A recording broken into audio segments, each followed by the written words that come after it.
In the old diary entries of one villager, there was a story about how one day a new resident came to the village. The expression on his face was not conducive to friendship. His eyes were angry, as if something very terrible had happened to him in his life. Many did not want him to live here, but one of them did not think so. The man was good-natured, so he accepted the stranger. No one could argue with him, because he held the position of elder of the village. Exactly 3 days had passed since the young man settled in their village. The guy was so quiet that sometimes many forgot about his existence. But after some time, a couple of curious residents began to show interest in the stranger, but nothing changed. So a week passed, then another 10 days from the arrival of the stranger. After a little more than 10 days, they found out what the stranger was doing there. The children peeped through the fence and told them that, as it turned out, the stranger trained with a sword every day. It all looked as if this guy had a whole baggage of stories behind him that he stubbornly wanted to forget. A month passed. The young man continued to train stubbornly in the yard, and although he was not visible, now he made at least some sounds. At this rate, all the whole village did was talk about this guy and what he was doing in his yard. Some even said that he was preparing to take revenge on someone, while others said that he was a fallen knight or some famous mercenary. As time went on, more and more hype arose, but not everyone was interested. At least everyone was thinking about going and watching this guy train and what he managed to learn in half a year of daily training. Everyone who tried not to think about the guy, at one point, still thought about going and checking how fast and strong he became and what sword techniques he managed to master during this time. But one of them was completely disappointed the next day when he came to watch the young man's training.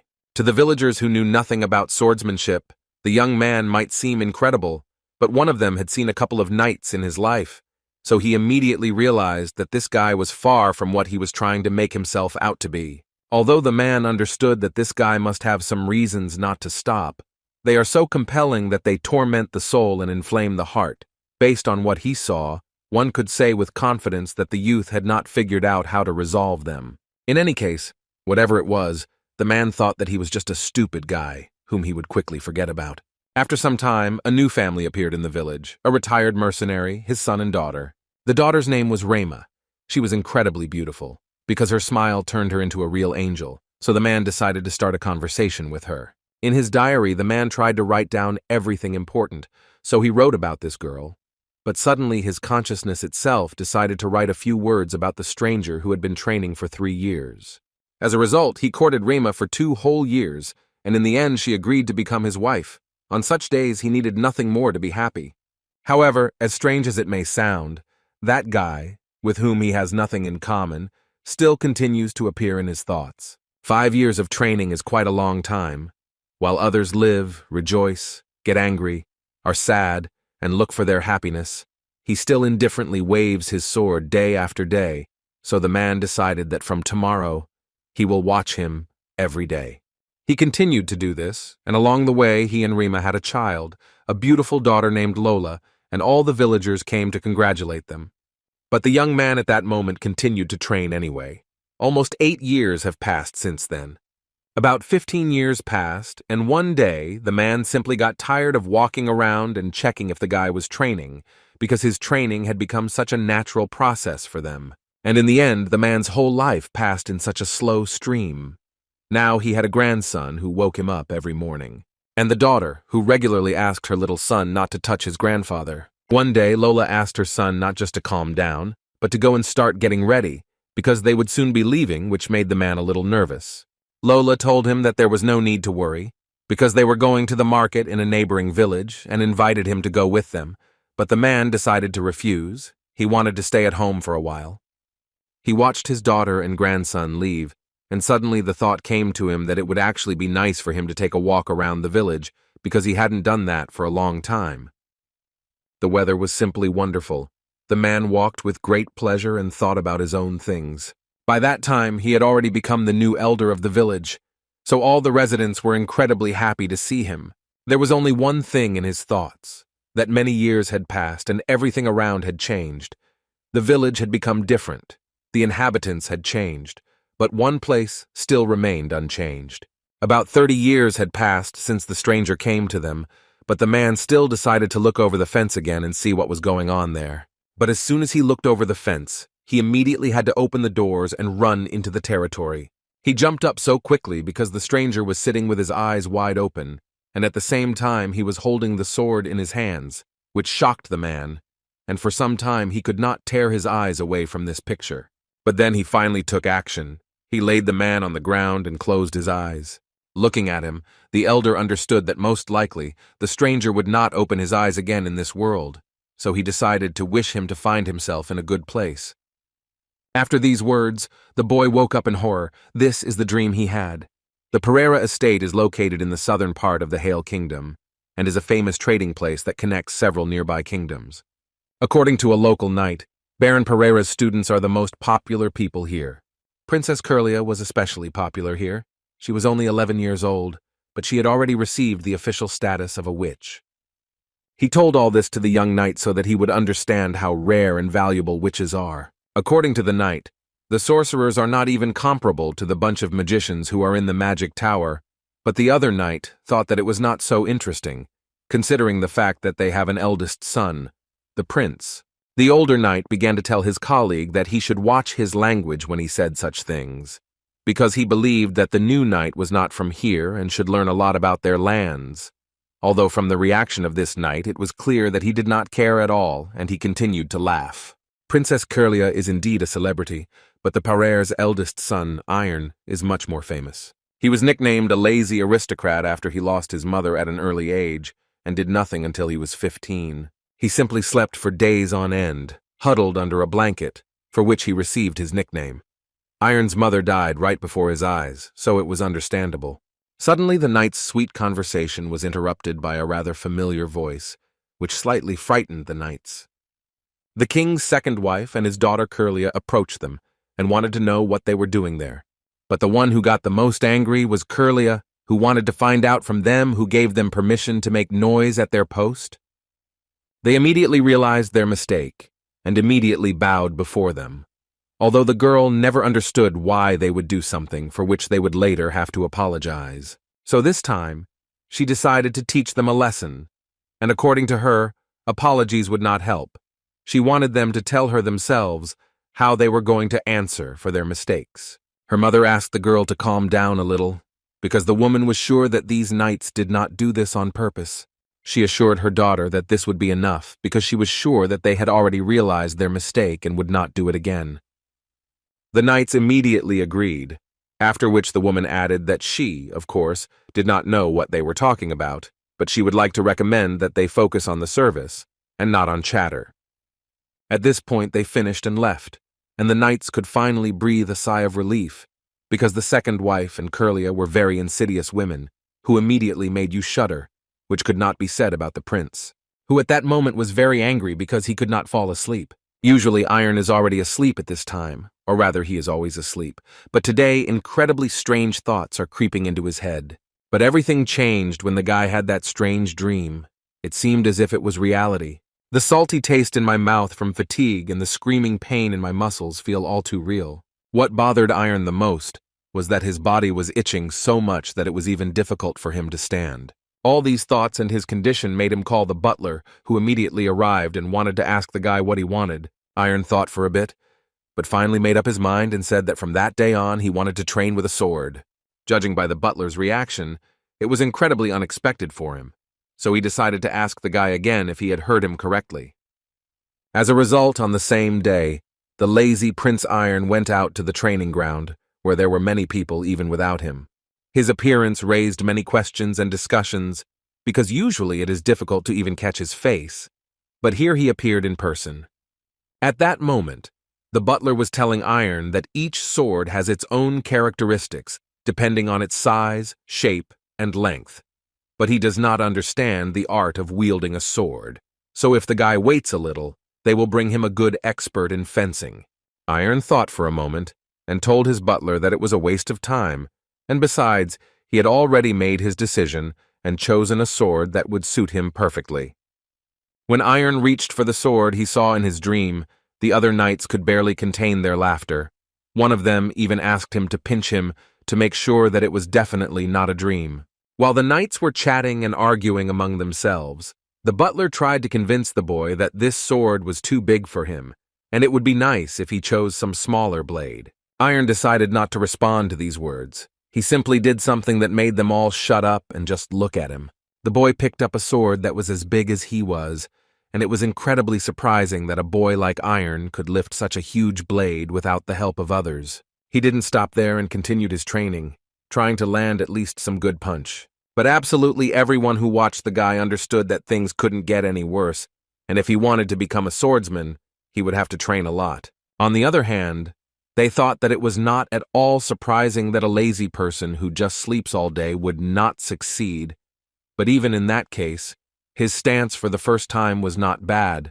The discussions had clearly gone in the wrong direction, and one of the courtiers believed that the incentive for the prince to begin training was the young Lord Chiron, who was from a neighboring estate, who had openly disgraced the prince last month. That day, the prince did not answer Chiron, and everyone thought that he simply endured everything, although for them this was also quite logical, because in principle he was not capable of anything. At this point, they decided to end their mockery of Iron, and suggested in the end that his infatuation would last no more than half an hour. The guy's butler heard everything perfectly well, and it was incredibly disgusting for him to watch them discuss the prince behind his back. In any case, he continued to inform the little prince that mastering the art of the sword required daily, grueling training, and therefore he believed that it would be very difficult for him to cope on his own. And to help him, he insisted on finding the boy a talented swordsman so that he could start training from tomorrow. But Iron continued to ignore him. The guy's head was filled with thoughts, only about how with every swing, the muscles of his arms and whole body were literally screaming from the tension. Although what was most important was that even though his body was screaming for the guy to stop, his soul at that moment became so calm, and for a few moments he forgot about all his problems and simply enjoyed life. Repeating over and over again what he had seen in his dream, he gradually began to feel the heaviness in his chest weaken.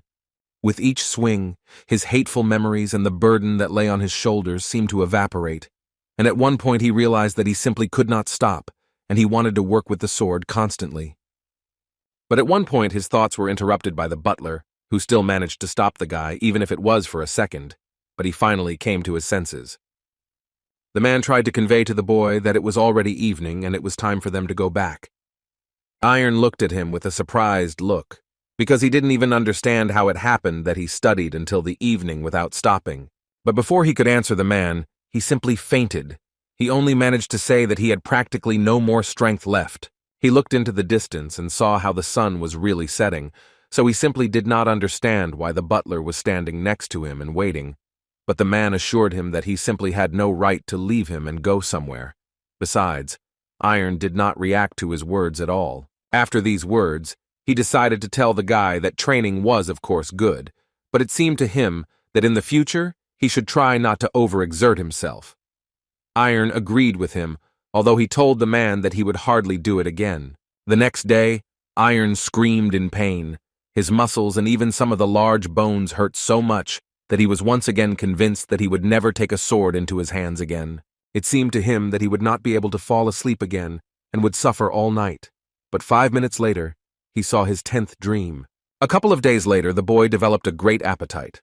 Lately, he had hardly eaten, but now his portions can be compared to those of adults. The butler looked at all this and could not get used to such a picture, but he could not help but like it. So he wanted to ask the guy, or would he go to train again today? From that day on, the strange dream continued to haunt him, and in order to get rid of the itching in his body, he decided to continue training. It turned out that when he swings a sword, there are no unnecessary thoughts in his head, and there is benefit from training, so he believed that he was doing all this for a reason.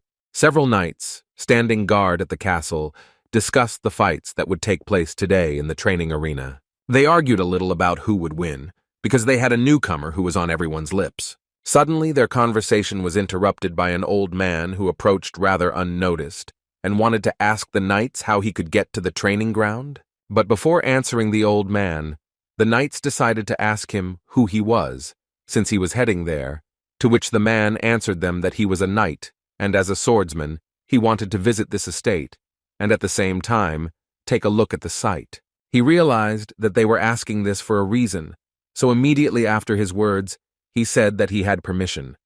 But the knights told him that this was already unnecessary. They only asked him to wait until their shift ended, and then they would take him to the site. Besides, they themselves were going there. As soon as they entered this area, they immediately noticed the prince, who, according to the other guys, had been training for the 4th day in a row. As it turned out, the knights had an argument, and one of them won because he believed that the prince would last longer than half an hour. For them, all this was so surprising, although they still believed that the main trigger for these trainings was the son of Viscount Chiron, who had greatly disgraced the prince. But in any case, in their opinion, the guy's persistence would last for about another week. While these gossips were talking among themselves and continuing to place bets, the guy was being watched closely by the same old man who introduced himself as a knight.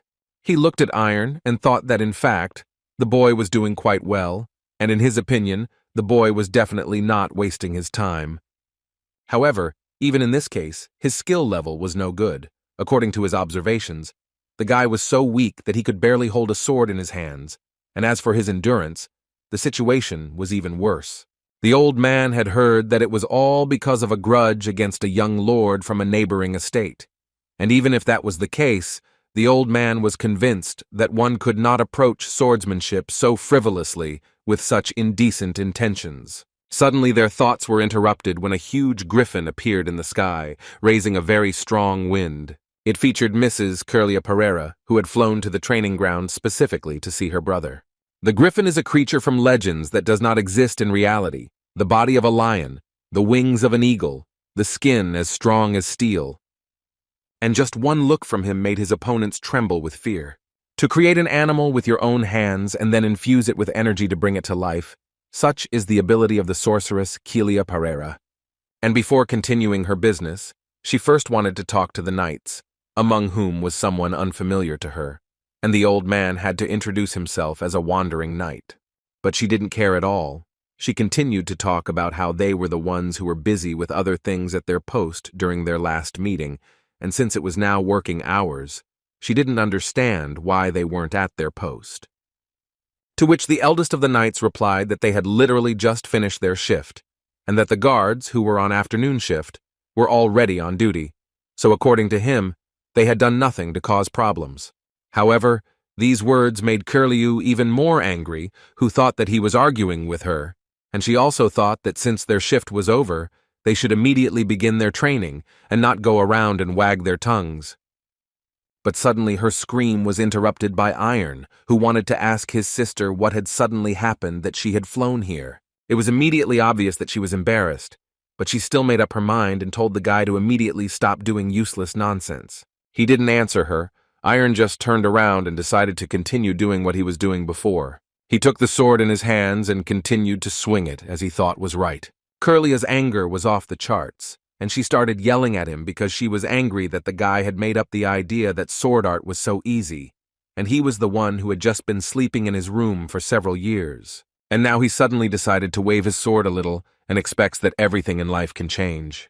He wasn't going to answer her and simply ignored every word, so Curlew decided to tell him that his sword skills were worse than even a novice knight. Her screams and hysteria were again interrupted by the queen, who asked the girl to calm down and not yell at her brother. After which she asked him not to disturb her brother and to come to her. At this point, the sister's performance ended, and she and her mother left. Finally, the woman wanted to tell the guy only that he began to look much better, but she would really like to ask him not to overdo it and take care of himself. At that moment, the old man played the role of a spectator who was closely watching what was happening. Now he finally saw that very Curlew, about whom there are many rumors, and not in vain, because in his opinion, the girl was like a blast wave that suddenly doused from head to toe. But all this was not as interesting as continuing to watch the boy, whose concentration had not wavered, considering everything that had just happened to him. So he decided that it would be quite good to watch the young man for a few days. That evening, the butler noticed Curlew trying to enter her brother's room and scared her a little. He suggested that it would be better for the girl to come to him tomorrow, since he was most likely sleeping now, but she assured him that she did not care, since she had urgent business with him. The butler decided to clarify whether this matter could not wait until tomorrow morning, which had already begun to anger Curlew, because she assumed that the man had decided to contradict her. The man immediately thought that he had clearly said too much, because incredible pressure was hanging over him. Curlia stopped using her magic and finally told him that if he suddenly told anyone about what happened, the consequences for him would be dire. Iron was sleeping in the meantime, but suddenly his sleep was interrupted when he heard a strange melody. And when he woke up, he saw a strange creature that created this melody. But apparently it played the role of an alarm clock, which was supposed to wake the guy up and then draw his attention to the letter that was lying near his foot. Iron immediately opened it and began to read. There was a small apology from his sister, who said that she was sorry for what she did to him.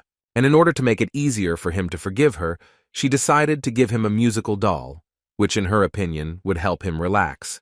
And at the end of the letter, Curlia only wanted to ask the guy not to tell his mother about this, because she asked her not to disturb her brother. Iron felt so good knowing that his mother and sister were so worried about him, while he had been lying in bed like a nobody for over 10 years, which made him feel a little ashamed. The prince's training is clearly doing him good because today he even decided to eat with his whole family, something he hadn't done for a long time. While they were eating, the guy decided to thank his family members for being so kind to him, because even though he was doing nothing but lying in bed, they were still with him.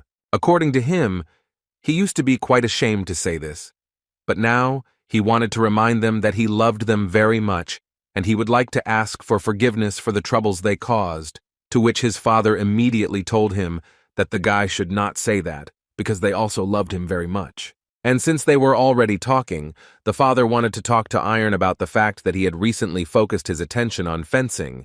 He believed that training was a commendable thing, but the father still asked him not to overdo it. Iron assured him that he was fine, but his father still asked him to take short breaks from training, although the boy thought that, compared to the training he saw in his dream, his training was just a trifle. About a month had passed since then, but the prince still continued to train hard, not missing a single day, although there were people who still believed that sooner or later he would reach his limit. Also, an old man began to be noticed on the training ground, who, according to one of the guards, received permission to enter here, so he is here quite legally. But they were more interested in why he was needed here at all. If he was an overseer, then what was he even watching? It was the old man's 10th day of observing Iron, and at first he thought that his motivation for learning the art of the sword was only inferiority complexes and pride. That's why it seemed to him that this guy wouldn't last long, but in fact his judgments were incorrect. A lazy aristocrat. The old man heard that this nickname was given to him because he was lazy, but as a person who had never done any physical exercise in his life, he tirelessly continues to train without a single dislike on his face, and this certainly does not look like a lazy person. According to the old man, the boy spent day after day with the attitude of a craftsman who forges iron, and does so without any hesitation, as if he had been living at this pace for decades. Looking through his entire life, he could not remember anyone with such a will as this guy, but suddenly he realized that it really does not matter how great a hero is. Such an iron will accumulates only at a fairly mature age, and he had a boy in front of his eyes, and now a question arose in the old man's head. If Iron continues to learn fencing and reveals his potential, then he will most likely be able to reach incredible heights. After these thoughts, he decided to talk to the local security guard and ask him one question. He was talking about the prince, who was training at that moment. He wanted to know why Iron didn't have a personal trainer. According to the guard, the owner of the estate just recently said that he would soon assign a fencing master to the prince. He was trying so hard, and it would be a shame to leave him without proper supervision. At that moment, the old man became interested in finding out who they were going to hire as a teacher, and if the guard understood correctly, the teacher would be the knight Orn Zukran. But as soon as the old man heard about this, he immediately shouted that this could not be allowed to happen. The knight, like no one else, understood that such a precious child could never be entrusted to a scoundrel who guzzled buckets of alcohol the day before regular training, and then yelled at the soldiers. The old man immediately realized that from that moment on he needed to hurry so as not to let the boy's talent go to waste. And in order to prevent this from happening, he decided that he needed to immediately meet with the owner of the estate. He managed to quickly arrange a meeting with Iron's father, to whom he told everything as it really was. The man could not even imagine that his son really had such enormous potential. The Kronos Fencing Academy is the best academy on the entire continent, which selects only talented people, regardless of gender, nationality, and status. It is enough to become its official student, so that he will already begin to be treated much more respectfully than ordinary aristocrats. This place is famous for its reputation, which is higher than that of the Royal Academy, and the man understood this. But he also realized that the greatness of Chrono is commensurate with the level of difficulty of entering it, and it is incredibly easy to fly out of there. Just one mistake, and that will be the end of training in that place. That is why he was not sure that his son would be able to withstand training in that place, and in order to check this, he called his son to him and told him everything. But the man immediately told him that he would not insist on this, and if Iron suddenly did not want to, then he would just have to say, and that's it. They would immediately close this topic. After all, at the moment the man is simply telling him about one of the paths, the choice of which is only his. Iron was very surprised that his father would suggest something like this to him, so he asked him to give him a few days so that he could think about it. First of all, he would like to understand whether he would be able to do it himself, because he did not forget that he had lain in his bed for 10 whole years.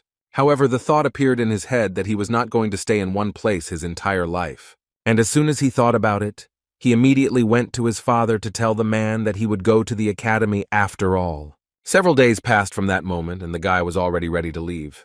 His family came out to see him off. The butler went with him on this journey, who suspected that the guy was leaving the estate for the first time, and he was absolutely right, because before that, the guy had only been outside his room.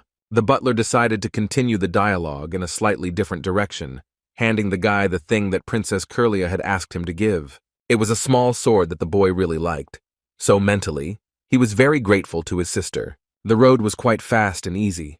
They arrived at the place, and Iron immediately noticed the scale of his new place of study. The butler offered to escort the guy to the entrance, but the guy didn't even let him finish speaking before deciding that he would go there himself. He decided so because he believed that from now on he was a student and he needed to get used to acting alone. The man did not argue and could only wish him to achieve excellent results in his studies. Meanwhile, at the entrance, several knights were introducing a boy named Brad Lloyd. He was from the Earl Lloyd family of the Kingdom of Pereira, and according to them, he had received a recommendation from a knight of high reputation named Cole Shady. Upon hearing this, the local knights immediately said that they were greatly honored to meet such a gifted descendant of the Lloyd family, so they immediately opened the door for him and invited him inside. Then Iron approached them, introducing himself as a prince from the baronial family of Pereira. The guy also had a letter of recommendation, which was given to him by the wandering knight Bran Somerville. The guards, to their surprise, began to say that they were incredibly happy to meet the young prince, because it was a great honor for them to meet a representative of his family. They also know the knight Bran Somerville very well, because according to them, he is a great gentleman who led a raid in the mines for several decades, and since he was recommended by such an outstanding person, it means that his successful passing of the exams will be the expected result. Immediately after these words, they let him through, advising him to go straight to the audience, and they also couldn't help but wish him good luck, for which the guy was very grateful to them. After the guy left, they were a little surprised that old Bran decided to write a letter of recommendation to someone. Besides, if they understood correctly, this guy is a negligent aristocrat who is known throughout the kingdom. Before entering the classroom, Iron was a little worried and thought again whether he needed all this. But having collected his thoughts, he nevertheless made a final decision and went inside, where a bunch of aristocrats immediately paid attention to him. Iron immediately noticed that everyone was looking at him with such disdain, but he told himself that he needed to maintain his composure. Suddenly, the attention that was directed at the guy suddenly moved to the stage, where a knight came out, whom even Iron knew. At least he had a fairly familiar face for the guy. Almost immediately after this man came on stage, he decided to greet the 400 students who had managed to pass the preliminary selection.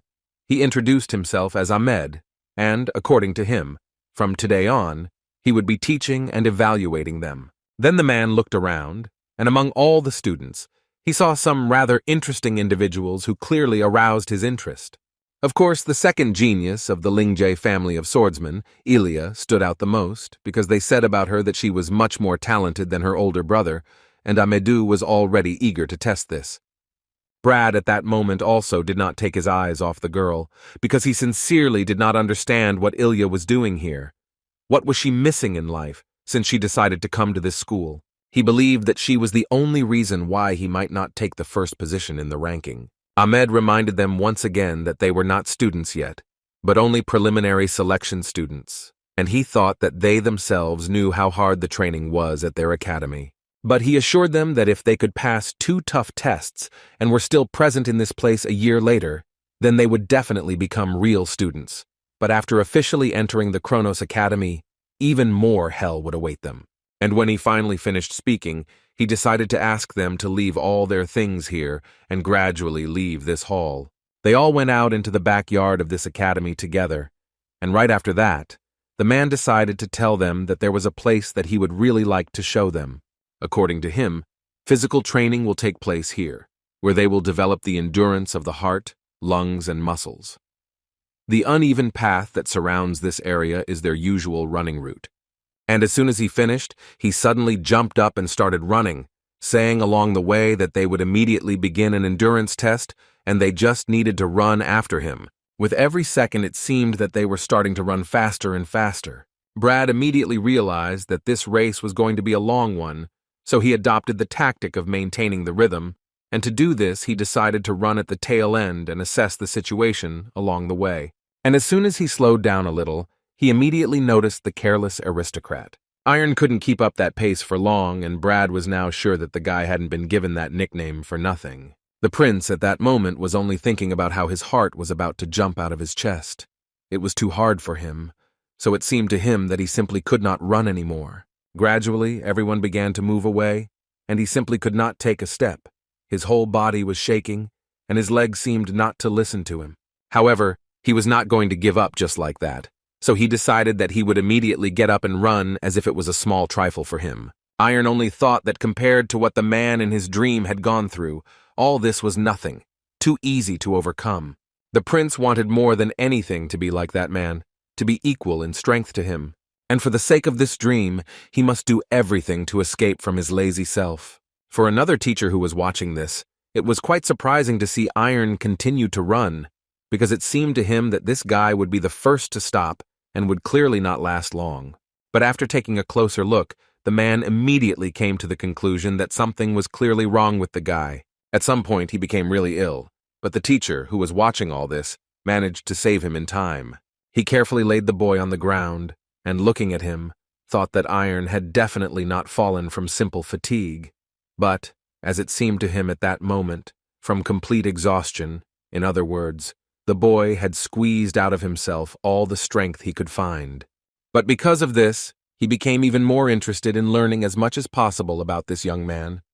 When Iron finally came to his senses, he realized that he was in a completely different place. Although it seemed that he had just been in the backyard of the academy and running with everyone. Suddenly he was interrupted by some strange man who wanted to tell the guy not to worry about his health, because he was completely fine, and his name was Turkal, and according to him, he was an instructor, as well as the head of the rehabilitation department. Iron didn't know what to say in response to all these words, so he decided to just thank him. But the man was not one of the modest ones, because he immediately told the guy that in fact, he was obliged to thank him, because if it weren't for him, he definitely wouldn't have been able to survive. He also decided to add to the boy that something told him that they would see each other often. Iron was a little upset by these words, so the man had to say that he was actually joking and that he shouldn't take everything so seriously. And in order to somehow distract the guy, he decided to hand him a small scroll, which he asked the guy to read carefully. When Iron opened it, the man explained that this was the ranking of students based on the results of the first test. And he also immediately added that there was no need to worry about this test, since the midterm assessment, unlike the final one, does not greatly affect official admission to the academy. The first test was needed to roughly determine the level of endurance of the students who got into the preliminary selection, and, by a lucky chance, Iron took the last place. But the main thing was that he managed not to fly out on the very first day. The man laughed at him and said that the higher the place, the happier the soul, but the lower, the stronger the incentive to try harder. So he wanted to cheer the guy up a little, but suddenly he stopped doing it. After all, looking at the guy, the man immediately thought that he probably didn't really need this, and now he was sure that the rumors about his eccentricity were not lying. So he decided that since the guy wasn't sad about it, He then urgently needed to go to class because no one had the right to skip class on the very first day. The first lesson was taught by a rather cheerful teacher, at least it seemed that way when he greeted all the pre-selection students. He was glad that they were all cheerful and full of energy today, after which he introduced himself. His name was Karaka, and he was one of the instructors who were responsible for their training. He then presented them with their schedule, which was incredibly tight until 7 o'clock in the evening.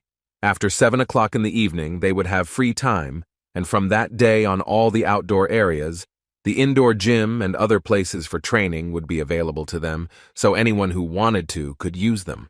Iron was very happy to hear this, because he was sure that tonight he would be able to pick up the sword again and train a little. But then his joy was interrupted when he heard from Teacher Carrick that from that day on all training with weapons was prohibited. After class, several boys walked together and talked about how, in fact, some of the lessons seemed quite boring to them. Some even almost fell asleep while listening to all of this. They thought that they were just being told a bunch of words, the meaning of which was not clear to everyone, and that's why they were bored. But free time came, so they were finally able to come to the very training hall that they had been told about in class. At first glance, they realized that it was quite spacious and that they would definitely like it there. The guys were a little surprised that absolutely everyone started working so hard from the first day, although on the other hand, they were almost sure that their enthusiasm would disappear after a couple of days. Brad didn't listen to what the guys were telling him because he saw a rather interesting picture. There was Ilya Lindsay, who also stubbornly continued to train. Now the guy was sure that the rumors about her were, on the contrary, downplayed, because he understood that as soon as he looked, a feeling of some strange pressure immediately appeared. Thoughts immediately appeared in his head that the other students were simply not her equal, and standing next to her, he began to feel inferior, because in his opinion, they were on different levels. They just stood and looked at her as if she were some kind of exhibit, and did not understand where she got such a physique from, although she was clearly a year younger than them. But their attention was not riveted for long, because then they noticed a careless aristocrat who was also in the room and trying to study. They found him a bit funny, although they did not deny the fact that people can change, even though he started quite late. Looking at the guy, they literally waited for him to lose consciousness again, but Iron at that moment tried not to pay attention to them and simply continued to train hard. Their taunts were interrupted by Brad, who told them that there was no point in wasting their time, so he asked them to pack up and leave. On the way, Brad also noticed another competitor of his, who was a commoner named Judith. He didn't like her much because she managed to displace the guy from the second position in the ranking, so he believed that she had to sweat a lot to get into the academy. However, from that moment on, he decided that he would never again allow someone like her to steal his place. Then suddenly, Judith interrupted his thoughts when she turned around and started yelling at him that she was already fed up with him because he was constantly staring at her. Brad was a little unprepared for what she was saying to him at all, but the girl repeated to him once again that she was currently looking into his eyes, and not someone else's, and besides, he was preventing her from concentrating, so she politely asked him to leave for now. But as soon as she finished speaking, other students immediately stood up for Brad and began to tell her that the gentleman standing in front of her was a noble lord from the Lloyd Earl family, and that she was a nobody compared to him, so they wanted her to apologize and behave more civilly in the future. Judith had no intention of doing this, moreover. Standing next to these guys, it immediately seemed to her that they smelled very strongly. Apparently they were eating spoiled food together. They continued arguing until the girl asked them to shut their mouths immediately because she wanted to listen. Brad didn't understand where she was looking until he turned around and saw. The thing is that Ilya approached Iron to ask him to spare some time and talk to her. Iron was as surprised as the others and didn't fully understand what the girl was going to tell him. But when she finished speaking, something dawned on him, after which she left without saying another word, and the guy could only watch her go. And when he turned around, he saw how almost everyone in the room focused their attention on the guy and tried to hear what she said to him. But both Brad and Judith heard nothing and they felt a little bad about it. Iron didn't pay any attention to this, and so he decided to just continue practicing. He did this until Judith approached him, and she was clearly not as friendly as she would have liked. She immediately told him that she didn't need anything from him, and she just wanted him to tell her about what they had just talked about with Elijah. The guy didn't think that it would cause such interest, because Ilya simply explained to him how to bench press the barbell correctly, But Judith was not going to believe it, and for now she asked the guy nicely to tell her the truth. But the guy was telling her the truth, and he had nothing to add, after which she decided to ask him if they had seen each other before, to which he confidently replied that today they had spoken to her for the first time. At this point her interrogation ended, and all she told him in the end was that he should make his face simpler, otherwise she had the feeling that he was being mocked. Iron didn't understand at all why she suddenly pestered him, but in any case, he decided that it didn't matter now and he needed to continue training.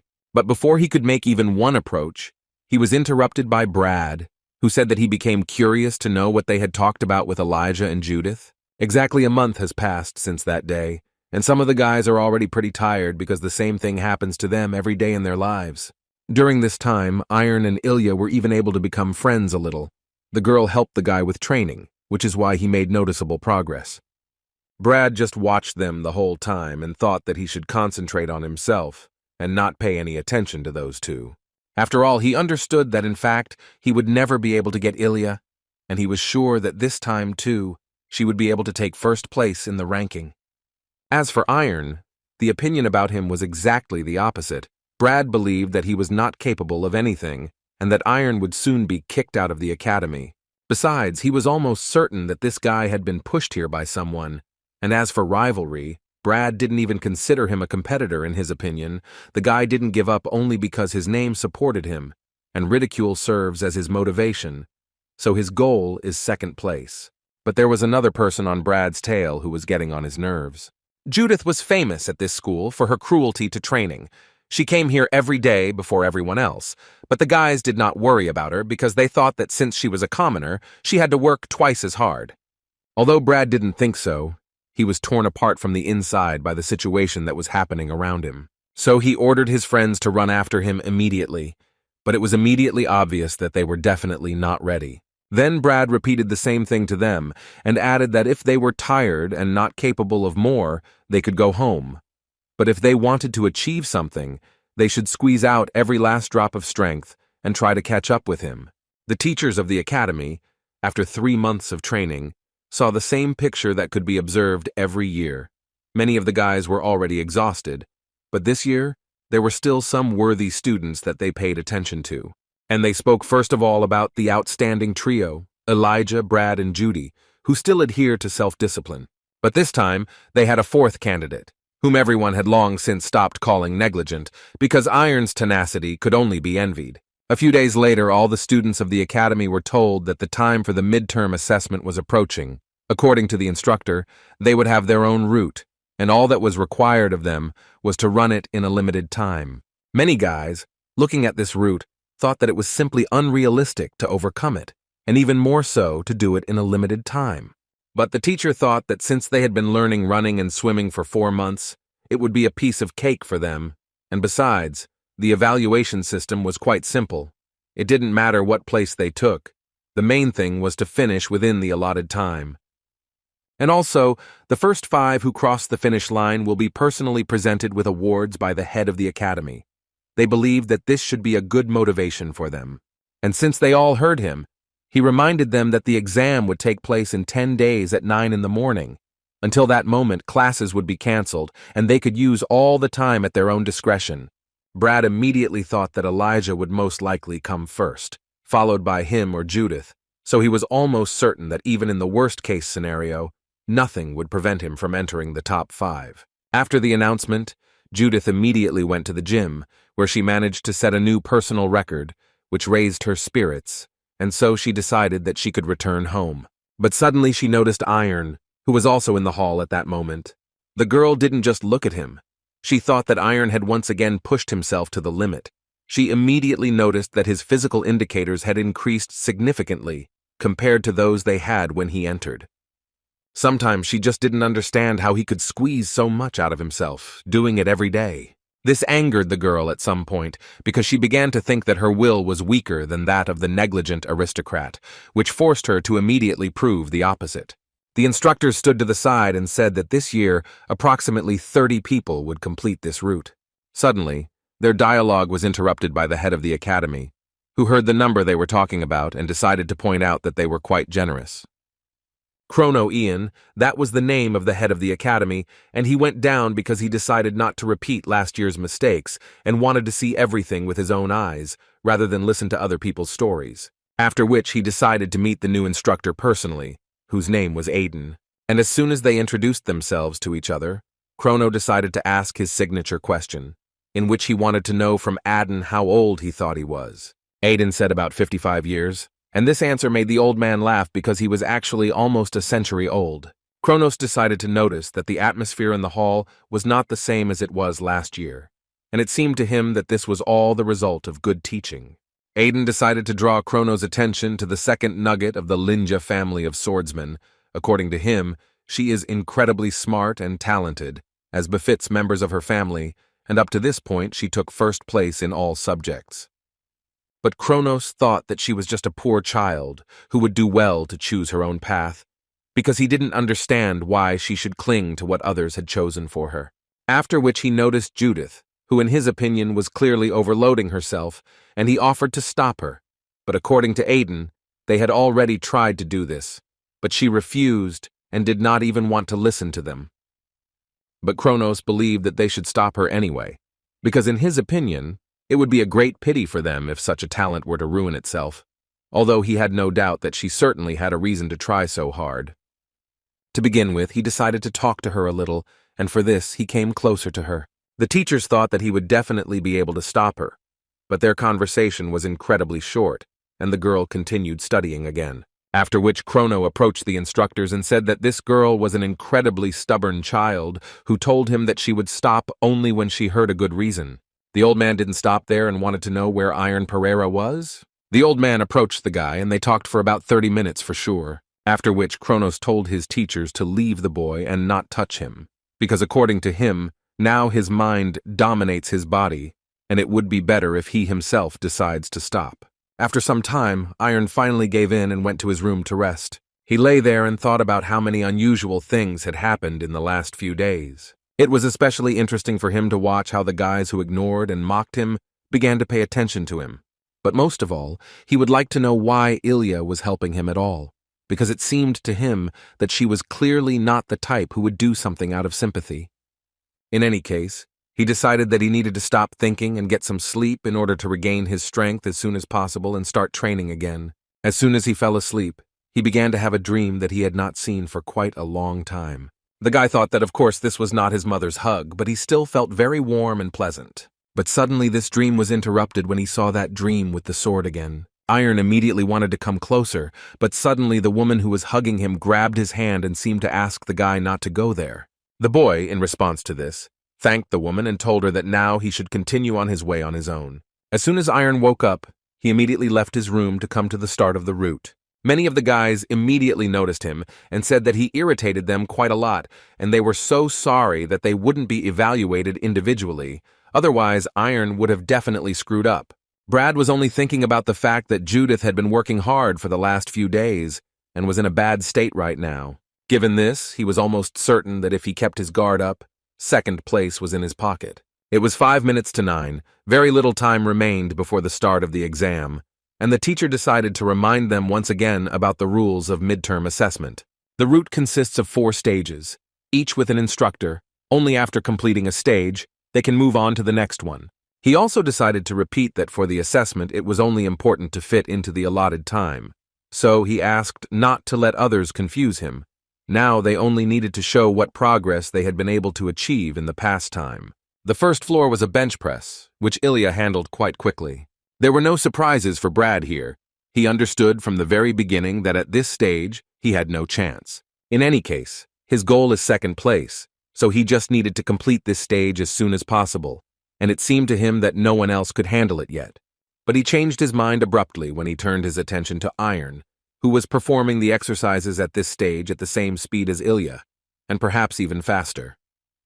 Brad, seeing this, still continued to convince himself that the guy was weak, and that soon his strength would disappear, and he simply would not be able to pass the next stages. After a few minutes, Ilya was able to complete the first stage, and thus she is the first to begin the second. But a few seconds later, they announced the second student who was able to pass the first stage, and it was Iron. Everyone around didn't pay much attention to this, because they were sure that the guy wouldn't be able to reach the end. Iron's head was filled with nothing but concentration. He paid absolutely no attention to their laughter, and did only what was required of him at the time. Although in fact, even the guy himself was a little shocked by his body, he immediately noticed that something had changed in it, and it was literally burning. And in his head there was not even a hint that this was his limit. So the guy was convinced that he was doing everything at his own pace.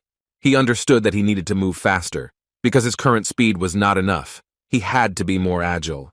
At this rate, he had already completed the second stage, which one of the instructors announced with great surprise. The other guys didn't understand what was going on at all, because they were still in the first stage and lifting weights. Judith, hearing this, also decided to speed up, so it would not be surprising if she was the third one to finish the first stage. Iron, meanwhile, smoothly moved on to the third stage, which consisted of long-distance running. At one point, he felt a strange feeling inside himself. His head was literally bursting with thoughts that he wanted to remove Elijah from his path. But his thoughts were suddenly interrupted when they were both overtaken by Judith, who completed the second stage in record time. At that moment, Judith herself was thinking only about the fact that she would never lose and would do everything possible to remain first. After all, she couldn't forget what it cost her to get into this academy. Many people said that she was doing all this in vain. After all, she wasn't even from an aristocratic family. They talked about her as if she was the person who had forgotten what reality really was, and that sooner or later she would lose. But she considered herself more than a worthy opponent. After all, she worked like hell to get into this academy, so she was going to do everything possible to prove it. With these thoughts, she ran to the third stage, where she had to show her swimming skills. But here she was no longer so strong, and Ilya was able to catch up with her. Watching the girl overtake her, Judith realized that she had apparently jumped above her head, but she still did not believe that she really could not succeed. Suddenly it became so difficult for her that her strength simply left her, and she passed out, and so she began to rapidly sink to the bottom. It seemed that the girl would drown completely, but she came to her senses when Iron was already pulling her along with him. But even in this case, she continued to shout at him to let her go, although the guy begged her to calm down because they were almost at the shore. As soon as they were at the shore, Teacher Aiden ran up to them and told the boy that he could continue on his route, and he would take care of the girl, which Iron eventually did. As time went by, the exam came to an end, and many of the guys were very upset, because no matter how hard they tried, in the end they still failed. But Teacher Aiden assured them that there was no point in getting upset, because there was another test ahead of them, and, compared to the first one, its criteria for passing were much more lenient, so he was sure that if the guys did not give up, they would definitely pass it. The instructors were very pleased, because this year there were many more students who managed to pass this test. Aiden even thought that this year everything would be different, because of course a lot of talent had arrived to them, but even he did not expect that the main hero of this day would be Iron. Although he ended up in 34th place out of 35, he still saved Judith and still made it to the finish line.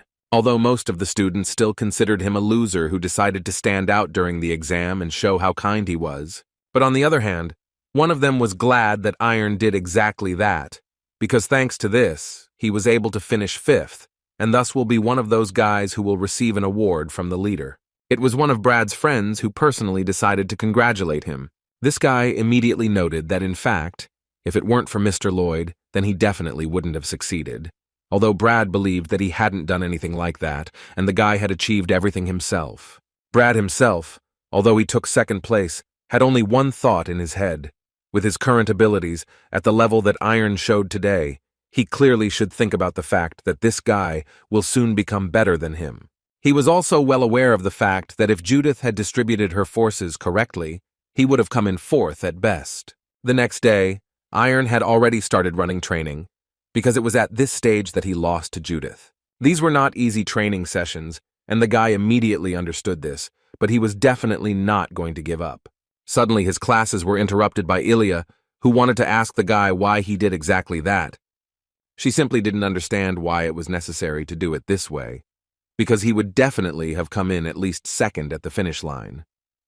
Iron didn't know how to answer her, so he said that in fact, at that moment, it seemed to him that he simply had no choice, and that he had to do only this way and no other. Ilya thought he was talking complete nonsense because she was sure that the instructors would have helped Judith, and there was no need for him to interfere at all. And therefore, for such a stupid reason, he spat on the award of the head of the academy, who is considered the best on the entire continent. And she also did not forget to remind him that because of this act, he also lost the ability to strike back at everyone who mocked him and looked down on him. Iron thought for a bit and decided to ask the girl if she knew that he was nicknamed a careless aristocrat. Without waiting for an answer from her, he began to tell her that in the past, he had felt as if he had been in a swamp for a long time, and it seemed to him that he had a reason that would help him justify it, so he did not even try to get out. In the end, his pathetic little guy was brought out by his beloved family. Thanks to the help of a couple of people, he still managed to rise to the surface.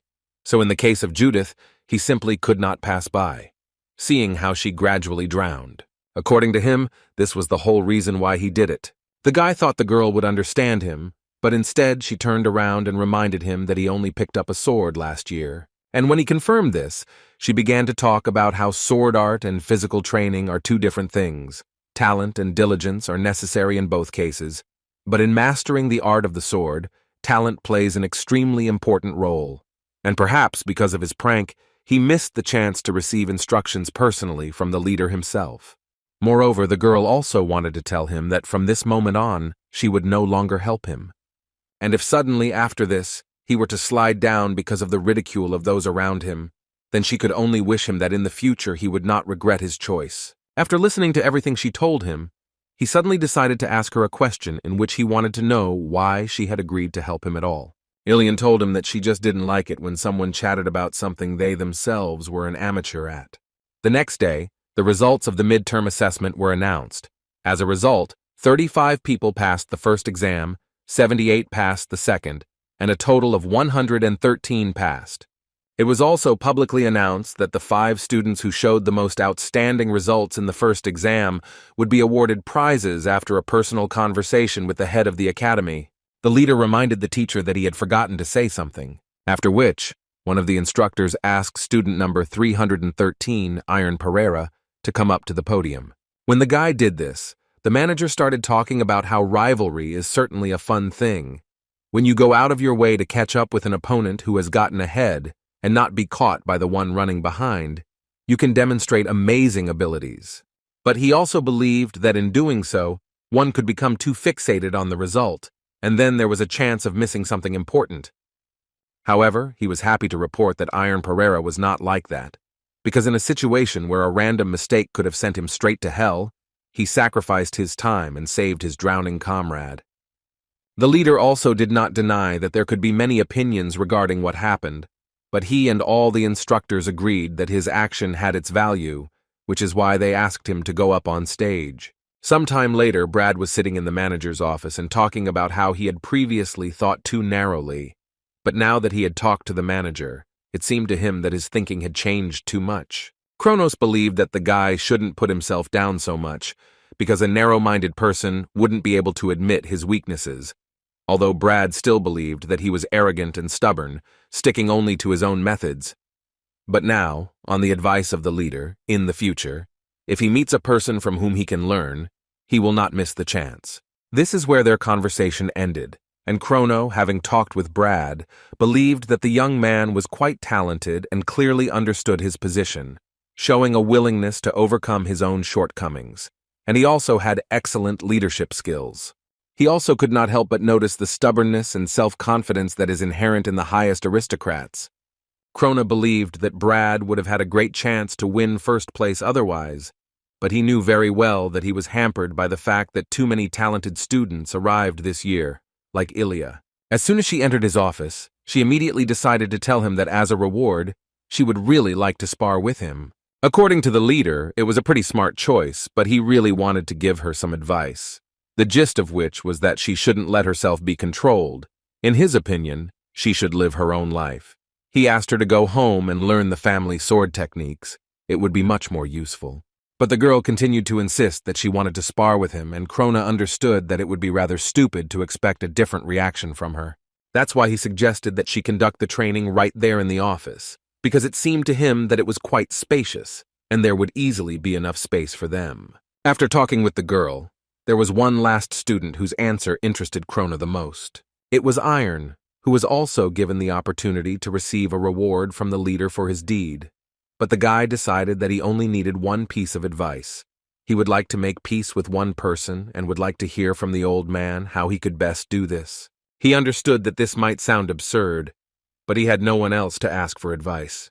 Krona assured him that the guy had nothing to apologize for. On the contrary, he was pleased that he was such a sincere guy with him, because the man knew very well that the guy did not leave his room until he was 15. And now he lives among his peers, and it is clearly difficult for him to do this. Most likely the guy is completely confused. But he was glad to hear that the guy had managed to get close to someone, so he asked Iron to tell the old man more about what had happened to him. After a few minutes of their conversation, Iron was already very grateful to the old man for helping him so much, although Krona admitted that it had been a long time since he had had to give advice that was not related to fencing. But for the old man, it was very unexpected that the guy wanted to make peace with Ilya, although this once again proved that more and more amazing things were happening this year. However, their conversation was not yet over, and the old man suggested that Iron move on to the most important thing. The guy didn't quite understand what the manager was talking about, so he had to explain that he wasn't going to count the little tip as a reward. And so that the guy would understand him correctly, the old man would really like to give instructions regarding training with a sword, because in such matters he is more competent. Iron thought for a few minutes and tried to find in his head the question that was bothering him, but unfortunately, he was unable to do so. Nothing simply came to mind, after which he decided to confess to the head that a month before entering the academy, he had been independently engaged in fencing, so although he was embarrassed to admit it, at the moment he does not understand what he wants. The guy kept apologizing. He was so ashamed, because everyone around him was talking about how amazing it was to get a personal lesson from him, and he didn't even know what to ask him.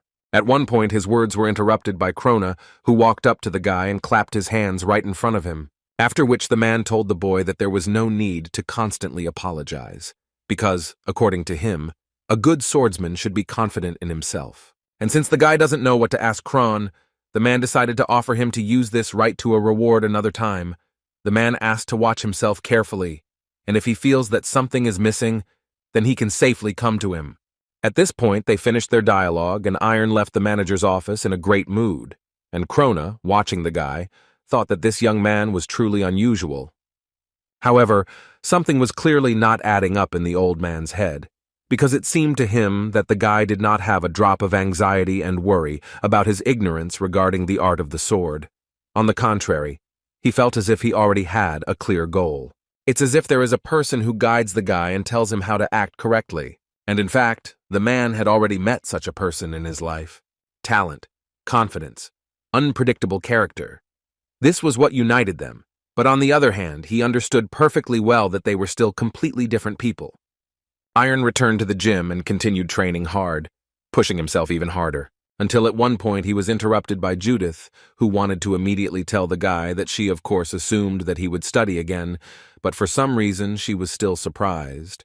But she came here to tell him that fencing lessons would start tomorrow. This meant that from tomorrow on they would only train with swords, but Iron already knew this, so he wanted to ask the girl why she really came here. It was immediately clear from her that she was embarrassed, but she still said thank you to the guy. And immediately after that, she added that she would definitely return the favor to him, so he didn't have to worry. Iron wanted to say that he had never thought about such a thing, but before he could say it, the girl suddenly interrupted him and offered to be friends, although she said it in rather strange words. That's why the guy didn't immediately understand what she wanted from him, and she had to say it again. She wanted to be friends with him, and so that he would finally understand, she gave an example that the guy had always eaten alone before, and now they would eat together. Iron decided to point out that in fact, she also always ate alone, but before he could even hint at it, she hit him and said that now they would be sparring partners with swords too. At this point, she finished and had nothing more to add, so she decided to leave him so that he could continue his studies. Even though it was surprising for Iron, he was still very happy that he finally had a real friend. Brad and his friends immediately noticed that Judith began to communicate very closely with Iron. Looking at them, it was a little strange to see her laugh, because usually you couldn't expect a smile from a girl, especially with someone like Iron. But for Brad, the strangeness lay in something completely different.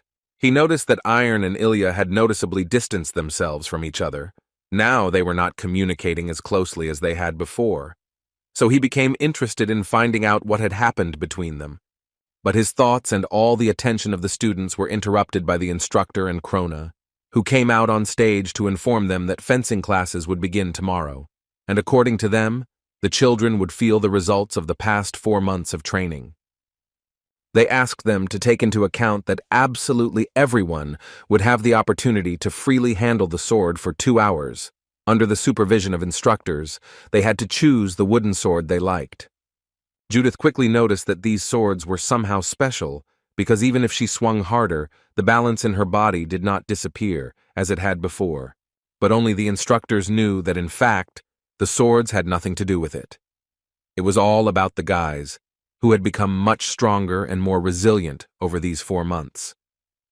Brad also noticed that even though the sword was wooden, it felt completely different than it did before the academy, because it seemed to him that he felt it literally with his whole body. But suddenly, everyone turned their attention to Iron, who also went to choose the sword that he liked the most. On the wall, he immediately noticed a sword that clearly stood out from the rest, the same huge blade that he saw in his strange dream. Iron didn't think long before taking it in his hands, and realizing that this was the very sword that he wanted to keep for himself.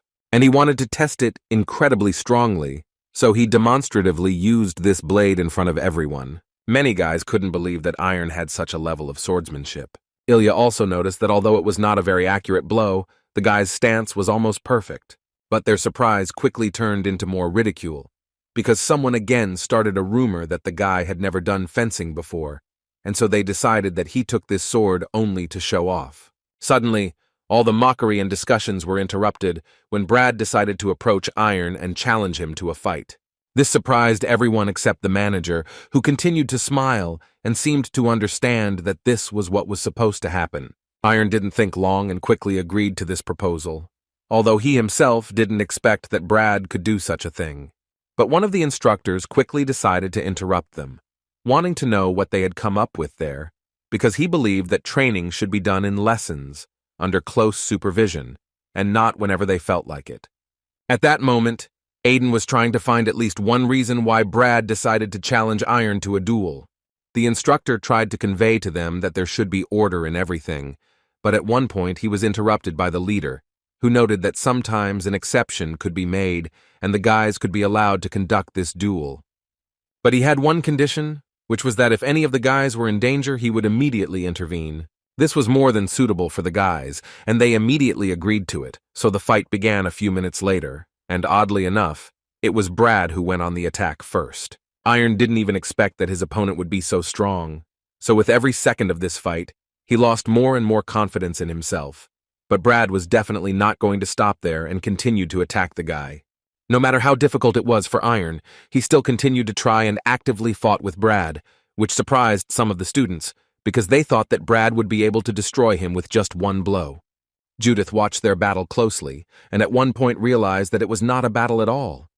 From her observations, Brad was simply testing the guy, hitting him with blows of varying degrees of severity. During this time of the fight, Brad realized that Iron's reaction speed was not bad, but the sword easily destroyed his body balance, due to the fact that it was too big for the guy. He could also notice that this guy's stance and movements were very clumsy, so it seemed to him that he was definitely interested in fencing. And if we make a general conclusion of this situation, then the guy believed that Iron's skills were much more terrible than he could have imagined, but he still wanted to test his strength, which is what he was going to do. But apparently Brad's thoughts were not entirely correct, and he underestimated the guy too much, because Iron at one point still found the very moment when it would be better for him to deliver his attack. At least that's what it seemed like at the very beginning.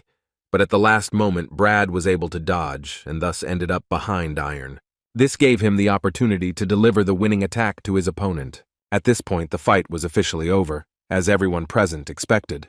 When their fight finally ended, Teacher Aiden decided to announce to the boys their last item on their schedule for today. According to him, they divided them into classes, and from tomorrow, Fencing classes will be held in a certain composition. Class A included Ilya Linji, Brad Lloyd, and Judith, and there were a few more people besides them, and each individual class had about 10 people, and as befits the strongest class, compared to the other guys, their training would be much tougher and more difficult, so he asked them to mentally prepare for this. The next thing he announced was Class B, which included 35 people. All the guys were assigned, and in the end, Iron Pereira was alone, in Class F, which could not help but shock and upset the guy at the same time. Judith simply couldn't calm down after this. She understood everything, but it was too much, and besides, she was incredibly angry with Brad, who, in her opinion, behaved like a complete idiot when he challenged Iron to a one-on-one fight, in front of everyone. She was almost certain that he was simply using the guy to show everyone his superiority over the rest, although everyone already knew that he was a damn aristocrat. But she couldn't help but be irritated that he was again flaunting his status to everyone.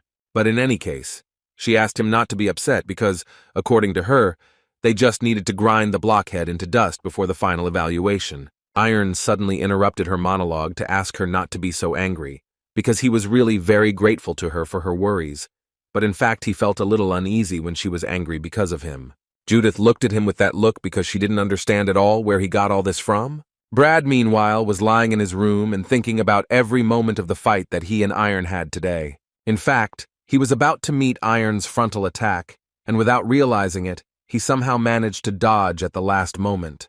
Brad understood perfectly well that it was not only about the sword. At that moment, his eyes, his facial expression, absolutely everything, expressed a power that was impossible to overcome.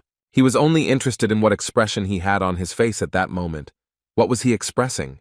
During their first fencing lesson, Iron admitted that he only knew the perpendicular and oblique sword strike, which shocked his new teacher a little.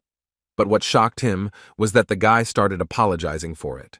Therefore, he immediately told the guy that he had nothing to apologize for, because he understood perfectly well that the guy had not studied the art of fencing properly, which is why he could not show a good result at the very beginning of the path. His new teacher was Turkal, and the man decided to ask the guy one more question before they started training. He wanted to find out from the guy what he thought he needed, being so far behind the other guys in fencing, to catch up with them in skill. Iron assumed that he would need more effort to do this, but immediately after these words, the man took out his sword and waved it right in front of the guy, after which he put the sword back and told the guy that first of all he must have talent, without which nothing would work out. However, of course, efforts are also very important, and depending on his efforts, he can either become equal to the other students or even surpass them by several times.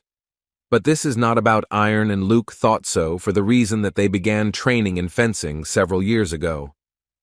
But the teacher was not going to give up so easily and therefore decided to give the boy a week, during which time he had to learn all the basics of swordsmanship, and if he succeeded, the man would immediately assign him to Class C. Iron didn't really like these conditions, and so he decided to find out what would happen if he suddenly failed, to which Luke replied that in fact nothing terrible would happen, he would just stick to his guns and just learn fencing. However, Luke asked him to decide for himself. If he felt that he lacked talent, then he would like to ask the guy to leave this academy on his own. But Iron really wanted to stay, so he assured his teacher that he would try. Since then, exactly 6 days have passed, and looking at the efforts of the guy, Teacher Luke thought that with each day, Iron was improving his skills faster and faster, but he understood that his efforts played a big role in this. But on the other hand, as an experienced fencing teacher, he immediately noticed that this guy clearly had a talent for fencing, even though it was not immediately visible. So 7 days of training passed, and the next day the guy would have an exam, so he asked Judith to evaluate his technique, to which she quickly agreed, but immediately warned him that in this regard she was very picky, and if everything was bad she would beat him. A few minutes later, he finished everything that he would have to show at the exam tomorrow and wanted to ask his friend what she thought about it. Instead of words, Judith just showed the guy a thumbs up, thereby signaling that she liked everything. The instructor who worked with Iron has returned to work in the rehabilitation department, and according to him, he did this because his only student was able to move up to Class C quite quickly.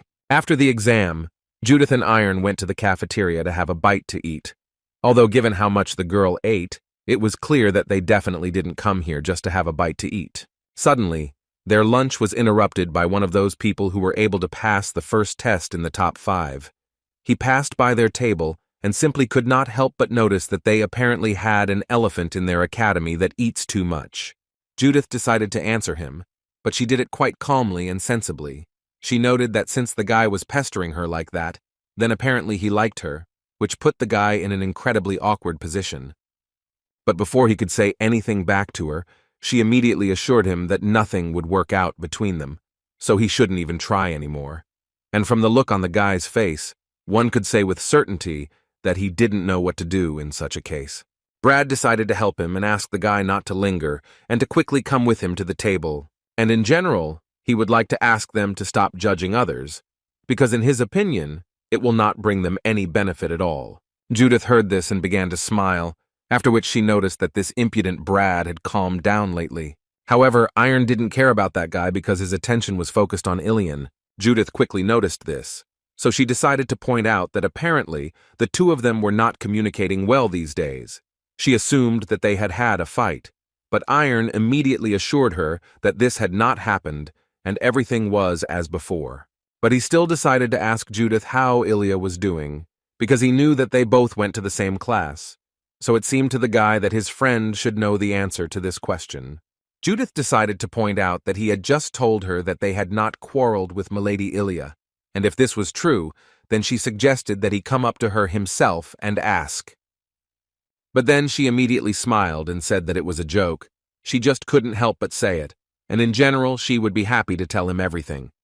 According to the girl, nothing special is happening to Ilya. She still takes first place in the class and shows excellent results, which even the instructors cannot recognize as such. However, due to the big difference in abilities, the guys feel uncomfortable, so they don't even approach her. Judith also heard that Ilya goes to the small training ground in the evenings to practice, and it seems she is honing her family sword techniques or something like that. After her story, Judith decided to invite Iron to hang out with Ilya, since he had been able to level up so quickly lately. As a result, the guy decided to train with Judith, who, quite predictably, had unimaginable power and strength. Iron tried his best and used all his skills to somehow get to her, but he couldn't do it. But still, at one point, it seemed to him that he was able to deliver a good and accurate blow. However, it only seemed that way to him, because then Judith hit him on the head and the guy flew back several meters. But still, after the fight, she decided to praise him and told the guy that he had really grown up. According to her, his progress was obvious. Even if he was coming to her, he still had a lot of growing to do. She decided to finish for today, since they were left alone in the training room.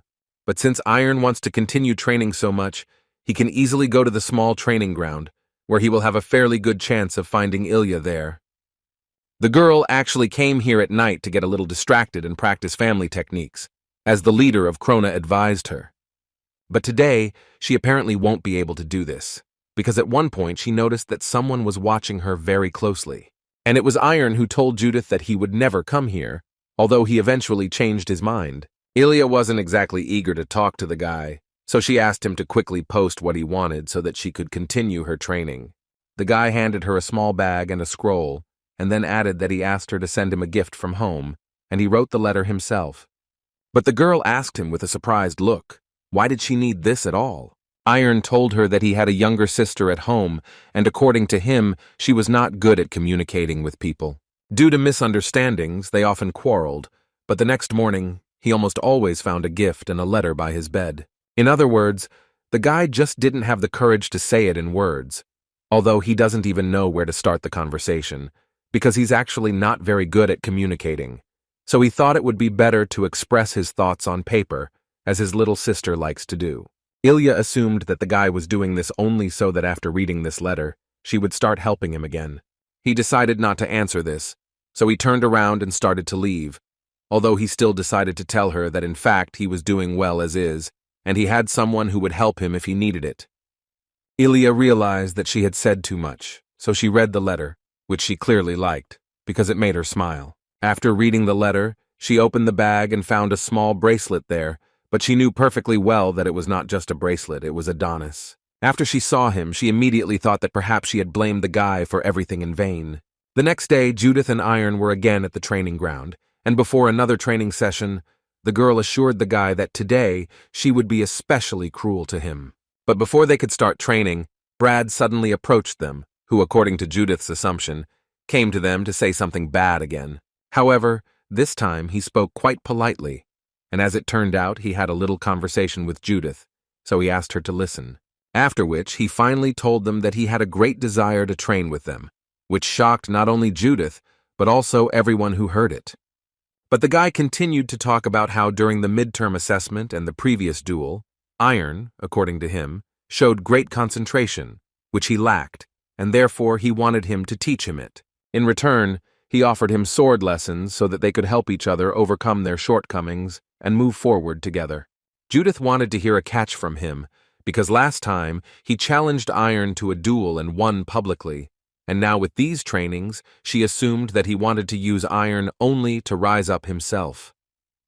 But she certainly didn't expect that Brad wouldn't hide it, and would admit honestly that that's exactly what he wanted to do. Although on the other hand, the guy simply did not understand what the problem was and what was wrong if they used each other. On the other hand, he assured them that he was indeed capable of achieving good results on his own, but he believed that in such academies, such an approach was wrong and that it definitely should not be done. In addition, he asked them not to forget that they would both use him just as he would use them, like Judith, who often skipped classes and trained with Iron.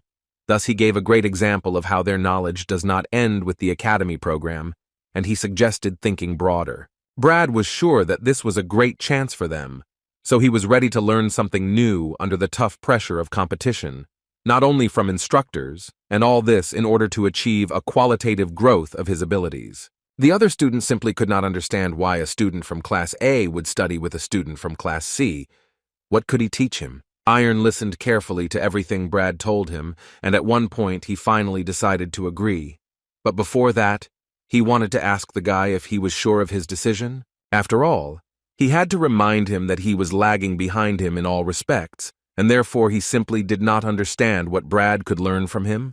The answer to this question was quite simple, because he had already said that Iron had something that he lacked so much. And to be honest, he had been thinking about it since the end of the midterm test. And then at one point it dawned on him that Iron was actually different from him in some other way. All students were given a limited amount of time, but each decided for himself how he would use this time, and Iron immediately began training and thus significantly improved his characteristics, while never losing concentration. And so Brad wanted Iron to teach him how to maintain a focused mindset all day long. Iron, hearing this, was a little upset, because he himself actually doesn't understand anything. He just manages to do it on his own, and he's unlikely to be able to teach it. But apparently Brad was completely satisfied with this answer, because he answered the guy that he expected these words. Because all geniuses have the same answers, which surprised Iron even more, because he definitely did not consider himself a genius. In his mind, Brad thought completely differently.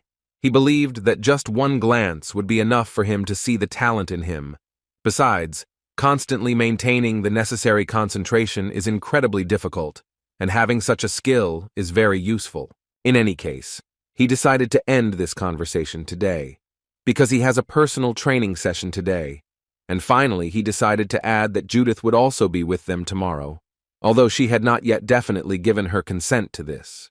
However, he decided to ignore these words and only added to Iron that he had one more piece of advice for him, which was that the guy should never allow himself to be humiliated.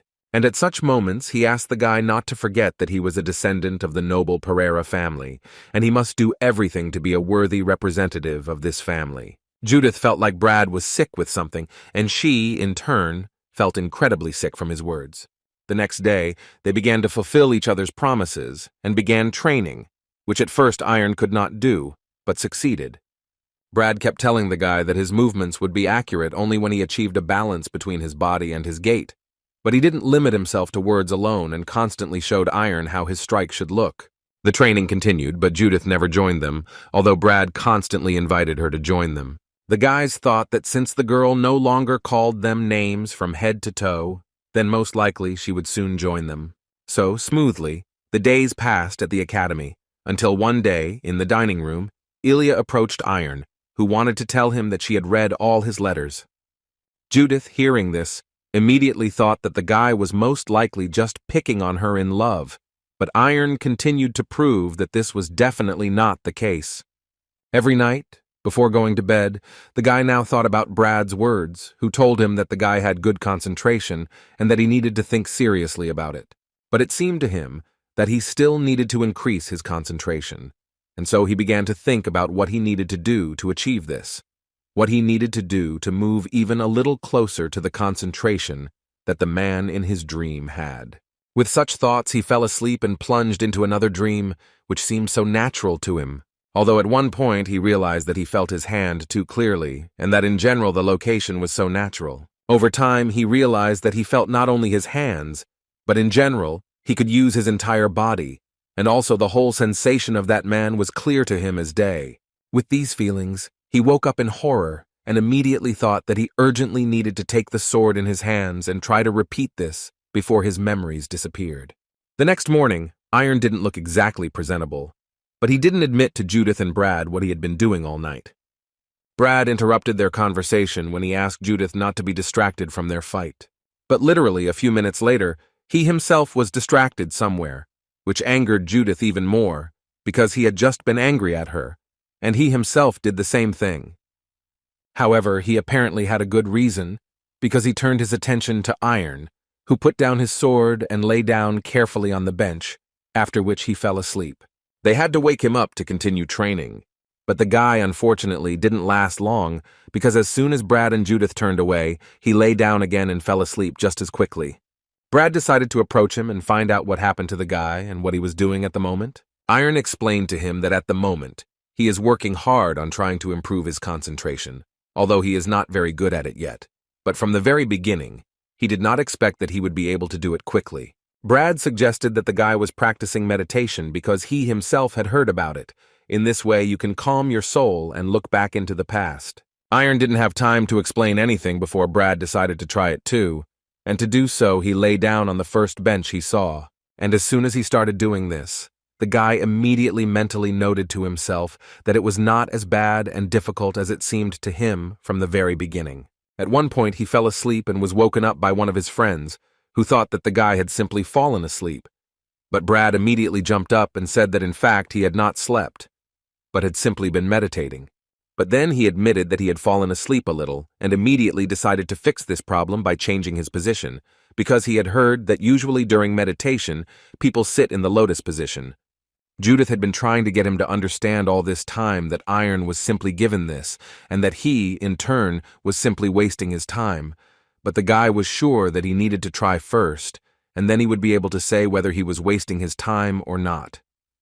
Meanwhile, Aiden went into the office of the head of the academy to tell about the news in the academy, but according to him, practically nothing new happened, except that Iron managed to move to Class B, because according to the assessments of other teachers, the guy was able to significantly improve his skills, thanks to the help of Judith and Brad. He also decided to tell Crone that he was right, and Brad Lloyd did cause a small zone of change. During a fencing lesson, Brad finally met Judith, whom he managed to defeat. But the girl was not going to admit her defeat and invited the guy to fight again. She was quickly stopped by the instructor, who with just one look made it clear to her that she shouldn't even continue this conversation. She heard him, but then she still approached Brad personally to tell him that after the lesson she expected a rematch from him, which Brad did not really argue with. The teacher, watching these guys, thought only that they were incredibly talented and diligent, because they both developed their skills at an incredible speed. He especially liked Brad's progress because between him and Judith, who had previously fought for second place, a gap gradually began to appear and the guy began to move ahead. Brad himself also felt with his whole body how he was becoming much better and stronger. Therefore, it seemed to him that if he continued to develop in this spirit, then sooner or later, he would be able to catch up with Ilyu. Iron also did not just waste his time, but constantly continued his training, thinking that meditation actually improved his skills as well. However, no matter how well he did, it was still too little for him, and he wanted to improve his results even more. Suddenly, his thoughts were interrupted at one point by Brad and Judith, who came to him. They immediately decided to ask the guy, or was he not too fixated on just one perpendicular blow? He didn't have time to answer them anything, as they immediately told him to collect his things and finish here so that he could go with them to the meeting with the manager. Iron assumed that this meeting would be to convey some information, but Brad immediately corrected him and told him that, in fact, they would meet him in a large training arena. As soon as all the students had gathered, Krona came to the center and began to talk about how about 9 months had already passed since they entered the academy. According to the old man, he was incredibly happy that they managed to endure a large number of exams and harsh training. Pride filled him, but he did not gather them here to say these words. He wanted to talk to them about the final assessment, and if his words were to be believed, it would be different from the midterm, in which they had to fulfill a certain standard of some discipline. Krona paused for a moment, and then said that it might sound rather strange, but at the final assessment, he would like to see their hidden talents. He immediately noticed the boys' reaction, so he quickly asked them not to be afraid, and assured them that there was no need to look for meaning in his words, because all that was required of them was to use the sword to demonstrate what they thought was the best side of themselves. In other words, the old man suggested that they use their imagination, because in this case they could show some secret blow or an unusual maneuver to confuse the enemy. They were essentially allowed to resort to any means to show their capabilities. He was sure that everyone who was here was able to reveal their strong side. So for the remaining 3 months, he asked them to give it their all, and finally, he had one modest gift for them. He took off his robe and said that even if it was just an old man's dance with a sword, he would be very grateful if they could learn something from it for themselves, which Iron began to look at very carefully. The guy watched every movement of the leader, but even with such attention, it was difficult to see all his movements, because he handled the sword so easily that it seemed like there was a feather in his hands. All the old man's movements were perfectly honed. It really looked like a dance with a sword, but every swing of the sword made one wonder how much power such a blow could have. After a few minutes, he finished and thanked the guys for watching so carefully. He was very pleased. He started to leave the training hall, but even after a few minutes, all the guys were still sitting in shock. They couldn't believe what they had just seen. The next day, Brad and Judith were at training again, but at one point, the guy decided to ask the girl what she thought about Kron's performance yesterday. But she continued to ignore him, thinking about something of her own, so the guy had to repeat his question and ask her to stop ignoring him. He did this until she got angry and asked him to shut his mouth because he was preventing her from concentrating. Brad realized that she was probably just not in the mood, and if he understood correctly, then Iron was to blame for everything, although she assured him that this was far from the case. She said that she was just worried because they had the final assessment coming up, and Iron was deep in meditation at the time, so she was a little worried because she thought things might turn out badly. Brad decided to calm her down, and therefore said that he was 100% sure that Iron would pass this exam. She just didn't understand why he was so confident and calm.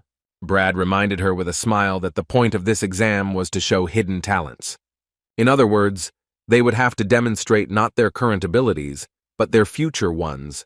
And when he reminded her of this, he wanted to ask her who she thought had shown the most hidden talents and made the fastest progress in the 9 months at the academy. It quickly dawned on her who Brad was talking about, and yes, it was Iron, and when she finally said it, he asked her to calm down and not to worry.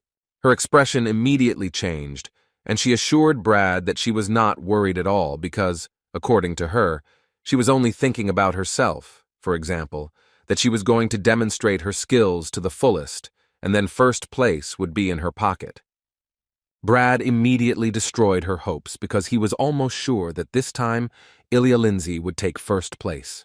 And according to the guy, the whole point was that Ilya came from an outstanding family of swordsmen, and such families on their continent can be counted on the fingers. In addition, her family studies martial arts, which helped them get the title of a famous family. But Judith did not think that this was enough to take first place. But Brad pointed out that it wasn't just his skills, but his persistence, which made Judith even angrier, because in that case she didn't understand why they were going to hold an exam if the outcome was already determined in advance. Besides, she always didn't understand what was so great about their noble families and her older brother, who was previously called the most famous genius on the entire continent.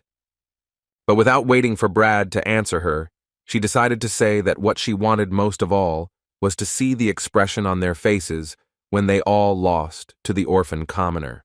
However, Brad didn't just not answer her. All this time he was looking at one point, which was Ilya, who was standing behind. The girl immediately began to tell Judith that she really didn't care what they were saying about her behind her back because it didn't affect her in any way. Judith did not apologize to her. Moreover, she decided to continue arguing with her and even offered to fight her one-on-one since Ilya was so brave. But Brad immediately began to ask her to stop doing this because he understood that for a fight at the academy, they could easily be expelled. Ilya did not respond to her with aggression, but only said that this time she would do everything possible to take first place, and would always do so in the future, so that none of them could achieve this. And in order to make them feel offended, she promised that she would only use the Academy's program to prove that she was already a cut above them.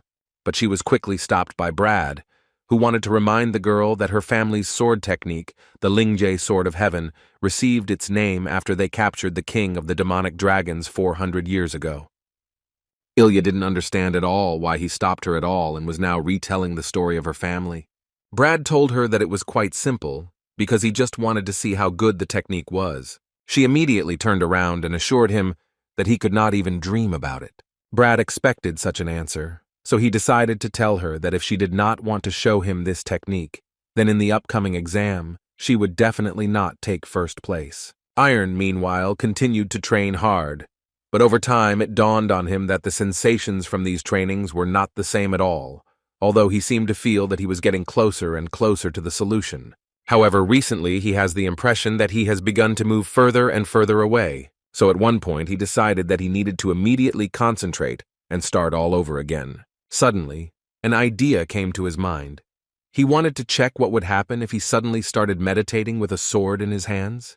Brad, meanwhile, came to watch his friends train, and they were very happy to see him. The one who was in the top 5, according to Brad's feelings, began to train even more, although the guy himself thought that there was nothing surprising in this, because the final assessment was coming soon, so they wanted to get into the best shape possible.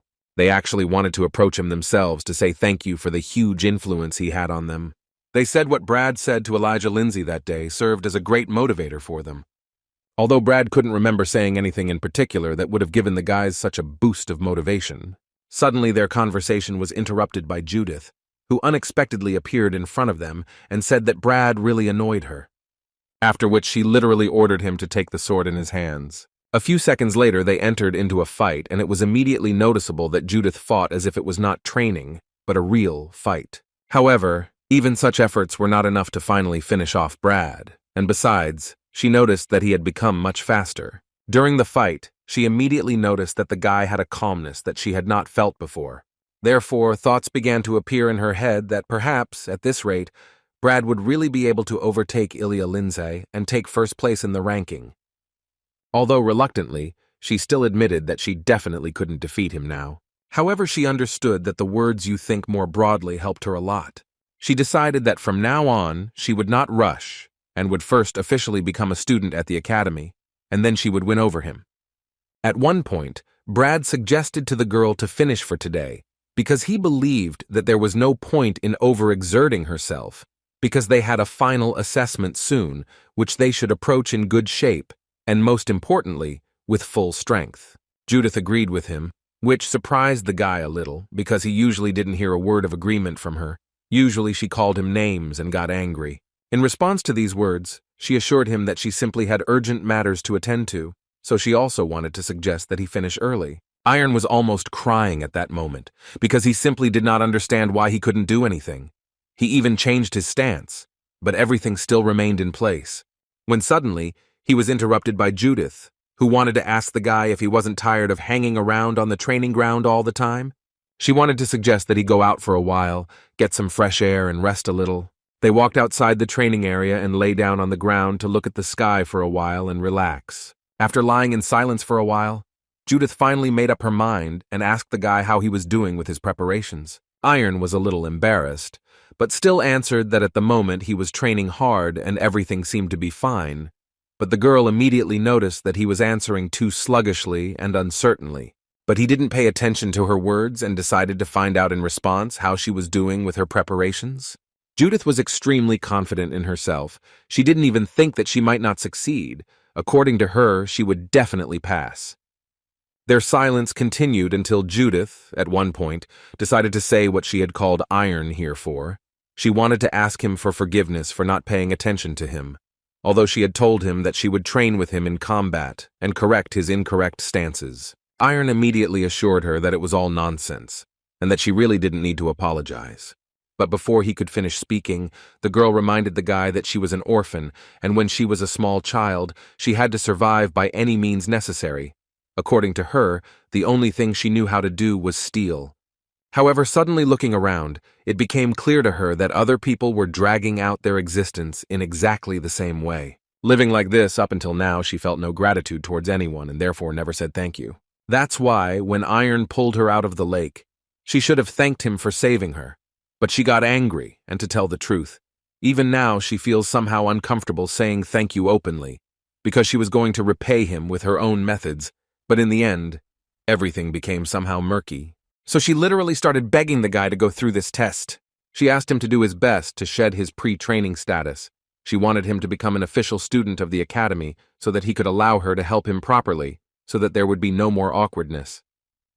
At this point, she finished her speech and began to leave, at the end telling the guy to sit still, because if they went together now, she assumed that she would have a hard time because of shame. So she asked him to sit for 5 minutes, and then also come back. Iron was very glad that they had such a nice conversation, but the guy still believed that in this situation, he should be the one asking for forgiveness, because it was he who had not paid her due attention for these 2 months. In any case, the guy was very happy that he had managed to change so much recently, because before he spent all his time in his bed, and now he just sits and looks at the sky. The first year at the academy had been so good for him, the guy himself did not believe it. But he also believed that everything was just beginning. Judith, Brad, Ilya, as well as the instructors of the academy, helped the guy a lot. So he believed that the time had come when he should repay them with his excellent results. Before continuing his next workout, the guy closed his eyes and decided to meditate a little more, and as soon as he did this, he immediately felt how literally his entire body began to become stronger and stronger. The next day, the same exam began, where the children presented their skills and each of them amazed more and more. The teachers even said that among the students, there are a lot of children who do not develop so quickly. Some of the guys really came up with different ways to surprise the teachers, and most importantly, the instructor, for example. One of them was able to cut a stone with a wooden sword. Although Krona understood that everyone was showing results beyond expectations, he was still a little upset, although he himself did not know what he should expect and what he would like to see. The line gradually approached Judith, who decided to ask the teacher for permission to take the test with another student. This left the man stumped, so she had to explain that she meant a duel, which, according to her, would allow both of them to more fully demonstrate their strengths, and the student with whom she wanted to take the final assessment was not against doing so. Chrono noted that, in fact, this sounded quite interesting, and no one had ever suggested this to him before. So first, he would like to know who they were talking to and who this student was. Judith introduced Brad, who at that moment smoothly emerged from the crowd. The manager immediately realized that this would be a very interesting fight, so he gave permission for it to take place without any problems. And after just a few seconds, their fight began and the girl first began to deliver her strongest blows, so the guy had to actively defend himself. Brad immediately felt a pressure from Judith that he definitely didn't expect to feel. It was something different than what they had been practicing all day in the gym. At this rate, she still managed to land a blow that knocked the guy off his feet, and thus made him understand that he would definitely not emerge victorious today. Their strikes were incredibly fast. Some of the guys didn't even have time to see their movements. However, one thing was clear. For now, the advantage was clearly on the side of Judith, who continued to actively attack Brad, not giving him the opportunity to counterattack. Even some of the instructors were amazed at the ability of the guys to show such a fight and not yet be official students of the academy. It's amazing. They immediately noticed that Judith's blows were merciless and would clearly not have given another student even a chance. But at the same time, they simply couldn't help but notice how easily Brad repels her extremely powerful attacks. And at one point, He finally found a way to counterattack, and immediately after that he did it, thus leaving a mark on Judith's cheek that made her even more angry. But Brad continued to smile and tell her that she had planned in vain to defeat him. In the end, the battle ended with Judith's defeat, whose sword simply fell apart into pieces. But the teachers simply could not help but notice that the boys were on the same level, but Brad was still more skillful and thoughtful, which is why he managed to win in such a difficult confrontation. Krona could only clap for them and say that it was simply an amazing duel that brought him a sea of positive emotions, for which he was very grateful to them. They also bowed to the leader with a smile, saying that they had tried very hard. Krona promised that he would take this into account and asked Ahmed to invite the next participant. Next was Ilya Lindsay, which made Kron very happy, because he expected to see quite a lot from her. Brad at that moment was sure that he had become noticeably stronger and had definitely already surpassed his past self, and perhaps it seemed to him that he was still able to surpass Elijah. As a result, the girl decided to show the leader and his teachers her family's technique, which was called the Sword of Heaven. After a few seconds, she began to swing her sword so fast that she was able to create streams of wind. It was amazingly beautiful and scary at the same time. As soon as she finished, Brad immediately realized that in fact, there really was a huge void between them, and all this time, the girl simply did not show her true strength. These thoughts brought the guy back to earth. Now he understood that all his dreams were in vain, and he would never be able to surpass Ilya. She was incomprehensible to him.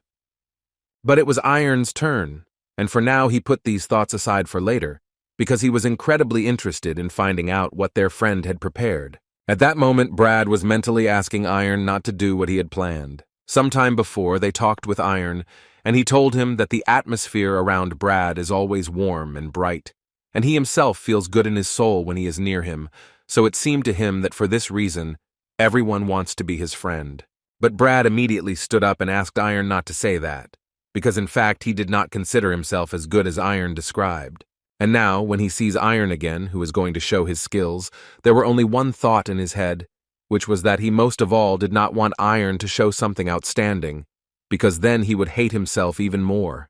Krona almost prayed to see what Iron was about to show them, because it seemed to him that the guy had prepared something really special for them. Absolutely all the students were looking at him, especially his friends. But Iron suddenly said that he was going to show them a perpendicular section with a sword. Everyone except Kron was surprised, because they understood that this was too simple a skill, which even if performed perfectly, would not be enough for him to be accepted as a student of this academy. One of the students even decided to shout at Iron to finally wake up, because they were now at the final assessment, and here they needed to show a secret technique, and if he didn't do it, he would be kicked out of this academy.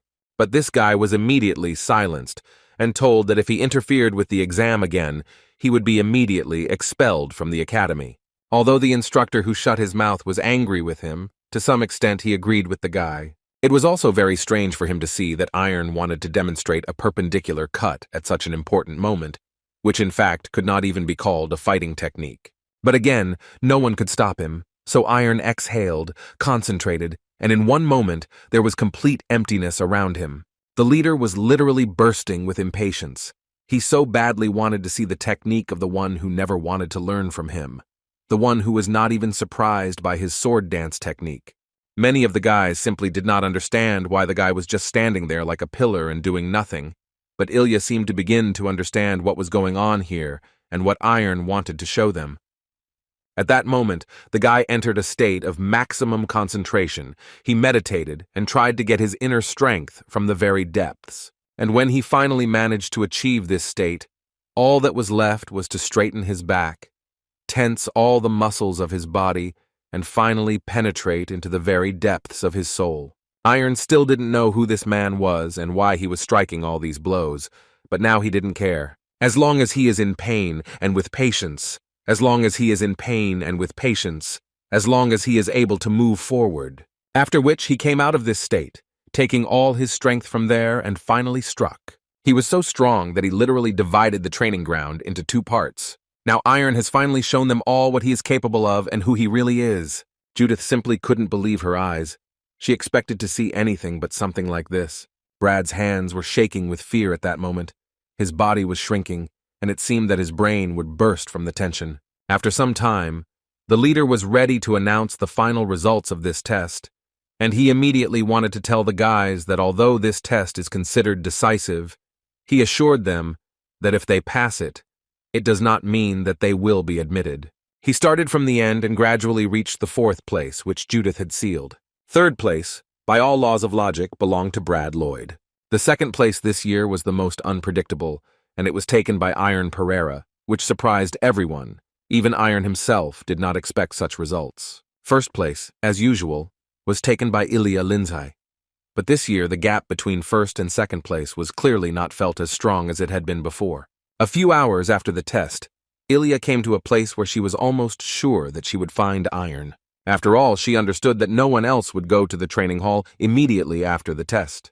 They sat down, and Ilya wanted to tell the guy that he had become much stronger, and that this could not but make her happy. Ilya, of course, did not deny that Judith and Brad also showed themselves well, but she had not felt for a long time that someone was chasing her so strongly, and she understood perfectly well that this year she got 1st place with a big stretch. In any other case, she would have been upset, but this time, according to her, she even had fun, and that blow of his was very frightening. Iron was clearly confused when he heard such words addressed to him, so he decided that he needed to praise the girl in return, and then she realized that he was simply not used to praise. But that's not the main thing she wanted to say. Ilya came here to tell Iron that she won't stay at the academy. The guy reacted quite violently, almost jumped up from his seat to find out why she decided so. Ilya couldn't help but notice that she really liked his reaction, but according to him, it all just happened suddenly, and he simply didn't expect it. But she still decided to confess to him that she had not planned to become a student at Chrono from the very beginning. She just wanted to take 1st place in the final assessment, and then return to her family. After which she decided to ask him if he knew who was called the true genius of the entire continent. Iron wasn't sure of the answer, so the girl answered for him, saying that his name was Kayla Linjay, and he was Ilya's older brother. When she was only 7 years old, Kyle became so popular that he was known to almost every person on the continent. When he was 10 years old, he defeated a knight in a duel, and even then he reached unprecedented heights thanks to his outstanding talent. Of course, Kyle was recognized by many famous people, and he became famous on the continent as the strongest genius. The whole family had high hopes for him, until one day another genius appeared, a bourgeois by origin who took 1st place at the Kronos Academy and then refused to become his student, and it was Ignat's girlfriend. Instead, at the age of 14, she decided to start her own mercenary company, and over time, Kayla received a challenge from her to a duel, and since their family does not avoid battles, he immediately accepted the challenge. As a result, after just 3 blows, the fight ended in favor of Ignata, who left the guy with absolutely no chance. Ilya, seeing the defeat of her idol and role model, the girl decided to hug him tightly and thus support him. But Kyle suddenly began to calm Elijah down, as if nothing terrible had happened. Then it seemed to her that her brother would get even and fight Ignat again and finally defeat her. However, Kyle was never able to recover from that defeat. After what happened, people quickly cooled towards him. He was recklessly criticized and ridiculed for the first time, and in the end he could not withstand the despair and pressure that fell upon him. Ilya was still a baby at the time, and therefore did not fully understand what was happening and how to help her brother, so she could only watch him. But over time, he came to the realization that he was locked in his room, and only human eyes were looking at him, and all she could do was promise herself that such a fate would definitely not befall her. Elijah was going to do everything possible to ensure that no one would ever be able to shake her faith. However, without even realizing it, she sank into this abyss and forgot what kind of person she really is and what she wants from this life. She came to Chrono at the age of 12, and she did it because Ignata came here at 13. As a result, she wanted to be officially recognized as a knight at 14, because Ignat had been saving up for this title for them at 15. But now she decided that it was time for her to stop trying to catch up with someone. And looking at Iron, she thought only about the fact that all this became possible only because she saw how Iron does not allow others to lead him astray and does not pay attention to their words at all. Seeing the guy's persistence, she decided that she wanted to go through a similar path. Moreover, she was confident that she could achieve the title of master, even when she did everything her own way. Iron finally spoke and wanted to tell the girl that he was incredibly pleased to see how the girl was able to cope with difficulties, and now she essentially sees a world that is not limited to the academy. But as far as he himself is concerned, he doesn't have a clearly defined goal yet. These words made Ilya smile and then laugh because she thought the guy was talking complete nonsense. And when she finally calmed down, she asked the guy to continue working just as hard, because she believed that the gap between them could become huge at one moment. In the end, these words made Iron think again about whether he was really okay. He looked at his sword and did not fully understand whether he was doing the right thing. Judith, meanwhile, finally found Brad, who at that moment was in the training room where the tests were being conducted and was simply looking at the hole that was left by Iron's strike. She decided to invite him to go and compete a little, because her hands were starting to itch again from losing. But in response to her proposal, the guy suddenly said that he had made a decision and was now going to drop out of the academy. Before she had time to say anything to him about this, he suddenly added that he simply did not understand how a person who had literally only recently picked up a weapon could demonstrate an amazing level by simply training one blow for an entire year, while he had dedicated several years of his life to the art of the sword. So he simply didn't understand how much more time he needed to spend to achieve the same results. Although now he was not even sure that he would be able to do this at all, it seemed to him that the presence of such abilities was predetermined from the very beginning of a person's life. At this point, he finished his monologue and began to leave, thanking Judith for everything she had done for him. Suddenly, she stopped him, taking him by the shoulder, and it seemed to the guy that she would begin to calm him down, but it was not so at all. She simply decided to hit him. This, of course, made Brad incredibly angry, so he started yelling at her and wanted to know what she was doing. In response to this question, Judy wanted to know from him what was wrong with him, because he had dodged her sword strikes without any problems, and now he couldn't even dodge her fist. He didn't have time to answer her before she simply continued to hit him, and the guy didn't even dodge at that moment. Judith was too angry, first of all at herself, because she didn't understand how she managed to lose to such a wimp like him. After she got tired of beating him, she simply turned around and started to leave, saying that in the near future, he would be able to boast that he beat the one who would become the best swordsman on the continent in the exam. Now she thought that he was just a coward who had fallen into despair and simply ran away because of some stupidity, although on the other hand, she was not surprised that he had chosen this path. A few days later, Ilya was already in the director's office and was talking about how she didn't want to continue her studies, and he understood her perfectly. Moreover, he supported her in deciding to follow her own path. However, she admitted that she felt better not only because of this, and not only because of first place. Krona could only wish the girl good luck. She left, and the old man asked Ahmed to call the next student. When he started talking to Brad, he was surprised by his decision, because as it seemed to the manager, there were absolutely no questions about the guy's grades, and he meant not only the exam results, according to the old man. The guy was so good that he became a standard for other students. Besides, he personally had high hopes for Brad, to which the guy simply did not know what to answer, so he decided to ask for forgiveness and say that he no longer had self-confidence. Krona clearly saw a lifeless look in the guy's eyes. At that moment, the guy's soul looked like an extinguished candle, which would be very difficult to light. So he decided that he would give the guy a chance to deal with this problem himself, although he mentally hoped that this guy would have an incentive that would get him back on his feet. Next in line was Iron, whose performance amazed the director, and according to him, in his entire career as a director, he had never been so surprised. Before starting the main dialogue, the man decided to clarify whether the guy remembered what they talked about after the midterm exam. Iron couldn't forget this, and as it turned out, the old man reminded him of this in order to say that he had advice for the guy. However, first he wanted Iron to answer the question in which he wanted to know from Iron why he took the sword in his hands. It seemed like it was an incredibly simple question that Iron should be able to answer with ease, but it was immediately obvious that it put him in an awkward position, and the guy didn't know what to answer. After all, he understood that if he told the leader that he took the sword in his hands only because he dreamed of a man who trained hard, the old man simply would not believe him. The instructor, who was also there, could only advise the boy not to think too deeply, because he believed that it did not necessarily have to be something great. Worldly reasons like fame and money would do as well.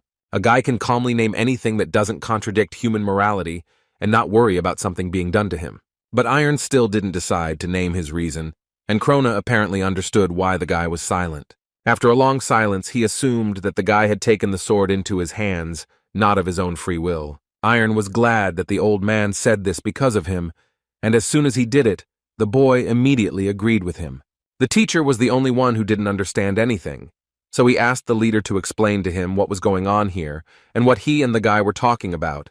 But Krona pretended that he himself didn't fully understand. But then he suddenly said that all this time, he was bothered by the fact that Iron was more serious and diligent than others in his fencing studies.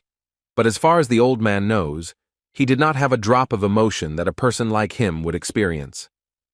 For example, student Brad Lloyd was overjoyed when he felt his skills had improved. And Judith looked very frightening when she realized that she was lagging behind Brad in strength, so much so that rage covered her eyes like a veil.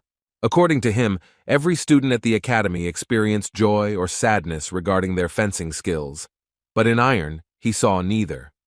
And the man told him all this in order to ultimately find out whether Iron was imitating someone? The guy, hearing this question, confessed, and Krona was glad to hear it, because he had guessed about it from the very beginning, although it was surprising to him that he managed to reach such heights from only one desire to become like another, without having his own will. Krona decided that he would not ask the boy who this idol was, however, if he was going to continue practicing with the sword. He asked the boy to think about it seriously now. In other words, the old man wanted to tell him that if the boy didn't find a reason to train of his own free will, then he definitely didn't belong in the academy. The man asked him not to forget that the world is huge, and therefore it is much more important to find oneself in it than to swing a sword here. Iron had no choice but to thank Krona, and say that he would remember his last piece of advice until the end of his days. Krona smiled and said that the word last was not appropriate here and even sounded somehow offensive, so he asked the guy not to say that, after which he asked Iron to come closer to him. He needed the guy to lend him some of his blood. Iron did it without any problems, and it wasn't as painful as it seemed at first, although he didn't understand why he was doing it at all. But then, Krona presented him with a sign that said he was an official student of the Krona Academy. And when the boy officially became a student at the academy, the old man noted that he was giving the boy exactly 1 year to find himself and become who he should be, which could not help but please Iron. After talking with the head of the academy, Iron went to meet with Ilya, who wanted to say goodbye to him, and before she left, the girl asked the guy to come visit her when he had time.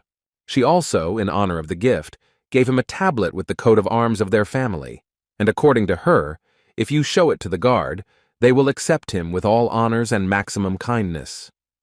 Well, when he arrived, she promised him that she would give him a flower, although the guy did not understand what this could mean.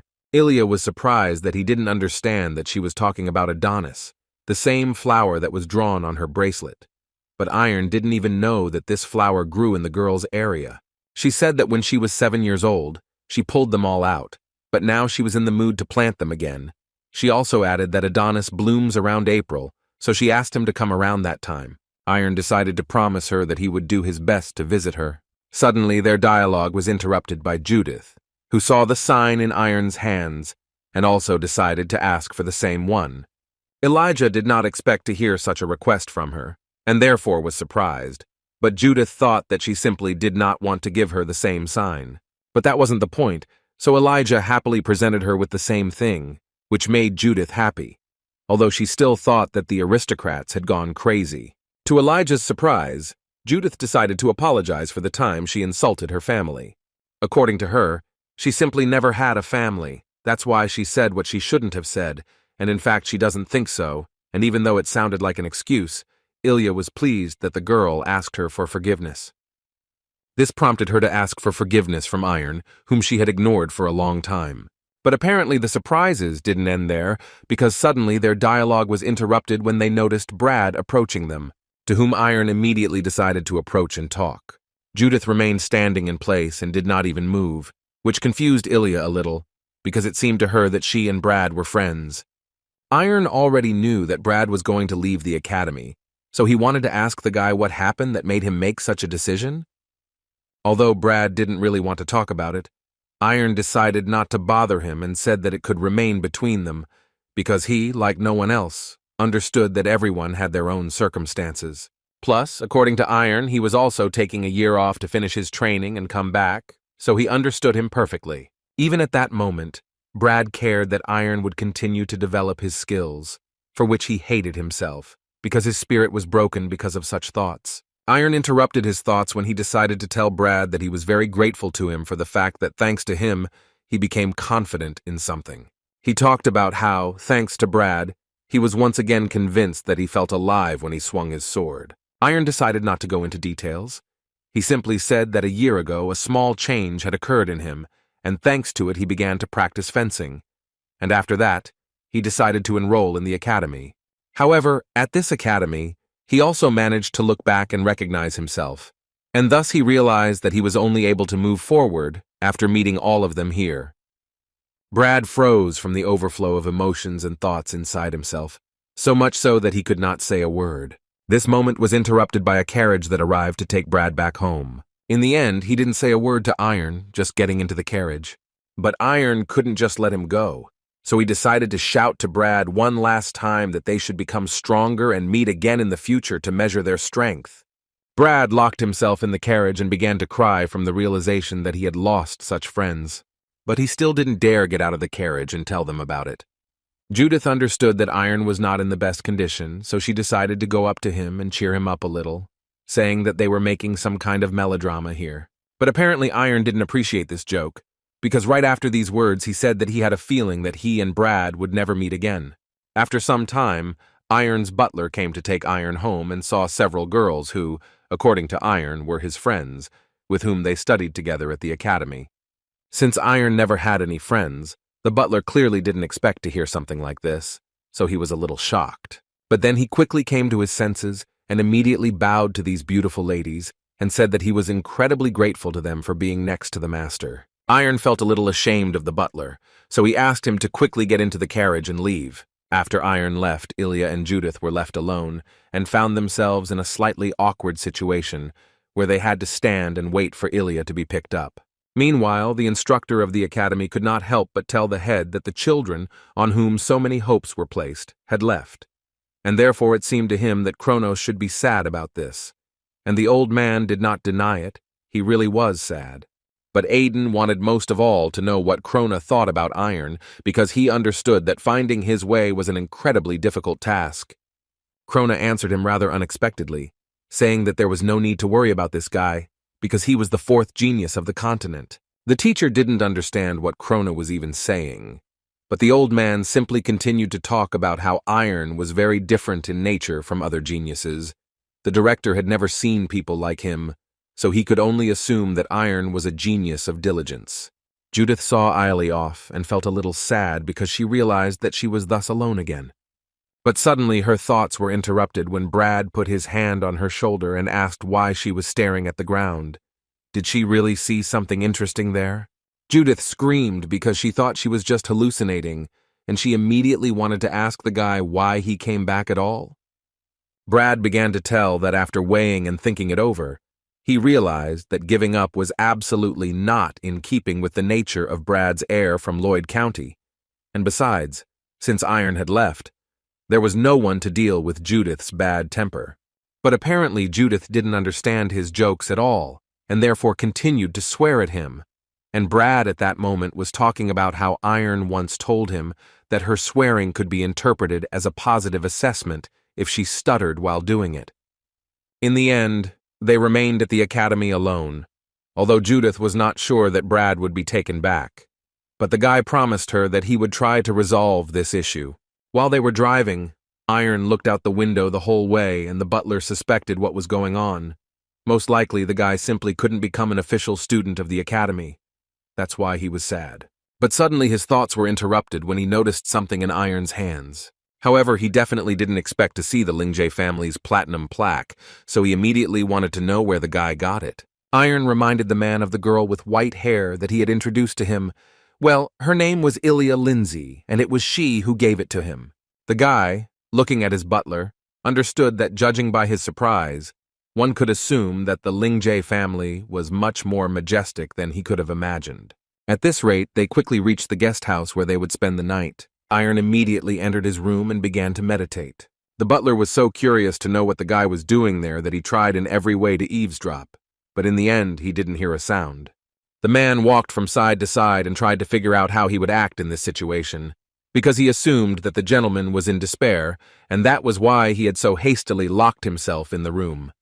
He understood that if he urgently needed to support him, and for this he needed to find a way to lift the gentleman's spirits, and when he went outside, he immediately turned his attention to the orc. The butler had long heard that orcs could occasionally be found in the northwest, but this one somehow ended up in the south. Moreover, looking closer, they, together with Iron, saw that this was not a simple orc, because there was a pendant with a pentagram on his neck. And also on the arm there was a tattoo characteristic of orcs, who are fortune-tellers. At least that's what the butler said. According to him, orc fortune-tellers are the most outstanding fortune-tellers, and Iron quickly believed it, because he himself had heard several times that just one meeting with an orc can bring great luck. That's why they didn't think long before approaching this orc to have him tell their fortunes. The butler mentally understood that, in truth, orcs are fortune-tellers known for saying only good things. So the man decided to bring the guy to them, because it seemed to him that they would help him cheer up the guy. The orc immediately began asking them what they were interested in on this day: love, luck, money. He could tell fortunes on absolutely any topic. But suddenly, he looked at his client and realized that, to begin with, it would be a good idea for him to ask the guy how old he was. More precisely, the ogre wanted to know how many decades the guy had been living in this world, and this kind of question greatly confused the butler. The guy said that he was actually only 16, which the ogre, of course, did not believe, and began to say that even if the guy was telling the truth in his opinion, he would be scooped up into any knightly squad as soon as he applied for membership. And these words began to anger the man even more. The ogre began to tell him that if the guy continued to follow the path of the art of the sword, then what awaited him? But then he did not have time to finish, because the butler began to shout at him at the top of his voice, because he thought that the ogre was simply lying to him. At this point, he believed that they should end this dialogue and asked Iron to leave with him. The guy was about to leave, when suddenly the ogre stopped him and asked him to take a small thing, which, according to him, would help the guy when he had problems. As Iron left, the ogre thought that this guy had definitely not just gained muscle mass. His body itself looked strong and well-built thanks to the movements from practice. But what amazed him even more was the powerful energy that thickly enveloped him. It was because of these thoughts that the ogre did not believe that Iron was really 16 years old, and most of all he wanted him and Iron to meet again. The next day they continued their journey, and before they arrived home, the butler wanted to ask Iron for forgiveness for what happened yesterday, because he didn't know that the orc would turn out to be a charlatan, although the guy assured him that he was not offended, and besides, he didn't hear anything bad. When they started talking about that orc, Iron immediately remembered that he had given him a small piece of paper with a saying written on it, which was that if you stand firmly on your feet, you don't have to be alone. At first, he couldn't figure out what this could mean, but then the thought finally came into his head that apparently that orc didn't just ask Iron how old he really was. He just wanted to know the age of that man from the dreams. At this point, the butler continued to prove to Iron that he actually immediately suspected something was wrong, because in his opinion, the orc immediately expressed himself somehow strangely when he asked the guy about his age, and then immediately began to assert that the guy could become a good knight. And then it dawned on Iron why the man was acting so strangely. So he decided to tell him that in fact he had not failed the exam, but on the contrary, passed it. Moreover, according to Iron, he was officially accepted into the academy, but not right now.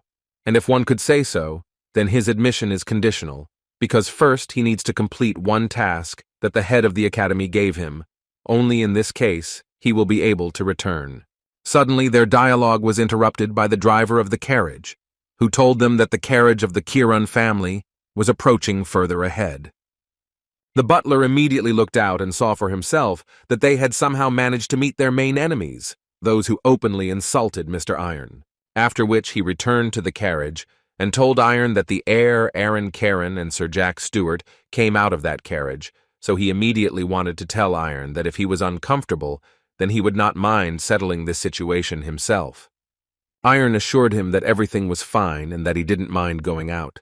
And besides, if he didn't do it, it would have been at least impolite.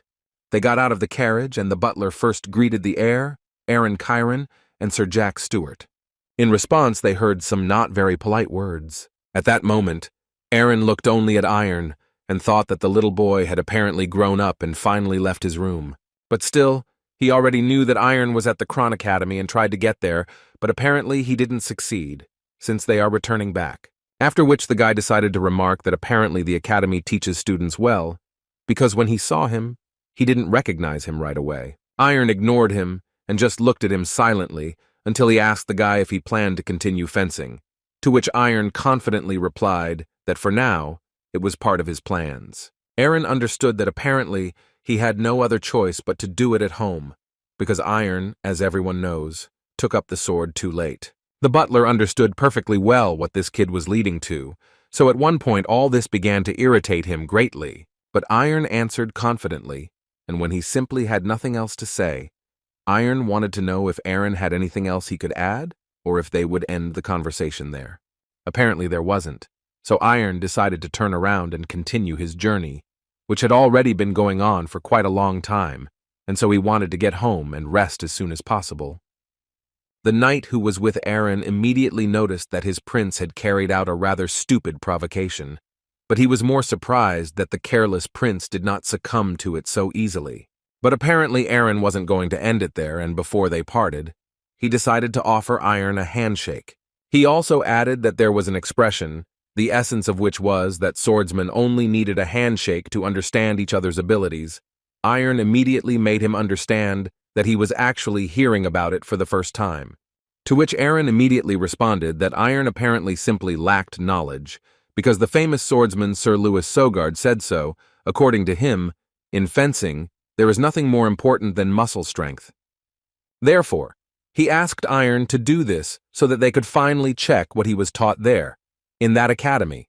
Besides, he, as an older comrade who began to learn the art of the sword 6 years earlier, would be glad to check how much Iron's swordsmanship had grown.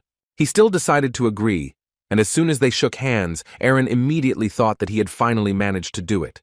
Now he was sure that now he would punish Iron for his insolence. Iron began to squeeze his hand as hard as he could at that moment.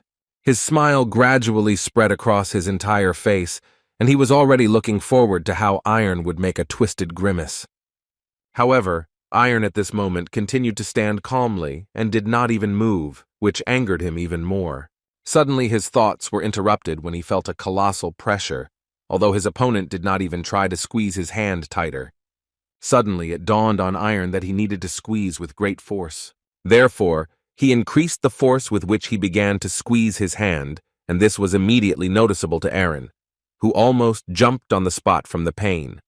He decided to immediately remove his hand because it was very difficult to endure this. Iron smiled and asked Aaron for forgiveness for this because he still doesn't quite know how to control his strength. Aaron did not say another word because the thoughts inside him were eating him up, because he could not believe that he had to be the first to unclench the hand of the careless aristocrat. The gentlemen were about to say goodbye to each other when suddenly they were interrupted by the talking cat, who was unhappy that they would really be parting ways at this point. After which this cat added that Iron should definitely hit this guy and not just let him go, about something that simply cannot be, something that defies common sense, something that literally makes you doubt what you saw with your own eyes. People most often call this action magic. At least it made them feel better that they could come up with a name for it. However, if you manage to go into detail, then all this has absolutely no meaning for magic. It is easy to get confused in definitions. After all, in any case, a person uses an invisible force called mana, but magic is a teaching that strictly follows logic and rationality. Then I read the question about how to correctly call situations when they encounter something absolutely incomprehensible, and for this, people invented witchcraft.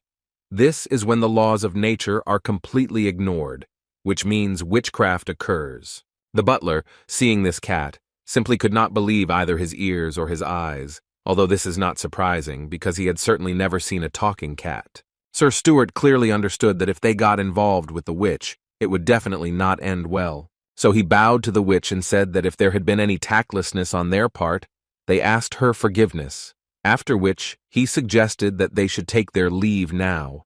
But this cat didn't care at all about his words, because she wanted to see a fight. After that, the cat stood up on its hind legs and the butler went into shock. And at that moment the witch once again wanted to ask them if there would be a fight. She offered to at least arrange a duel for them, especially since she could easily lend it to them. Sir Stuart immediately began to tell her that she apparently had not understood everything correctly, because the Pereira and Chiron families support each other. Hearing something like that was a complete disappointment for her, because she was hoping for fun. Sir Stuart then turned to the Pereira family to ask their forgiveness for taking up their precious time, but they dare not detain them any longer. At this point, they went their separate ways to their carriages, but now Iron was incredibly interested to know who this cat was and whether she was even human. The butler immediately assured him that he was not really sure, but it seemed to him that she was somehow connected with the heiress Curlia, because they were both sorceresses. After some time, Iron finally arrived home and was duly greeted by his family, who were incredibly happy to see him home. The guy said that the academy recognized his talent, and his father was very surprised by this, but he immediately added that he was incredibly proud of the guy. Ironu was very grateful to him for these words, because he couldn't even believe that his father was telling him that he was proud of him. The father decided to talk about the fact that they met a talking cat on the road. According to the man, it was a witch named Lulu, and then Iron was quite surprised when he found out that the witch was not human.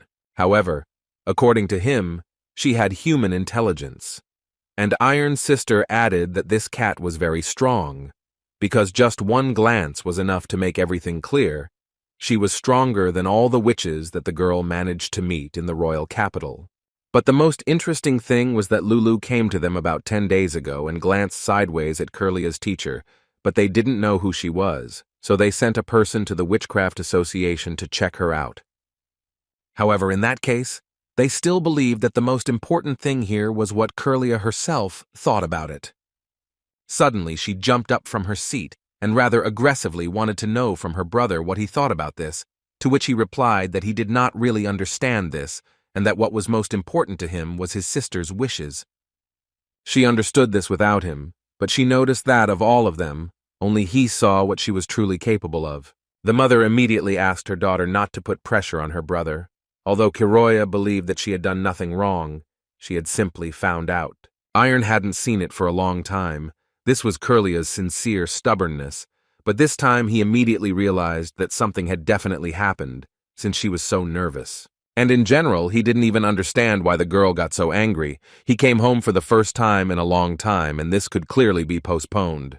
But suddenly he remembered that he had a gift for her, and so he decided that now was probably the perfect moment to give it to the girl. He wasn't entirely sure that she would really like it, but he still gave her this gift, and judging by the girl's expression, she liked it quite a lot. The parents were happy to watch this, because they were able to wait until Iron finally started buying gifts. Carly certainly didn't expect to receive a gift, much less one like this, so she quietly said thank you to the guy, but he didn't hear her, so she had to repeat it and she did it much louder. It seemed like she wasn't thanking him, but just screaming.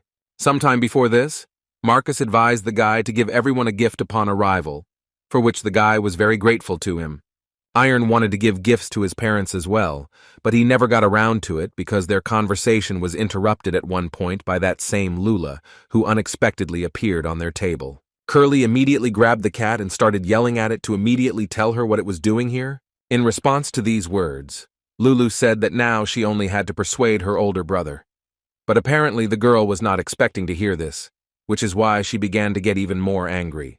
Curlia didn't start coddling her and immediately ordered Lulu to tell her what she meant when she said such words. The cat began to tell her that she noticed that it would be easier to get along with her brother than with Curlia, and since she loved him very much, Lulu thought that if she persuaded him, then she would agree too. But after a few seconds, the witch definitely regretted that she told the girl all this, because she began to scream at her at the top of her voice. Curlia didn't stop there and decided to tell Lulu that because of this behavior, she would definitely not become her student now. At this point, their wonderful dinner ended, and Iron went to his room to rest a little. At that moment, he thought that his parents liked his gifts quite a lot. It even seemed to him that he touched them even more than his admission to the academy. He understood that in an ordinary family, such things are probably not uncommon. So when he saw how his parents rejoiced over little things, he felt both happiness and guilt towards them. Therefore, He firmly decided that he would no longer waste his time on trifles as he had done before. Now he was sure that he was simply forbidden to delay in finding his way of the sword, and he must complete this task as quickly as possible. Suddenly his thoughts were interrupted by a knock on the door, which even scared Iron a little, but he allowed him to enter. It was one of the maids who decided to ask the guy if he would go to the training ground tomorrow, to which he immediately gave her the answer that he was going to do it early in the morning, so he asked her to prepare in advance what he asked for. The maid asked him to think about it again, because it took him more than half a month to get here from the academy, and most likely, he didn't even have time to rest properly. But the guy said that in fact everything is exactly the opposite. His hands are literally itching from the fact that he hasn't held a sword in his hands for half a month. Meanwhile, Aaron came to an agreement with his father, who allowed the boy to return to his room, after which Mr. Viscount called Sir Stuart to him. Viscount Phil Chiron noticed that his son looked rather strange, so he wanted to ask the knight what happened to them on the way to the Pereira estate. Sir Stuart immediately told that on the way back they met the heir of Iron, and when he told this story in full, the Viscount boiled with anger and began to throw everything he saw. He believed that this situation was completely abnormal, and that no one had the right to treat his son like this. Moreover, he immediately began to blame Sir Stuart, whom he considered guilty of all this. Although suddenly the man stopped shouting and began to smile, after which he added that most likely in such a case he simply would not have been able to intervene. But then his scream was heard again throughout the kingdom, and this time he decided to blame everything on Iron, who for some reason had changed. Moreover, according to Stuart, the guy seemed to him to be a completely different person, and it seems that the heir to Iron had learned a lot at the Chrono Academy. Although their families were friends, in fact, Harun Pereira had not been liked by the Viscount for a long time, and the reason for such hatred was that he had luxurious hair, an irresistible appearance, a wife who, if rumors were to be believed, was considered a beauty, and on top of all this, a beautiful daughter who was a sorceress. Moreover, from year to year his fortune only increases, and now the boy, who was once drowned in the mud, suddenly perked up, which the man did not like at all. He thought that it would be much better if Iron continued to rot within four walls. But suddenly his screams and thoughts were interrupted when someone who was sitting in his room said that, in fact, at the moment there was no point in being angry. You just need to pull out the sprout that had appeared, and that would be the end of it. It was Ryan Kieran's proposal. He was the main heir of the Kieran family, moreover. If you believe the guy, he already had a plan. He reminded his father that there would soon be a punitive expedition, so he proposed that when the 6 noble families of the southern part of the Hale Kingdom arrived at the Pereira estate for a meeting of the heads of the family, then it would be possible to wipe their feet on the negligent aristocrat and drive him back into the swamp. The Viscount liked the idea enough that he ordered Stuart out of his office so that he and his son could discuss a detailed plan of how they would do it. The knight understood perfectly well that Iron could very well get into trouble, since a person who was much smarter, more talented, and many times more cold-blooded than the Viscount had entered the game.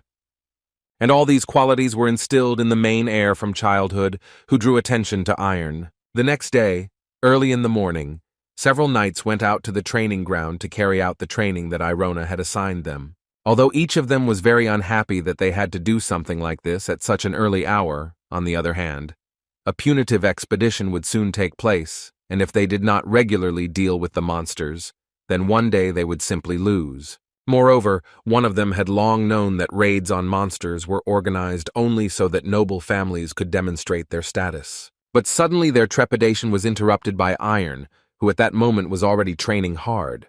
They immediately approached him to say hello, and also to tell him that they had already heard that the guy had returned yesterday, but they still wanted to know what he was doing on the training ground so early. Iron knew very well that the ordinary soldiers had morning training planned today, but he still decided to work out alone, and he promised that he would definitely not disturb them. The knights immediately began to whisper that since the heir to the throne was here, he had most likely already flown out of the academy, but they still couldn't help but notice how the guy had bulked up quite a bit during this time. One of them decided to lift the disc that Iron had just used to pull himself up, but he was unable to do it because it was too heavy for him. But suddenly, all their conversations were interrupted by Orn Zukran, who was the main knight. He yelled at his people because they apparently came here to have fun and not to train. One of the knights immediately approached him to tell him that they weren't actually having fun here. They just decided to watch the Heir's training for a bit. Hearing this, he immediately turned his attention to the horizontal bar, where Iron was indeed, but he could not fully believe that the guy was doing pull-ups with a disc and his technique was quite good. So the knight immediately wanted to know what this guy had been doing for a whole year. Although Orn then came to his senses and said that maybe in their eyes the Heir looked incredible, but with his skills, he didn't even stand next to the knights, and wouldn't stand. But Iron at that moment continued to show some incredible things on the horizontal bar, which could not help but distract the knights. One of the knights even decided to joke a little on Orn, telling him that he would hardly be able to repeat what the boy was doing now. This obviously made him angry, so he started yelling at them and telling them that they had let themselves go too much, and that now he would do everything to make sure that they had a normal training session. Iron, after some time, took the sword in his hands and decided to work with it a little, when suddenly he noticed a rather familiar cat. It was Lulu, who was sitting quietly on the porch and washing herself. Irona understood that she was clearly not here for nothing, and perhaps she even came here to persuade him, to influence Curlew. But he immediately decided that he would not pay attention to her, because he needed to concentrate on training, and the rest should not bother him. Iron clearly realized that in order to find his own path with the sword, it was time for him to stop repeating the swings of the man he had dreamed of, and it was time for him to start practicing the techniques he had learned at the academy.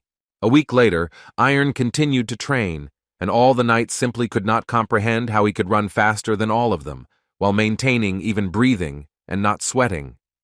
But they didn't hide it from him.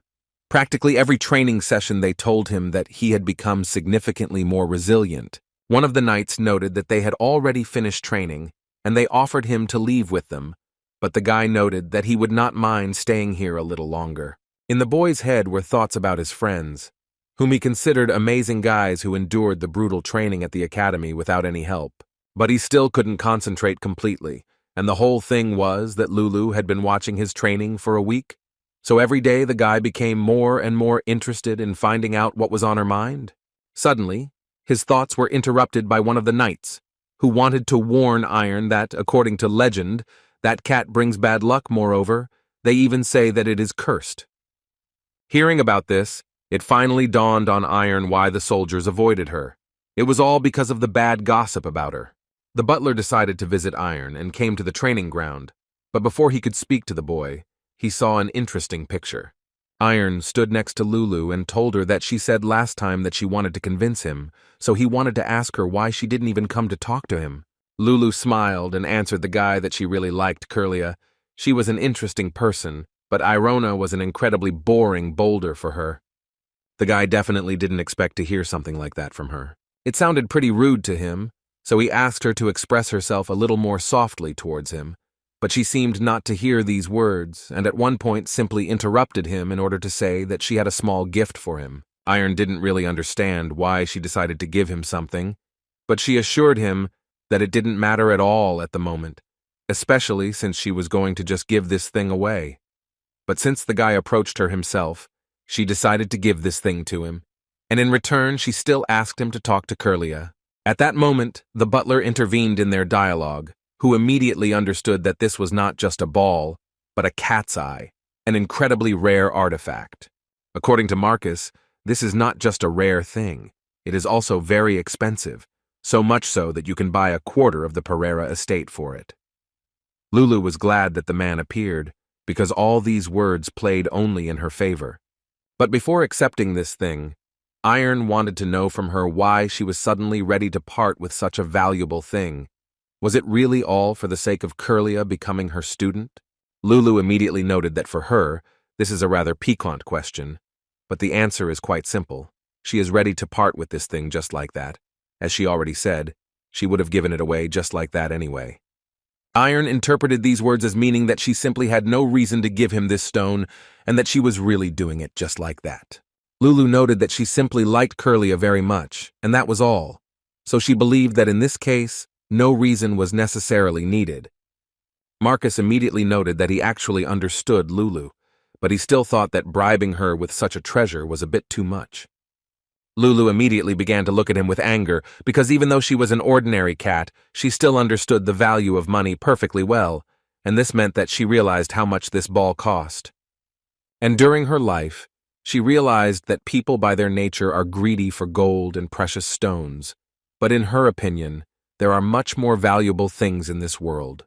For example, a wooden ball that gives off a simply wonderful aroma, according to her, exactly the same ball can no longer be obtained anywhere. So Lulu would not exchange this ball, even for a dozen cat eyes. And this is not the only example. She also had a foxtail in her collection, and her memories are connected with it before she learned witchcraft. And she also had a soft toy that her friend, the same stray cat, gave her. In other words, she believed that it was precisely such things that were the real treasure, and not these cat eyes and the like. Marcus, although he agreed with her, clearly thought differently. Iron at that moment thought that all this was so unusual, and he definitely would not have guessed what the secret was. So it turns out that in the relationship with Curlia, there is also value that cannot be bought for money. In general, he decided that Lulu is a good cat that can be trusted. Lula finished her monologue and once again asked Iron to take this stone and praise her Curlia as best as possible. Iron immediately told her that, unfortunately, he could not accept her gift, which greatly surprised Lulu, after which she repeated to him once again that this thing was very expensive, and he had better accept it. But the guy assured her that it was enough for him that she told him things that meant much more to him than money. Lulu didn't even know what to answer him to these words, but the guy suddenly added to her that he was going to tell Curlia not what she ordered, but what he saw and felt after meeting her. Lulu immediately answered him that she doubted the words he said about Kelia, so she thought that she could attract him with a pebble, but in the end, even that didn't work out for her. Although she asked him not to get cocky, because in her opinion, this does not change the fact that he is a simpleton, and besides, she plans to visit them often. The next day, Iron and Lulu met under very strange circumstances, because Lulu was screaming at the top of her voice that they were in trouble, and he urgently had to run after her. After which she ran away, and when Iron finally caught up with her, it turned out that she just wanted him to stay with her while she ate. Iron was initially confused by what she considered to be a problem, but then he sat down next to her and waited for Lulu to eat, because according to her, she gets very restless when there is no one around during meals. The next day, history repeated itself, but this time Iron did not react so violently, and simply calmly wanted to ask Lulu what happened this time. The thing was that Lulu really wanted to know what that cat lying on her belly was thinking about. But the guy didn't know, and he became interested in finding out from Lulu. But as it turned out, she brought him here so that he would answer her this question, because she also didn't know, and in general, she didn't quite understand why he was answering her question with a question. Iron thought that she knew what this cat was thinking, so she called him to tell her. But it turned out that she didn't even know about it, and in general, she was surprised that he thought so. The guy found this very funny, but Lulu didn't understand at all why he suddenly started laughing. Iron found it funny until he remembered the words of Crone, who told him that he had exactly 1 year to understand who he was and what he wanted from this world. These words affected him quite quickly, so he immediately broke away and went for his sword. He came to the training court with the thought that today was definitely not the day when he should do nonsense, because he needed to find his way of the sword as quickly as possible. Although it seemed to him that after leaving the academy, he had completely lost it and now did not understand anything at all. Iron began to actively train again, and at that moment was trying to figure out what to do now. But in the end, it all ended with him simply repeating the same thing as that man, which made the guy sad. Suddenly, his thoughts were interrupted by Lulu, who, out of the blue, wanted to ask the guy if he had tried to study witchcraft. Iron didn't quite understand why he was doing this at all. But instead of answering this question, Lulu suddenly invited him to become her student. At this moment, Iron felt incredible pressure, which made him unable to even say a word. Looking at Lulu, he immediately understood that she had changed very much in one moment and had become different from what she had been before. The guy was lost in some kind of fog, and Lulu at that moment continued to offer him to become her student, so that they could go together to the cheerful world of sorcerers. The oppressive energy disappeared and the guy came to his senses again, after which he immediately refused Lulu's offer, arguing that he simply did not want to, and besides, he was definitely not a sorcerer, but a swordsman. Lulu thought that this was not a problem at all, because he could easily start learning from her, and sooner or later he would definitely learn this art. But the guy believed that even if he wanted to, he still wouldn't be able to master it, even if he really wanted to, although Lulu thought that he was stupid, because in fact, no one is more suitable for witchcraft than a swordsman with a strong will, and in her opinion, there is a high probability that he will discover an ability in himself that will make his sword better. And in order to explain to the guy what she means, first, she would like to ask him if he knows how swordsmen, sorcerers, and magicians differ from each other. The guy didn't know this, or pretended not to know.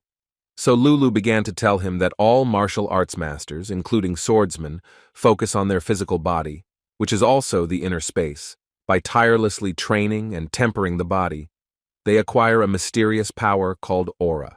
Magicians, on the contrary, concentrate on the external environment, which is the outer space.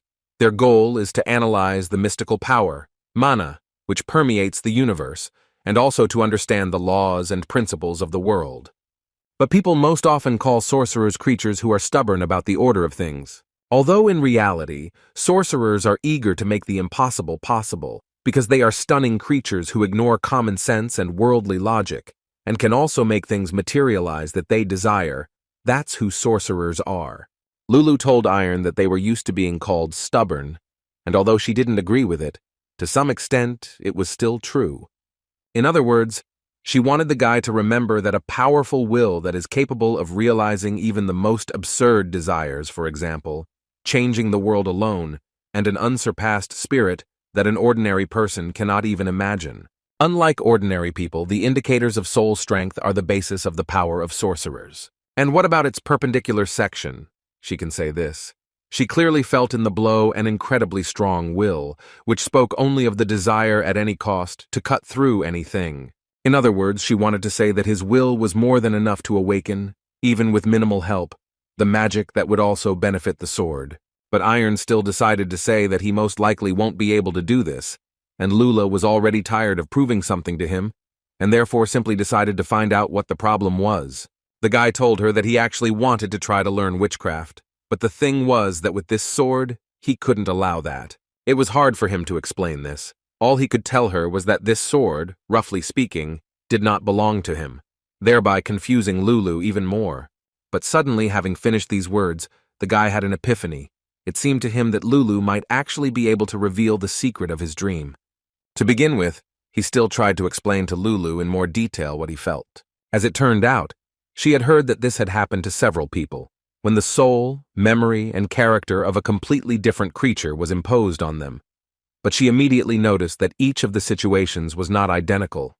But it seemed to her that this would not interfere with the study of witchcraft. Iron heard this and thought that in fact, she had only seen the section once and had reacted positively, so he thought that the man's technique was truly charming.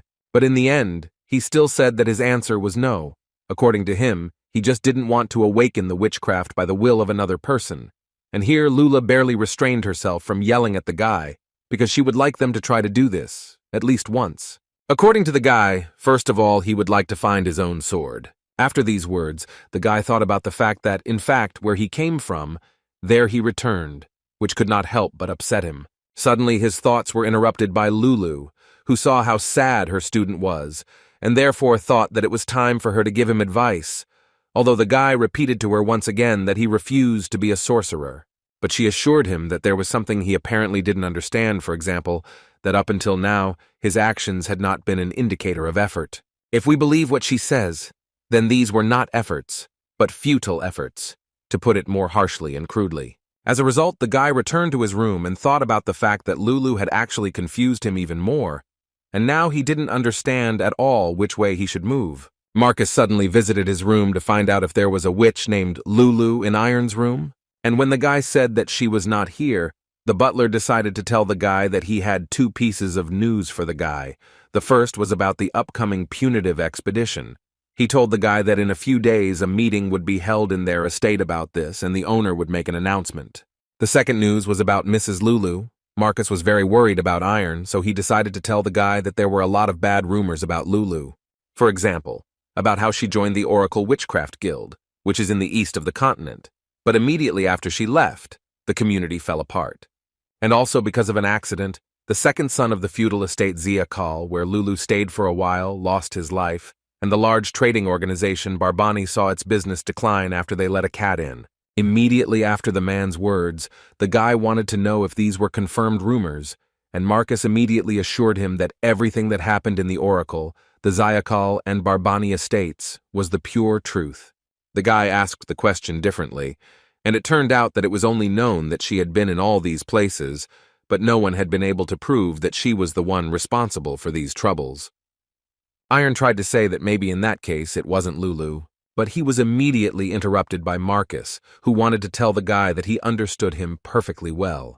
That perhaps people simply mixed stories from life with superstitions about a black cat, and the rumors were unfounded, and perhaps she personally did nothing. However, he only asked him to think about whether it was necessary for him, in his position, to take such a risk. At this point, the man finished and left, and Iron remembered his own words when he said that he would evaluate Lul the way he saw and felt himself. And at the moment, it seemed to him that she did not have such a bad character as to harm someone. He also believed that she was quite unusual and a little different from people, but she definitely had her positive sides. At least that was the guy's opinion, and it was him that he would tell his sister Curlia, without bringing up any rumors. But suddenly he heard a voice from under the bed, which wanted to know from the guy what would happen if something bad happened to Curlia, and she was next to her. Iron guessed that Lulu had been under his bed all this time, but before answering her question, he decided to check with her if what Marcus had said was true. She immediately crawled out from under the bed and assured him that in fact everything was just like that, but it wasn't her doing.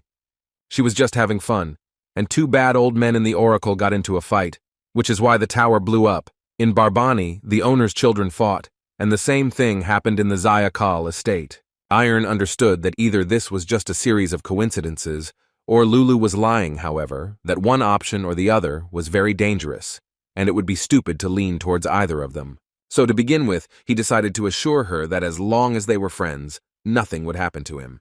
Although Lulu herself was no longer sure of this, because she had already become accustomed to being called a black cat, which promises bad luck. Iron assured her that, in fact, there were a lot of rumors about him too, but that didn't mean that all of it was true. In this way, he wanted to tell her that they were quite similar in this regard. Of course, he didn't say that he had never made a mistake, but he would evaluate it the way his heart and mind tell him, and if he fails, then he will think about what to do. Lulu hadn't heard such words for a long time. Iron knew that the people around him would be a little worried, but he immediately promised her that he would slowly dispel their worries. While the guy was talking there, Lulu took out her small purse again and told the guy that she had a gift for him. She took out a huge ball, and according to her, this thing is very expensive, and it is 100 times better than a cat's eye. So she asked him to accept this small bribe and tell everyone that it is actually not bad. After which, she immediately ran away, and Iron didn't even have time to tell her that he doesn't take bribes at all. But on the other hand, the guy understood that this was one of Lulu's valuable treasures, which was simply nice to realize. The only thing that bothered him was that this ball was somehow too huge. The next day, Iron finally decided that he would take part in the upcoming punitive expedition. The father asked the boy to think about it carefully, because this was not some kind of festival. But according to Iron, he had already thought everything through carefully and had definitely decided that he wanted to participate. The man wanted to make sure that the boy really understood what he was agreeing to, so he told him again that on the punitive expedition, he would have to fight not with monsters, but with other families, which, in his opinion, could be much more unpleasant and burdensome than the guy could imagine, so the man wanted to ask the guy again if he really wanted to participate. Iron did not change his mind after these words, and assured his father that he wanted to do everything possible to ensure that everything worked out for him. A week later, Viscount Karen arrived at their castle, and as soon as he saw Iron, he immediately began to compliment him, although mentally he was ready to tear this guy into small pieces. Irona recalled the words of Marcus, who asked his master to remember only one thing, which was that it would be better if he kept in mind that there was no family that would be friendly towards them. He decided to tell a little about each family separately. With Bauer and Fried, they communicate without conflicts, but he couldn't help but notice that their friendship wasn't strong enough to trust them.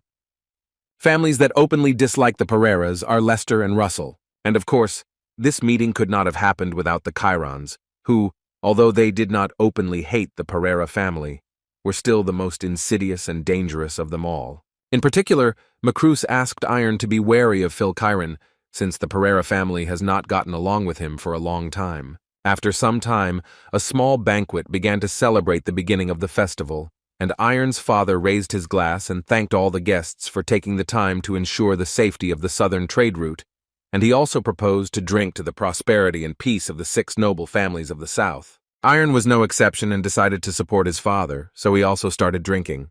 The guy didn't like the drink they were drinking right away, so all he could do was hope that he definitely didn't need to drink at all. Suddenly, the guy noticed that absolutely everyone at the table, without exception, was staring at the guy. Iron immediately assumed that he must have made some kind of mistake, since everyone suddenly paid attention to him. His thoughts were interrupted by Phil Chiron, who laughed at the guy and finally said that Iron was actually holding the glass a little incorrectly. According to him, white wine is very sensitive to temperature, so if you hold the glass this way, the warmth of your palm is transferred to the wine. And to do this correctly, you need to grab the thin part, that is, the stem of the glass. Iron felt a little awkward, because no one taught him this, so he asked for forgiveness. But according to Phil, this happens to everyone, and he asked him to correct himself and take the glass correctly. The guy seemed to have corrected the position of the glass in his hand, but according to the man, he still does it incorrectly, because he still needs to stick out his little finger. Iron didn't know what he was talking about, so Phil Chiron had to explain that when condiments were very expensive, to avoid wastage, people would scoop them up with their thumb and little finger, but when they lifted the glass with their whole palm, the fingers would become damp and the condiments would often be wasted. After which the man added that he, of course, understood that at a guy's age they wouldn't worry about such things, but it still seemed to him that, being an aristocrat, he simply needed to know the rules of etiquette at the table. The other heads of families supported Chiron, saying that this was the difference between aristocrats and commoners. But Phil Chiron noticed that they had slightly distorted what he wanted to convey, after which he asked Father Chiron not to misunderstand him. The man immediately noted that he had no misunderstandings, because he understood everything perfectly. The performance of the Chiron family did not end there, because immediately after these words, Phil decided to clarify with his son whether he had listened to the symphonies that he had recommended to him, to which Aaron responded rather quickly, saying that he had listened to everything and especially liked the second composition. The head of the Lester family was glad to hear that Aaron also had excellent knowledge of music, after which he decided to ask Iron what kind of music he listened to. The guy told them that he actually didn't have any favorite music, which upset them a little, because they were sure that the guy should understand such things. Even if he was at the academy, it still didn't justify him. According to them, every aristocrat must have a minimum erudition that will help support any conversation. This is very important for the future successor to the throne. But then he immediately smiled and began to tell Iron that he was actually just joking and that he shouldn't take these words to heart. At that moment, Aaron sat and smiled. He was so pleased to watch how they all tried to humiliate the guy. He believed that at this rate, the guy would finally understand that he didn't even have a basic education and that all of this was the result of his laziness and ignorance. In other words, he had thoughts in his head that the moment would soon come when they would be able to expose the irresponsibility of Baron Pereira, who had neglected Iron all this time. Iron himself, at that moment, began to shake with fear, because it seemed to him that everything he was doing was all wrong, which is why his father paid attention to him. At one point, he decided that it would be better for him to leave, so he told his father that he was not feeling well, so if his father did not mind, then he would go away for a short time. He left the room where the dinner was, and at some point, he started running. At that moment, in his head there were only thoughts about the fact that he had run away again, although he was almost sure that he had become much more confident. Iron really wanted to believe that he could stand up to others, but in the end, he couldn't even imagine what pain his father had to endure and how bad it was for Curlia and her mother. And at that moment, he was just lying in bed and doing nothing, for which the guy blamed himself very much, saying that he was an incredibly bad son. He immediately took the sword in his hands and began to train, although at some point this upset him even more, because he remembered that he could not even find his own path and was copying the life of the one he dreamed of. He remembered the day when he spoke to Lulu, and she explained to him what wasted effort was. According to Lulu, cruelly exploiting your body physically is not an effort because in her opinion, to achieve a goal, you need to use it both physically and spiritually, and this is the essence of real effort. In other words, she wanted to tell him that it was important for him to use both body and soul, that great actions must be supported by a great soul. And when she told him about all this, Lulu wanted to ask the guy if he thought he had tried hard enough spiritually. Remembering this conversation, Iron simply could not answer this question, because he himself did not understand anything. Suddenly he heard familiar voices coming from behind him, discussing the guy's stance. It was Lester's family, Kevin and Caesar, who noticed that waiting for adults to talk was very boring, so they came here to offer the guy a little fight between themselves. Baron Russell's heir, Martin, decided to ask Iron to answer a little faster, because they had already realized that he couldn't hold a glass of wine, and now they wanted to check what he could do with a sword. Although right after that he said that a year of study, even at the Kronos Academy, was clearly not enough for their careless aristocrat to learn at least something. These words made the guy even more angry, causing him to look at them angrily and say that they could attack them if they wanted to test his skills so badly. This phrase of the guy stunned the guys. Their faces changed, and there were no more smiles on their faces. However, one of the Lester family decided that he would have no problem fighting Iron, since the guy decided that he was already a great swordsman. Taking the sword in his hands, he immediately thought about the fact that he hadn't actually picked up a sword for about a year. But on the other hand, before that he had been training almost his entire life. But his opponent, on the contrary, had only been training for a year, so he was more than confident of his victory. But he immediately decided for himself that he did not want to get by with just one victory, and he needed to do everything possible to make Iron taste shame. Kevin said he was ready to fight and to test how much Iron's skills had grown during this time. Before he could finish saying that he was completely ready for battle, Iron jumped up and dealt the first blow to him. The result of such a quick attack was that he managed to knock Kevin's sword out of his hands, which was incredibly unexpected for him. Roughly speaking, this was the end of the fight, because Kevin no longer had a weapon with which he could continue. Iron didn't stop there and asked the other two guys who were watching who they wanted to be his next opponent. But suddenly his words were interrupted by Kevin, who shouted that this fight was unfair and did not count. He argued that they had not announced the start of the duel, and Iron had attacked from under the Tashka, thereby breaking the rules. Iron didn't argue with him, and suggested that Kevin pick up his sword and start their fight again. Only this time, he would wait until they started the fight and would not attack in advance. Russell's heir intervened in their conversation, raising Kevin up and telling him that he would fight Iron in his place. Kevin tried to argue with him, but this guy looked at him with such a look that all his questions disappeared at one moment, and he decided to step aside. Martin came right up to Iron and told him that it would be easier for him when he personally fought the guy and defeated him. Lester's heirs began to laugh, because they understood that Martin would now punish the impudent man who dared to challenge them, and then even fought with Kevin against the rules. They were so confident in Martin's victory, if only for the reason that they have different equipment. Russell's successor is much larger than Iron.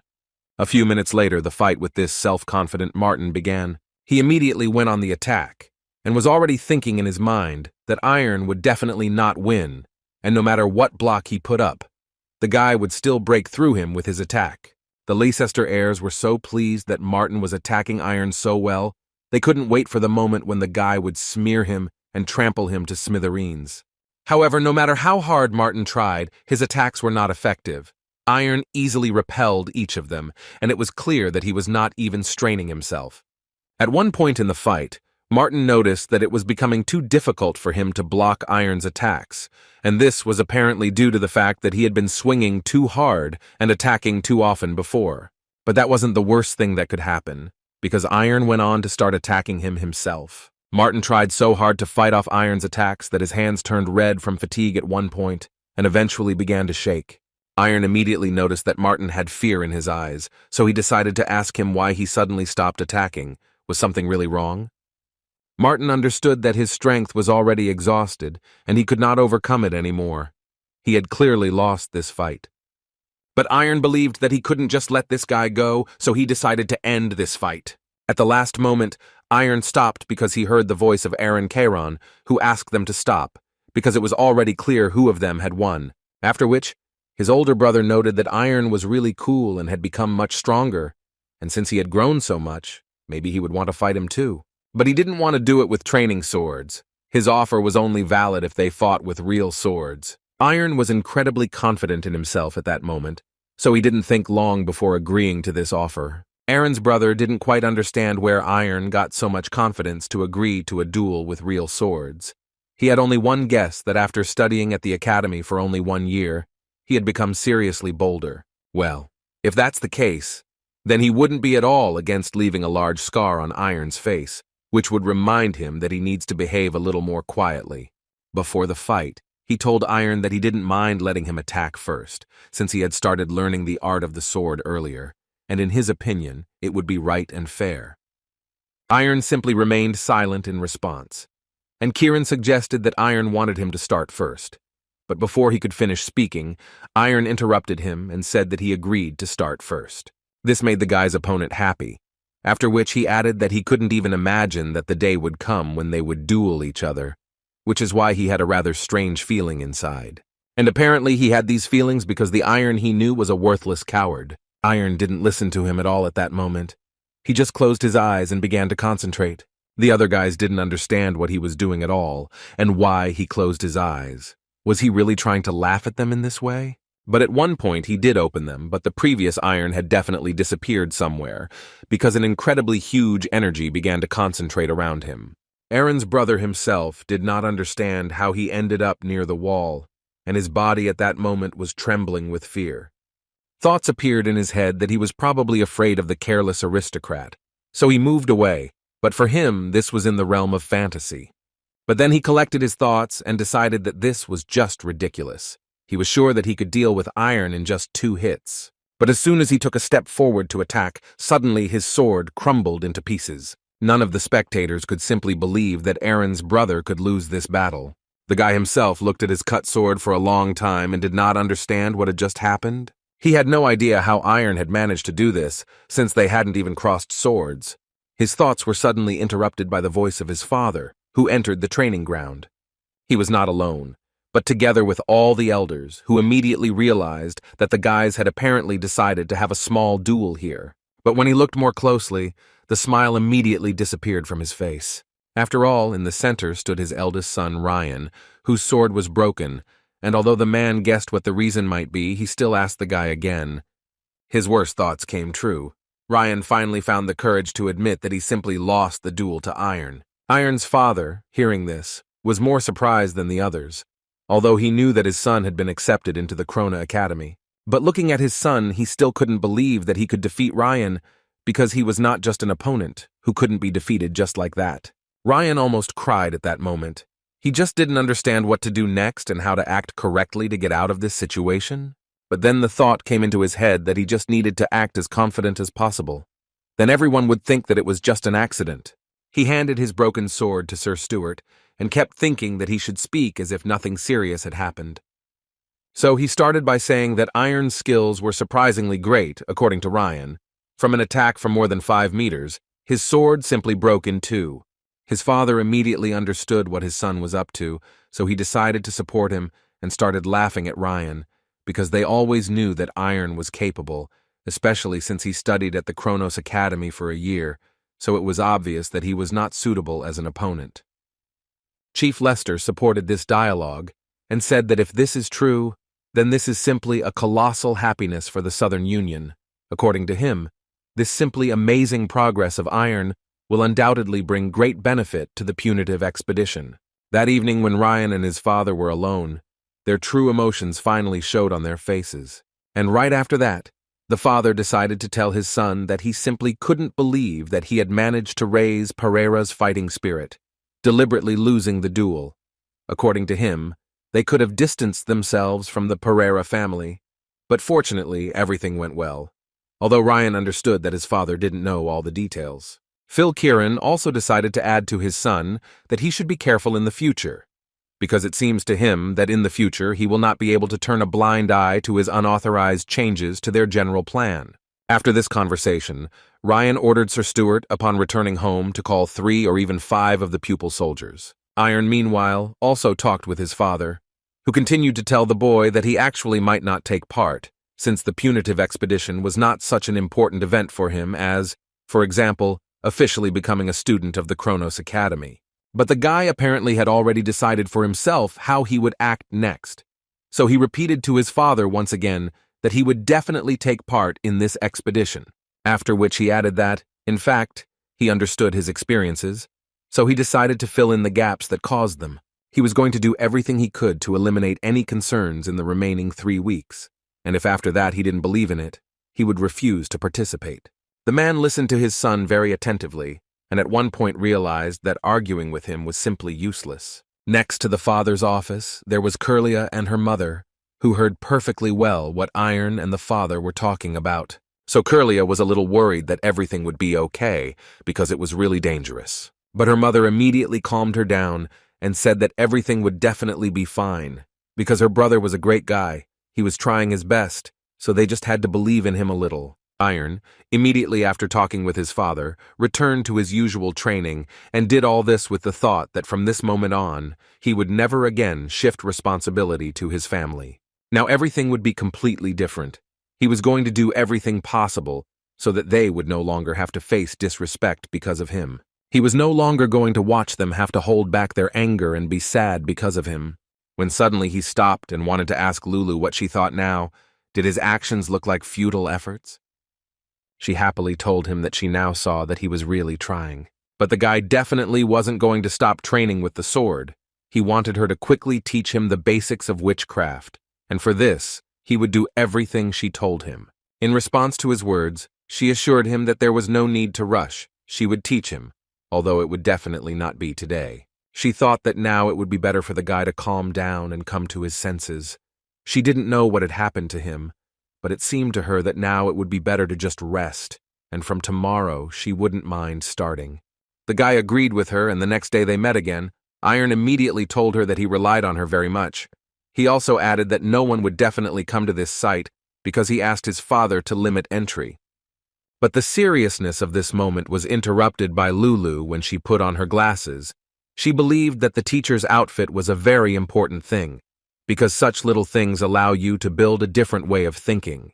As she already said, the spirit is important in witchcraft. According to her, it is not enough to just want. You need to turn the desire into reality, for example, his great desire to protect the family. It will definitely suit this. Right after that, she told him that the easiest way to make a cherished desire stronger is to use superstition. She explained to him that this was something like rumors without logical basis, however. There must be faith in something, because in witchcraft, faith is above all.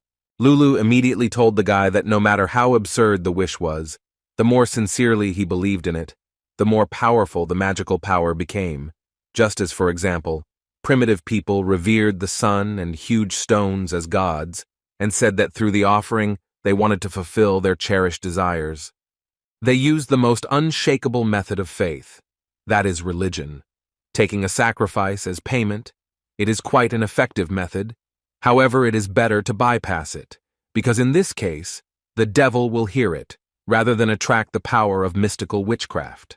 As for Iron, she believed that the best approach for him was training with a sword and concentrating on his strong, cherished desire. Immediately after this, she immediately ordered the guy to start training, which he did without any problems. Iron felt like he was just continuing his sword training at the moment, though Lulu assured him that it wasn't quite the same training as he had. Then Lula offered to make a contract with him, which he would have to fulfill, no matter how much it cost the guy. The essence of this agreement was that Iron had to make 1,000 swings every day, putting his soul into each one. He was obliged to practice day after day with a serious spiritual attitude, thinking about what needed to be done to move forward. She also didn't forget to tell him that this feeling was similar to the superstition she had told him about earlier. If you just train with a sword every single day, it's not a fact that he will reach the desired level. However, she believed that when he would repeat actions time after time that were tied to his cherished desire, his faith, that is, his strength of spirit, would become stronger. It would increase with each passing day. In other words, she asked him to abandon his previous approach and try to train with a strong spiritual attitude, and Iron completely agreed with her. At one point he realized that he apparently did not need to make a powerful swing while using all his strength. But on the other hand, It seemed to him that it would not be superfluous if he put into this blow a feeling of love for his family, and thus, with each blow, repent what a fool he had been in the past. At that moment, there was real chaos in his head. The guy didn't even know what to do or what to think about when he was delivering these blows.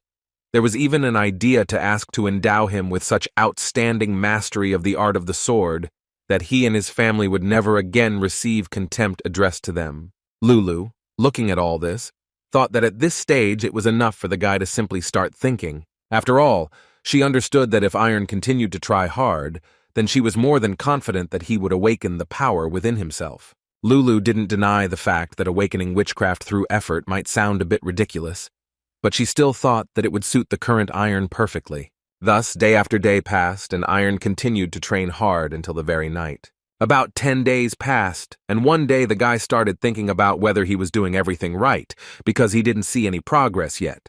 Suddenly, his thoughts on this matter were interrupted by Lulu, who wanted to tell the guy that he makes a boiling soul cool down, and a stone heart crumble like grains of sand. He didn't quite understand why she was telling him all this, but she tried to explain to him that doubts and self-doubt are normal feelings when a person is moving towards something new, because the soul cannot always remain constant. Lulu warned him that his fiery will would definitely start to fade over time, and as his body became heavier, more and more random thoughts would accumulate in his head, and at such times, they usually flowed in a negative direction. That's why she wanted to tell him that in such a situation, they would need to act not alone, but together. When the moment comes when he stops believing in himself, he will need to believe in the person who believes in him. And when the moment comes when that person suddenly becomes hard, then Iron will need to repay him with the faith he received. That was the truth that Lulu tried to convey to him. After all, in this way, she was confident that their union would allow them to move forward more confidently. But suddenly the guy interrupted her monologue and told her that in his opinion, no one believed in him. Lulu definitely didn't expect to hear this, so she immediately wanted to ask the guy why he thought so. Iron explained all this by saying that he was just a coward who did nothing but dodge everything and run away, so he believed that no one would be able to believe in him. Lulu quickly resolved this issue by saying that she believed in Iron. He turned to her, and she immediately reminded the guy of how she once told him that he was as boring as hundreds of stones in the valley. So now she admits that she was wrong then, because even in the field there are stones that are distinguished by their strength and beauty. It seemed to her that there would be many people who would like these stones. She of course understood that this was not quite what he expected after all. She was a cat, not a human. However, according to her, there were many people who loved him next to him, so the only thing he can do now is take his time and not make categorical statements. At this point, she decided to end the lesson today. His homework this time was simple, and at the same time difficult. She wanted him to think about everything carefully in his room.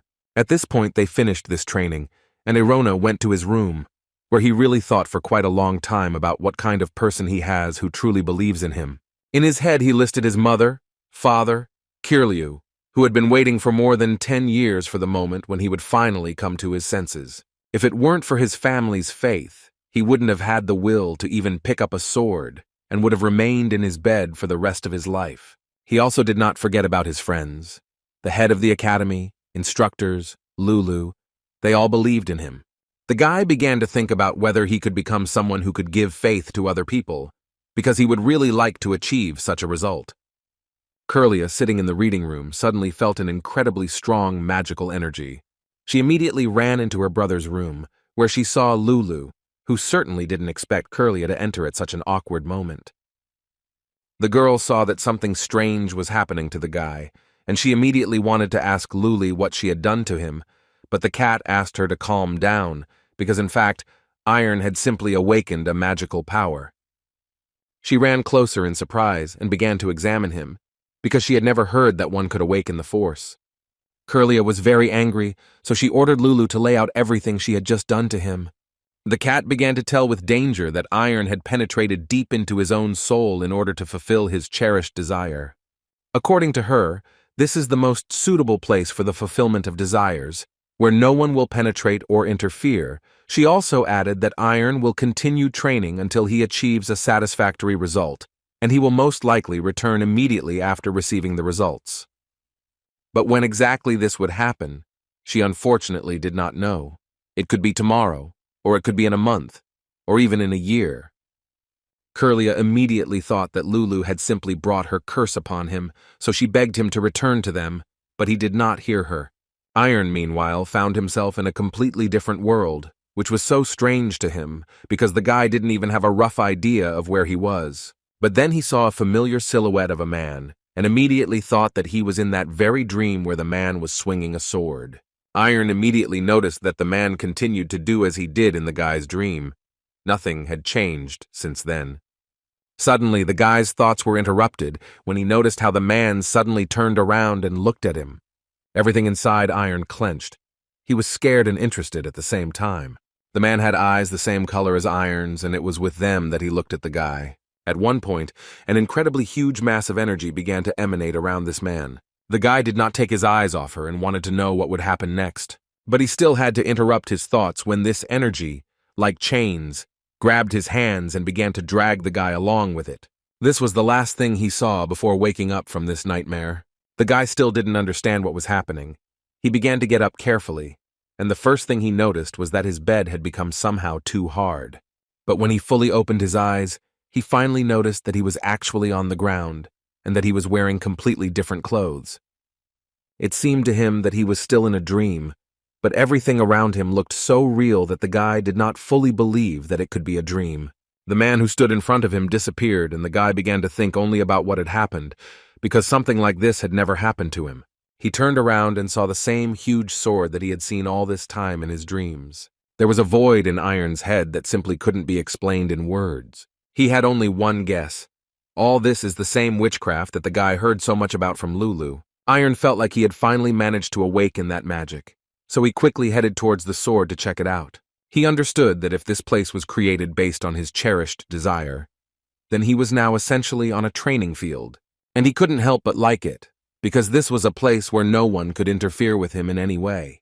A place that is essentially intended only for him alone. Now he will be able to train as much as he needs to in order to achieve the results he wants. Iron now had no doubt that thanks to this place, he would finally be able to find his path of the sword. He was so focused on his training that he didn't even notice how it got dark around him, and that it was probably time to go and rest.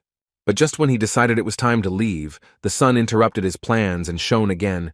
It felt like the night lasted a few seconds. Iron was not upset by this at all.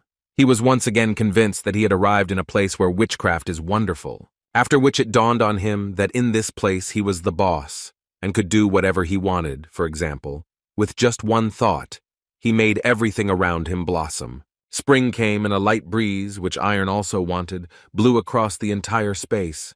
He then noticed that he had finished his training, so he mentally asked himself to change him into comfortable clothes, and his wish was instantly fulfilled. Then, as was customary, he sat down at the table because it was time for lunch. But before he had time to think about what he wanted today, everything was already on the table. This life was clearly to Iron's liking. He liked absolutely everything. For him, this was the most suitable environment to concentrate on the sword. The power of magic was simply incredible in Iron's eyes. After 5 days of being in this strange place, Iron noticed that when he supposedly fell asleep in his bed, he woke up on the training ground every time. But this was far from the most important thing for him. First of all, he understood that if he did not achieve his goal, then because of this he would not be able to get out of here, and that man who looked at him as soon as he got here was somehow connected to him, since he appeared at the moment of awakening of his witchcraft. However, all of these were extraneous thoughts for him, which he immediately dismissed. Iron believed that at the moment he should not think about anything else except his training, and every swing of his sword should be with soul. Yesterday, the guy managed to make about 2,000 swings, which means today he decided to make about 3,000. Every day he increased the number of swings by 1,000. About 200 days have passed since then, and all that the guy understood during this time was that he could not do it more than 6,000 times. This was apparently his limit. He understood that in fact, he had no problems. He just needed to continue doing this and not allow himself to doubt his abilities even for 1 second. Almost a year has passed since the guy got to this place and started his training. The last few days it was incredibly difficult for him to concentrate, and he could not even do 6,000 swings. He suddenly realized that for the entire year, he had not had a single rest, which meant that most likely He was simply overtired, and in order to continue his training more effectively, he decided that he needed to restore his strength. 400 days have passed since he first came here because of his colossal training. The guy's right hand is slightly numb, according to his feelings. If he continues now, then tomorrow it will be incredibly uncomfortable for him to train. From the moment Iron noticed that something was wrong with his hand, the boy did not pick up a sword for about 90 days. In truth, he understood that the result was actually quite obvious, since more than half of his life had been spent in laziness and in his bed. And the way he showed himself at the academy was not done by his own will. It was the will of the man from his dream who gave the boy his powers. Because of this, the guy hated himself. Because he was brought here so that he could find the path of his sword, but as soon as the help of that man was corrected, he simply gave up pathetically and fell back onto his bed. All his sweat-inducing training turned out to be meaningless swordplay. He put his soul into it for only 1 year, and as a result, this became his limit. He simply had no idea what time it was that he was in this place. But the only thing he understood for sure was that if time here flowed the same way as in reality, then he had wasted a huge number of hours. But on the other hand, he absolutely didn't care anymore, because it was enough for him that he could calmly be in a place where there was no one else except him. One day, he fell asleep, and when he woke up, he found himself far from the training ground. What he saw made the guy perk up. He saw Ilya standing at the exit and asking the guy to wake up as soon as possible, because it was time for them to go to early training. Iron immediately jumped out of his bed and ran after her to ask the girl what she was doing there. He couldn't run far because as soon as he stood up, he immediately tripped and fell head down on the floor. This caused a small laugh from the girl because she didn't even think that he was so happy to see her. But now she asked him to get ready for a run faster, because it seemed to her that in the clothes he was wearing right now, it would be quite uncomfortable for him to run. While jogging, Irona tried to keep up with Ilya, while thinking that there had never been a running track in this place. However, his thoughts were constantly interrupted by Ilya, who asked Iron not to fall behind and pick up the pace. In the end, they ran until dawn, and the guy hadn't had a marathon like that for a long time. But apparently, they definitely didn't stop there today, because as soon as he entered the house, Ilya was waiting for him there, who asked him to quickly sit down at the table so that they could eat, and immediately begin sword training. The whole time they were eating, the guy was looking at Ilya, and when she finally noticed it, he decided to ask her how she ended up here. But she answered him rather rudely, telling him to stop asking his stupid questions and to eat quickly because it was time for them to go to training, and his mouth was busy with useless chatter. As soon as they started training with swords, Ilya immediately noticed that he had apparently not done anything for quite a long time, since his stance had become so terrible. That's why at one point she started yelling at him and saying that he was completely empty inside at the moment, and she believed that he would only be able to show normal movements if he filled his soul. And besides, she knew perfectly well that Lulu had already told the guy about this. Iron was surprised that Lulu and Ilya even knew each other, so he decided to find out where they met.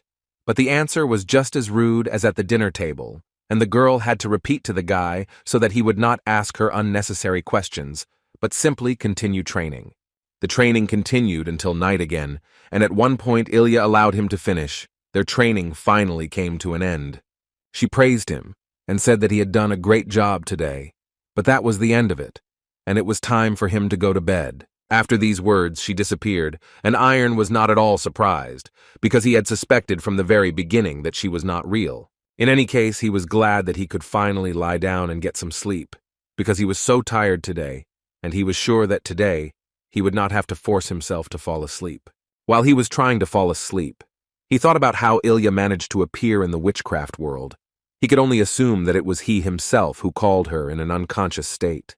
Although in any case everything went just great for him, he liked this day much more than the others that came before. Suddenly his thoughts were interrupted when he felt someone lift him by his clothes, and then he started screaming that the guy apparently didn't plan to get up, so he needed help with that.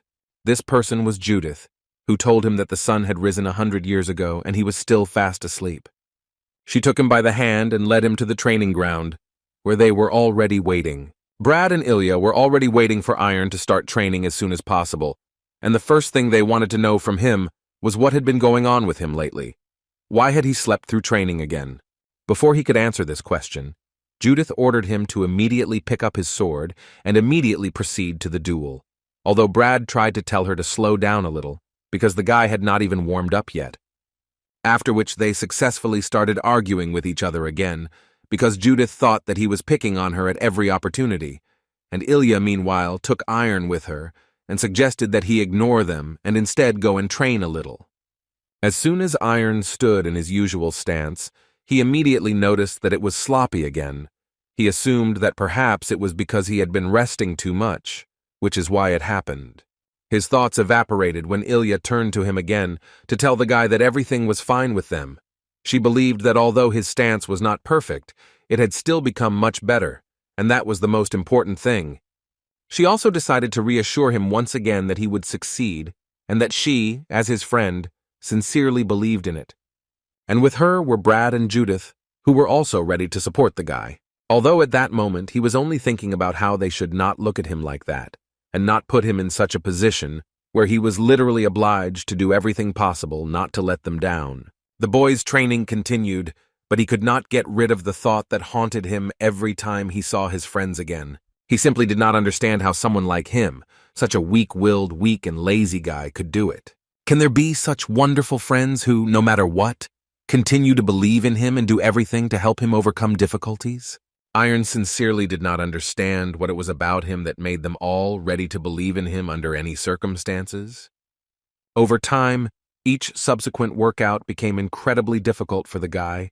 He could barely breathe, his legs became heavier and heavier, so he began to assume that his limit was about to come.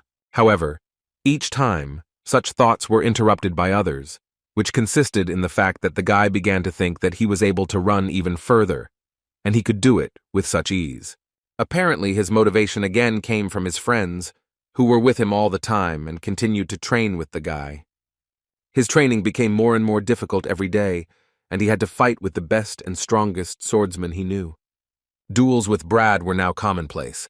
Every day they fought with maximum effort. Every day the guy was holding up better and better compared to the previous day, which even Brad noticed. The duel between the boys was incredibly exciting and serious, but now Iron is on equal terms with his opponent. Judith and Elijah watched them closely.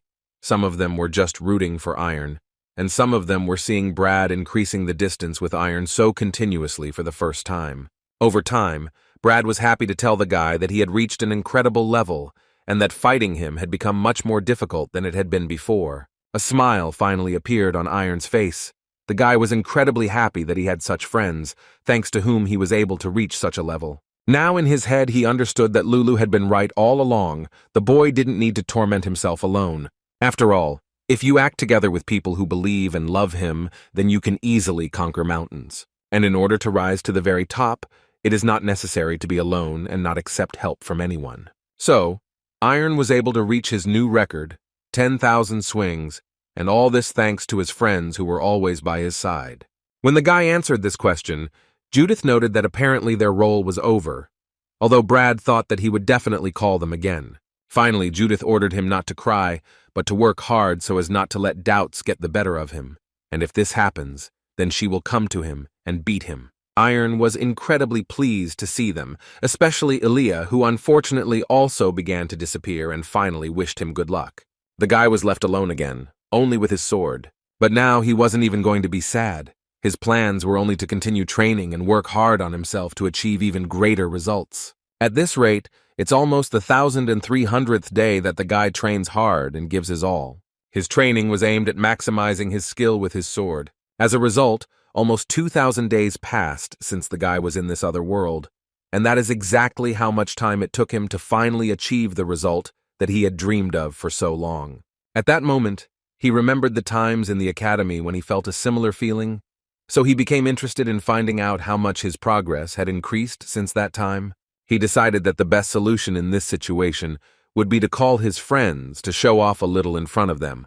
Besides, they hadn't seen each other for a long time, but the most important thing was that he had something that he wanted to get from them. When the guy's friends showed up again, they just couldn't believe their eyes for a while, because Iron had really changed a lot. Judith was the first to approach him to tell him that he had apparently called them to him to show off his height. But instead of answering her question, He simply turned around and started walking in the other direction, thereby fueling the boy's interest. At one point he stopped and suggested that they fight. Judith didn't need much persuasion to do this. She immediately took out her sword and immediately told the guy that she would be his first opponent and his last. This made him laugh because he didn't mean to fight them individually. He wanted the three of them to attack him. The guys definitely didn't expect to hear this, and it was immediately obvious from them. To prove to them the seriousness of his intentions, the guy decided to show his strength, which he had acquired during the time they were away. It was surprising to them, but they were not against punishing him for such words, although they understood that Iron had clearly changed a lot. At that moment, Iron understood perfectly well that it would definitely not be easy for him, but on the other hand, he was almost sure of his victory. The guy closed his eyes, thereby concentrating. There was complete silence around him, and a few seconds later, he went on the attack against Judith, who, in his opinion, should be one of the first to fall from his sword. The blow was incredibly powerful. Even the ground under the guy's feet simply collapsed. The next plan was to deal with Brad, who, by the way, was already going on the attack on Iron. He easily dodged his attack while thinking about how he would counterattack the guy. But first he would have to deal with Ilya, who also did not stand still and actively launched her attacks at Iron. As time went on, Judith couldn't help but notice that the guy definitely wasn't bluffing when he said he was ready to fight the three of them at once. Iron was very pleased to hear this, because he was really already prepared to defeat them. But the boys weren't going to just fall from his sword either, so they decided that they needed to attack him together. Iron realized that everything would not be as simple as it might have seemed to him from the very beginning, because the guys were quite strong, and he needed to think through his plan better. But for now, he had to repel all the attacks that Ilya dealt him, because it was problematic in the first place. Anyway, his friends were amazed at how well Iron handled the three of them, and his powers afterwards were just insane. At one point, Judith noticed that Iron was using her own technique to attack, and Ilya couldn't help but say that he repelled her attack with Brad's defensive move. And when they finally asked him how he managed to do it, Iron answered them that in this situation, all he had to do was work until he lost his pulse, and he did it successfully. But in fact, no matter how ashamed he was, he still admitted that this is all he can do. He also couldn't help but notice that memories from the academy alone weren't enough for him. So for now, the techniques he learned from the guy's example were not ideal. But he certainly wasn't going to stop there. He said he wanted to do everything he could to get their sword path, but Iron asked them to understand that this didn't mean he was betraying his sword path. After all, he had recently realized that his main goal was to make his sword and will even stronger, so he asked them to teach him this, no matter what. Judith immediately started yelling at him and saying that everything the guy was saying was pure scam and that he was just a brazen robber. Iron understood that he was talking to his imagination, but he still decided to answer her that she too could easily awaken witchcraft. But instead of a calm conversation, Judith showed him with her whole behavior that she was very unhappy with what the guy was telling her. Iron asked her to calm down, because he had simply tried to the point of exhaustion to come to this result. But she was not going to listen to him. She just wanted to crush him into small pieces. The next day, Iron was still able to defeat Judith, who admitted that she probably taught him in vain, but the guy achieved his goal and was finally able to defeat her. Before she disappeared, she asked him to spare her when he left this place. Iron could only smile because he understood that he had finally managed to do what he had wanted for so long. He had become an order of magnitude stronger. That's why he began to think that it was time for him to leave this place. The next morning, Iron woke up and saw a huge gate in front of him, which looked like the very exit he had dreamed of. However, he immediately noticed that there was a problem, which was that these doors had neither a keyhole nor a handle with which to pull these doors and open them. A few minutes after the guy carefully examined these doors, he noticed that the same sword from the dream appeared behind him. It didn't take the guy long to realize that this sword was essentially the key that could open these doors. He also noticed that this sword now suited him perfectly. Its size was no longer so big for him, and apparently all this happened because Iron finally grew up. It was even a little funny to realize the fact that his main goal here was to free himself from the sword of the man from the dream, and he would need to use it to get out of here. The previous Iron would have definitely said that this was not what he wanted, and would most likely have despaired again. However, now it became clear to him that, thanks to that man, changes had occurred in him. It was because of him that he stood up for the first time and swung his sword. It was only thanks to him that the guy ran for the first time until he lost consciousness. And he did all this in order to be at least a little bit like him. His swings, his blows, his eagerness to learn how to use a sword. The guy does all this himself. It's all his will. Now Iron is more than sure that this is his way of the sword. Such thoughts at one point made the guy wake up again in his room, and he immediately noticed that everything around him remained the same. That's why it seemed to him that very little time had passed, and he was so happy about it. He wanted to see his parents as soon as possible. Leaving the room, the guy first noticed Marcus, who was walking down the corridor and chasing away all the cats he saw. Then suddenly he was interrupted by Iron's voice, who happily greeted Marcus, although from the man's expression he understood that something had gone wrong. The butler immediately went to hug the guy and say that he was so glad that the guy was finally able to return. For him it was so nice to watch. Iron didn't quite understand what was going on until Marcus started telling the guy that he already thought he had lost his master forever, which shocked the guy even more, and he asked the man to explain himself immediately. It quickly dawned on him that apparently not as little time had passed as the guy had imagined, so he immediately wanted to ask the man how much time had passed, to which Marcus immediately replied 5 years had passed. Iron couldn't believe his words. It was a shock for him to learn that time in that space flowed the same way as in reality. His first thoughts were about what happened to his promise to the head of the academy and Ilya, and what about the punitive expedition, on which the reputation of their family depends. He immediately wanted to find out from Marcus where his parents and Curlia were now, and if everything was okay with them. A few seconds later, Marcus was already the boy's answer to his parents, who greeted the boy with tears because they were very happy to see him. They were so grateful to him that he was finally able to return, although the guy asked them for forgiveness for staying in that place for too long. And when he asked them where Curlia was, his mother replied that she had gone to the Principality of Caesar because she had become a student of the outstanding sorceress Skyna Keaton. Iron's first thoughts were that everything was okay with Curlia too, and this couldn't help but make him happy. However, then the thought came into his head that because of him, the whole family again found itself in an awkward position. So he decided to tell his parents that, even though they told him they were okay, he thought they were very worried. He thought they were very much burdened by the thought of their son being alone, locked up in some strange place. But he wanted to tell them that for these 5 years, he had not simply been locked up.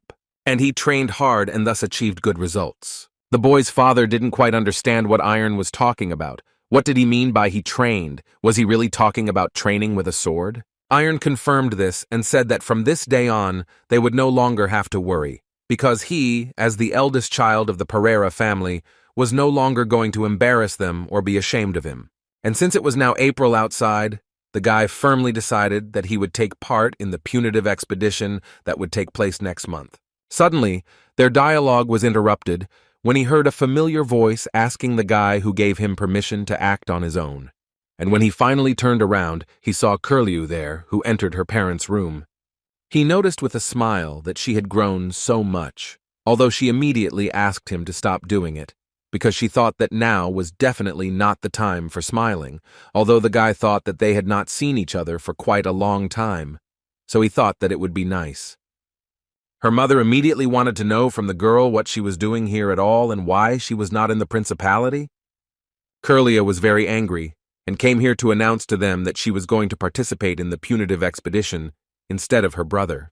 Her father asked her not to say such things, although she continued to prove to them that she had thought about everything carefully and had not made this decision just like that.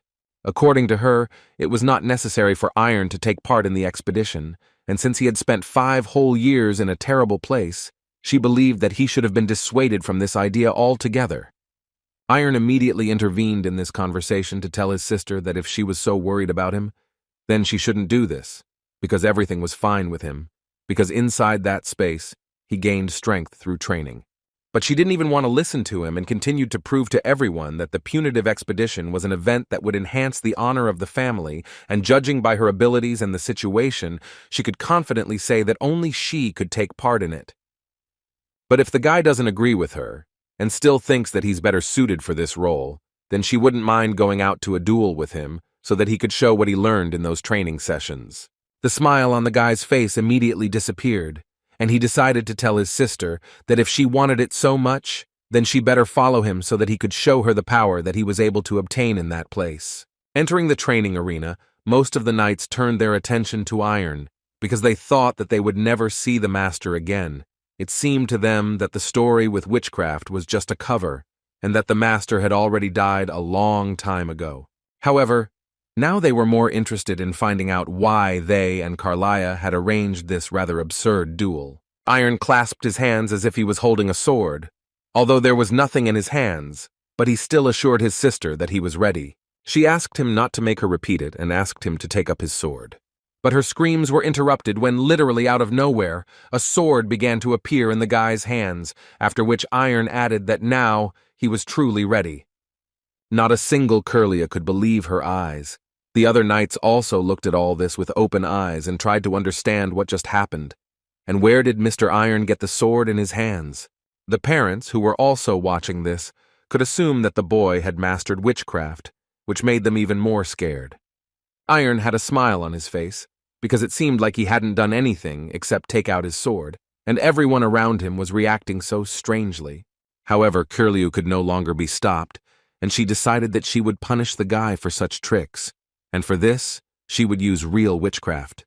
At this point, Iron decided to joke a little and asked his sister if he could take his words back later, but apparently she had no intention of talking to him and simply continued to attack him. Iroh immediately noticed that Carlia simply released her swords, but he had a feeling that his arm was about to break while he was trying to parry this blow. At that moment, he realized that the girl actually had serious strength. However, no matter how hard the girl tried, the guy still managed to block every one of her blows. But Carlia wasn't going to just leave it like that. She intended to use one of her most powerful skills to show her brother that all his power was nothing compared to her sorcery. The knights immediately ran up to Marcus and suggested that the master stop them immediately before something terrible happened. But the man was in no hurry to make a decision because he understood that the battle was going somehow wrong. The main problem that was bothering him was that Iron never tried to counterattack, he only dodged. But Carlia didn't hesitate to use all her possible skills in order to somehow get the guy. But over time, it became clear to them all what the guy was really trying to achieve.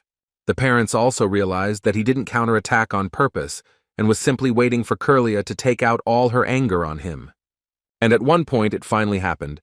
The girl calmed down and finally approached her brother to hug him and ask for forgiveness for what she had done here. Iron asked her once again not to worry, because according to him, this time he made a decision because he was truly confident in his abilities, and also asked her forgiveness for the fact that she had to wait for him for so long. In any case, be that as it may, Carlia asked the guy to be extremely careful, because according to her, the upcoming expedition was much more dangerous than the previous one. She thought so because recently information came that Majins had appeared in that forest. According to her, a month ago their traces were discovered in the southern part of the Chiron territories. Majins are beings that possess powerful powers obtained through a contract with the devil. In a sense, they can be compared to sorcerers. Carlia also told the boy that the twisted and foul power that comes from the unholy soul makes them much more formidable enemies compared to simple monsters. And while she was talking about this, she suddenly decided that it would be better for his brother not to participate in all this either, although he tried to calm her down and say that everything would be fine with him. But she didn't fully understand why, if he was going, then she couldn't. Besides, he himself saw how strong she had become. In response to this, Iron couldn't say anything, because his sister had really become much stronger since their last meeting.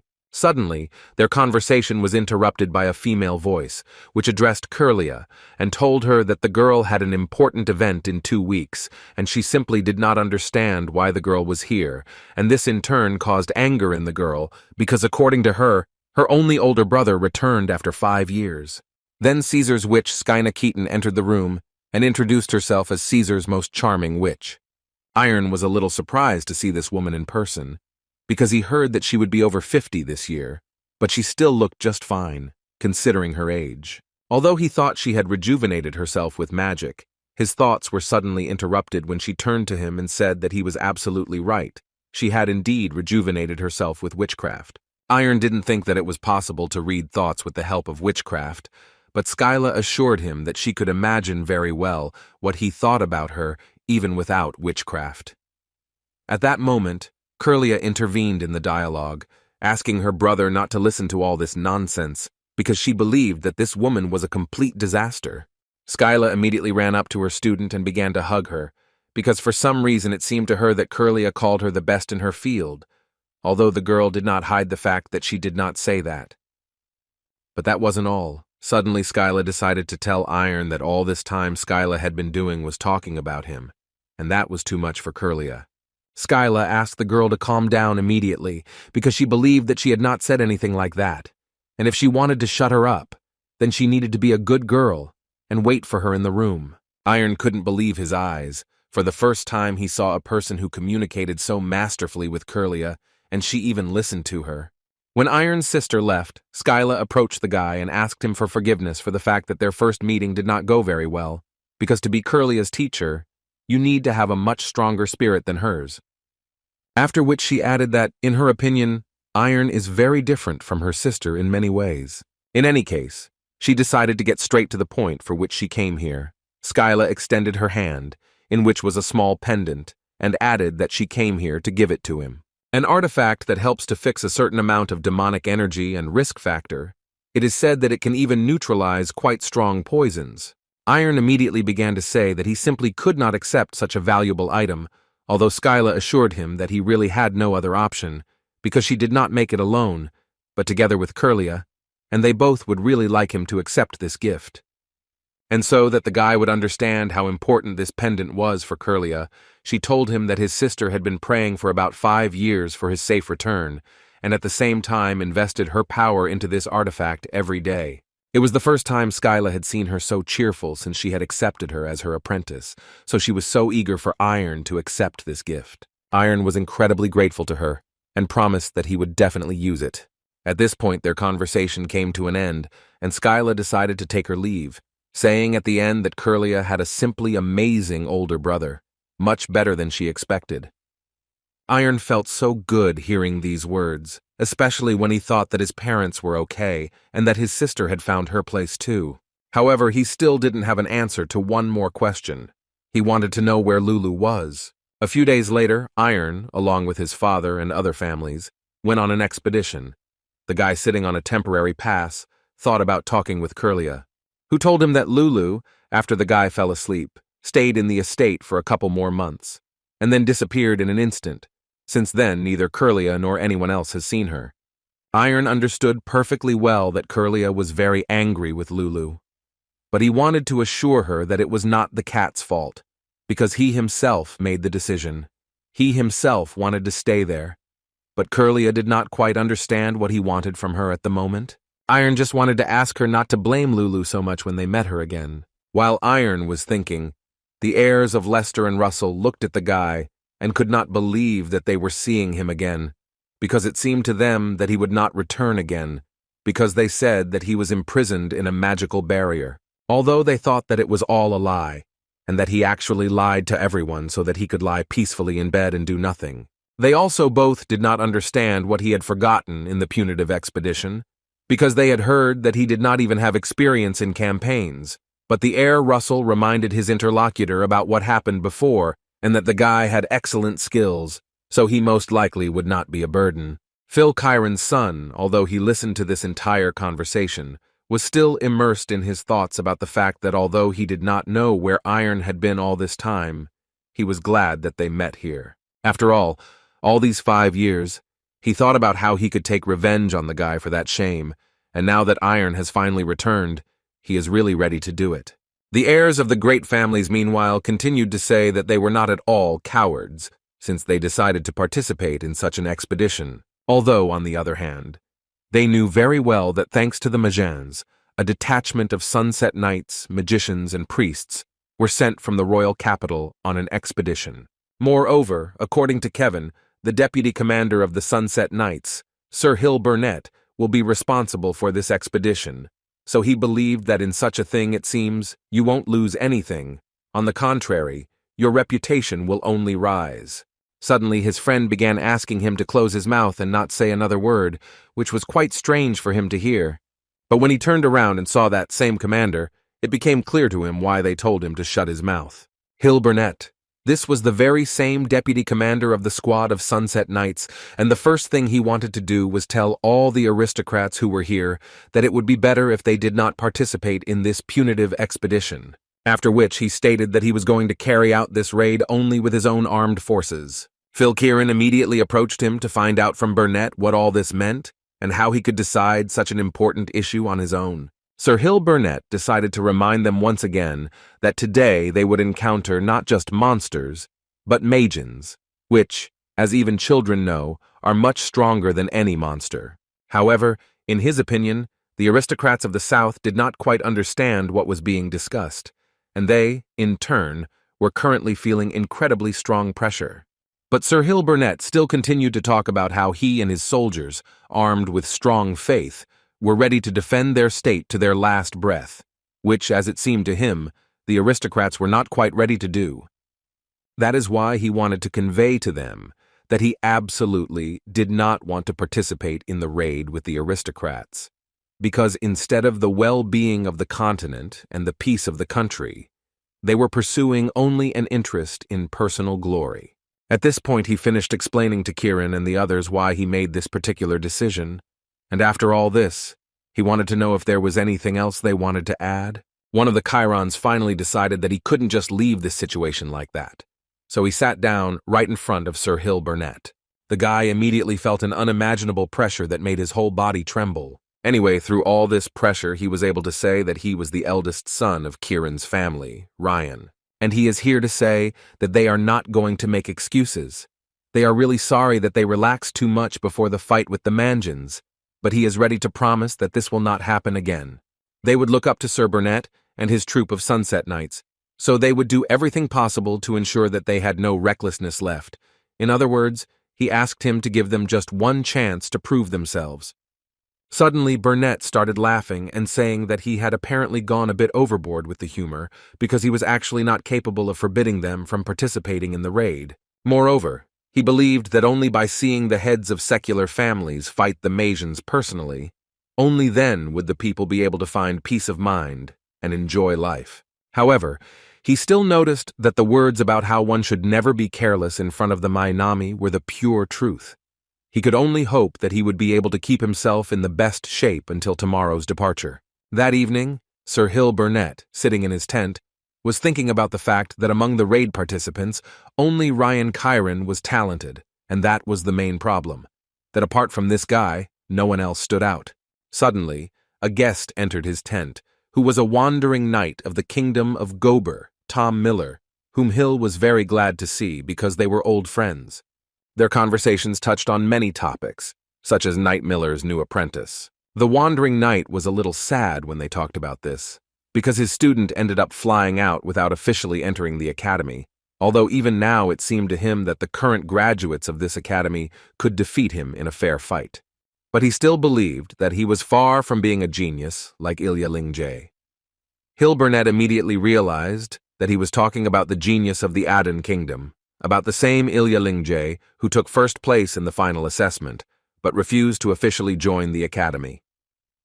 He was also aware that at the age of 14, after leaving the academy, she became an honorary member of the strongest squad of Moonlight Knights in the Kingdom of Aden. Miller confirmed this information and added that in other words, one could say that a beast similar to Ignata appeared on the continent. Hill Burnett was even a little jealous of this, because in their Kingdom of Hail, unfortunately, there are no such talents. But Miller thought that Hill was talking nonsense, because as far as he knew, the beast that was almost on par with Elijah was actually from Hail, which made Hill laugh, because he thought that he was no longer at the age to fall for such jokes. But apparently Miller wasn't joking, because right after these words, he told us that during the final assessment, there was a student who showed a level almost identical to Ilya's, and with a slight difference, he managed to take second place. And his student, who witnessed the manifestation of his power, and according to him, it is shocking. Hill really heard about this for the first time, so he decided to check with Miller if this student was still at the Kronos Academy, but according to the old knight, he left the academy for a similar reason to Ilya. Moreover, according to the man, since this student was from Hail, then most likely he took part in this raid, and Hill Burnett most likely should have recognized him. The knight's reaction was immediate. He immediately wanted to know what this man's name was. It took Miller a while to remember the guy's name, but after a few minutes, he finally said his name, and the man was Iron Pereira. The next day, the march continued, but they did not end up going very far before Hill Burnett ordered them to stop and rest for a while. While the soldiers were resting, they actively watched as the aristocratic youth conducted duels. They thought it was a good way to train, although some of them, in their opinion, were too showy. Although their skills were quite good in their opinion, they especially wanted to highlight Ryan Kyron, who stood out the most out of them all. Phil Ryan at that moment looked at his son and thought only about how he could attract as much attention to himself as possible so that the knights from the capital would notice him. Over the course of several years, the difference between him and Pereira grew very strong, and it was very difficult to reduce their power. However, now in his head there were thoughts that if they took all the initiative in this raid, then their family would definitely be able to restore their status. And for the successful implementation of this plan, the man absolutely needed Ryan's success. In Phil's opinion, his son had to catch the eye of the deputy commander, even if he had to overcome himself. His attention was drawn to that very deputy who was walking straight towards his son, so Phil decided that he was probably walking towards him to give him personal advice. Ryan also noticed that the knight was walking towards him, so he decided that he needed to show even more effort. But suddenly it became clear that, in fact, Hill Burnett was just passing by the guy. Although he was not upset because he understood that, in fact, he still had plenty of time to show all his skills, which would attract the attention of the deputy commander. But his opinion instantly changed when he saw who Sir Hill Burnett was heading towards. After all, the person whom the deputy suddenly wanted to approach was Iron. A few minutes before, Hill Burnett spoke with one of his soldiers, who told him that Iron was the same heir of the Pereira family, who was called a negligent aristocrat, and in fact, he is quite famous in the southern part of the Hale Kingdom. The knight also added that they say that the reason his location was unknown was because he was imprisoned in some terrible place by magic. The knight heard all this for the first time, and it was quite shocking for him. The man did not even imagine how he should understand this information and why he refused to officially join the Kronos Academy and returned home. All these thoughts made him approach the guy and talk to him a little. The deputy began by saying that since he was now in charge of the detachment, he asked the guy to call him the raid commander, after which he told Iron that he would ask him a direct question, in which he wanted to know why he was just sitting there and doing nothing, when all the young men except him were usefully spending their rest time on diligent training with the sword. Iron seemed to know that he would be asked this question, so he was ready to answer it. According to him, at the moment, the lack of training is not an indicator of his efforts and his skills. Hill Burnett didn't quite understand what the guy was talking about, so he asked him to explain in more detail. Iron told him that the problem at the moment was that his heart simply lacked determination. This answer was quite interesting for the man, but he still asked the guy to explain to him what he meant. Iron began to tell him that he took part in the punitive expedition in order to destroy the Magines, and in the process, he would also like to raise the reputation of his family by showing good activity. It was a rather self-confident but honest answer, which pleased Hill Burnett. But that was not all. Iron also added to him that at the moment he is trying to understand what he can do for the sake of that very activity. He readily admitted that he lacked significant experience in raiding, so he decided to focus on something other than training. Now, he understood more than anyone that in efforts, it was not only the actions that were important, but also the approach. When he said that his heart lacked determination, he meant that in his current state, training with a sword could not be considered efforts for him. Their conversation was interrupted by one of the knights of Hill Burnett's squad, who approached the chief to tell him that it was time for them to move out, after which he shouted to his entire squad to get ready, and then turned to Iron again and told the guy that he would go with him because they still had something to discuss. Phil approached his son to calm him down a little, because in his opinion, there was no point in rushing. You just need to wait for the right moment. Then the opportunity will definitely come. Although, on the other hand, he did not tell his son that he could not create it himself. Ryan was in complete agreement with his father, and was clearly not averse to using his powers to finally prove himself. On the way, Sir Hill Burnett noticed that the guy didn't even have a sword with him, and was essentially unarmed at the moment. Iron noted that in fact this was not entirely true, and if the commander was uncomfortable, he was ready to show his sword without any problems.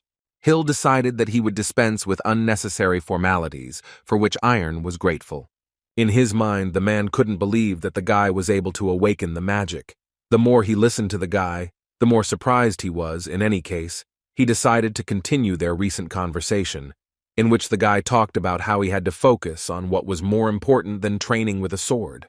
The guy started telling the man that there were only 3 such things. Firstly, he had never destroyed one, so in order to prepare for the shock and confusion that would follow the first murder, he was now calming his heart. Secondly, as far as he knows, for a warrior without experience there is nothing more dangerous than a sudden desire to act, so he calms down his excitement and tries to be careful so as not to cause trouble, depending on the command of a superior. Well, and thirdly, it's about the demonic energy that Magians and their monster servants emit. The guy believed that he should sharpen all his senses and try to understand and recognize the appearance of an enemy in advance. The commander smiled and told the boy that, in fact, it all sounded much more realistic than he thought, so he liked it. However, he decided to give the guy some advice, which was that he would like the guy not to try to take on too much responsibility the first time, and he suggested entrusting the last one to experienced soldiers. He also added to the guy that in order to quickly detect demonic energy, they took priests with them, so he asked the guy to focus only on his other points. But looking at the guy at that moment, Hill realized that Iron was not listening to him at all, because he was looking intently at something. He decided to turn around and see what Iron saw there. He noticed a huge monster. Hill immediately ordered them all to prepare for battle. He ordered the knights to stand in line. 6 families he immediately asked to step back and at the same time protect the magicians and priests. But behind this giant there were still a huge number of other creatures, so someone had to deal with them too. Hill immediately ordered them all to immediately resist, and at the same time, they had to maintain a safe zone for the magicians and priests. Burnett knew that given how huge this monster was, only he could handle it, but his thoughts were suddenly interrupted when Iron ran right in front of him. And after a few seconds, there was absolutely nothing left of this huge monster, although Iron only dealt 1 blow. The boy's father and the other guys who saw all this simply could not believe their eyes. But Iron wasn't going to stop there. He continued to actively destroy one monster after another. The guy's blows were so strong and accurate that these monsters had practically no chance. No matter how good everything was, Hill Burnett still ordered the guy to leave there immediately and not to fool around, because they could destroy him, and they would not be able to help him in any way. But Iron certainly wasn't going to just retreat. He used the technique he learned with Ilya. With her help, after a few seconds, not a single monster was visible on the horizon. Now Hill, looking at all this, understood that apparently it was all true. Everything that the wandering knight told him. All these words were not just rumors. In their kingdom, a beast actually appeared, which is an excellent competitor to Elijah. Everyone froze when they saw Iron fighting. But Hill Burnett quickly brought them back to their senses when he started yelling at them and telling them that the fight wasn't over yet, and that they had to destroy all the other enemies first. A few minutes later, the battle was over, and the commander was informed that everyone was safe. There were no wounded or killed. Hill was, of course, very happy to hear this, so he told them that he was allowing them to rest a little, after which they would again restore formation. At that moment, Iron only realized what he had just done, although he himself still did not fully understand why he had done it. At the sight of the giant, anger took control of him. His feelings flared up like that for the first time, and for him it was very strange. He noticed that for that brief moment when he was fighting the monsters, it was as if he was not himself. At that moment, the commander approached him and wanted to talk to the guy. The first thing he wanted to know from Iron was if he understood what he had just done. He immediately began to apologize to the commander for disobeying orders and acting spontaneously. Iron was well aware that even though they had discussed how he should behave, he still acted differently, for which he blamed himself and regretted that he had acted that way.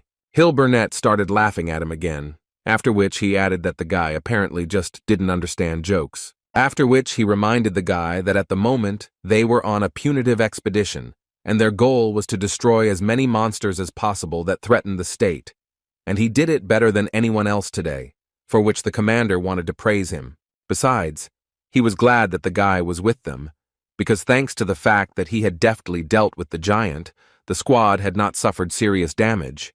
He also added to the guy that they would discuss everything in detail later, but now he would just like to congratulate him, because his first appearance on stage was simply wonderful. After these words, he turned around and began to leave, finally adding to the guy that he would continue to expect the same activity from him. Immediately after talking with the commander, Iron's father ran up to him, who first of all wanted to ask the guy if he was injured, to which Iron replied that no. The only thing that bothered him was that he was a little dirty. His father immediately hugged him and said that he was incredibly proud of him. Iron was incredibly pleased to hear these words, because before he had never heard such things from his father. Now he understood that he was doing everything right. Ryan was bursting with anger at this point, so he wanted to ask his knight steward if what he asked him to do was ready. Stewart was prepared for this question, so he assured the guy that everything was ready, and they could begin on his command. At that very second, he turned around and ordered them to begin what they had planned immediately. After some time, Iron told the commander that he had an artifact that was capable of capturing demonic energy. He also did not forget to tell that his younger sister, the witch, made him, together with her mentor. They told him that he would help in the punitive expedition. Hill Bennett understood perfectly well that sorcerers are of course great people, but he still was not sure that this artifact could really determine demonic energy faster than priests and clerics do. Suddenly his thoughts were interrupted when Iron noticed that the artifact had started working, and according to him, an enemy was approaching from the left. The commander decided to trust the guy, and immediately shouted to everyone that they should prepare for battle, because the enemy was approaching. And a few minutes later, monsters really did run out of the forest. And then the commander was once again convinced that Iron was right. And all this was not some kind of accident. Hill immediately ordered his squad to storm these monsters together without giving them even a chance. When the commander's squad destroyed all the monsters, Hill approached Iron and told him that from now on he would focus not on the sacred objects of the priests, but on his artifact. So he asked the guy that as soon as he felt the demonic power, he should immediately report it. In the evening of the same day, they stopped, set up a large camp, where they began to cook a lot of food and prepare for rest. While eating, the knights actively discussed the fact that Iron, at 21, possessed such abilities. For them, it was so surprising. Some of them even assumed that his level already corresponded to that of an expert. Moreover, they didn't even have any doubts about this, because they only had to remember how he killed that monster. And on their continent, no one is capable of this, except for experts. And that giant looked stronger than a mid-level monster. But after making sure that the guy was an expert, they had a question about where such a person had been hiding all this time. Iron was also enjoying his lunch at this point, when suddenly he noticed that his artifact was glowing black. And he immediately remembered how Curlia told him that if the artifact changed its color to black, it meant that he felt poison. She also added to him that this artifact has a detoxification function, so he just needs to wait until the artifact returns to its normal color. But Iron wasn't worried about the food. He was more interested in finding out who was holding a grudge against him and what he had done that they decided to poison him. Iron, of course, assumed that there would really be a competition between the families, but he didn't even think that the opponent would start acting so openly, so he was sure that it was done by one of those three families, and most likely, it was the Chirons. He also immediately decided that his father didn't need to know this, because the guy didn't want his father to worry about this. In the end, he decided that he would keep everything that happened a secret until he could figure it out on his own. While the artifact was neutralizing the poison, Iron noticed that there was something under the plate of food, and it seemed to be a note. This note said that the food was poisoned and that he should be careful. Iron immediately noticed that this message was written crookedly, apparently in order to hide his identity if someone found this note. Iron was pleased to realize that someone was on his side and someone helped him, but he still began to eat and think about who this person was. Meanwhile, a man was hiding behind a tree that was not far from Iron.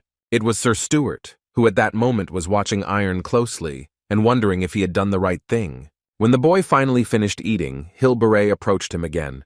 The man decided to offer the guy a duel, because according to him, he decided that he should feel out his full potential properly, because it could be useful in the next punitive expedition. Iron did not refuse him and happily agreed. A lot of people came running to this duel, because everyone was interested in seeing how the commander would fight with Iron. Iron drew his sword with the help of magic and was ready to begin the fight. With this trick, he saw absolutely everyone, from cooks to experienced knights, who had never seen anything like this, because the sword appeared in his hands by itself.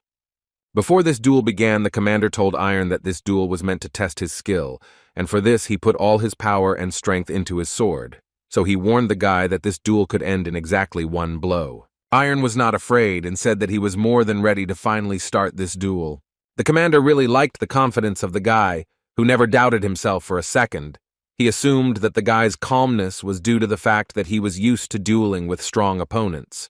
The man began to understand that the guy was already much stronger than he had thought before. Looking at the guy, you could immediately see his steely will to win, and the energy that emanated from him was even a little frightening. But this was only the beginning. Then the commander noticed that the guy's spirit was gradually increasing. He immediately realized that if he suddenly took this not seriously, then Iron would simply absorb the commander at this rate, leaving him no chance. Everyone who has been working with the deputy commander for a long time immediately understood that he would now fight Iron absolutely seriously, because he never uses this technique just like that. Suddenly, a knight appeared on the battlefield and fell along with his food right onto the arena. He immediately began to apologize for this and promised that he would clean everything up very quickly. Heir decided to ignore him and turned to Iron to suggest the boy to end it there, which caused an incredibly strong surprise from the knights who were waiting for the battle. The commander also allowed Iron to act at his own discretion from now on, without asking his permission. After all, the commander believed that with Iron's skills, it would be better to give him freedom of action. In other words, he essentially admitted that the skills the guy had were more than enough for an expert level. After that, they all went to their tents to rest, but Iron couldn't just fall asleep.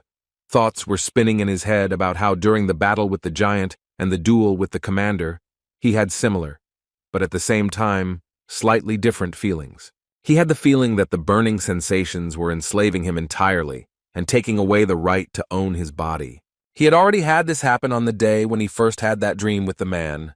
Therefore, Iron concluded that it was apparently this man who was controlling his body at that moment. The guy thought that he had managed to escape from him, but for some reason he appeared again. But looking at him again, Iron immediately noticed that the man had changed.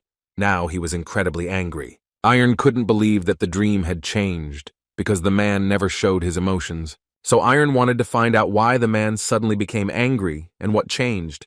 With this thought, he woke up and began to think about the fact that when he changed his dream, changes also occurred in it, and therefore it seemed to him that this time they had already happened to him. The next day, early in the morning, Ryan approached Stuart with complaints, because yesterday he ordered the knight to add poison to Iron's stew, but he did not do it. But according to Stuart, he followed Ryan's instructions, and he himself does not understand how it happened that the poison did not work, although this type of poison is supposed to work instantly. Ryan didn't care, and at one point he simply ordered Stuart to give Iron a double dose, although the knight tried to tell him that it was too dangerous, because the consequences could be dire. Ryan immediately stopped him and told him to shut his mouth because he thought he dared to argue with him. But what irritated him most was that he was worried about Iron. Stuart immediately asked him for forgiveness for making his mistake, but Ryan was not getting any better because he was already on edge, and then Stuart said something like that. At this point their conversation ended, and Ryan finally asked Stuart to do everything exactly as he told him, and at the same time he asked him not to forget about the one to whom he owes his position. The next day, Iron's food was poisoned again, and the boy was a little upset that someone was so persistently trying to poison him. But be that as it may, he is very glad that at least there is someone on his side who leaves him these notes. Their expedition continued, and at some point the commander noticed that Iron had been a bit too sad lately, although the guy assured the man that he was fine. Suddenly their dialogue was interrupted when Iron's artifact began to glow, and the guy realized that there was very strong demonic energy somewhere nearby. He immediately jumped up and only managed to say that monsters had appeared on the left, and he needed to deal with them immediately. It was true. Several serious monsters were waiting for him, but that was their main mistake, because the guy dealt such strong blows that these guys simply had no chance to defeat him, although one of them still managed to deliver a fairly strong and powerful blow, which the guy barely managed to block. But in any case, immediately after that, he launched a counterattack, which helped the guy destroy this big guy. The monsters continued to attack, but the guy was not alone. The commander came to his aid again, who assured the guy that he could not worry and trust his rear to him with peace of mind. After each such battle, The knights from the capital were more and more inclined towards iron, which was pleasant to realize. Although mentally the guy was not feeling so well because the sensations inside him began to become even more acute, and this did not make him happy at all. And all because at one point he felt demonic energy even earlier than his artifact, and it began to scare him quite a lot. Because deep down he understood perfectly well that this was all the influence of that man. Ryan was yelling at Stuart with even more anger at this point, because the poison hadn't worked again, and iron had become even more active. Stuart tried to convince Ryan that the artifact that captures demonic energy sparkles when the guy eats, so he has an idea that this artifact has a detoxifying function. These words angered Ryan even more, because he understood perfectly well that this artifact was given to Iron by his younger sister, who again interfered in something that was none of her business. He was just about to give up and he sincerely didn't understand what to do next. But at some point in his hysteria, a good thought came to his mind. Since things were like this, he believed that it would be enough for him to simply finish off one Manjin. After some time, they finally reached that very lair of Majin. By the look, they immediately realized that this cave was made artificially, so the commander decided that he and Iron would go ahead. And as soon as he said this, Ryan intervened in their conversation, who wanted to say that he too would like to go in the vanguard to help them, and he was not against it. He just asked the guy not to relax at that moment. They entered this strange cave and immediately heard the sounds of a violin that echoed throughout the cave. After a few seconds, most of the knights succumbed to the influence of this music, and everything around them began to blossom, and along with this feeling, they began to lose control over their bodies and minds. Everything around looked so beautiful, which quickly made them feel calm in their souls, so they wanted to come a little closer and listen. Iron immediately noticed that something was wrong with all the knights. He understood that they were probably hallucinating, but he could not believe that all this was because of this strange music. He realized that this was a common trap, so he immediately began shouting at them to come to their senses immediately. The commander was the first to come to his senses after this, and as soon as he managed to do so, he immediately began shouting to his charges that if there was anyone who still hadn't let go, then they just needed to shake their heads, and then everything would pass. The knights began to come to their senses and immediately began to ask questions. What was going on here and who did this to them?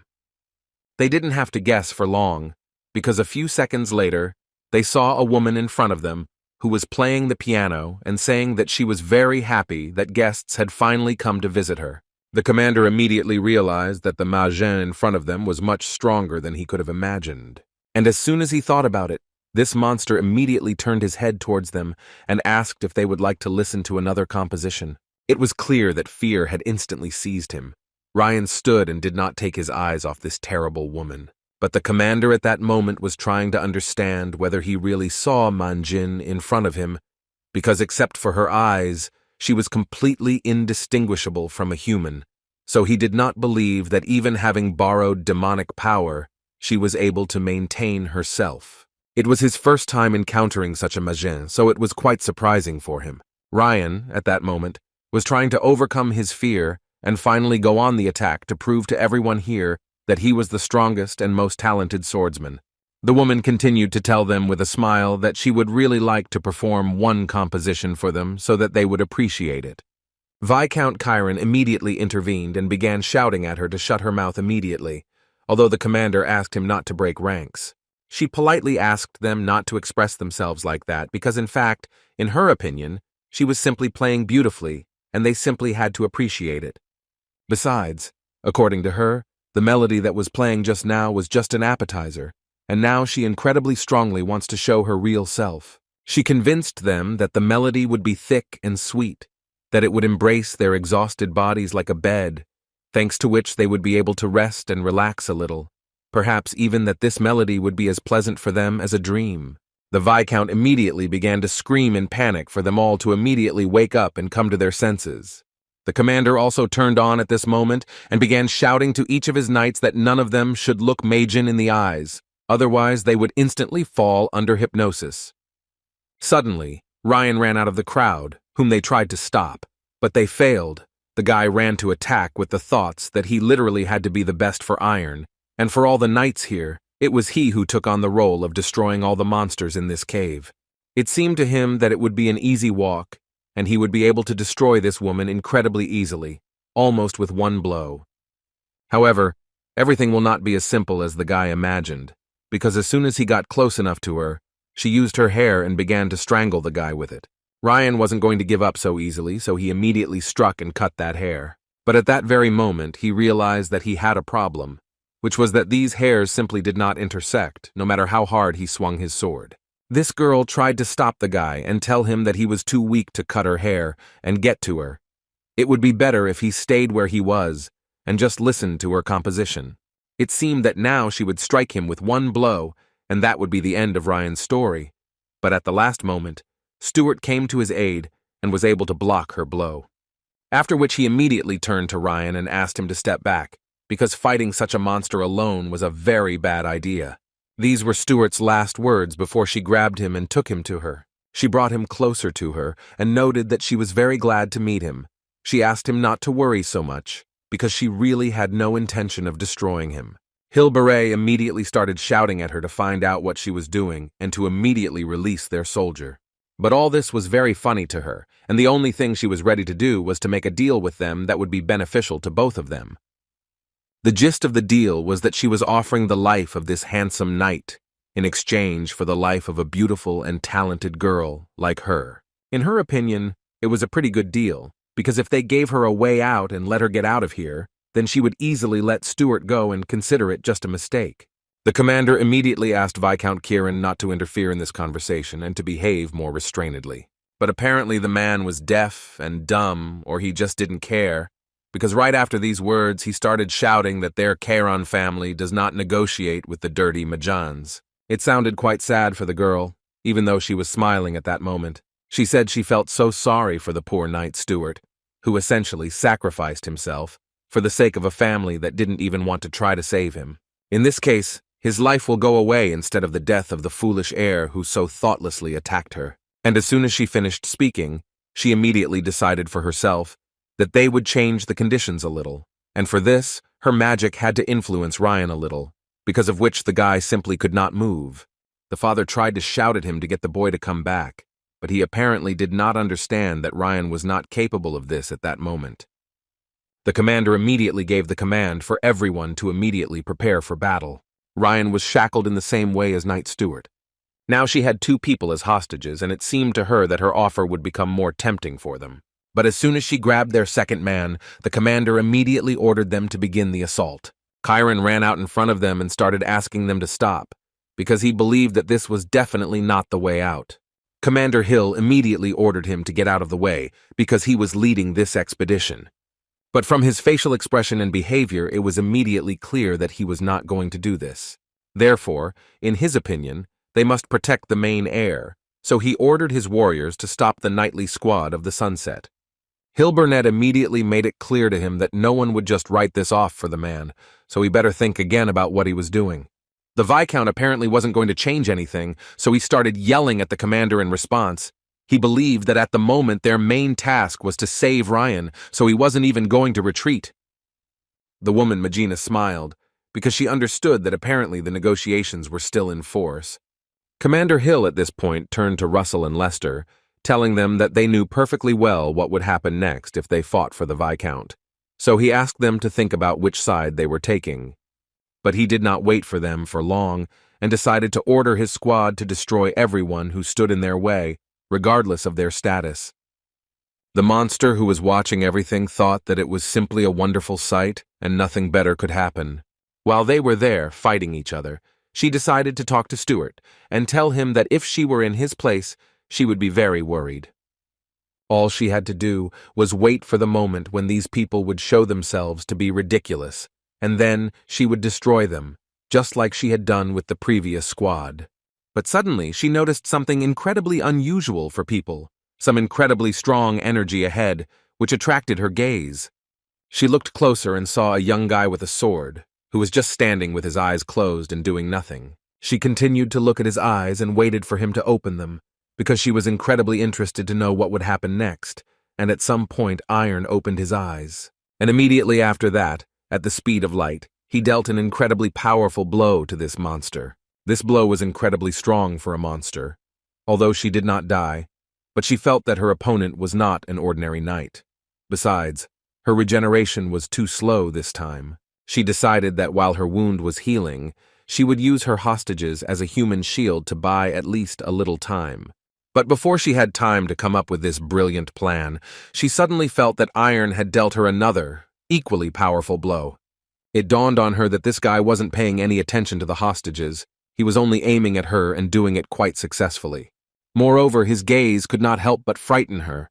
His eyes were filled with calmness and confidence, which she was not used to seeing. The only thing she was sure of at the moment was that she needed to stop him, and she needed to do it as quickly as possible. However, she didn't manage to react in time enough because the guy started attacking her again, and she had to block his attacks again.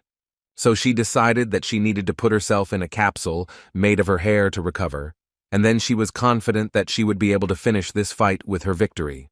But even here, her plan turned out to be not as ideal as she thought, because the demonic energy that was supposed to help her recover stopped concentrating, and she immediately realized that the guy was to blame for all this. Most of all, she didn't understand where he got such strength from. After all, he was just a boy. Iron at this point continued to strike at her. One after another, he attacked her, trying to break through this defense. At one point, he managed to break through her defense, which, as we know, was stronger than stone.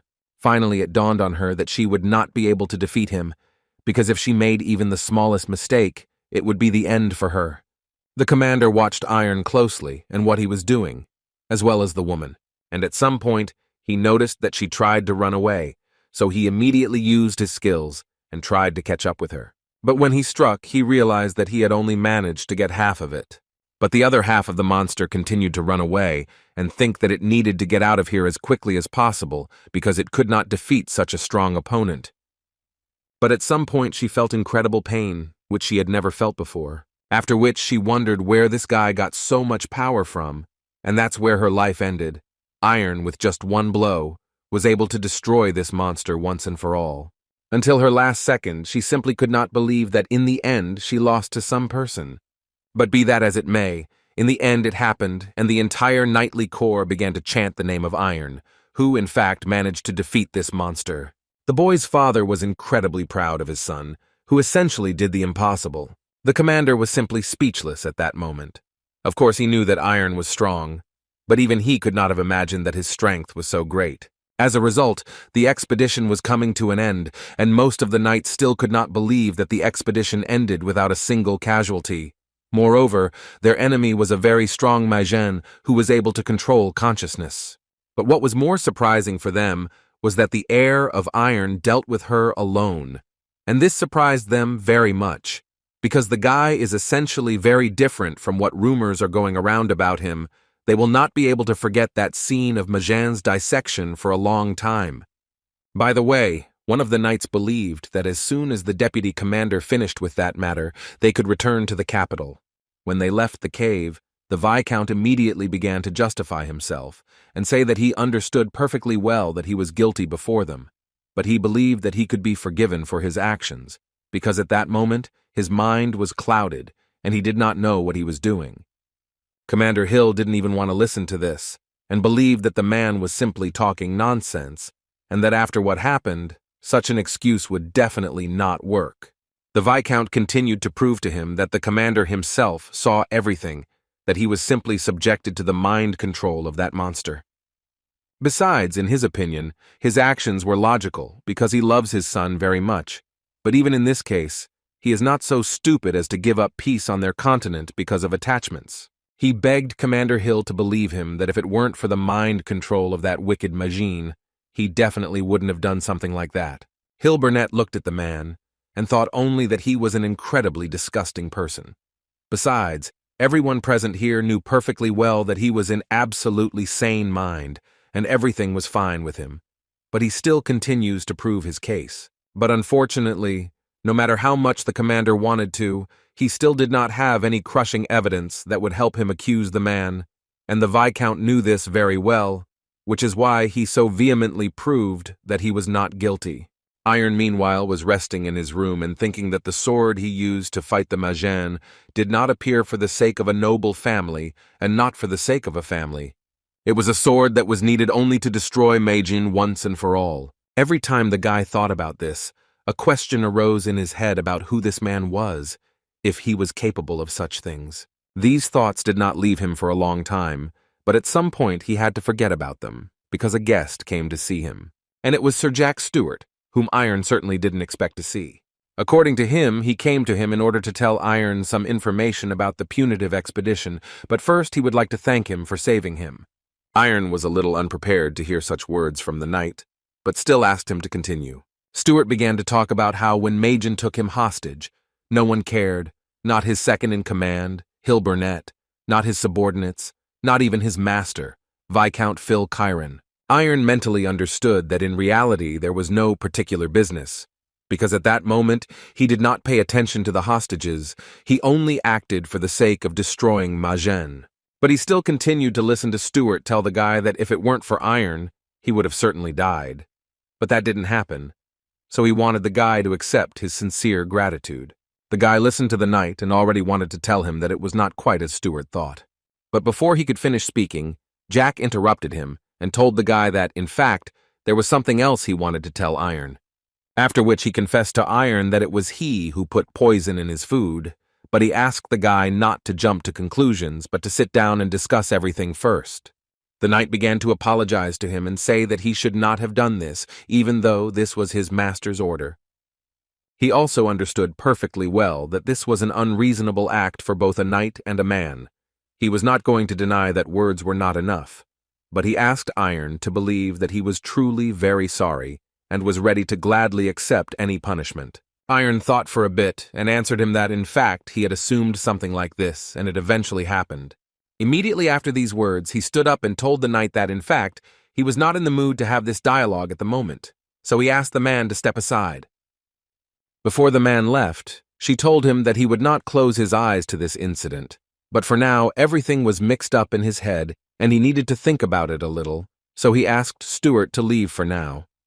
The knight understood what he had done, so he assured Mr. Iron that he would do everything possible to pay for his actions. Iron stood in complete silence for some time after that, until one day he heard a painfully familiar voice that told him that no matter how much the guy thought, nothing would change. Turning around, he saw Lulu in front of him, whom he was very happy to see. She was so sad, but still decided to ask the guy how he lived all this time. Iron immediately approached her to answer her question, and in return find out where she had been all this time. But instead of answering his question, she suddenly turned around and began to say that she was incredibly ashamed to look him in the eyes. She believed that she could train him a little better, and then he would learn some other ability, and with that, he wouldn't have to leave his family and friends for 5 years. Iron understood perfectly well that Lulu was probably thinking at that moment that he was imprisoned in a witchcraft world, and that it happened because of her. Lulu also blamed herself for the fact that Curlia was so upset all this time,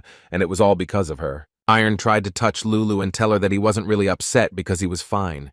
But as soon as he tried to do this, she almost immediately dodged it and asked the guy not to touch her, because in her opinion, she only brings bad luck, because she is a black cat. Iron tried to calm her down and say that it was just a popular superstition that no one had believed in for a long time. But Lulu continued to shout at him that, in fact, superstitions also have their power, and if many people begin to believe, then even the greatest absurdity becomes true. So she decided to create a small portal to get away from the guy, because she believed that misfortune would befall him if he was near her. So she decided that it was better for her not to appear in front of him anymore. But before she could escape, Iron managed to catch her, which Lulu didn't like at all. So she started yelling at him to let her go immediately, because if he continued to do this, then bad luck would be passed on to him too. But Iron wasn't going to listen to her and tried to convey to her that from that day on, cats would be a symbol of good luck, which seemed like complete nonsense to Lulu, because she, like no one else, knew that black cats were harbingers of trouble. The guy assured her that from that day on, everything would definitely change, because at the very least she would now only be with him. And he was going to believe that she brought luck, much more than other people put together. Lulu eventually couldn't stand it and hugged the guy, after which she added that she had actually missed him very much all this time, but he still hadn't returned. Iron told her about what happened to him, and got to the point that now even his sword is obtained with the help of witchcraft, although according to Lulu, she already knew all this. She confessed to him that, in fact, she had been following him since his return to this world, which was so surprising to hear for the guy.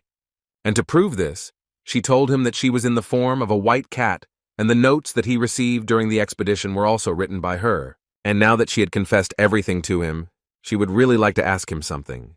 But before that, she decided to clarify that in the battle with Ma Jian, he seemed a little unfamiliar to her, more ferocious or something like that. So she wanted to clarify with him what happened to him at that moment. Iron told her about all his experiences, and Lulu was quite interested to hear such things. She could only assume that the man from his dream had a strong hatred for the Magians. Although, on the other hand, Lulu could not exclude the possibility that the main source of hatred was hidden in the devil himself, since this man lived 150 years ago. But all this is not as important as it might seem, because Lulu believed that it makes absolutely no difference whether he thinks about something or not. The really important thing is that the will of an unknown man influences Iron's soul. Although this was not a big problem for Lulu because everything can be solved, especially such a small thing. In addition, she is always ready to be next to Iron, and if necessary, she will gladly raise the sword with him. In addition, she has been training hard for 5 years for this, and her strength has clearly increased. These words raised Iron's mood, and he finally forgot about his problems. He looked at Lulu and thought that he was very happy that she was next to him again. After all, he understood perfectly well that in solitude the worries would only increase. Powerful strength really lies in the ability to walk hand in hand with someone you trust. And then he reminded himself that he still had some unresolved matters, promises that he had made to the head of the academy with Ilya, and of course his friends, whom he had not seen for 5 years. He was very interested to know how they were doing at the moment, and if everything was okay with them. Commander Hill Burnett, meanwhile, was very angry because the other noble families also agreed with Viscount Karen's words, and now there was a chance that Vicon could escape punishment for the crime committed against the Royal Knight Squad. He believed that he had to do everything possible to punish the Viscount for his actions, at least for the sake of the well-being of the kingdom and peace on the continent. Suddenly his thoughts were interrupted when his assistant told the commander that he had a guest. This guest who came to him wanted the commander to listen to him, because the information he would tell was incredibly important. Meanwhile, the Viscount was scolding his cooks for not being able to make him normal tea and for bringing him some kind of slop for the second time. He screamed so loudly that it felt like he could be heard even on the street. The Viscount was not angry for no reason, because in his head, there was an understanding that although he had settled the incident that occurred during the expedition, it still seemed to him that everything was not as good as it might seem at first glance. Besides, he didn't forget that this was their last chance to restore their noble lineage, and it was all Iron's fault, who appeared out of nowhere and ruined everything for them again. His thoughts were interrupted when someone knocked on the door, and he immediately began shouting that he was not receiving anyone today, and whoever was behind the door could safely leave. Otherwise, he would ask security to help him. But the doors opened anyway, and Hill Burnett smoothly entered his office. Noting that the man was obviously seriously worried, and that this was probably the best time to end their conversation, the Viscount immediately told the commander that they had already discussed everything a long time ago, and it seemed to him that it would be better for the knight to leave. Hill immediately answered him that he actually didn't have much time, so he decided to get straight to the point, after which he told the Viscount that during the punitive expedition, a very shameful act had been committed. He wanted to tell the Viscount that he had been informed that the Chiron family had put poison in the food of the heir of Pereira, and as soon as the man heard this, he immediately began to say that the commander had clearly mixed something up, and was now telling him some nonsense. The man decided that the knight would again accuse him without presenting any evidence. This seemed extremely unpleasant to him, and therefore he ordered Hill to take his people and immediately leave his lands. The deputy waited for the man to say this, so as soon as he finished speaking, Hill Burnett wanted to know from the man what he would do if Hill suddenly said that he had evidence. The man continued to shout at the knight and tell him that it was time to stop this nonsense and that he should leave his lands immediately. But suddenly he closed his mouth and stopped talking, because Hill Burnett invited in a witness whom the man knew very well. Sir Stuart entered the room and told him the whole truth about how the Viscount and his sons tried to poison Iron, so he took into account the fact that the knight voluntarily confessed, so his punishment would be mitigated. The Viscount immediately began to deny all of this and say that Stuart Jack had simply made it up. And if that was the case, then the knight, in his opinion, acted on his own initiative. Jack was tired of putting up with this, so he asked the man to finally tell the truth, because it was disgusting to him to watch how the Viscount behaved simply disgustingly until the very end. The Viscount wanted to shout at him, but he was stopped in time by Hill Burnett, who ordered the aristocrat to sit down at his table and then added that he would submit an official request to the kingdom to send a group to investigate, and if these words were false, then Sir Stuart would suffer severe punishment. But if these words turn out to be true, then Hill Burnett immediately warned the man that it would be better for him to surrender himself. And if he doesn't do this, then Hill immediately told him that he will lose everything he has acquired over all this time, and he might even have to give up his life. The deputy's mood clearly improved, because he was glad to realize that everything had finally been resolved somehow. Well, now he would like to go to the Pereira estate for a short while and give his people orders to finish preparing for his return. Hill was going to their castle only to try to lure Iron into his squad of Sunset Knights, because he, like no one else, understood that such a treasure as this guy simply could not be missed. But as soon as he arrived there, Iron's father told the knight that his son had gone to the Kronos Academy, and before leaving, he told everyone that he had some business there, and that he had officially entered the academy 5 years ago. Hill Burnett realized that he was apparently quite late, but still he was not so upset. At last he told Iron's father that he had just a wonderful son, a real treasure of the kingdom. Iron, meanwhile, walked towards the academy and actively talked to Lulu, telling her about the head of the academy, who, according to the guy, is a truly outstanding person, whose skills are considered to be among the best on the entire continent. The guy said that the old man was the one who showed him his path. In fact, he was the first teacher whom the guy truly respected.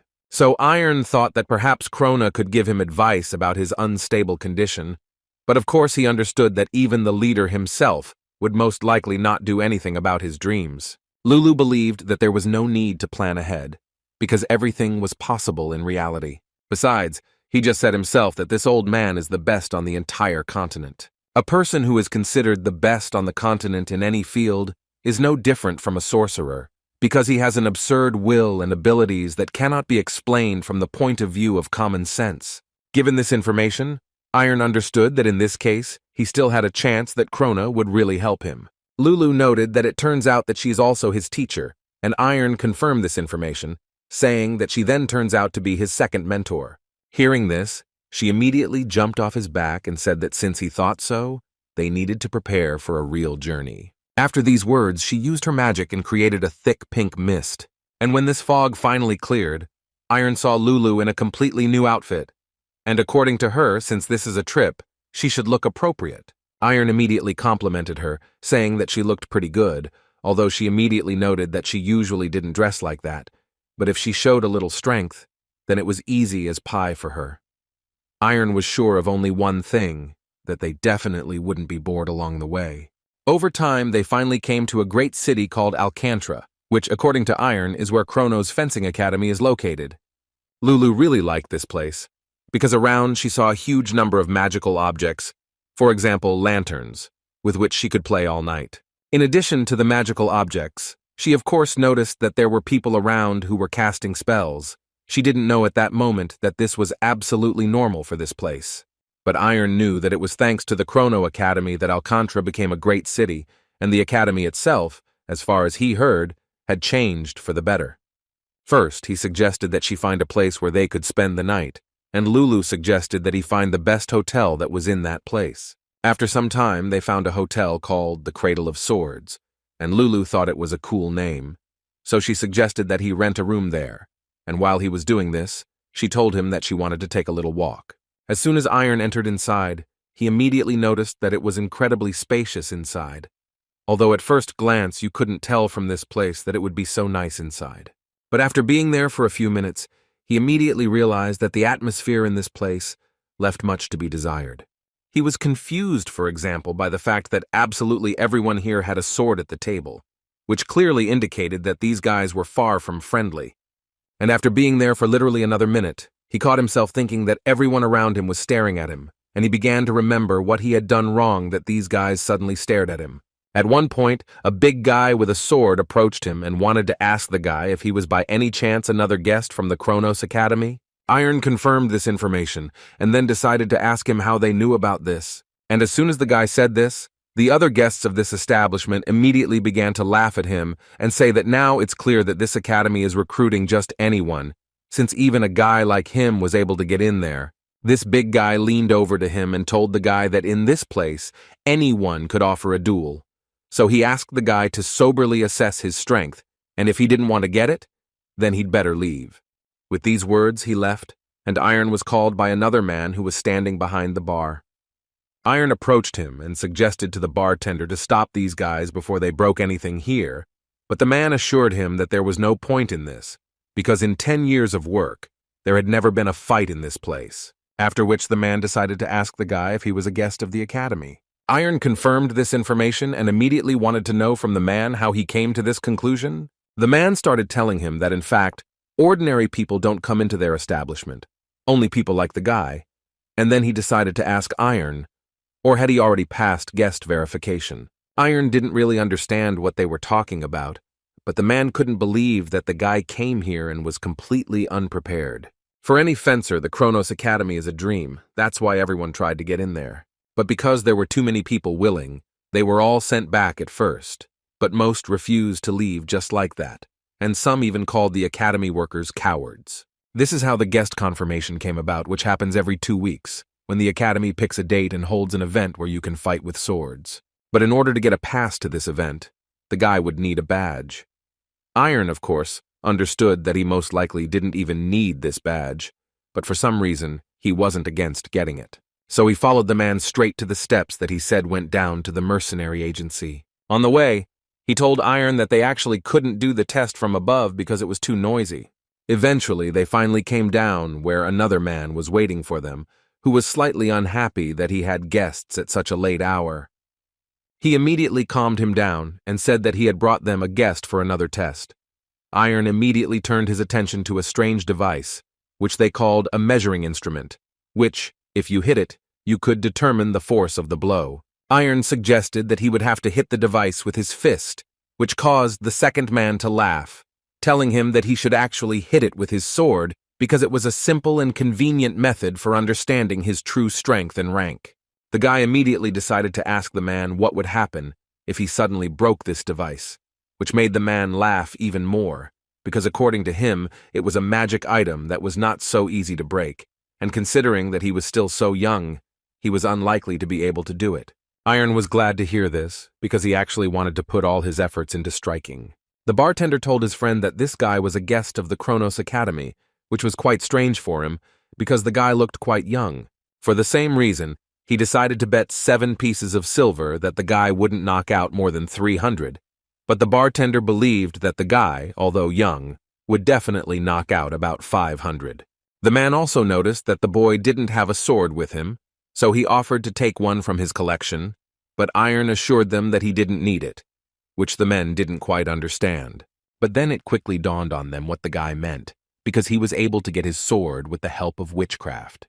This, of course, caused great surprise, because they could not fully understand how he managed to create a sword out of nothing. Iron didn't answer them, but decided to concentrate on his strike. The guy tried to hit as hard as possible, and the most surprising thing for him was that the blows really did disappear.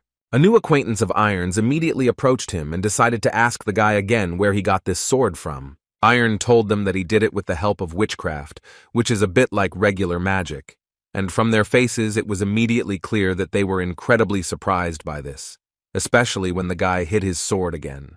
The guy asked them to come to their senses, because he had a small problem. He didn't know how many points he had scored, and he really wanted to know this information. And as soon as the men looked at the device, on which the figure had exceeded 10,000, they immediately realized that this was an absolute record, and that the guy possessed simply colossal strength. Iron was interested to know whether he had passed, to which the men answered him with a smile that he had more than passed. No one had knocked out such a number for a long time, but in any case, since he was here for the first time, then in any case he could only get a silver badge, which did not upset Iron at all. In the evening he checked into this hotel and told Lulu everything. who appreciated Iron's adventures, but apparently she was too tired. So she decided to quickly get ready for bed so that tomorrow would come sooner. Iron completely agreed with her, because in his head he also had thoughts about what a wonderful day tomorrow would be. He understood that tomorrow he would most likely finally be able to meet Judith, whom he already missed very much. With these thoughts he fell asleep, and when the next day they finally came to the academy, they noticed that a rather large crowd of people were heading somewhere very quickly. Iron immediately assumed that they were most likely simply participating in a test, just like he himself had once done. This was so interesting for Lulu that she begged the guy to at least look a little at what this test consisted of. Arriving at the arena, Iron immediately noticed that there were a lot of people here, which was quite different from his test.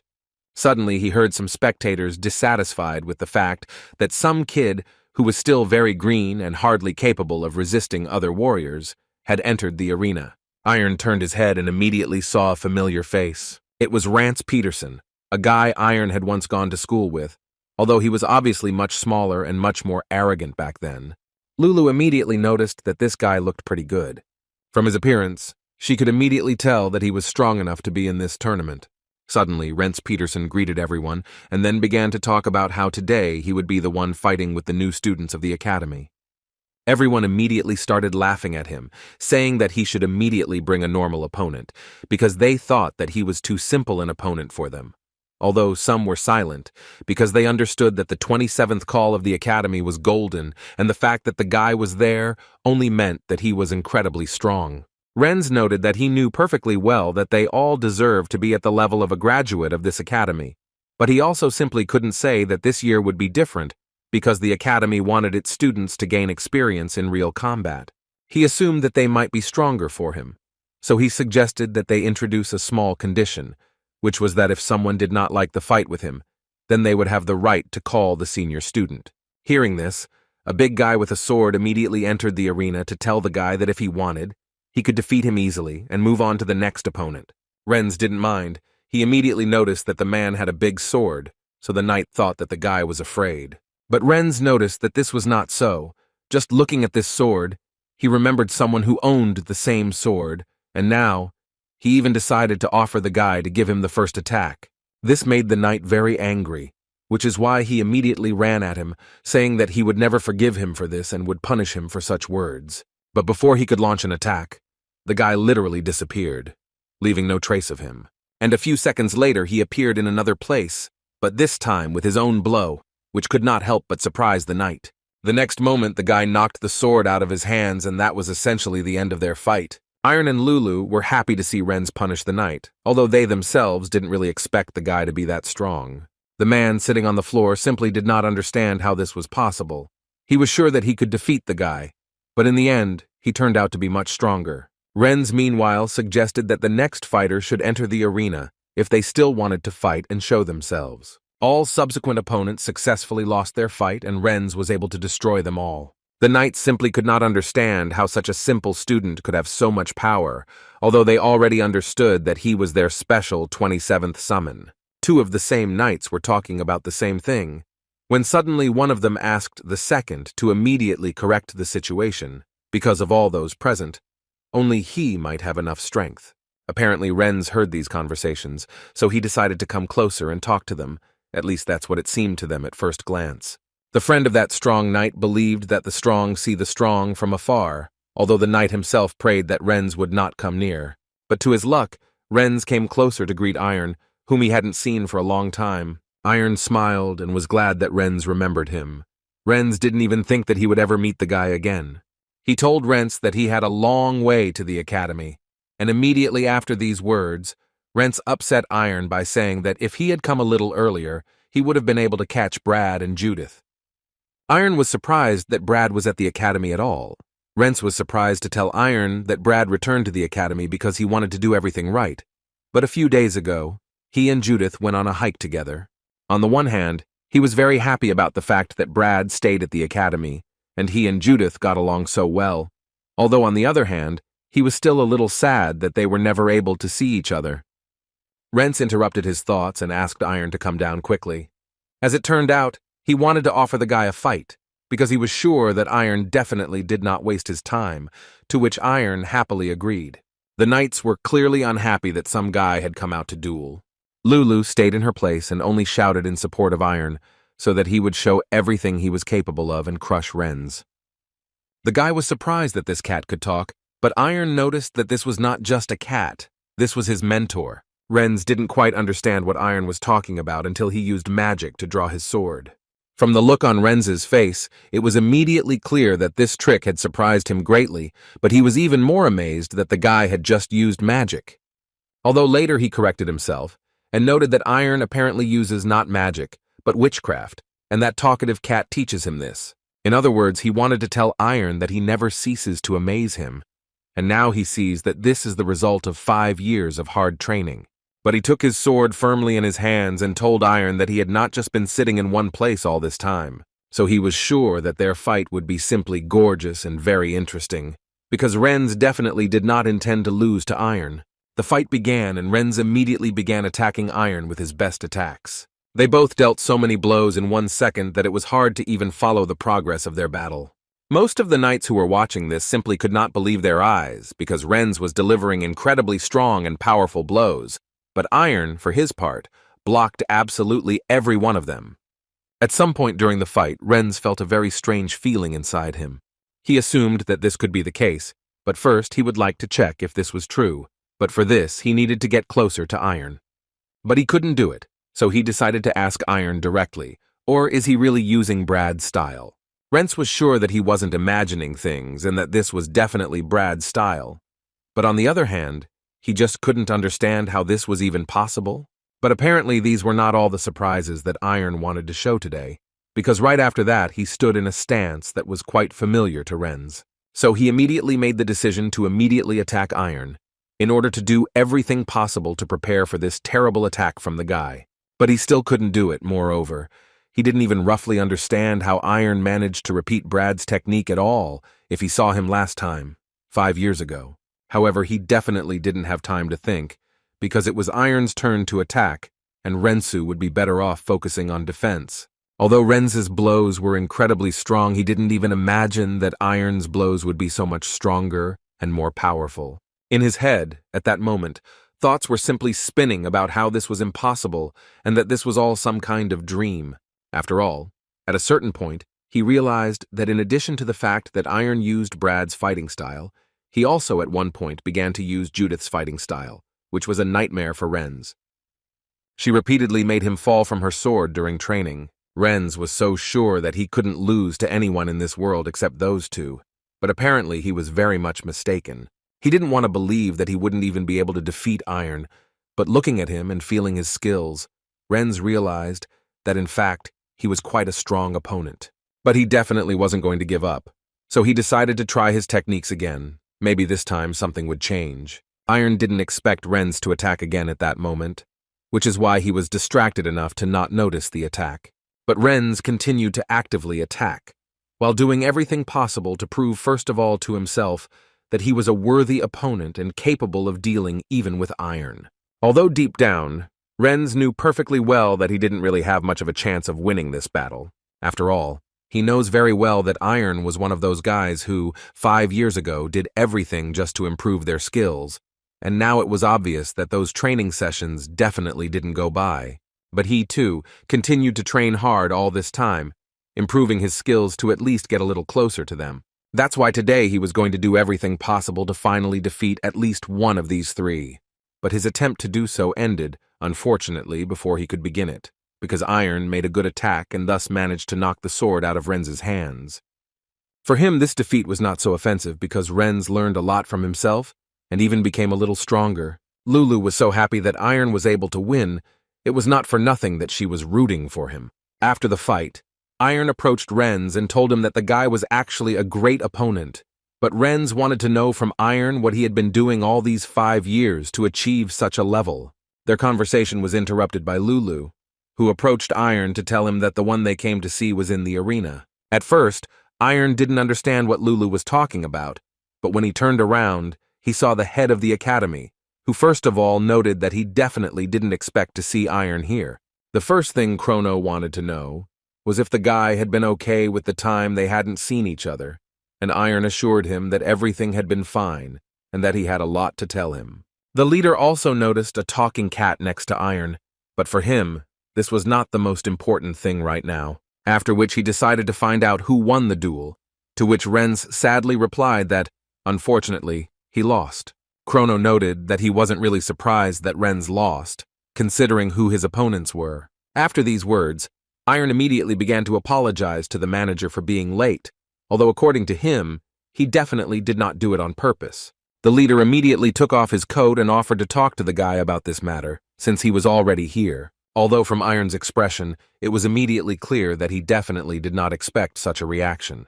Chrono immediately stated that since the victory over Renz was so easy for him, he would definitely not be such an easy target as the guy might think. Everyone knew who this old man really was, and everyone knew perfectly well that he held the position of Master of the Chrono Academy, and was also considered the best sword on the continent.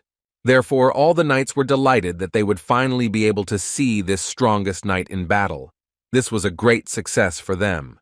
Iron decided that he would attack first, and all he could think about was that he simply had to put in all his strength to make a good attack, which is what he did, although he certainly didn't expect that Chrono would block his attack so easily, without even moving from his spot.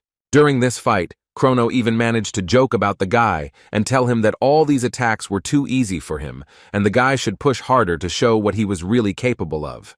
Although he still agreed that it was a good exit, it still seemed to him that the guy still lacked strength and a little speed. In other words, he wanted to tell the guy that if he acts so recklessly, then by doing so, he is only giving a head start to his opponent, who is just waiting for this. Also, Chrono couldn't help but notice that the guy was apparently using Brad's style.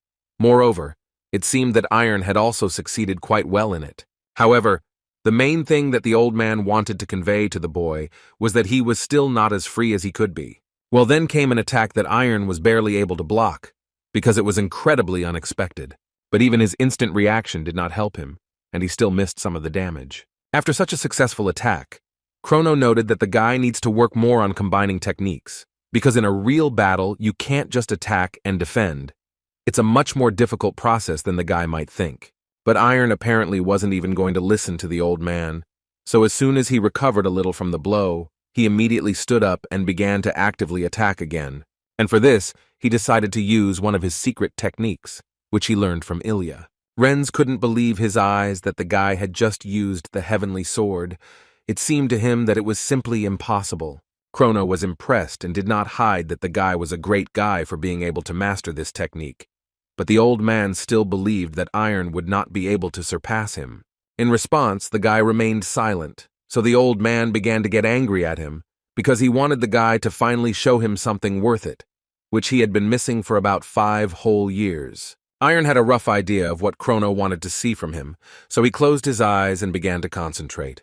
A picture appeared before Renz's eyes that he had last seen 5 years ago. In the end, history repeated itself again, and Iron delivered a blow so powerful that it cut the arena in half. The audience couldn't believe their eyes that the guy was so strong, because he looked like an ordinary academy student. Moreover, it wasn't only Iron who showed them something amazing, but also the head of the academy, Chrono, who finally took out his legendary aura sword, and this could only mean one thing, that this fight had finally begun to gain momentum, and the old man didn't think at all that he would have to take it out.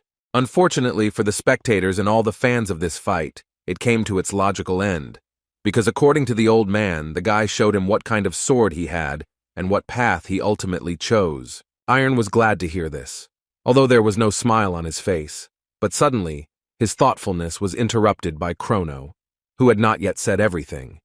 He wanted to add that in fact, the guy's heart was still restless, and he clearly needed to find out the reason for this state. After which he turned to all the spectators to tell them that, unfortunately, their selection was ending here. He hoped for their understanding, although given the strength the old man possessed, no one would have thought to tell him anything. At this point he finished and asked Iron to follow him, because he believed that after the conversation with swords, they clearly needed to have a real talk. Entering the office, Lulu was the first to speak, introducing herself as Iron's main mentor in witchcraft. The old man noted that he was very glad to meet her, and before moving on to the conversation, he would like to clarify with her whether he could address her as you, to which she quickly agreed, because in her opinion, they were both teachers, and therefore on the same wavelength. Next, the manager wanted to introduce his assistant, but did not have time to do so because the man got ahead of him. It was Kira Finn, who currently holds the position of deputy foreman. After all these introductions and acquaintances, the old man finally wanted to ask the guy what he had been doing all these 5 years.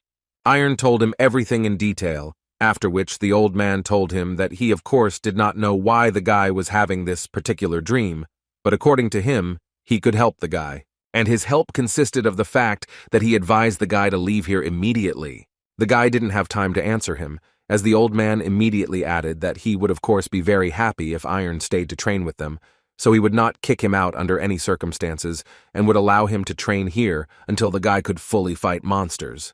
But before that, he asked the guy to think about whether this was the right path for him. In fact, the little man has many roads, and he should clearly follow the one that his heart desires first. The old man believes that the guy, during all this time, saw too little to fully decide which path to choose. His perception of the world depends on his environment, and therefore it seemed to him that perhaps, having seen something new, the problem that worries him so much will change. In other words, he believed that a little more, and the guy would still be able to find something that would make his sword much stronger. Or he could find a sword that would already be stronger than all those he had come across before. The old man believed that if the guy did everything right, then sooner or later he would be able to find the answers to all the questions in this world. And perhaps he would even be able to find the man from his dreams. He understood that this would most likely be a very difficult decision for the guy, so he asked the guy to think about it carefully. But Iron believed that he had nothing to think about in this matter, and he definitely would not go anywhere, because he always avoided what frightened him, or simply did not want to do anything. But this time, he had definitely already decided that he would never run away from problems again. After their conversation, the manager wanted to know Kier's opinion about Iron. The man was prepared for this question, so he immediately told the old man that the guy was incredibly talented, but for now, he was still far from being a real swordsman. Krona noted that Kira was too straightforward, but still he agreed with him in some sense. Although, on the other hand, the old man believed that the baby just needed to be given a little time, and he would definitely be able to find the answer. The next day, Iron was about to leave, and was seen off by Renz, who remarked that he was very sorry that Iron was leaving so quickly, and could have definitely stayed with them a little longer. After which he decided to find out where the guy was going, because if he was going west, then perhaps he would meet Judith, who was also going there. Iron didn't understand why she went there, to which Renz gave a rather logical answer, saying that in the West there are 5 kingdoms that are famous for their swordsmanship styles, and they have many famous academies and places for battles. After that, it became definitely clear. At this point they ended their conversation, and Iron quickly left the academy, thanking Renz for everything along the way. Their paths diverged again, which made Rensu feel so sad and lonely. At that moment, Kier's deputy approached him and wanted to talk to the guy. He asked Renz not to feel inferior, and he also wanted the boy to overcome this feeling and move forward proudly. Kira wanted the guy to finally gather all his strength into a fist and finally show what he was really worth. On the way, Iron came across a troll who looked very bad and asked everyone for some money for food, and Iron was no exception. But looking closer, Iron seemed to recognize someone. The same could be said about the troll. After all, he was the first to remind the guy that they had met 5 years ago. A few minutes later, they were already sitting in a local bar, and Iron treated the orc to some food, who was not shy and continued to eat as much as possible. Lulu didn't like this guy very much, so she assumed that maybe he was dangerous, but Iron immediately convinced her that there was no point in worrying, because this orc was definitely not bad, and he had known him for quite a long time. At that moment, the guy was more worried about the fact that back then, 5 years ago, the orc asked the guy his age and then gave him that note, so Iron assumed that perhaps he knew something about his dream. While Iron was thinking about this, Lulu tried to tell the orc that he was already crossing all boundaries, although they didn't even know each other. But suddenly he found a solution to this situation, handing Lulu a small ball, which was made of wood, and Lulu loved them very much. She immediately stopped grumbling and immediately began to play with it. The first thing she noticed was that this ball smelled just great, and if you believe the ogre, then inside this ball there is a little grass called taiho, which grows only in the northwest, and cats simply adore it. After this act, the ogre was sure that Iron's magical friend was no longer angry with him, which meant that he could pay him back for the food, which surprised the guy a little, because it seemed to him that the ogre had no money. The ogre noted that he hadn't said that he would pay him with money. He had something better, and that was magic, which was much stronger than human magic, and therefore it seemed to him that the guy would definitely need it.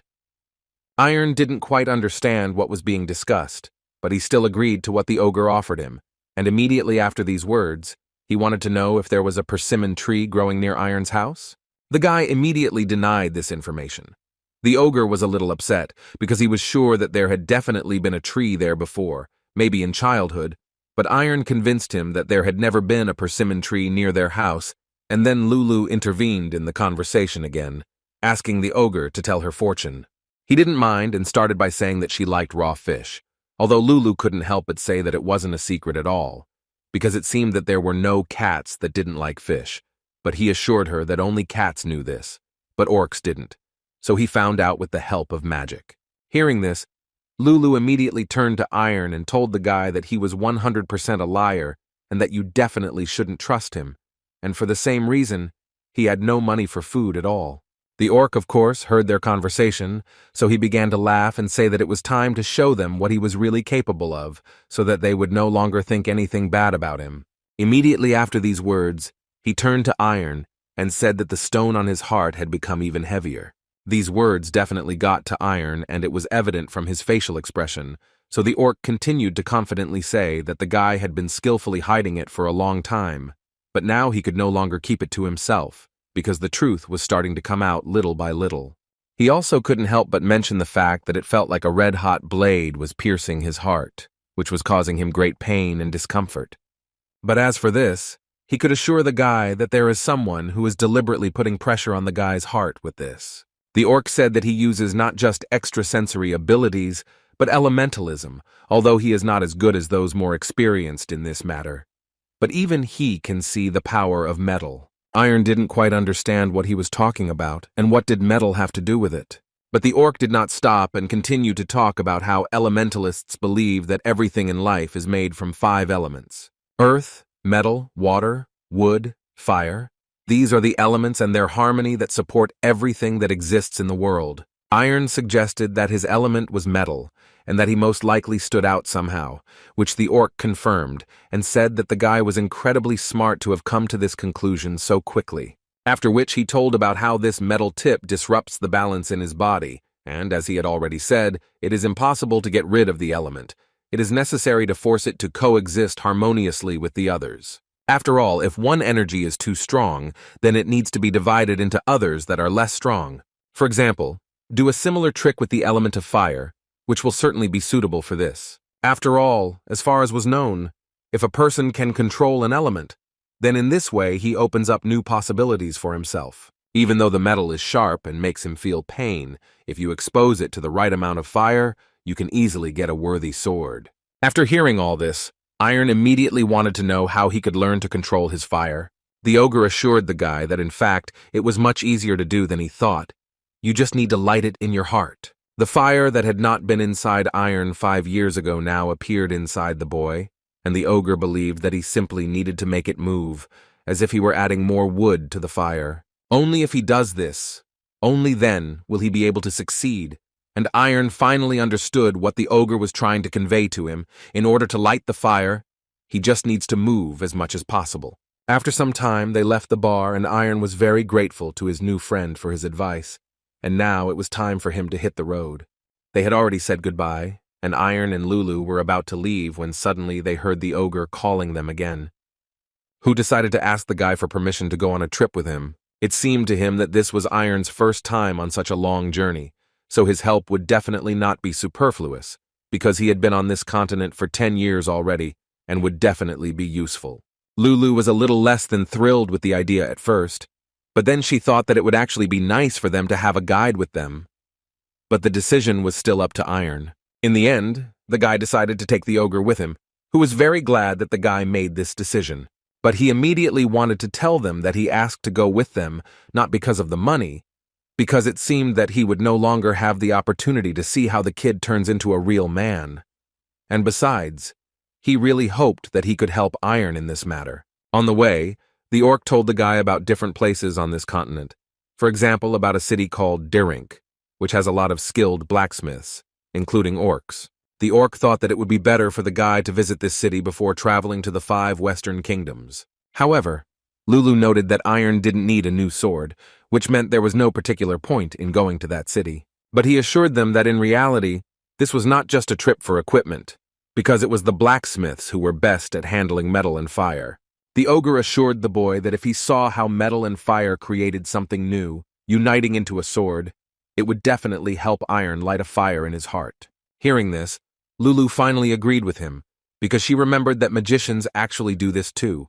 This way you can best see the imaginary in real life. She believed that in this way he would be able to use the actual process of sword making for mental training. Iron decided to listen to her and still agreed to go to this place. After a fairly short period of time, they were in that very city, and unfortunately, they were not greeted as kindly as they would have liked. The ogre continued to argue with some man who was not letting them in. He even had to use hidden information that he knew about. He began to threaten the man that he could tell it to the locals, and then his business would definitely go downhill. This eventually worked, and they were able to rent a place, after which the ogre told his friends that they could safely take their things to the room and then go have a little snack in a restaurant. In the restaurant, the ogre acted according to the same scheme, demanding free beer because he thought that they made a very good order. Returning to the room in the evening, Lulu decided to ask Kubar to tell her something interesting before going to bed. Before telling his story, he decided to ask them if they knew who was among the top 10 strongest swordsmen on the continent. Iron said that he only knew Mr. Ian. He also heard that the head of the Lingjie family, Joshua, was also very strong. Such knowledge surprised the ogre, because he could not even think that Iron knew so little about the world in which he planned to become a real swordsman. After which he began to talk about how the strongest people on the continent were those from the 5 kingdoms and the Holy Kingdom. But still, there was a case in history where one person violated this statement, and he was a native of the Kronos Academy, Ian. And since this is the captain of the White Guard from the Holy Kingdom, Julius Hule, the captain of the Scarlet Knights, Rigoberto Clark, 5 descendants of families of hereditary swordsmen, including Joshua Lingjie and Karakum, the great leader of the orcs. Lulu noted that she thought there was one person missing from this list, and he immediately agreed with her. Kubara added that perhaps Ian set the bar too high, and that is why many consider him to be the strongest. But he, for example, had a different opinion. He would call Kuna the strongest. After all, he became a swordsman at the age of 70, which shocked the guys. But on the other hand, they understood perfectly well that this was only possible thanks to great perseverance. Many of Kun's acquaintances laughed and underestimated his stubbornness, but who else would have decided to become a swordsman at such an age? But in the end, he still became a master of the sword at 70, and at 90 he was already considered the strongest on the continent. Thus, he was able to influence all the swordsmen of the world, and the art of fencing itself in general. Iron felt that this story was full of motivation, but he also assumed that Kun was worthy of becoming a sword master even at 50 years old. Besides, his story reminded the guy very much of someone, so he believed that besides Kun, there were other amazing people. Kubara agreed with the guy, and noted that he said it quite beautifully, because the world really is full of great people who are yet to reveal their true potential, while he mentally thought that although the guy wants to become a swordsman, his view is much broader. The next day, they reached the Alhad mountain range, and Kubara told his friends that they would hardly be able to pass through it, because along the entire route, bandits lived there, which for some reason frightened Iron. Kubar assured him that there was no reason to worry, because they were joining a group of people, and they would do so thanks to the mercenary badge that Iron had. As soon as Iron showed his badge, the group leader immediately agreed to accept the guy into his group. Kubara made an agreement using his own methods. According to him, now he is an organizational elementalist. While Iron and Lulu were waiting for the dispatch, they saw a little girl who assured the mercenaries that they could leave their armor and shoes with her, and while they were gone, she would wash and clean everything. Suddenly she stopped talking when she saw something that interested her incredibly. It was Lulu, to whom the girl immediately ran, but the cat stopped her in time and did not allow her to start hugging herself. The girl couldn't believe her eyes that she was seeing a talking cat in front of her, who also looked so cute. She introduced herself, and the girl's name was Anya. Immediately after that, she noted that they could leave her their shoes or armor, and she would clean them. Of course, she does all this for money. Iron immediately asked her to stop, because they did not need her services. She didn't insist too much. She just added that if they needed anything, they could just tell her, and she would do everything, of course, only for money. But then Iron and Lulu felt a very strong energy that was around this girl, and they said in one voice that she was a sorceress. They set out on their journey, and while they were walking, Iron was silent the whole way, and this was noticed by Lulu, who asked Kubar to pay attention to this. The ogre turned around, and before he could ask Iron what happened, he immediately asked him a question in response, in which he wanted to know if he could point a sword at a person. They didn't understand why he was asking such questions, but then Iron told them that he had never had to destroy people before, and he was even afraid to think about it. But today, he realized that despite his wishes, he would probably have to do it anyway. However, he was not sure that he would be able to do this, because in his opinion, even the lives of bandits were incredibly valuable. Iron understood that he simply couldn't spend his whole life just scaring bad people, and if they didn't stop doing this, then sooner or later he definitely wouldn't be able to close his eyes to it. The ogre waited until the guy finished speaking and finally told him that, in fact, this was a rather complicated question, which, according to him, did not need to be thought about so much. But Iron simply couldn't help but do this, because she had heard that a terrible robber named Khazar lived in these mountains. Kubar knew a little about him, but the most important thing is that this bandit, according to him, also wants peace, because for more than 5 years, he and his group have been asking for money for crossing the mountains, and they need a group in order to look more confident. The ogre asked the guy not to think that they are such bad people, because they are actually just running their business here, and they also need to somehow survive. Besides, these lands are their home, through which a huge number of strangers pass every day. Until this time, Iron thought that they were taking this money for free, because it was not really their land, and in general, he could not understand why the kingdom was not doing anything about it. A mercenary who was walking behind them intervened in their conversation and said that of course everyone knew about this, but their relationship and cooperation were based on trust and nothing more. At one point, Lulu couldn't take it anymore and asked them to stop because her head was going to explode from their conversation. Kubar could only end their argument by saying that there is no correct answer, because one cannot unequivocally call something bad and something good.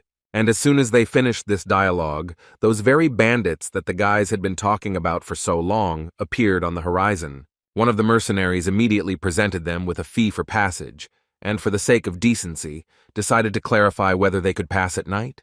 But this time the robbers behaved rather strangely, because one of the main ones shouted at them that they should immediately leave all their things and leave. Lulu immediately noted that apparently these robbers were not as kind as Kubara had told them. The mercenaries didn't really understand what this meant, because they had never encountered such an attitude towards themselves. Usually they passed by calmly, and there were no problems, but they didn't even want to listen to them and simply repeated that the mercenaries should collect their things and leave.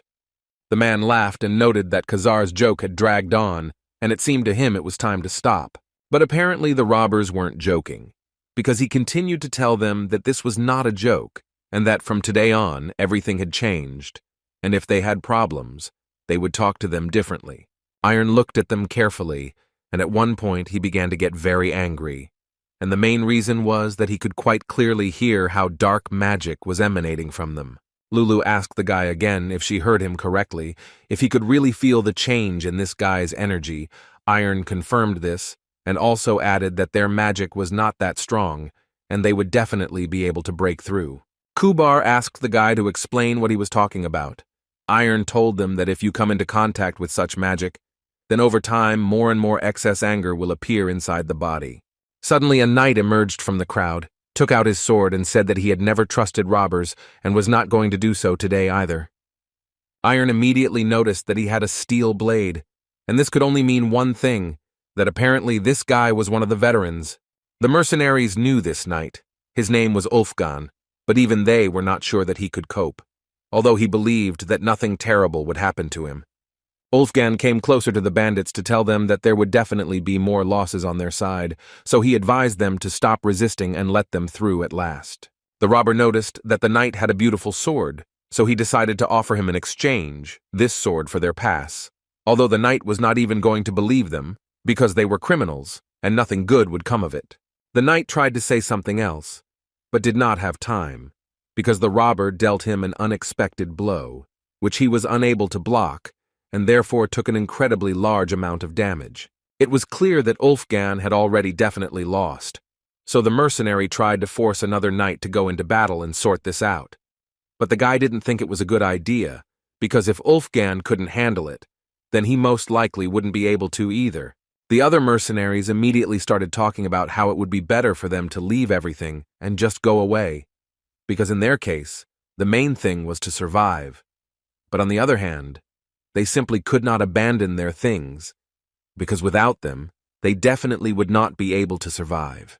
But suddenly their dialogue was interrupted by the leader of the bandits, who stopped the men's argument and said that his mood had changed and now he wanted to destroy them all. Iron immediately stepped forward, although his friends tried to stop him, but he assured them that there was no point in worrying because he had one idea. First, he turned to Khazar and told him that the man had better calm down, because it was clear that he was not himself, although the robber did not even know who the guy was to listen to him. Iron introduced himself as a student of the 27th selection of the Chrono Academy. Anya, who was standing behind, immediately noticed that the guy was not just from the Chronos Academy, he was from the Gold selection. But Khazar was not going to believe Iron, although because a student of the Fencing Academy simply cannot walk without a sword, for which he wanted to punish Iron. However, his plan immediately failed when Iron managed to stop his attack with just one hand. Khazar couldn't believe his eyes, because to do this with just one hand, you need to have enormous strength. But when Khazar approached Iron as close as possible, he saw a pendant on the robber that was very familiar to him, so he wanted to ask the man where he got this pendant. From the expression on Khazar's face, it was clear that anger and a thirst for revenge reigned inside him, but Iron was extremely calm and was simply trying to talk to the man. At that moment, memories came into his head of how he had spoken to his sister before leaving and asked her not to worry about him. And then she told him that in fact, she was not worried about him, but about other people, because in her opinion, with great power comes great responsibility, and if he suddenly decides to relax, then not only he will suffer, but also his friends who are counting on his help. While he was thinking, Khazar continued to attack, so Iron finally had to take out his sword and calm the robber down. He struck a blow that created a crack in the ground, and thus showed his strength so that the other bandits would also realize the fact that they were much weaker at the moment and that they needed to retreat. But Iron had no idea how many more people he would have to meet on his way, who would have to show his strength in order to convince them to go over to the side of good. However, with Khazar the situation was a little different. Iron scared him very much, so the man began to beg the boy not to destroy him, although he approached him only to take from the man that very pendant, which glowed with a bright red light. And as soon as he took it in his hands, he immediately realized that it was he who was emitting that very dark energy. And although he understood that these were not Magians, the energy of this pendant was simply terrible. Since Iron understood that Khazar started to behave like this because of the pendant, he decided to ask him where he got it, or who could have given it to him. And in his mind, the guy thought that if the man dared to lie to him, then he would have to destroy him. But Khazar spoke the truth, although he tried to say that he did not remember where she came from and who gave her to him. All he remembers is how one day she appeared on his neck. The mercenaries didn't believe all this, and so they started yelling at him to come up with a more convincing story next time. Although as far as Iron was concerned, the guy trusted him, so he decided that he would not touch Khazar, but he immediately said that he would not give him the pendant. Khazar was definitely not against it, and was also very grateful to the guy for showing up and helping him with this pendant, because he himself had recently been feeling very angry for unknown reasons. In the end, the mercenaries were very grateful to Iron, because they understood that they survived only thanks to him, and therefore they immediately told him that if he needed anything, he could safely contact them. Lulu thought that the guy did the wrong thing. In her opinion, they shouldn't have just let him go, although Iron still thought that Khazar was just a person and that Pendant was to blame for his actions. But for her, this didn't seem like an excuse at all. It seemed to her that if he did it once, it didn't guarantee that he wouldn't be able to repeat his actions. In any case, Iron had already done it, and now he needed to continue his training with the sword, which surprised Kabar a little, because it seemed to him that the guy was already very strong. Iron categorically disagreed with this, because today he felt that if he had been a little weaker, then all these people would have suffered. And the guy believed that the more he could do, the more dangers he could overcome, which Kubar ultimately couldn't help but agree with. Therefore, the guy wanted to ask the ogre if there was anyone in Darinka who could help him, to which Kubar knew the answer for sure, because in this place, according to him, the swordsmen and blacksmiths are simply magnificent, and there is something to learn from almost every one of them. Then Iron would have liked to set out on the road, but before that, he wanted to finally destroy this suspension, although Kubar asked him not to rush so much. He put it in his bag and told the guy that he could do something with it in the future, and while they were talking, Anya ran up to them and started asking the guy for an exchange. She really liked his sword, and so she offered him an exchange for her treasure.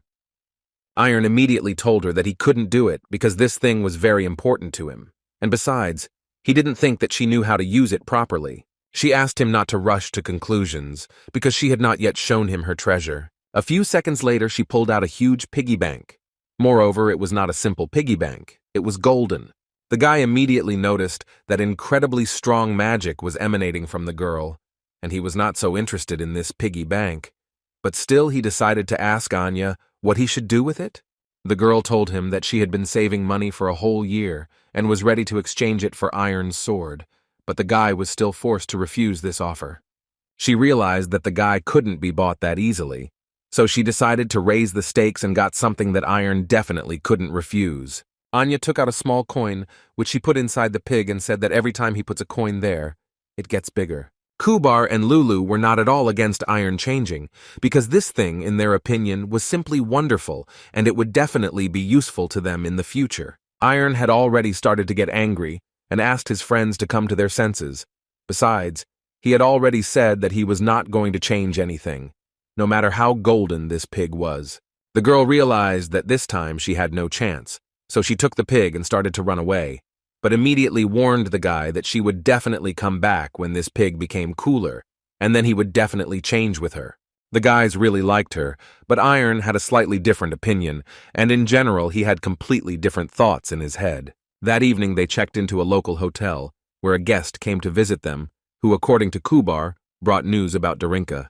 According to this man, the best blacksmith, Darinka finally returned to the city, and Iron was very lucky that he came to this city at this very moment. This blacksmith's name was Vulcanus. All the swordsmen of the continent know how good his swords are. Vulcanus numbers his special swords. That's why they are called numbered, and according to legend, there are only 9 of them. But according to the man, the most important thing is that numbered swords can have an owner who corresponds to one of 2 types: the master of the sword or the person who will become one. In the past 10 years, only 3 ordinary swordsmen were able to obtain a numbered sword, and after that, they were able to become masters quite quickly. And finally, people have waited, and exactly 2 days later, the competition for the 10th numbered sword will begin. Hearing their conversations, many people came running to them, who also wanted to know how it would go. But according to the man, he doesn't know this yet.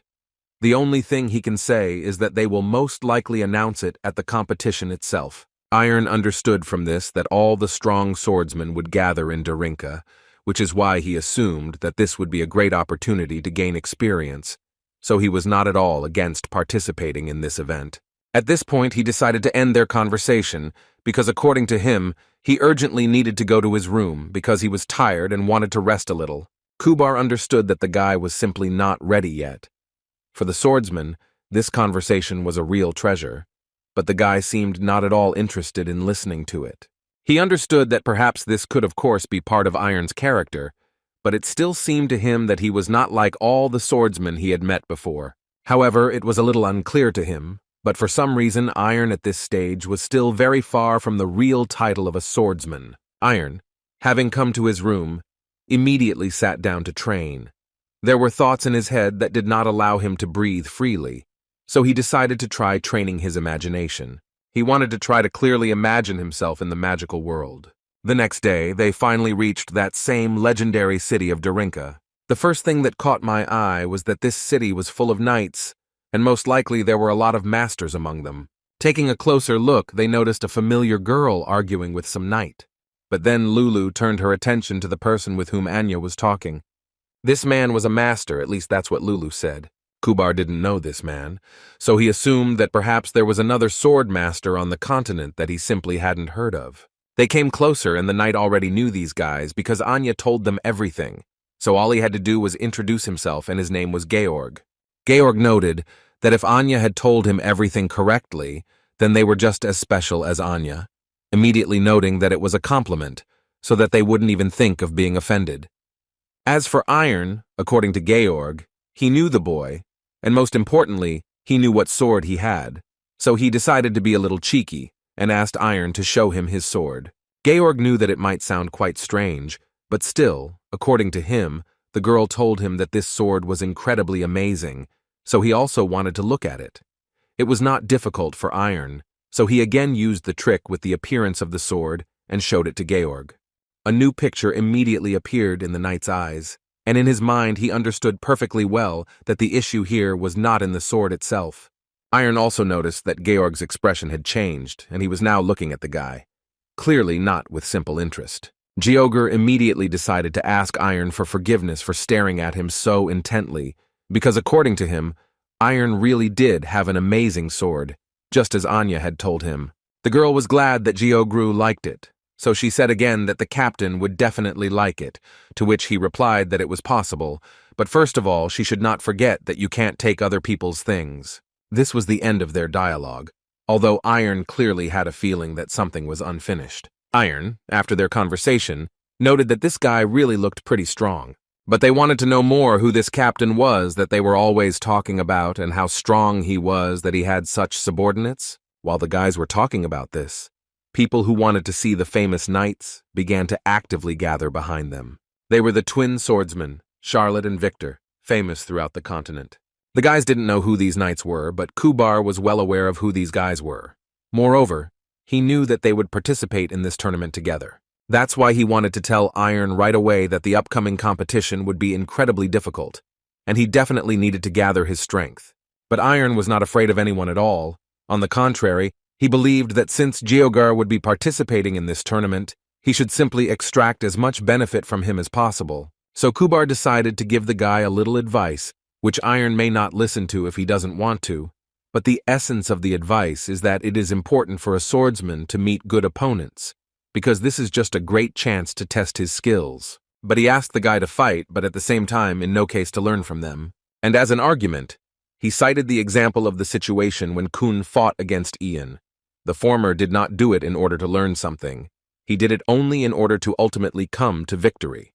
He asked Iron to constantly think only about the fact that he must win, and he must do it only for himself. Only with such thoughts, in Kubar's opinion, he will be able to reach heights and become a truly great swordsman.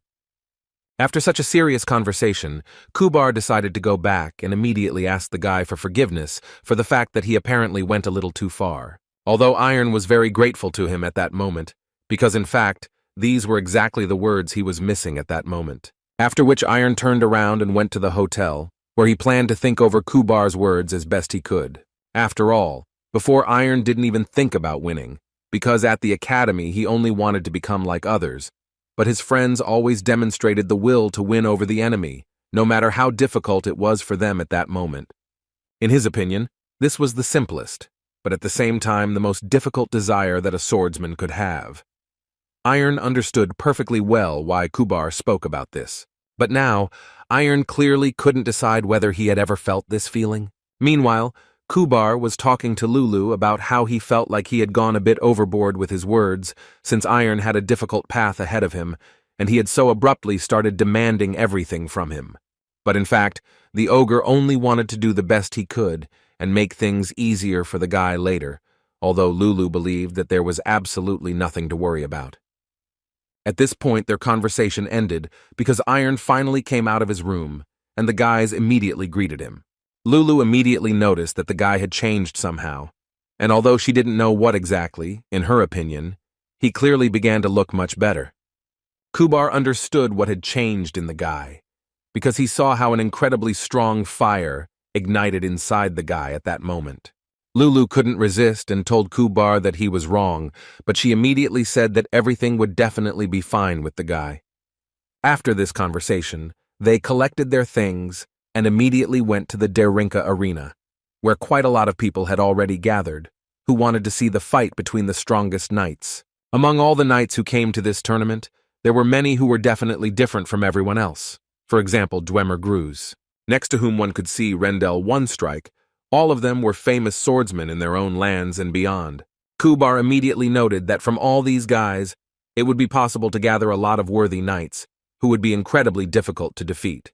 But most of all, the spectators screamed when they finally saw Vulcanus, the very blacksmith for whose sword the knights would actively fight today. Vulcanus picked up the loudspeaker and immediately began to talk about the fact that most likely many here know who he is, so he suggested getting straight to the point. The prize for winning the competition was his sword. As was known, this sword was numbered. The rules of this tournament, according to him, were quite simple.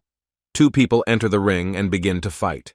The winner stays and the loser leaves, and if the winner gives up, then a new couple enters the ring and so on. But right after that, he saw the surprise on the faces of the audience, so he hurried to tell them that in fact, there would be no winner in this fight today, because he was only here to see the mesmerizing swordsman who would help him create the 10th sword. Therefore, this tournament, according to him, will continue until the blacksmith finally finds that very night, and those guys who are standing behind him came here for the same reason. Now everything was perfectly clear to Kubar. Apparently Vulcanus had specially gathered all the swordsmen, but he did this not in order to hand over the last sword to one of them, but in order to create it. Vulcanus finished telling the rules, and invited the first couple to enter the ring and begin the fight. The first pair were Victor and Rendell. Both swordsmen were incredibly strong, so it was a little surprising to see them in the same pair. As soon as Randall entered the arena and saw Victor, he immediately decided to tell him that he simply hates people like him, because it is never clear what they are hiding behind their forced smile. Victor was quite positive and asked Rendell not to be so angry, because he was also a swordsman, and they should understand each other. Kubar told his friends that Charlotte and Victor were in fact some of the best swordsmen in their area. He also added that they had a very interesting life, because they probably destroyed monsters in the villages or hunted them in the forests. But as it usually happens, the better the reputation, the more people envy a person. Before the start of the fight, Rendell decided to ask Vulcanus if it was possible to finish off the enemy. The blacksmith was not against such an initiative, because it would be even more interesting, so he gave the go-ahead for it, although he still asked to coordinate it with his opponent. Victor was not against it, because then he too would have a chance to destroy Rendell, who had recently become tiresome to everyone, and these words angered Rendell even more. Therefore, as soon as Vulcanus gave them the go-ahead to begin this duel, each of them immediately carried out one attack, and they did it so quickly that almost none of the spectators even noticed it. But in the end, Rendell's sword fell apart into small pieces, and everyone began to understand who had emerged victorious from this battle. At that moment, Victor stood with a smile and said that although Randall talks a lot, his speed is still something else. He was even afraid that he would make a hole in his chest. Iron couldn't believe his eyes that Victor managed to destroy Rendell's sword so easily, but it once again confirmed that this swordsman was very strong. Anya and Georg, who were watching the fight on one of the hills, also said that this Victor was incredibly strong, because even among the experts he was very good, although it was unclear whether he would be able to enter the list of the top 200. But for example, Georg was not so interested in this at the moment. He rather wanted to ask the girl if she had checked those guys. She fulfilled his request and happily told him that recently their golden lines had turned red, thus they had become what they had been looking for so long. Hearing this, he immediately decided to order her to put marks on these guys, which Anya was ready to do without any problems, although in doing so she had to spend all her earnings for 2 days. At that moment, Victor's brother asked him to stop a little, because it seemed to him that he had gotten too carried away, and at that rate, he wouldn't leave even him a chance. The mark was already on Victor's forehead, but he didn't even notice it and was ready to continue this battle. Anya decided to leave her mark on Lulu as well, although in fact, she had planned to do this from the very beginning. Georg thought that she had clearly made a mistake, because their target was primarily iron, but Anya had to explain that it made no difference, because this strange cat always went with him. The man smiled and looked at her. At that moment he was thinking about how this girl managed to become a sorceress, although her skills are quite interesting. Especially the skill with the golden pig, about which she did not finish telling, that the golden pig can actually grant wishes that do not exceed the value of what is inside it. Victor, meanwhile, continued to run one opponent after another, and he did it in the very first round, so he still had plenty of strength, and he was ready to destroy the knights one after another for a very long time. Most of the participants had already lost count, but it seemed that Victor had already defeated as many as 17 knights, so they were becoming a little scared to go out into battle with him. In the end, his brother noticed that they were left alone, although Victor believed that there were still knights there, although for some reason they had lost hope of victory, so they did not risk going out to fight with him. Vulcanus was incredibly bored watching all this, although Victor was showing incredible strength. Iron watched to the end and decided that since everyone had already tried their hand, it was time for him to test himself. Therefore, the fight between the brothers will have to be postponed for now because they noticed that someone finally decided to volunteer. Victor, looking at Iron, immediately thought that this kid looked strong enough, although he still didn't think that he could compete with him. Iron approached Victor's brother and offered him to enter the ring first. He was willing to wait without any problems, but he decided that it would be better to give way to the guy, since he was already here. But before Iron entered the arena, he was asked if he had forgotten his sword, to which he answered in a fairly calm voice that there was definitely no need to worry about that, since it was always with him. Vulcanus immediately noticed for himself that this baby looked quite interesting, and for some reason immediately attracted his attention. Iron at that moment was thinking only about the fact that it was time for him to finally show his will to win, and for this he remembered that very day when they took the test. Then he also had the same feeling. He looked at Ilya and thought only about the fact that he needed to immediately catch up with her and defeat her. Then, for the first time in his life, he felt what such a desperate desire to win was. Vulcanus looked at them carefully, and at some point he began to think that he needed to stop this fight. After all, looking into Iron's eyes, he realized that this was the very person he was looking for. Therefore, without thinking twice, he stopped this fight, not letting it begin. He ran out into the arena and shouted that he had finally made his choice. He walked up to Iron, raised his hand, and shouted that this boy was becoming the new owner of the 10th sword, which surprised Iron no less than the other spectators. Most of the ordinary spectators and knights could not believe what Vulcanus said, because some of them came here from very distant lands, trained, went out to fight with Victor. But in the end, he chose a boy who did not even participate in this tournament. But he immediately took his loudspeaker to start shouting at them to shut their mouths immediately, because he was warning them that the point of this competition was not to win. He had been looking for a person from the very beginning who would give him inspiration, and just now he had successfully found him. But the other knights still thought it was unfair, because some of them thought that they were clearly better and stronger than this boy. But in the end, he was still chosen as the owner of the 10th sword. Vulcanus clearly didn't care about their opinion, because immediately after his words, he announced that the competition was over, and he called Iron to go with him. The brothers immediately noticed that he was an interesting guy, but they could not even think that he was so strong that he could get the sword. They also asked him not to feel guilty, because he was chosen in an even way. A few minutes later, after Vulcanus called the boy to him, he asked him to strike with as much force as he could do it with at maximum. And when he finally managed to deliver a more or less normal blow, Vulcanus immediately asked the guy to put the sword to him. When the blacksmiths looked at the boy's sword, at first, they couldn't even understand what kind of material it was. And there weren't even any marks of a hammer on it, although it wasn't the first time they had worked with magic swords. But this was the first time they had seen one like this. Kubar doesn't even think about the fact that someone can create a sword next to a swordsman, and Iron even had to wave it a little. He could only assume that these guys felt his energy, which is why they chose him. Kubar assured him that there was no need to worry about this at all, because they were already here, and when else in his life would he get the chance to work with such a blacksmith? Iron seemed to agree with him, but looking at him, it still seemed like the guy was very upset. So Kubar began to ask him to stop thinking. Besides, he saw no reason to be sad when everything was going so well for him. And after these words, he decided to ask something for himself. Lulu asked to make a sword for her too. A few minutes later, Vulcanus was yelling at Kubar because the ogre wanted the blacksmith to give him the sword for free, and he had two more conditions. The first condition was that they had to make equipment for iron, including a sword for Lulu, and the second condition was that Kubar wanted to watch them work.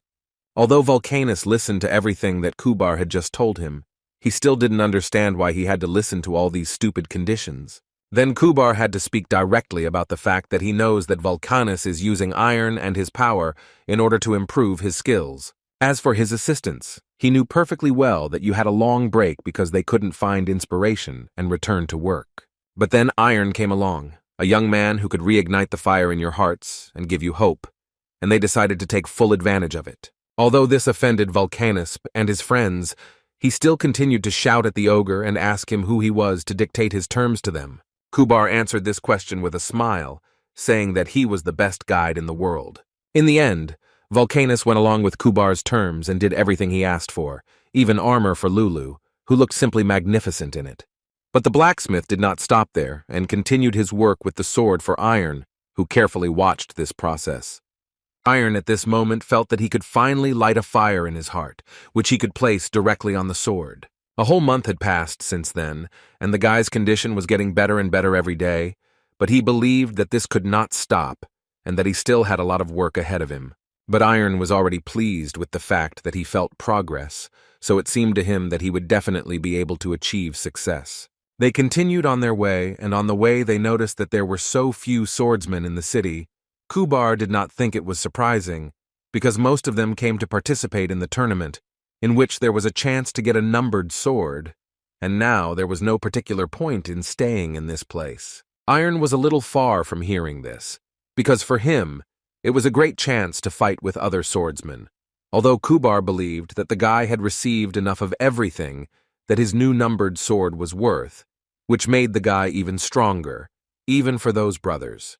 At least that's what they thought until Vulcanus told them that he would need about a year to make the sword, but he promised that during that time he would make the strongest sword.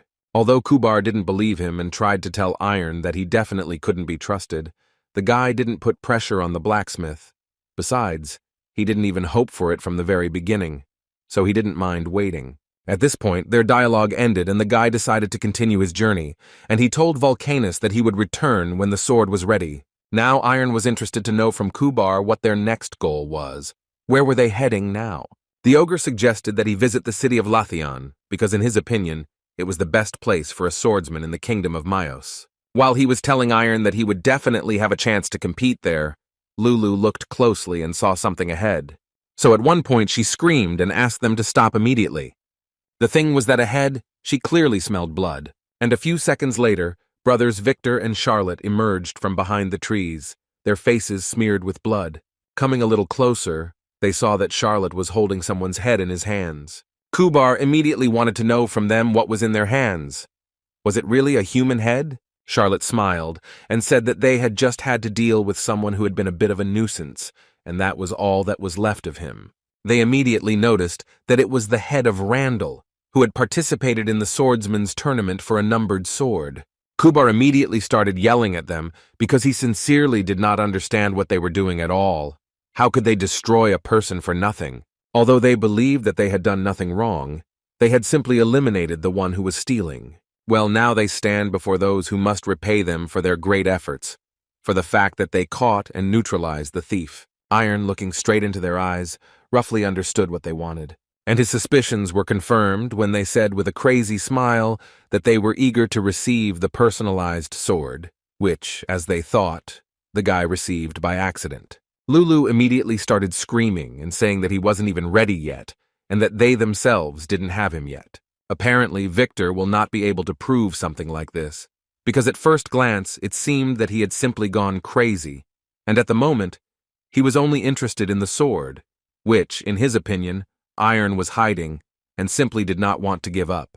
But what surprised Kubar most of all was that they were ready to destroy them, just for the sake of some sword, because this is a crime not only according to the laws of Dorinka, but also of the entire continent. Charlotte immediately answered him that they were of course pleased that the ogre was so worried about them, but according to him, no one would think about them, because everyone knew that they simply had an excellent reputation. Then they began to tell how it would look from the outside, that a young swordsman was attacked, and only a sword was found at the crime scene, but the trace of the swordsman himself disappeared. It seemed to them that this story was quite funny, and absolutely everyone would believe it. In response to these words, Iron decided to ask them one question, but before that he added that he had heard about them, even before coming to Darenk, that they were two great swordsman brothers who were respected by everyone. So the essence of his question was, are they confident that they can do this? But they didn't care about honor and all that. The most important thing for them at the moment was the numbered sword that the guy got, but they didn't. These words made Iron even more angry, because he simply did not understand how one could compare a person's life to a piece of metal. But with every similar word from Iron about it being just a piece of metal, the anger in the brothers' eyes increased, because they believed that it was definitely not just a piece of metal. According to them, they have been in this place for 30 years, and 20 years ago, they crossed the line to become masters. They were ready to do anything, and no matter how many years pass, nothing changes. They are still in a terrible hell. And according to them, they were not alone. There are still a lot of potential sword masters around the world who do not receive the attention and recognition they deserve. So in order to cross this line, they are ready to do absolutely anything. They were convinced that the pain that lived inside them should finally disappear, although Iron considered all this complete nonsense, so he took out his sword. However, the brothers also weren't going to just stand there, because they were almost certain that the guy would never understand them, so they weren't against destroying him. Iron, looking at the aura that was around Victor and Charlotte, realized that apparently they were not simple swordsmen, but also, like him, used magic. But the guy wasn't going to lose to them. He was going to punish them for their actions and words, and to do that he would have to use his maximum strength. And as soon as the guy used his abilities, Anya, with the help of the mark that she left on Lulu, was able to create a portal, from which came the man whom the brothers Victor and Charlotte were incredibly afraid of. Kubar, seeing this man, immediately realized that he was the captain of the Black Knights from the Sacred Kingdom, which is known under the name of Ignat Grizencia, for whom the portal was created. Iron immediately remembered that it was this girl that Ilya had once told him about. First of all, Ignata turned to Victor and Charlotte, to whom she made it clear that they had crossed the line. They tried to ask her what she was doing there, but instead of answering their question, she only told them that she would give them another chance to be acquitted. But this made them even more angry, and they began to threaten her in response, saying that she had no right to threaten them, much less interfere. Ignata continued to stand her ground, and said that if they had words they could say in their defense, then they had better say it now, because this was their last chance.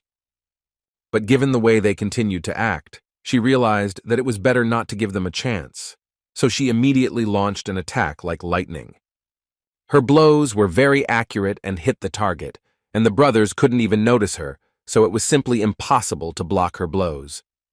At one point, she simply began to finish them off one by one, and the first in line was Victor. He lost consciousness from the blows, and it became clear that he didn't have much of a chance of survival this time. Charlotte couldn't believe his eyes, and still tried to help his brother, so he ran as fast as he could. But deep down, he knew that his brother didn't have a chance. By the time he ran up, Ignatia had already finished with Victor and only asked Charlotte to look at what his brother had become. In her opinion, this was the worst death for a swordsman. But he couldn't just stand there, so he immediately started attacking her to take revenge.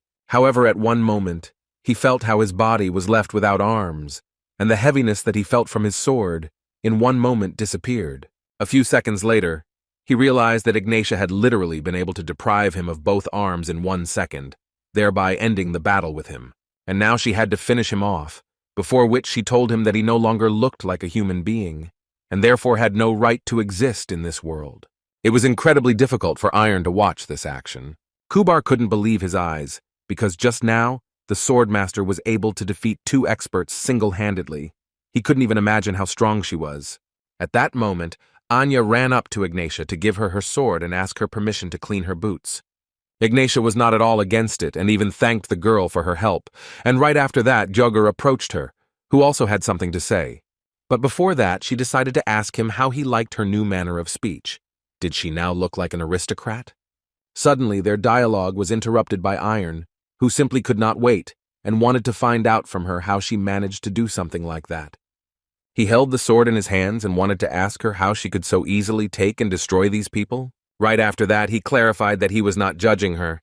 He was just interested in knowing how she managed to do it so easily. From his facial expression, it was clear that he was actually interested in finding out, because it became clear that he was not capable of such actions. She rather unexpectedly addressed him by name, as if she knew him. Iron was surprised and immediately wanted to ask her how she knew his name. Ignatia did not answer his questions, but simply decided to state the fact that from that day on, he officially became a member of the Black Knights of the Holy Kingdom of Avilius. Kubar also could not even guess where Ignata knew Iron from, but he was more surprised by the fact that she even invited him to her squad. But this was only the beginning, because immediately after she told him about the squad of Black Knights, Iron immediately said that he refused this and was not going to join anywhere. This made Ignata smile, because she didn't think that anyone would be able to refuse her offer so abruptly, but she still decided to find out from him what he didn't like that he decided to refuse so abruptly. But before he could answer, she immediately asked him to listen to her carefully. According to her, the Sacred Kingdom was a much better place than he could imagine. They had many good sides, although on the other hand, it was a little difficult for her to list anything. Iron was still against it, and repeated once again that he was not going to join any squads. This angered Ignata, so she used one of her techniques to scare the guy. Lulu immediately realized that she wanted to penetrate Iron's state, but suddenly her magic stopped working and she almost fell to the ground. After which, in a quiet voice, she said that she had of course heard that one young man had a heart of iron, but she did not think that he would be so strong. Besides, as she had already heard, the guy was so great that he was able to impress Vulcanus himself, so she simply couldn't ignore him. But she also saw that it did not yet contain iron, which was so necessary for every swordsman, so she decided to repeat to him once again that she was inviting him to join the squad of Black Knights. And then she paused for a moment and added that it was more of an order than a request, but Iron didn't care at all, and once again refused this offer. This made Ignat lose her temper, and so she started yelling at him that in fact, he had no choice. And if he thought that he could cope on his own, then he was just a fool, because in this way he would only leave himself with nothing, and the great power inside him would conquer him. Lulu couldn't stand it and immediately entered into a dialogue, starting to yell at her and call her a witch who doesn't understand the first time, although the guy clearly stated that he was not going to join anything, especially since he himself is doing great, becoming stronger every day, and at the moment, this is more than enough. Ignata, looking at Lulu, could only say that she was an incredibly cute talking cat, which she really liked. Lulu didn't react to her words and just wanted to convey to her the fact that Iron would not go anywhere with her in any case, and she could stop behaving the way she was behaving at the moment. Besides, according to Iron, he really tries to control his power, but Ignata didn't believe him, not at all. So Iron had to prove it. He believed that he could control the iron in his heart. Ignata was already impatient to find out how the guy does it. Iron said that in the kingdom of Hale, he encountered a knight named Hill Burnett, and his energy was similar to demonic. At that time, Iron did not understand, but after that battle he began to forge his inner iron. So he suggested that she demonstrate such a will to fight to him, and then he would be able to easily prove everything that he was capable of. Ignata understood from these words only that the guy essentially wanted to fight with her. Iron confirmed this, and then stated that he was Iron Pereira, a student of the 27th class of the Chrono Academy, challenging Ignata Grisentia of the Holy Kingdom to a fight. Kubar no longer understood what was happening, but Lulu was serious and only wanted Iron to give it his all. At that moment, the ogre understood that Iron's enemy had fought against thousands of Majens, and that was why she had become stronger for them. Therefore, he believed that Iron would hardly be able to hold out against such an opponent. At that moment, Iron was thinking that he had been acting too strange lately. He just didn't understand where all this anger came from. And why is he so angry at Ignata? Is it really all because of Ilya's past? Although still, it would have been a rather stupid reason, so it seemed to him that he was driven by something completely different. Ignata interrupted his thoughts when she said that she saw that he was already ready, and then warned him that she would release energy, and this would mean the beginning of the battle. And as soon as Iron agreed to this, Ignata immediately released her energy, the sight and feeling of which was unique. She was sure that he would definitely not be able to resist her energy. But Iron decided to prepare for this blow, and for this he needed to concentrate again, so he closed his eyes. The guy clearly understood that at the moment he needed to use this feeling, and then everything would be fine for him. At this moment, he only needed to feel how he was gradually filled with anger, which could make him much stronger. And as soon as the fire inside him spread and became enormous in size, Iron was ready to engage in battle with her. Iron began to actively attack her, but the girl was too strong an opponent for him, so he was careful and did not rush into making a decision. Although he put an incredibly huge amount of force into each of his blows, it was useless for now, because Ignata dodged each of his blows. No matter how hard Iron tried, his speed was not enough to catch up with Ignata and deal her even one blow. But from the outside, Lulu and Kubar immediately noticed that Iron was attacking quite well. The only thing that was strange in this fight was that Ignata had not yet landed a single blow. But Iron didn't pay attention to this, and just continued to attack her because he was confident that he could defeat her. However, his strikes were still not fast enough, so Ignata was able to block his strike using one hand, which couldn't help but surprise Iron. The guy tried at that moment to do everything possible to maintain balance for as long as possible. Ignata, at that very moment, decided to catch the guy and deliver an incredibly unexpected attack.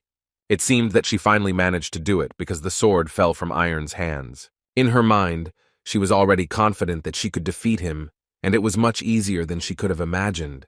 However, she had to change her mind when Iron reached for his sword again, showing his willingness to continue this fight.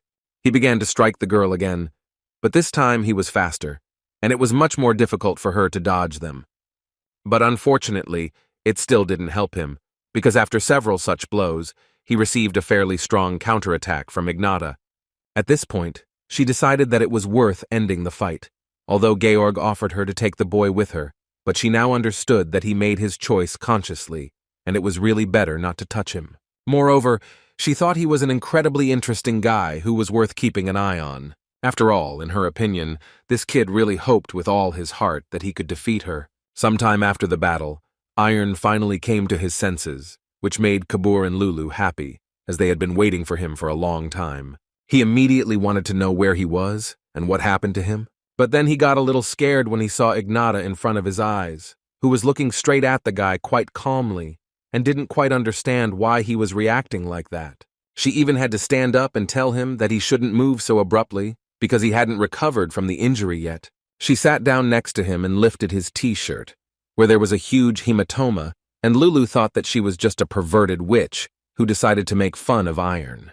But the girl reacted quite calmly to her screams and asked the cat not to say such bad words to her in the future. After all, she just wanted to help Iron, and Lulu realized that she must have made a mistake when she started screaming. Ignata actually used her magic to heal Iron a little. Kubar saw this for the first time, but he immediately understood that this was sacred magic, which is used to heal severe wounds. When she finished her treatment, she decided to note that now it should be easier for the guy to move. But Iron seemed to not care about his well-being. At that moment, he was interested in finding out what kind of sword Ignata was using. For her, this was a rather strange question, because she believed that he was a student of the Kronos Academy, although the guy did not understand at all what this had to do with it. She realized that apparently they don't tell the younger kids about this anymore, but it's only better for her. But she decided to tell Iron that this sword that she uses will, over time, greatly help her in becoming the new queen. Kubar jumped up from his seat at these words and called her crazy. And also, according to him, she doesn't know what she's doing and what will happen to her next. He thought that she was probably going to start a rebellion, but she slowly approached him and asked him not to jump to conclusions. Ignata promised to explain everything to him, but first she wanted to know what he had in his pocket. And then Kubar remembered that he had a pendant in his pocket, which he did not allow Iron to destroy. He gave her this amulet, and she began to tell him that he himself should know perfectly well that now is the time of change, and only her country is holding back the war between the two kingdoms. Even 150 years ago, even 400 years earlier when wars began, great evil was revealed, although she believed that they themselves could notice that the current truce was unstable. But at the moment, she herself doesn't really know what she needs to do in order to save people from suffering. She wanted to understand how she could control the horrors that constantly came into the human world. So she thought that if she creates her own country in a world of chaos, it will be a good step forward towards solving this problem. And she advised them not to worry, because she is going to achieve her goal only through peaceful means. She then turned to Lulu to tell her that it is good to hold on to stability and happiness. But to achieve great things, sometimes you have to go through hard times. And before leaving, she wanted to find out from Iron who he really trusted. But before the guy could answer her question, she told him that if he were to take her as an example, she certainly believes in herself, which she advises him to do. According to her, the confidence that she has opens up any path that she is ready to take without regrets. The next time they met, she would give him the same advice, not to the iron in his heart, but to him personally. After which, she simply jumped out of the window, which caused Kubar and Lulu to immediately run to the window, because they could not believe that she simply jumped out of the window. Iron interrupted their viewing out the window by deciding to tell them that when Ignata killed Victor and Charlotte, he himself felt that it was right. Since in his head there was confidence in every step she took, in every blow she struck, and in every decision she made. Even though he doubted it, he still wasn't going to argue with the fact that this was how it had to be done.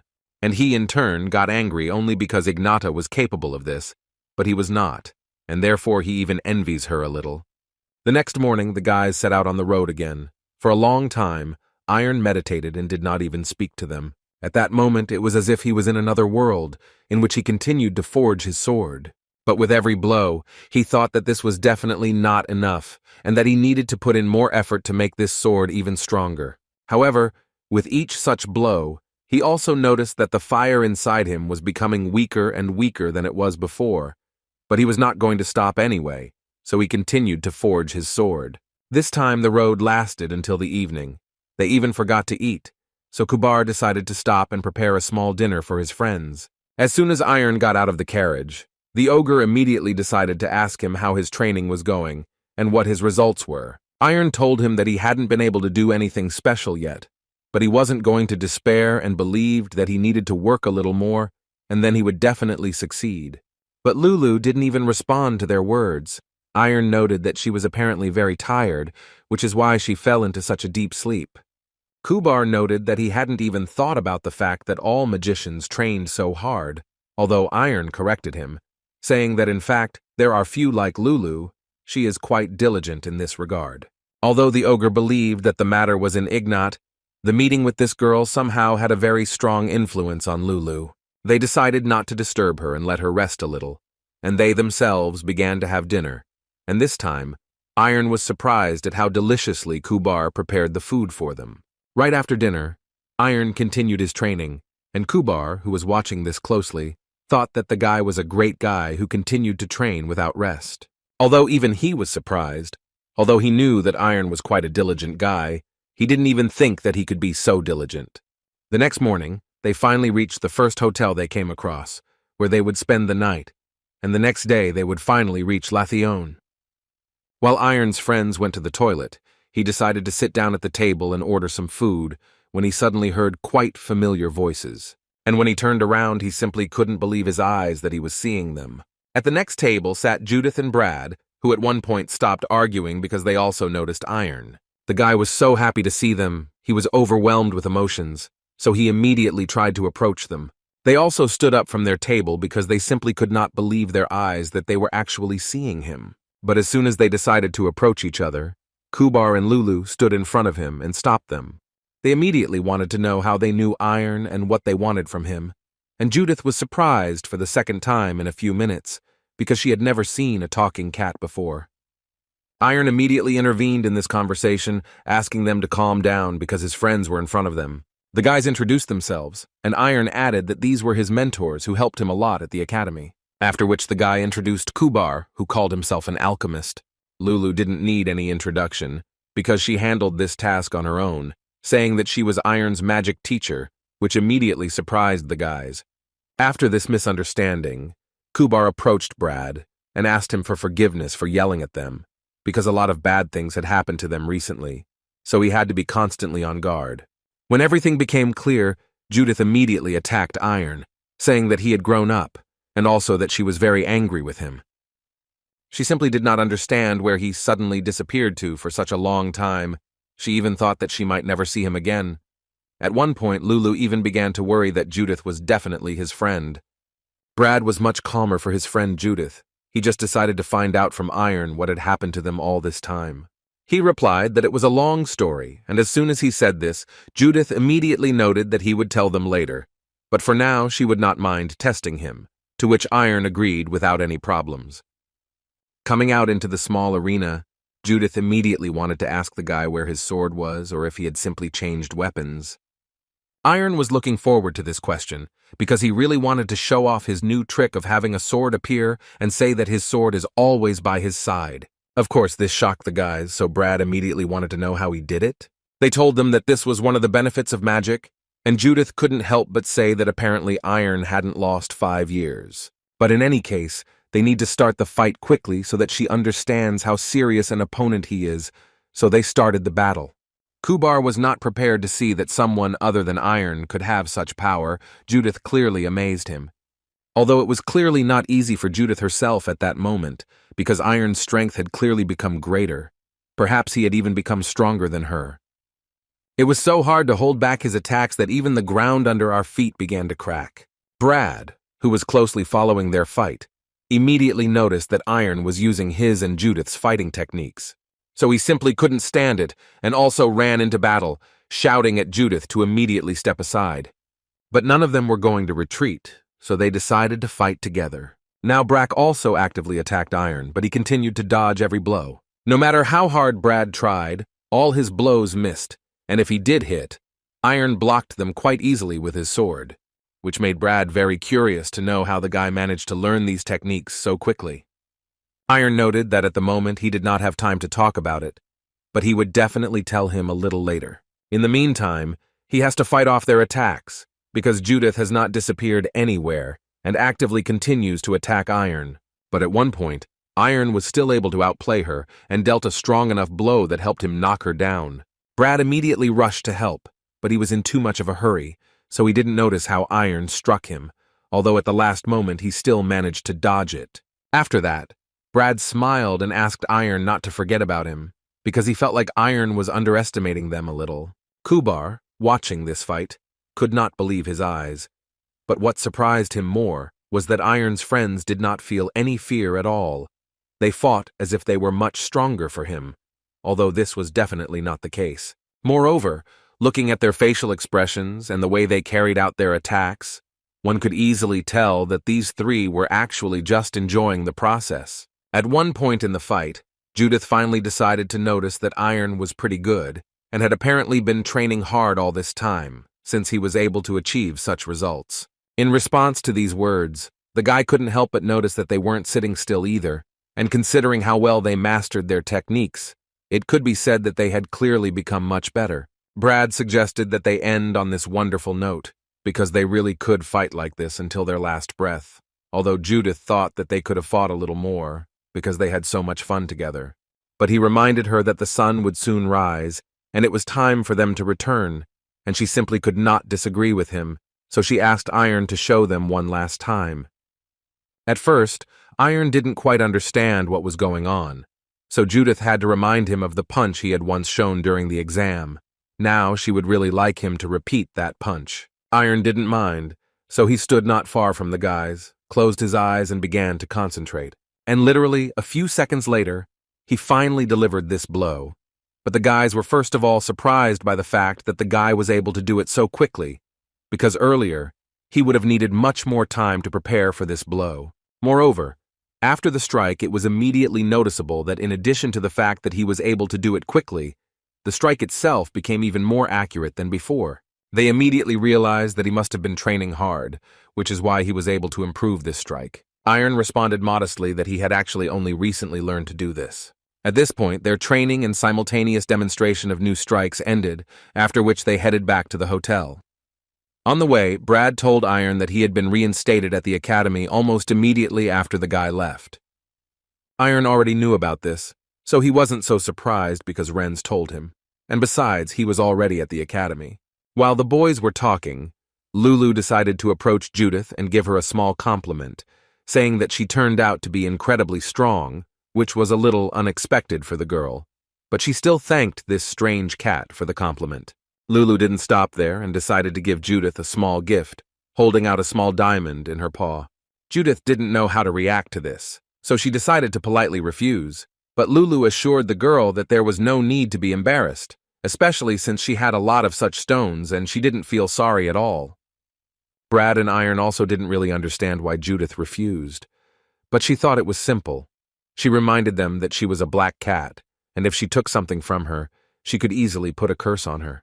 Lulu, of course, heard what Judith was saying and was immediately upset, because it was not like that at all. Lulu was so upset that she immediately ran to Iron to hug her, and Judith tried to apologize because the cat misunderstood her. That evening, Iron went down to his friends to finally tell them what had happened during the 5 years they had not seen each other, and as for Kubar and Lulu, they decided not to interfere with them. Brad couldn't help but say that this cat and ogre were very good, and Iron was very lucky to have found them. Judith agreed with Brad, but she was already eager to hear what had happened to Iron during all this time. He decided that he would tell them everything from the very beginning. So he began by saying that before entering the academy, he had the same dream in which a man was swinging a sword. Iron told everything in great detail.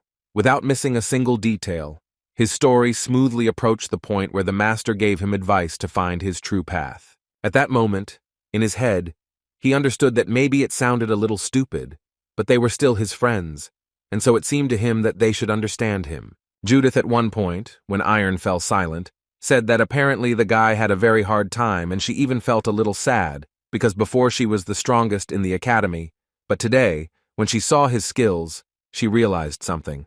According to her, this was of course not only his desire, but also that of that strange man from the dreams. After all, if you think about it, he tries every day, and at the same time he has to suffer in order to one day defeat the mysterious man from his dreams, who may never even appear in his real life. But what she knew for sure was that all this time he had to deal with it alone, and so she thought he was a great guy for being able to cope with it. However, she asked him not to stop there.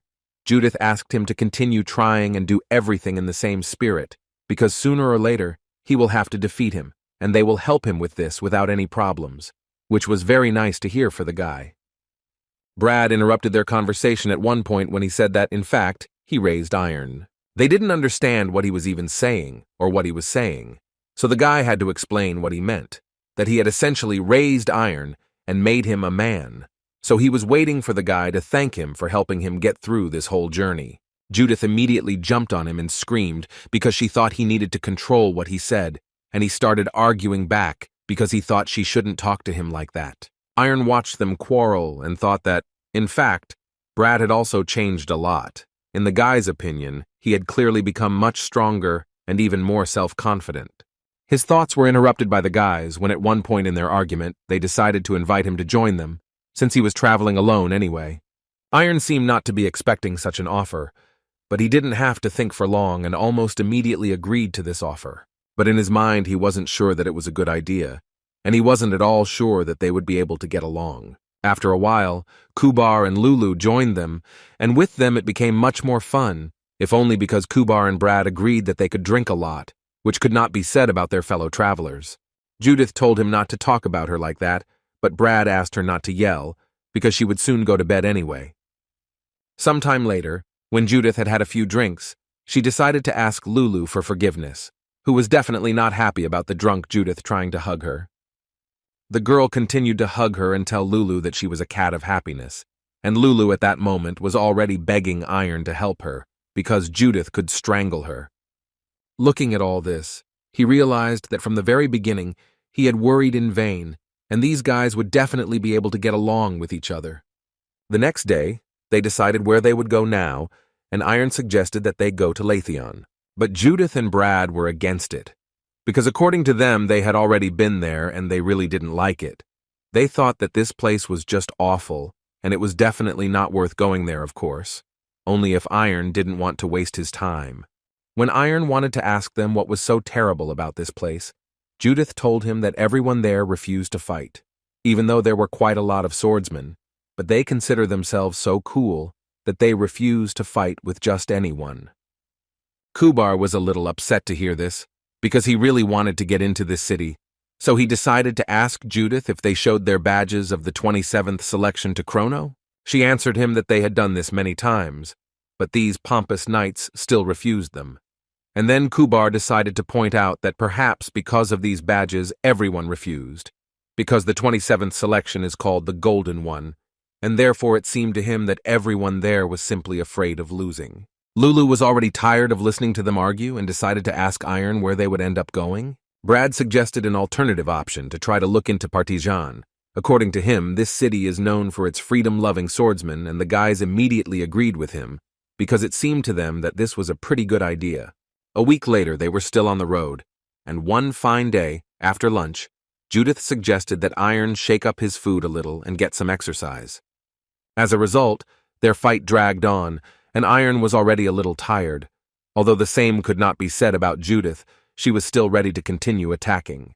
And when Iron repelled her next attack, she finally decided to show him something special that she managed to get during this time.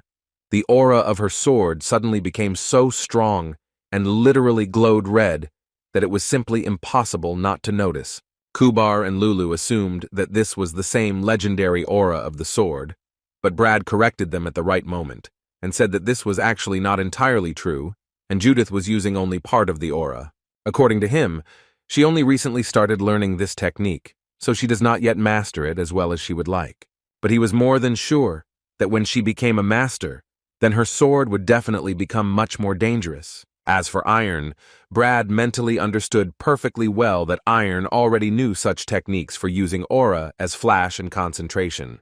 For this reason, Brad believed that of the three of them, Iron was the closest to the title of Sword Master. In the end, the fight ended, and Iron had to admit his defeat, and Judith was glad that she was still the strongest. At that moment, the guy understood that although he had guessed, apparently he really was the weakest, and it was still difficult for him to defeat the two of them. Brad interrupted his thoughts and suggested that they stop fighting and have a little talk. And to begin with, he would like to tell Judith that this is already the second day of training, and she still reflexively dodges to the side and does not parry the attack as usual. Well, she agreed with him, although she did not understand what was wrong with that. It was strange for him to hear that she didn't understand what the problem was, so he still decided to give her advice, which was that she should repel the attacks, because you can't constantly dodge. Brad explained to Iron that this is their technique of fighting without swords, when they give advice to each other and discuss new techniques. Iron liked their approach, although he felt that it would be difficult for him to evaluate someone else's technique. So for now, he decided to just listen to them. Now that he heard about it, he finally understood why these guys became so strong, and he could only hope that one day he could become like them. That evening, the guys sat down at the table to have dinner, but Iron decided that he would be without them today. He suddenly wanted to go train, so he left and warned them that he would return in the morning. Judith did not stay and also decided to go with Iron. Brad couldn't believe that this was happening again, and he would have to go back to training. But first he explained to Kubar that when Iron tries hard, he always improves his skills very quickly, and Judith just didn't want to fall behind, so she ran after him. But he was surprised by the fact that the ogre was surprised by this at all, because it seemed to him that something like this should have happened to them already, because he had been with Iron for quite a long time. Kubar sighed and replied that of course this had happened before. He just didn't quite understand why Judith ran after him so quickly. Iron continued to train actively and think that the master was actually right. There is no point in him simply repeating after someone else. He needs to immediately find his own style, which will be unique. Besides, he has the sword style of the Dream Man and the style of the Chrono Academy, so he wanted to find his own style based on these two. He also didn't forget that he could, in theory, use Judith and Brad's techniques to find something special. Now, his primary task was that he simply had to find his own style and make it perfect. As their training progressed, Judith noticed that Iron had become stronger again, which couldn't help but anger her, because she couldn't understand how the guy could do it at all. Brad at that moment was not surprised at all by this, because 5 years ago he learned that the world is actually such that someone will always be stronger. Kubar was pleased to see that Irona had once again become the strongest of the three, all thanks to his hard training. But suddenly, his gaze fell on Judith, who at that moment was gathering all the energy of her body to attack Iron again. The ogre understood that the girl was very confident in herself, but controlling such energy was quite difficult for her, so it seemed to him that this would not lead to anything good. But just 2 days later, Judith was able to prove otherwise and was still able to defeat Iron. She was incredibly happy that she could do it again. It was the most pleasant feeling for her. Kubar only noticed that the girl used Iron's technique, but he couldn't even imagine how she managed to learn it in just a couple of days. Judith was very happy, and Iron was happy for her. He didn't even expect that the girl would be able to defeat him so quickly. It became obvious to everyone that Judith was the one who would fight for victory like no one else, and that she could not be defeated in this, and Iron thought this was wonderful, because this way they help each other grow. Lulu, who was watching them from the tree, also didn't even have a rough idea of how strong this girl was and what her level was, but she knew that they would soon find out when they faced each other in a duel. They arrived in the city of Partijan, where there really was a huge number of knights and swordsmen. Kubar and Lulu decided to go to the guest house to rest a little from the road and wish the guys good luck. They, in turn, decided to head to the Heir Academy, where, in their opinion, there should be strong swordsmen with whom they could fight in a duel. One of the students opened the gate for them and immediately wanted to know why they came here. In response to these words, Brad introduced himself and said that they came here to fight with the local sword masters. This student immediately noticed that the guys were very young, so he had doubts about how professional they were. But suddenly a voice shouted from behind the gate, asking a student of this academy to let in their new guests. When they finally entered, they were met by the main man in the academy, who immediately told the guys that he was very glad to see them. The guys introduced themselves in response and thanked them for welcoming them so warmly. The head of this academy immediately noticed that these guys were definitely not ordinary teenagers, so he decided not to leave them. He heard that they came here to participate in a little fighting, but first he decided to give them a short tour. They started from the first floor. According to the head of the academy, this floor is used by newcomers, after which he decided to invite them to immediately go to a separate room where they could show him their skills. No one expected that he would want to test what they were capable of so quickly, but they still agreed, and when the head of the academy asked who wanted to be first, Iron immediately offered his candidacy. The guys thought that he was a greedy person who didn't even want to give them the opportunity to become better. The head of the academy decided to ask him for forgiveness in advance for the fact that he could possibly hurt him, but Iron was completely prepared for this and assured the man that there was nothing to worry about. Then he jumped up and immediately rushed into the attack to quickly check how strong the guy was, but apparently he either underestimated Iron or overestimated himself, because the guy was too fast for him, which is why he was able to deliver a direct blow to his head. Iron struck, but it was clear that he himself did not expect that the main one in this academy would not be able to dodge such a simple blow. Judith and Brad thought that Iron had killed him, because the man was lying there and not even moving. But in the end, everything worked out, and it wasn't as bad as it might have seemed at first glance, and the man wasn't offended by Iron, because he noted that it was a fair fight, and the guy had nothing to apologize for.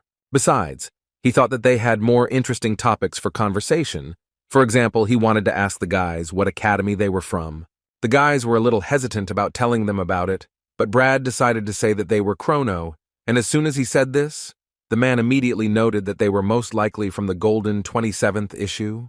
They didn't understand how he knew, but the man continued to tell them what he had heard, that they were good, but he would never have thought that they were so strong, because from the very beginning, it seemed to him that they came here just to have fun. Iron immediately denied this information and said that they were not such guys, and the head of the academy believed him, especially after he had a duel with him, which, although short, was still enough for him to understand who the guys were. So on that note, he decided to return to the essence of their conversation, and as far as he understood, they came here because, for now, they don't know how strong they really are. It all depends on the level they want to achieve, and if for an ordinary person the dream is a swordmaster, then for an ordinary swordsman it is an expert, and talent, origin, and efforts form a real swordsman out of a person. Although he thought that an expert was also a rather mediocre level, because according to him, in their academy, everyone was an expert, but even taking all this into account, he didn't even have anyone to call for help, 4 experts or even 5. He was sure that each of them would cope with all of them at the same time, and it definitely wouldn't be a problem for them. Having said this, the head of the academy immediately watched as these guys drooped, because they came to fight someone who would definitely be stronger than them. And when they lost their spirits, he finally decided to tell them that there was still one person who would be stronger for them. And as soon as he said this, Judith immediately jumped on the table to find out who this man was and how strong he was. He began to tell them that he was much more famous than the ordinary master. According to him, there were only 100 masters, and this man was next after them. And this man's name was the 101st strongest swordsman on the continent, Jet Frost. This man will arrive at the academy in 2 days so they can wait for him, to which the guys immediately agreed, and Judith even added that they will challenge him to a fight as soon as he crosses the threshold of the academy.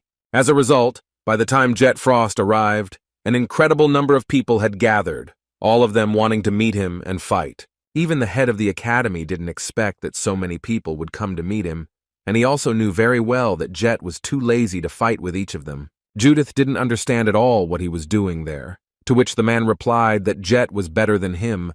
Training with him helped the man significantly improve his level. Brad was a little surprised when he heard from the man that he knew him personally, although the head of the academy immediately noted that he did not say that they were not acquainted, because in fact, they had known each other for 10 years already. All these people who gathered today to fight Jet Frost were met by his butler. He immediately decided to tell everyone that they really didn't expect to see so many guests, so they wanted to hold a small selection, and the people who got 5,000 points would be able to go further. Iron immediately noticed the device with which one can measure mana, and the head of the academy was a little surprised that the guy knew what it was. Iron told him that he had already tried himself on such an instrument, and if he remembered correctly, he had about 10,000 points on it. The man immediately noticed that the guy was talking about such numbers so casually. During these conversations, the turn of the head of the academy gradually approached, whom the butler knew very well, and certainly did not think that he would see him here today. As a result, the man was able to knock out as many as 12,000, and this result is much better than last time, although according to the man, he has already gotten used to this test. Next up was Iron, who was confident, since he only needed to knock out 5,000, and last time he knocked out about 10, so there was no reason to worry. But as soon as he took out his magic sword, the butler immediately approached him. As it turned out, this could have quite a strong impact on the outcome, so he told the guy that he would bring him a similar one to make everything as fair as possible. Of course, the sword that the butler brought him was completely different from what Iron was holding in his hands, but that still didn't stop the guy, and he was ready to strike. The guy's result could not help but shock, because he was able to get a result of almost 19,000, which was an absolute record for these qualifying exams. But Iron's time to rejoice had not yet come, because his friends were next, who were almost certain that they would be able to score more than Iron. They both scored almost 17,000, and although they made it to the next stage, they still couldn't overtake Iron, who scored almost 3,000 more. Brad thought the guy was already going over the top, although Iron thought the difference between their results wasn't that big. But Judith clearly didn't react as well and calmly as Brad. She practically exploded with anger, especially when Brad added fuel to the fire.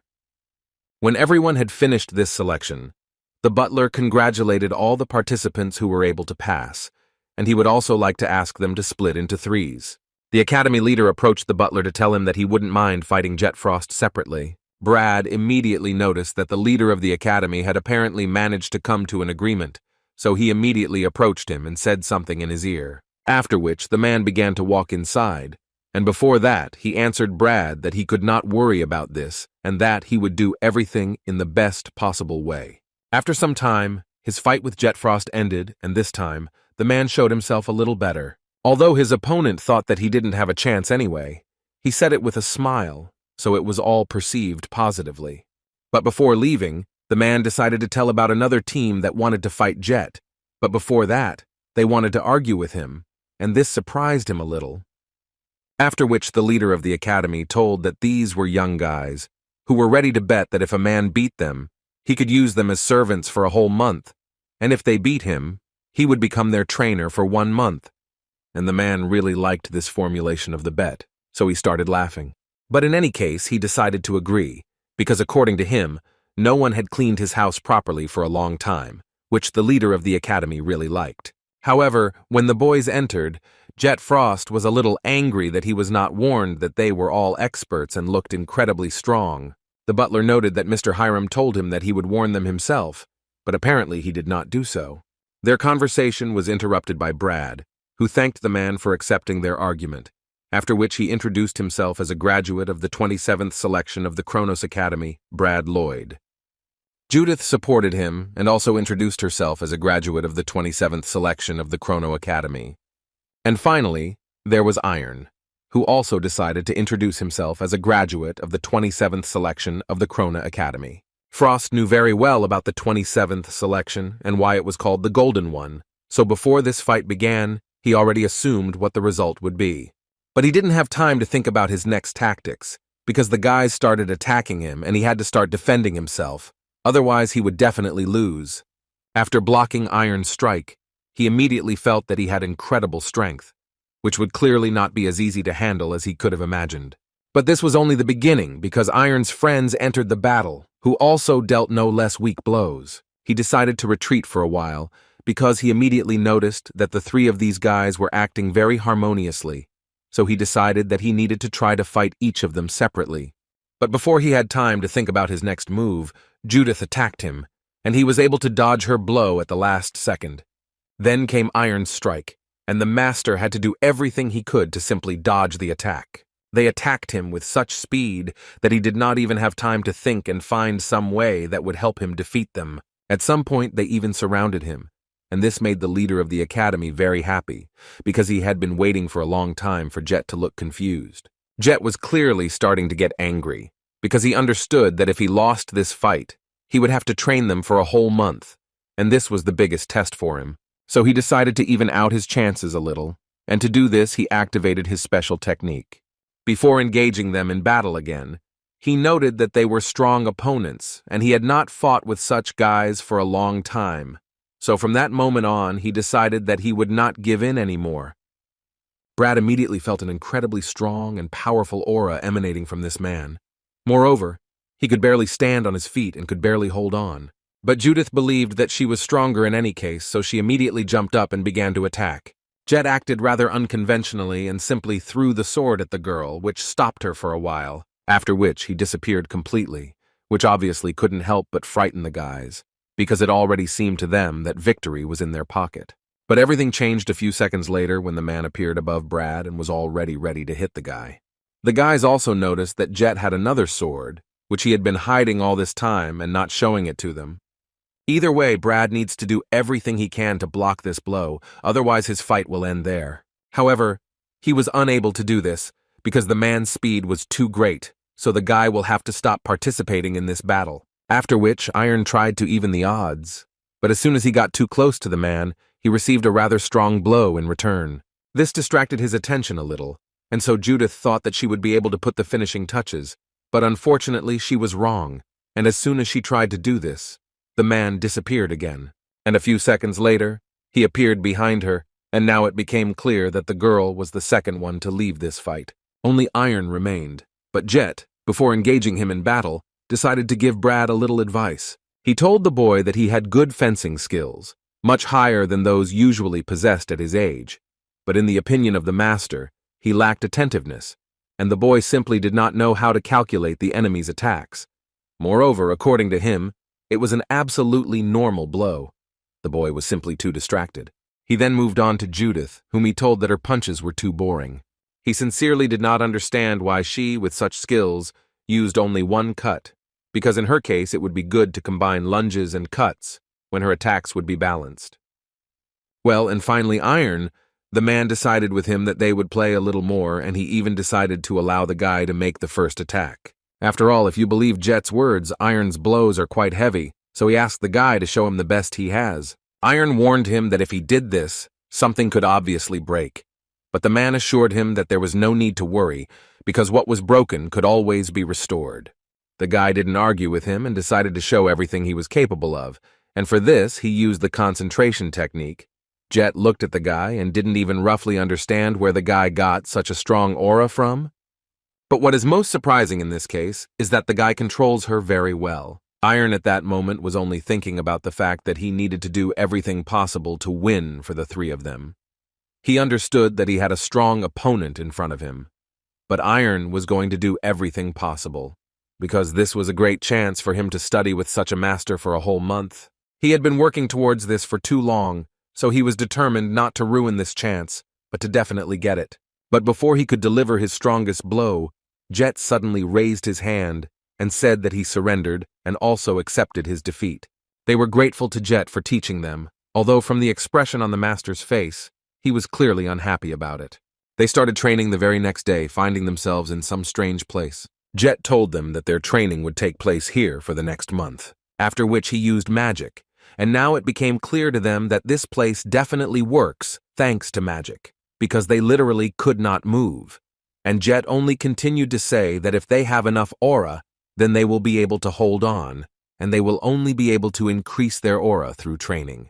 And for this, he suggested that they move the stones that were behind them. Moreover, according to him, their time was very limited, so it would be better for them to hurry. Well, if they don't make it in time, they will be disqualified, if of course they understand what Frost is telling them.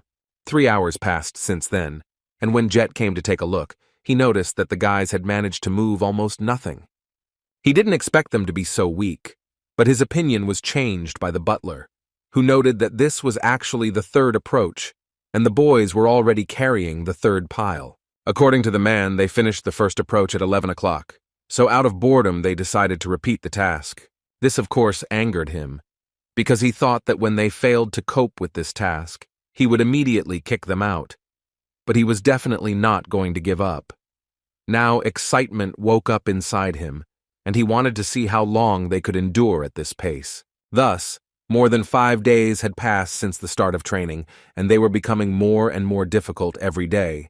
But the guys were definitely not going to give up and continued to train hard. After 1 week, Lulu understood from Iron's stories that they were only training the body, and she simply did not understand why they were not given anything new. Now Lulu understood why this man was the 101st master of the sword, and not the 100th, although Iron had a slightly different opinion. He thought that this nickname did not quite suit the man. Just by looking at him, it seemed to him that this man had to go through a lot in order to become who he is at the moment. The next day, Jet announced to them that from that day on, everyone would train in an individual style. The guys were very happy because this was what they were waiting for the most, and Iron was supposed to start this marathon. They started the fight, and Iron did his best to show his best side. Their teacher noticed this and said that overall the guy did well, but the only thing that bothered him was that he was very passive. There was a feeling that he was thinking too much about what exactly the opponent was better at, after which he began to talk about how people like Judith would always be more confident and faster, although Iron had initially thought that he was slower than Judith.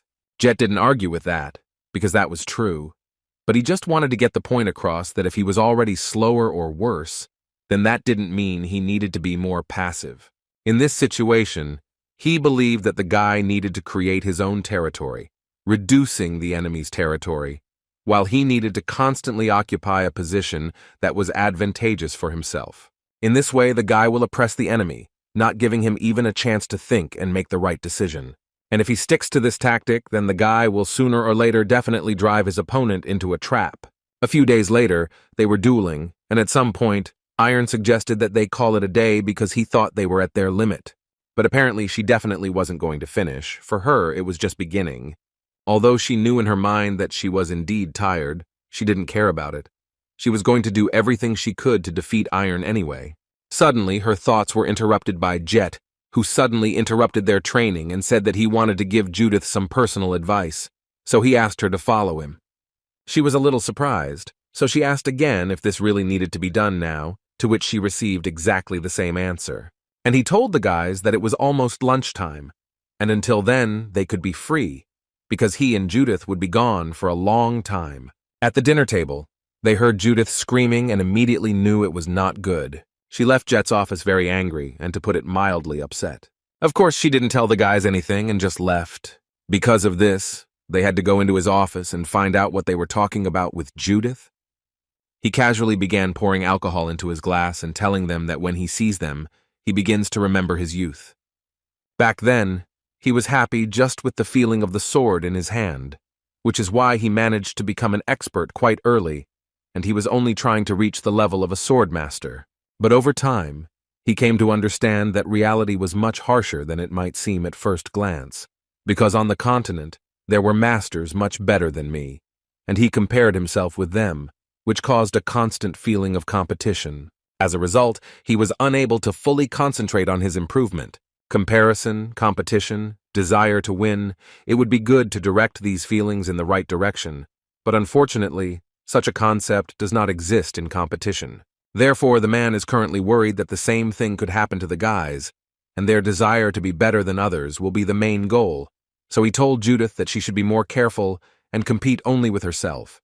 Given her reaction and behavior, it seemed to him that it worked, and she would definitely listen to his advice. And as soon as he finished telling his story, Judith suddenly entered the office. Now she was absolutely calm, and as it turned out, she came here in order to ask the master for forgiveness for the way she behaved. After all, it finally dawned on her that he told her all this only for the good, and now she understands perfectly well that the guys are better for her, and she is just constantly trying to prove the opposite to herself. But she would also like to tell them that she does not hold the sword just for fun. According to her, she needs it first and foremost for survival. For her, competition and the desire to win are directly related to life. In other words, she is competing just to stay alive, because as soon as she stops doing this, her life will turn into hell again. And so, if she defeats someone who is better for her, then she will be able to go further, and she will be gladly ready to endure all the pain that will later make her stronger. A week later, their training was finally over, and Jet was curious to know where the guys were heading now. According to them, they had not yet decided, so Jet decided to advise them to go to the lands of evidence. These were the territories of the Kingdom of Kalaid, one of the 5 Western kingdoms. This arena was previously called for gladiators.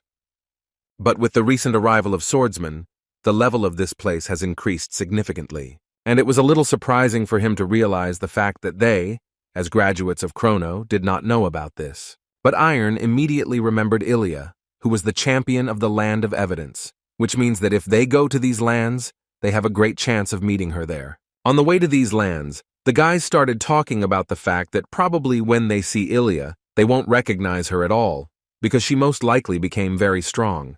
Brad had no doubt about it, because considering the difficulties she had to go through, she most likely became very strong, and none of them would even be able to get close to her.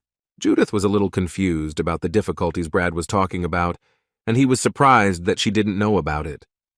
Then he told them that Archduke Karl Lindgi had disappeared, and when Iron heard this, he was also surprised, because he had also not heard anything about it. 5 years ago, when Ilya returned home after the exam, her brother Karl disappeared.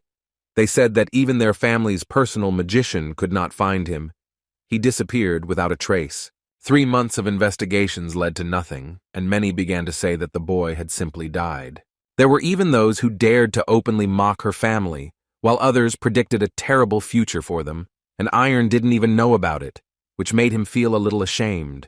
But Brad assured them that there was no point in worrying at the moment, because Ilya was the champion of the Land of Evidence, and such a title was not something that could be easily obtained. It didn't take them long to get to the place, and once they did, Lulu noticed that there were an incredibly large number of people there. What immediately caught my eye was that there were a lot of rich people around, but there were also plenty of poor people. Eisenmarkt has many arenas, and in addition to the Land of Evidence, the city is therefore famous for its betting business. And the guys felt it almost immediately, because a strange man ran up to them almost immediately, offering them to make several bets on the fights that would begin very soon. Iron didn't have time to answer him, as this man suddenly began to tell the guy about what he had and what could interest even them. He walked closer to Iron and whispered in his ear that he had tickets to the Fight of Champions on the Land of Evidence, tonight at 4 o'clock. In the end, Iron bought 4 tickets from him, and the guys got to a truly huge arena, which surprised not only Judith, but everyone else as well. While they were waiting for the fight, they heard other spectators saying that they had no doubts about betting on Ilya, because they thought it was a sure bet. But then Judith heard one of them say that she became a champion and a master at only 18 years old, which could not help but surprise.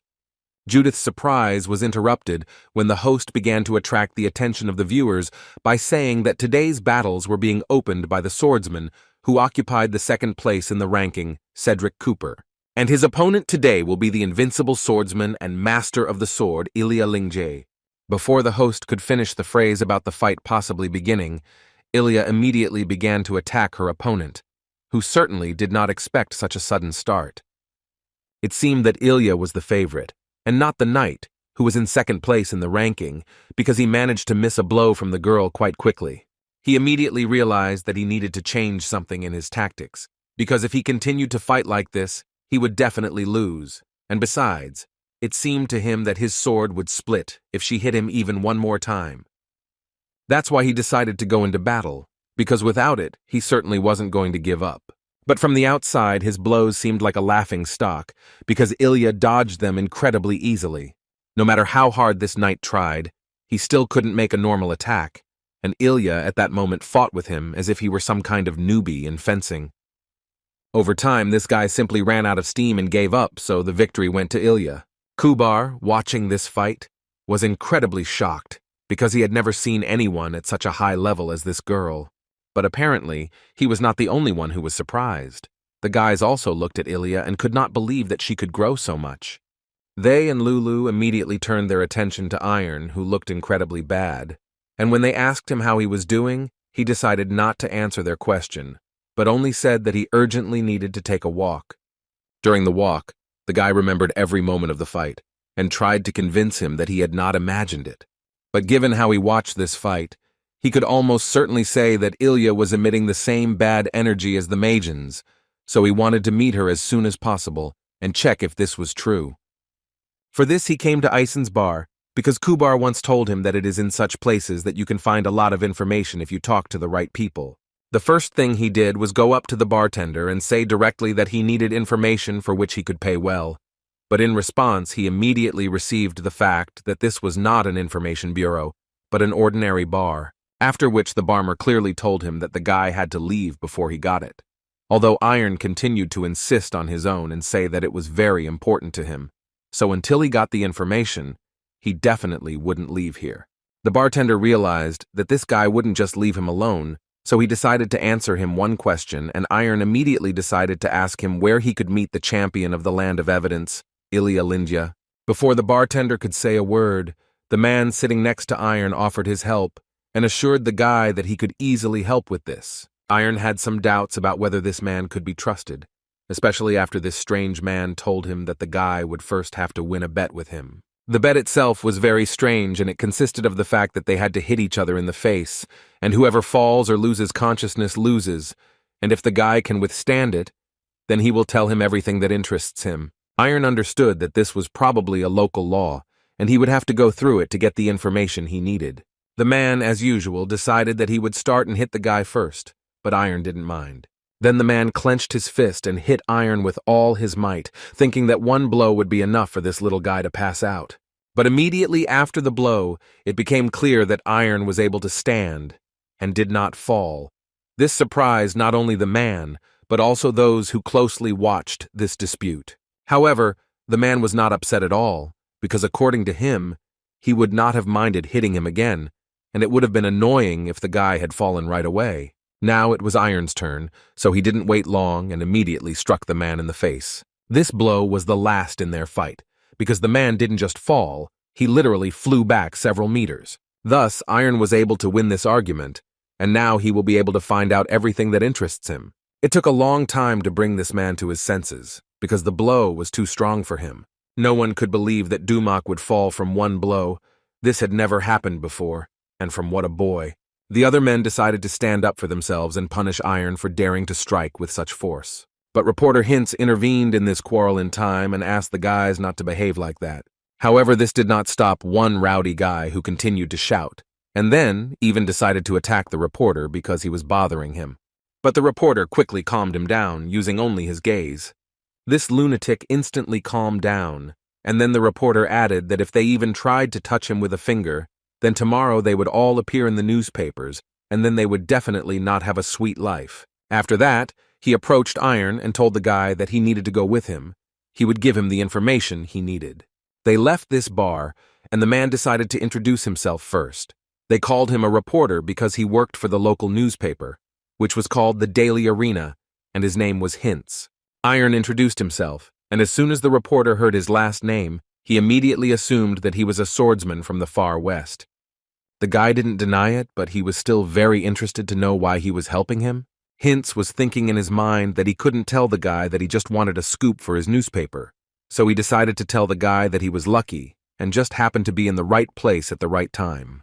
The reporter asked the guy to follow him, and while they were walking, he decided to find out from him why he needed Ilya. Was he really a fan? But Iron noted that he was not a fan, but her old friend, and as soon as he saw her in this city, he immediately wanted to see her, which made the man a little wary.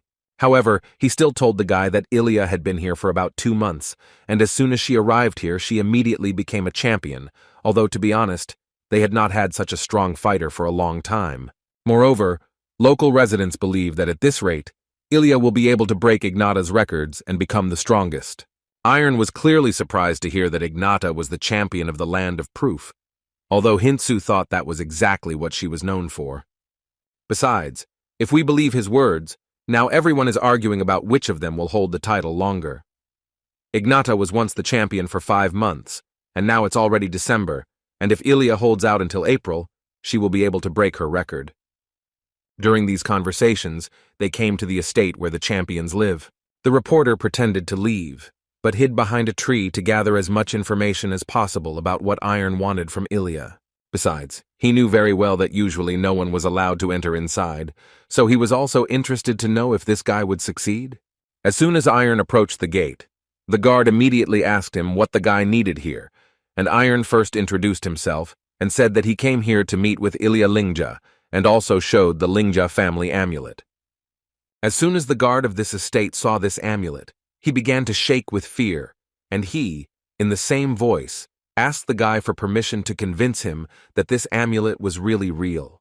He took this amulet and went into the building, and a few minutes later, a representative of Ilya Lingji, Emma Garcia, came out to Iron, and she came out to the guy to tell him that the lady refused to meet with him, after which she asked him to leave immediately, which Iron found hard to believe.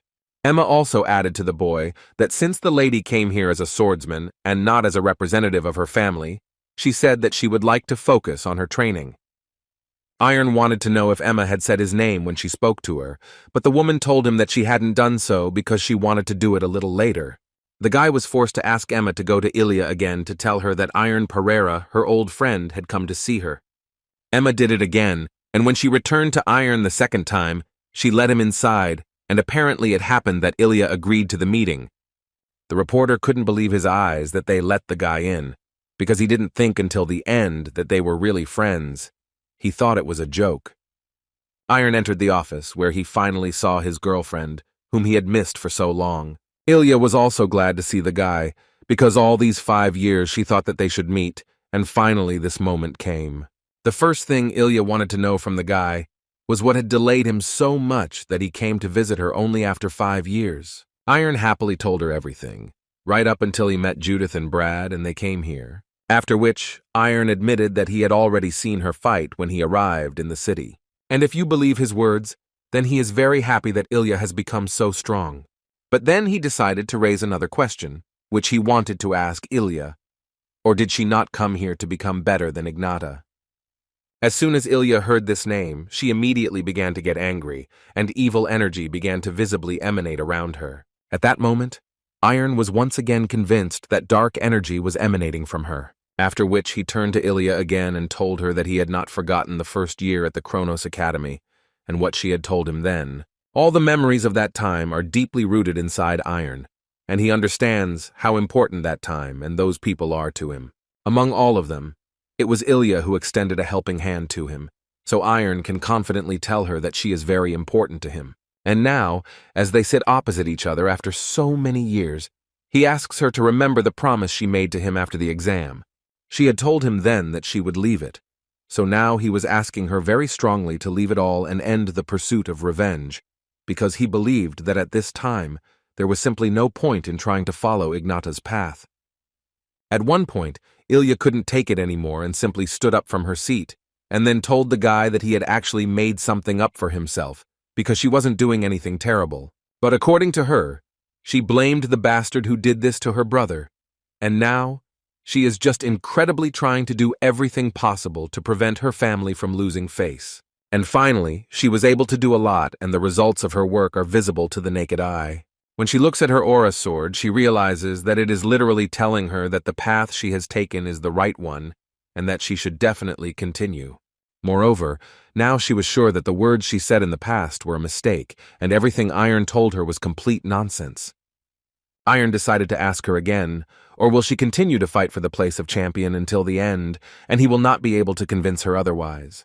She once again told him with confidence that he shouldn't do this, because he wouldn't be able to convince her anyway. Then Iron asked him to listen carefully. According to him, she had 120 days left to beat Ignata's record, and he in turn will do everything possible to overthrow her from her place as champion and take this place. She couldn't believe that the guy was telling her seriously, but he immediately told her that he was definitely not joking, and she should understand this. After which he turned around and started to leave, and as he said goodbye, he told her that if he managed to stop her, then she would definitely think about her decision, and perhaps even change it. She was angry that the guy even thought he could beat her, but he assured her that if he couldn't do it now, it didn't mean he couldn't try and do it in the future. But he still decided to ask her for forgiveness for talking only about this, although they had not seen each other for a long time. However, he asked her not to forget that she would remain his friend in any case, no matter what happened to them. Judith was lying in their room at that moment, and thinking that she of course knew that Ilya had become stronger. But she didn't expect that she had already become a swordmaster. Now she essentially had no choice but to admit that Ilya was much stronger for her. But she was not going to despair, and in 10 or 15 years, she would still be on par with her, and then she would definitely be able to defeat her. At that moment, Iron came to them, for whom they were all a little worried, because he disappeared so suddenly after the battle. He sat down at the table and told them that he had met with Ilya and even challenged her. They thought he was crazy, but the guy was confident in his abilities and was going to fight her in 4 months. Kubar noted that in 4 months he would of course have time to become stronger, but he still wanted him not to forget that she was a master of the sword. Iron himself understood all this perfectly well, and he also understood that he absolutely didn't care whether she was a sword master or not. He still had to challenge her, and then win. Judith decided to support him, and therefore said that Iron had already gone too far, so there was no point in backing down, and she also decided that she would challenge Ilya as well.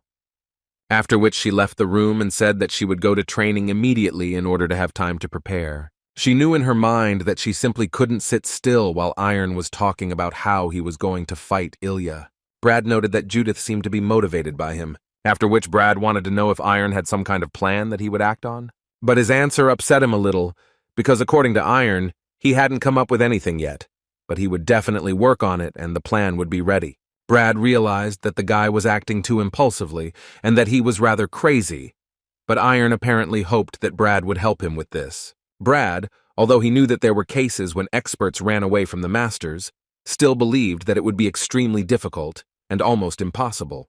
But it is still possible, so Brad began to tell Iron that in this case he should adhere to 3 conditions. The first is a sword that can withstand a sword with an aura. Iron believed that his sword was strong enough to withstand it, and besides, the blacksmiths of Vulcanus said that it was good.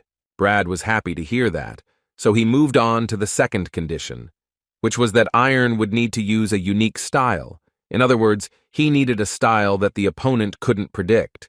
Otherwise, there would be problems. So he asked the guy to work hard on his strongest techniques, and Iron immediately promised that he would definitely do it, although Brad wanted to say that efforts alone were not enough. But he understood that this would hardly stop Iron. He smoothly moved on to the third condition, and perhaps it was the most important, and it consisted of fencing skills that were inaccessible even to a swordmaster, because they knew very well that Ilya did not become a swordmaster because of luck. She clearly improved her aura and fencing skills. That was all that needed to be done. Then Brad told the guy that if he couldn't meet all the conditions, then it would clearly be difficult for him, but Iron immediately promised that he would try to make it in the allotted time. Suddenly their conversation was interrupted by reporter Heaths, who could not believe that Iron had decided to challenge the champion. And mentally, Heaths thought that he immediately understood that Iron was not like everyone else, and therefore he was glad that he decided to follow him, because such a sensation simply cannot be missed. After which he introduced himself to the rest of the guys, and the first thing Lulu wanted to know was if he was an elf. But he seemed to ignore her question and continued talking to Brad, who wanted to know from him what the man needed here, but Heath asked him not to pretend, because in fact he just had excellent hearing. According to him, he heard everything they talked about here and that, unfortunately, they missed. Brad immediately decided to find out what they missed. Heath began to tell them that each swordsman of the Land of Evidence has his own level, and everyone starts from the land of the beginning and rises up the ranking. But only swordsmen who are in the top 10 have the right to challenge the champion. However, according to the reporter, even if the swordsman is skilled enough to do so, it will still be difficult for him to challenge the champion without the proper attention of the public, which is the fourth condition for Iron to be able to challenge Ilya. Kaber noted that if they needed public attention, then he could probably help them with it. And the man was not against helping them with this, because he himself believed that they needed to improve the public's opinion of them. Of course, first he wanted to ask Iron if the guy would be okay with him helping him in this matter. The next day, a bald man sat in the stands watching the training of 3 guys who were known for being from the 27th Golden graduating class of the Kronos Academy. He knew these guys were 3 wins out of 3 at the moment, so it would be a good idea for him to interview them before that reporter who was always bothering him showed up. But as he got closer, he simply shouted into the void, because neither Brad nor Judith were going to give an interview to anyone. They simply finished their training and began to leave. Suddenly the bald man was interrupted by his assistant, who, in the man's opinion, should now be in another place watching the fight. But the guy told him that he came here because the battle had already ended, and, as it turned out, the great swordsman Karis and Tristan lost to the new young swordsman. Immediately after the fight, Iron was approached by Heath, who pretended that they did not know each other and began to interview Iron. And as soon as he said that the guy was from the 27th set of the Kronos Academy, he immediately attracted the attention of other reporters who also wanted to interview the guy. Thus, a lot of people ran up to the guy, and each of them wanted the guy to answer their question. Iron at that moment remembered the words of Heath, who long before this told the guy that he would need to behave confidently and ambitiously during the interview, because this is one of the most important reasons for a successful interview.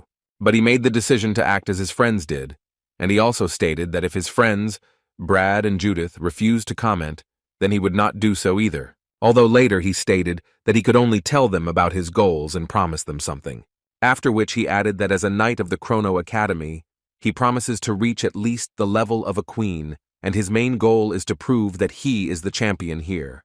These words immediately became the headlines of all the newspapers in the city, and now all the people knew who Iron Pereira was and what he wanted in this city. Although most people still thought that his goal of becoming a champion was too unrealistic, on the other hand, the world also needs desperate people. Heath thought it was a great start, and that they had created some buzz, and he also said that he would be working on the next article, for which Iron was very grateful. Brad was with them, but Judith was not, so the guy decided to find out where she was. Brad didn't know for sure, but he could assume that she was still actively training, after which he asked Iron to pay attention to him, because he wanted to ask him one very important question. Brad started by noticing that during the interview on the ground at the beginning, Iron looked very excited. So Brad wanted to know if Iron really wanted to beat Ilya as badly as he told them he did. Iron thought for a bit and still said that Ilya is not as simple an opponent as they think. Of course she is strong, but according to Iron, she uses dark energy. Brad had never encountered anything like this before, so he decided to ask Iron what exactly he meant. And the guy began to tell him that when a person is overwhelmed by negative emotions, such as anger or envy, then dark energy begins to consume him. And when Iron communicated with Ilya, he felt quite clearly that Jet could control his emotions and pacify dark energy, but too much of it emanated from Ilya. So much so that at first it seemed to him that she was under the influence of the Magians. So he thought that if nothing was changed, the dark energy might affect her too much, and then it would be too late. Hearing this, Brad finally understood why Iron decided to go so far. He also suggested that Iron not tell Judith about this for now, because they don't know what she might think when she finds out about it. But in any case, defeating Ilya would be incredibly difficult, although Iron believed that he would be able to do the impossible. Their conversation was interrupted at one point by Lulu, who screamed that she didn't understand why Iron didn't tell her how difficult things were for them. In any case, since she is already here, she has some options that might help him become stronger in a short time. And as was typical for Lulu, she offered the guy to use his favorite magic, with the help of which they could organize special training. She promised him that now, every time he would swing his sword, he would have to think about his irresistible desire to win. At that moment, Ilya was sitting in pitch darkness and thinking only about why Iron was acting this way, because it seemed to her that when they met him again, he would definitely understand her and would not judge her. But it turned out to be quite the opposite. Not only did he not understand her, he also began to ask her to stop. These thoughts led her to the conclusion that they both did not understand each other, and now she needed to meet with the priest as soon as possible. The next day, Iron and Lulu were going to a meeting. They wanted to introduce the guy to the local viscount, and if Lulu understood correctly, then this man is a fairly well-known person in these parts.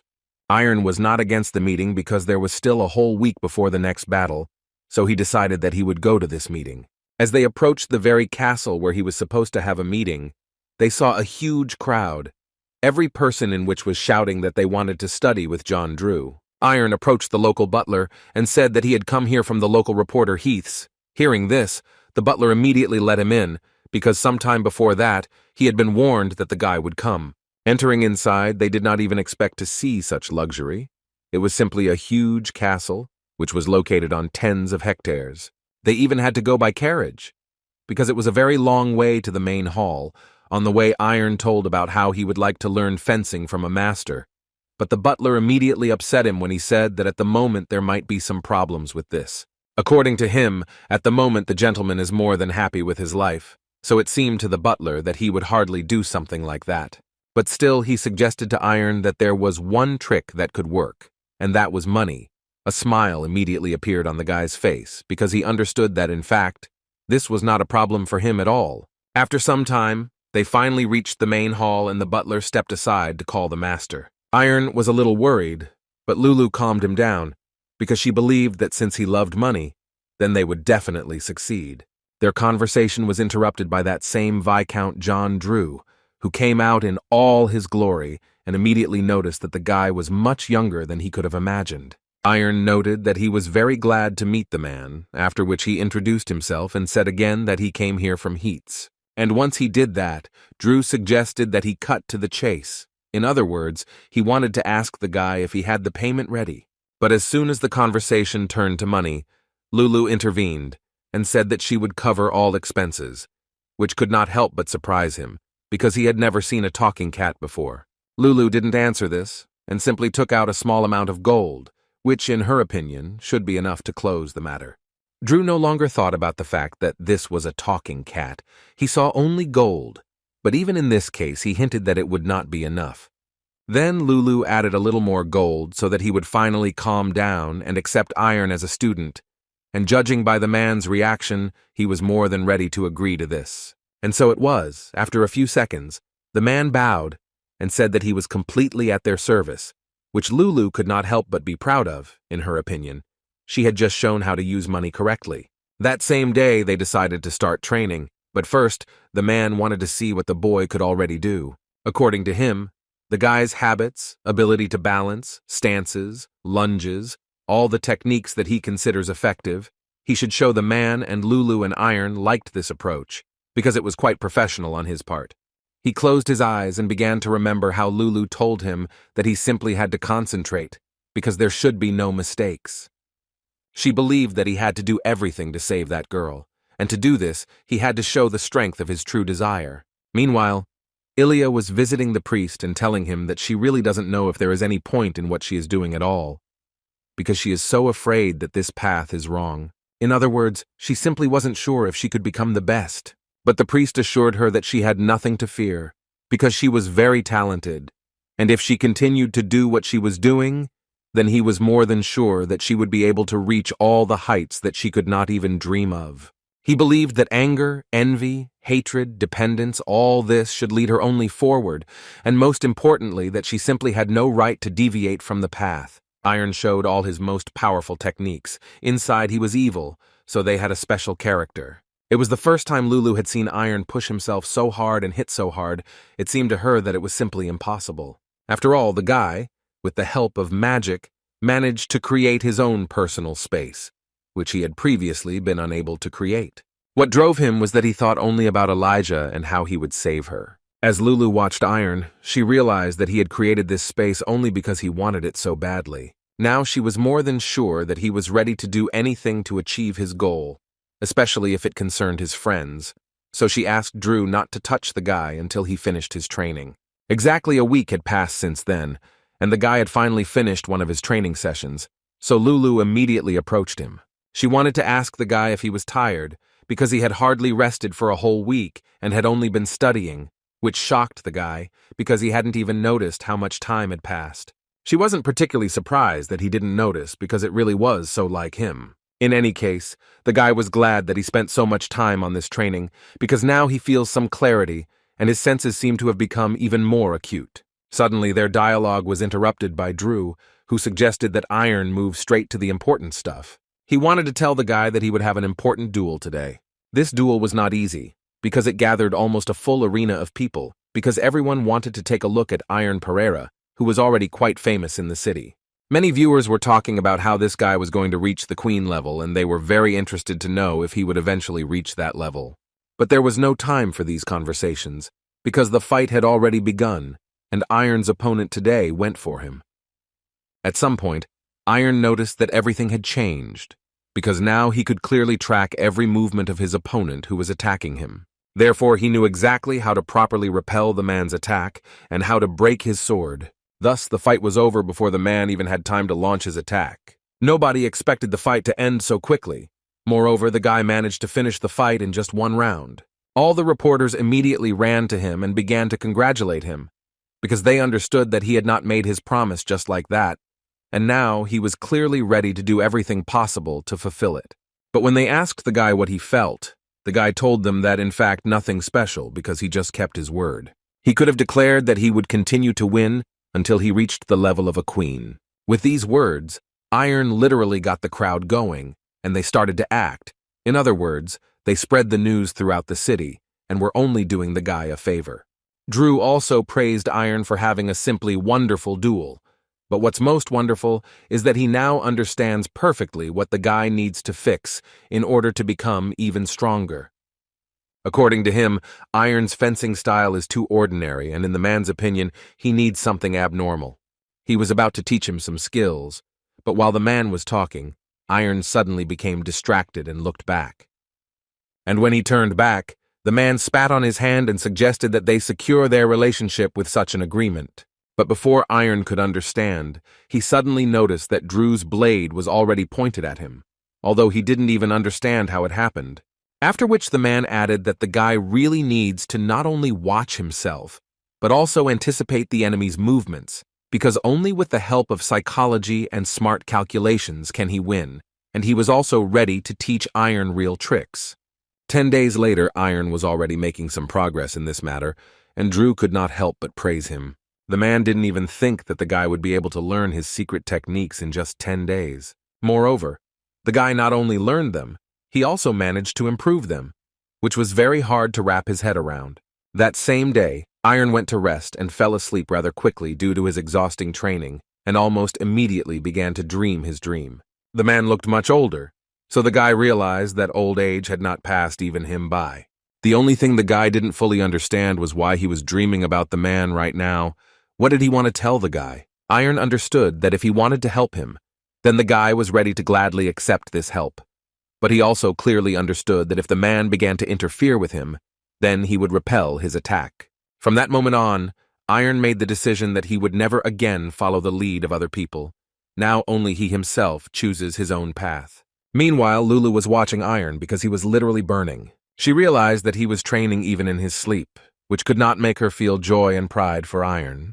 The next day, Iron again defeated his next opponent, and thanks to this, was able to get even closer to Ilya. This went on for quite a long time.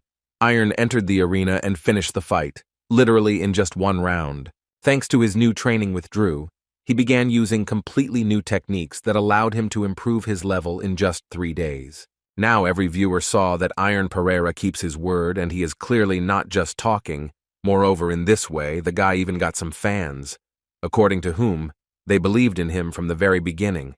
While Iron grew incredibly fast and got closer and closer to Ilya, Judith watched all this, who simply could not believe that Iron was able to develop so quickly. Over time, Iron was able to reach the level of a king, and the Land of Evidence immediately recognized his talent. Kubar, Lulu, Brad, they were all incredibly happy that Iron had become much stronger, and that now he was a crowd favorite, because they believed that he had a chance to become the new champion, replacing Ilya. Brad was really happy that Iron was starting to pick up speed again and was only taking first places, but apparently Judith didn't like this scenario too much. After the end of one of the fights, she simply got up and left. The girl could not withstand such a sudden success. At that moment, the only thoughts in her head were that she would never lose again, but now she sees how she is clearly losing ground, and over time she will definitely not be able to catch up with Iron. Now she had an understanding in her head that she was wrong when she thought that she would become stronger, and that all she would need to do was wish for it.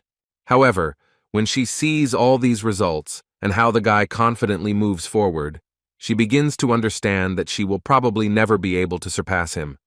Suddenly, her thoughts were interrupted by a man who accidentally bumped into Judith and dropped his book, and she happily handed it to him.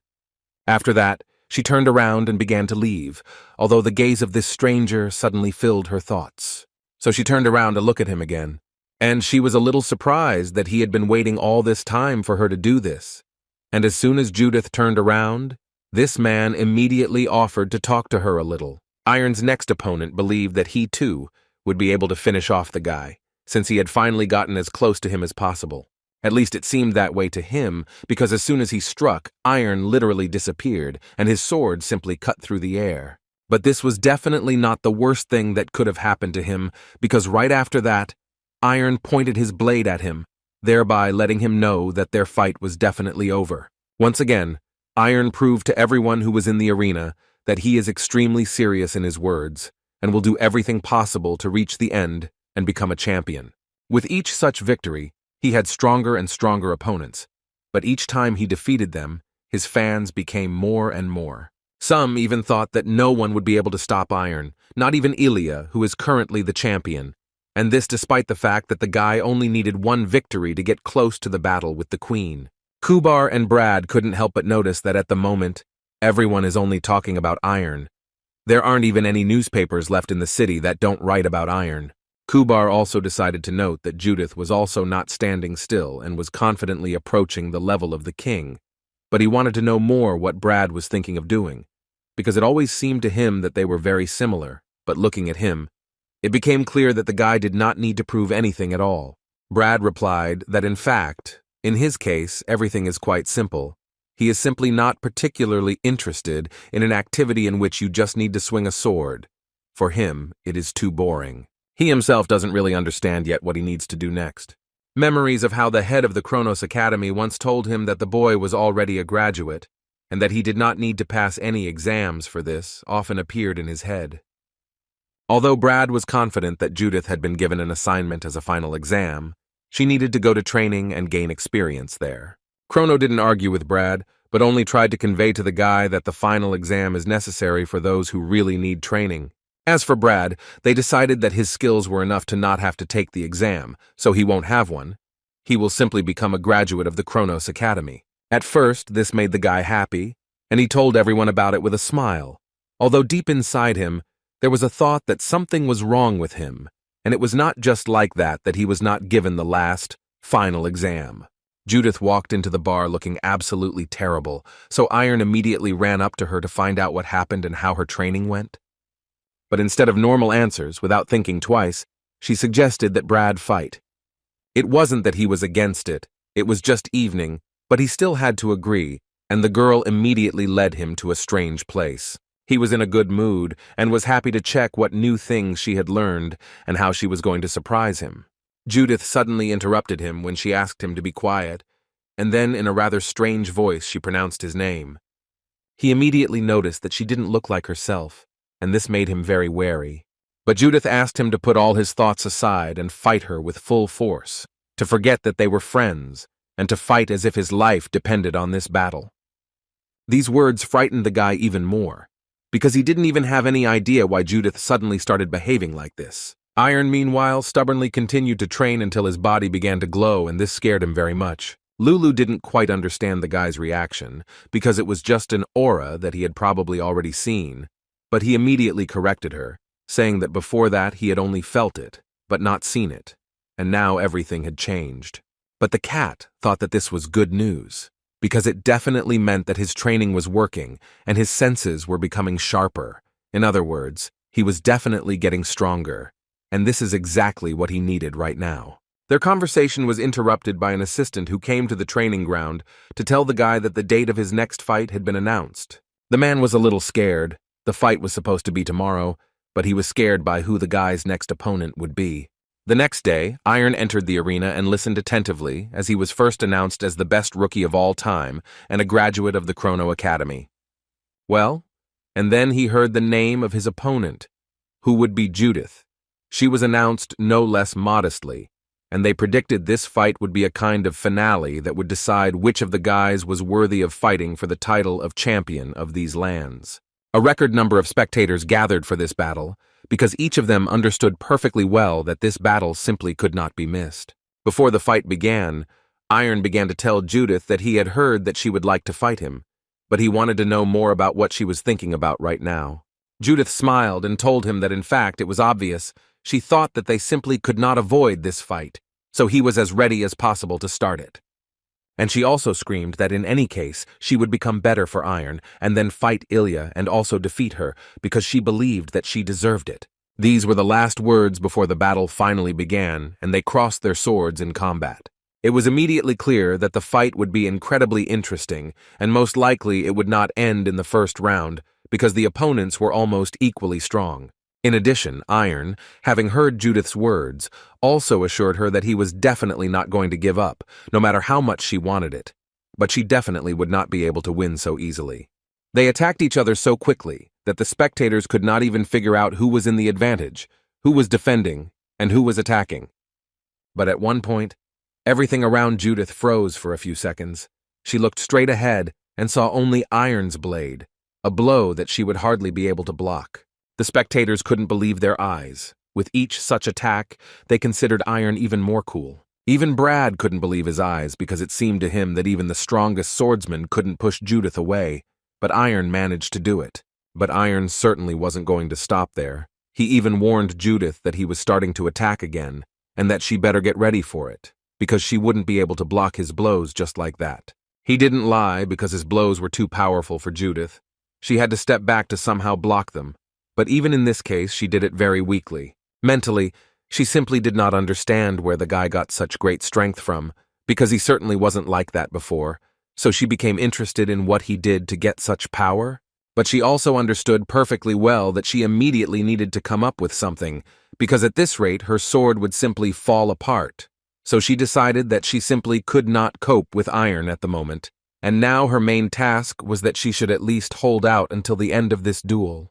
And it was the right decision, because it was immediately obvious that it was incredibly difficult for her to resist such a powerful aura that Iron uses. She continued to look the guy in the eyes and think about what she needed to do in order to defeat him, how she should use her strength to emerge victorious in this fight.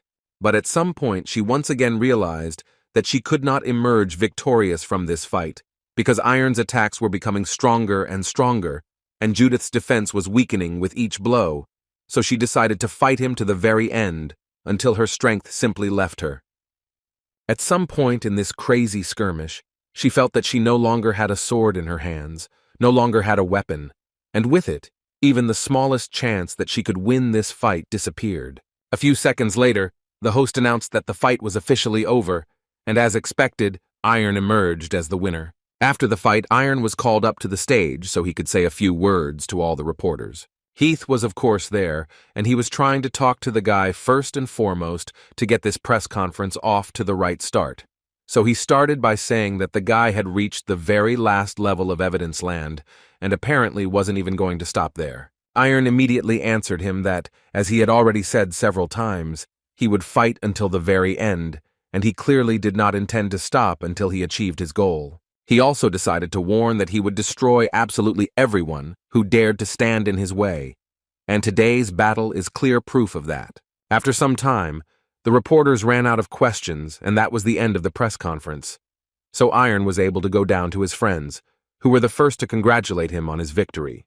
But the guy wasn't as happy as he wanted, so he turned to Brad to find out how Judith was feeling. He told the guy that she disappeared right after the fight. Apparently, she was too upset.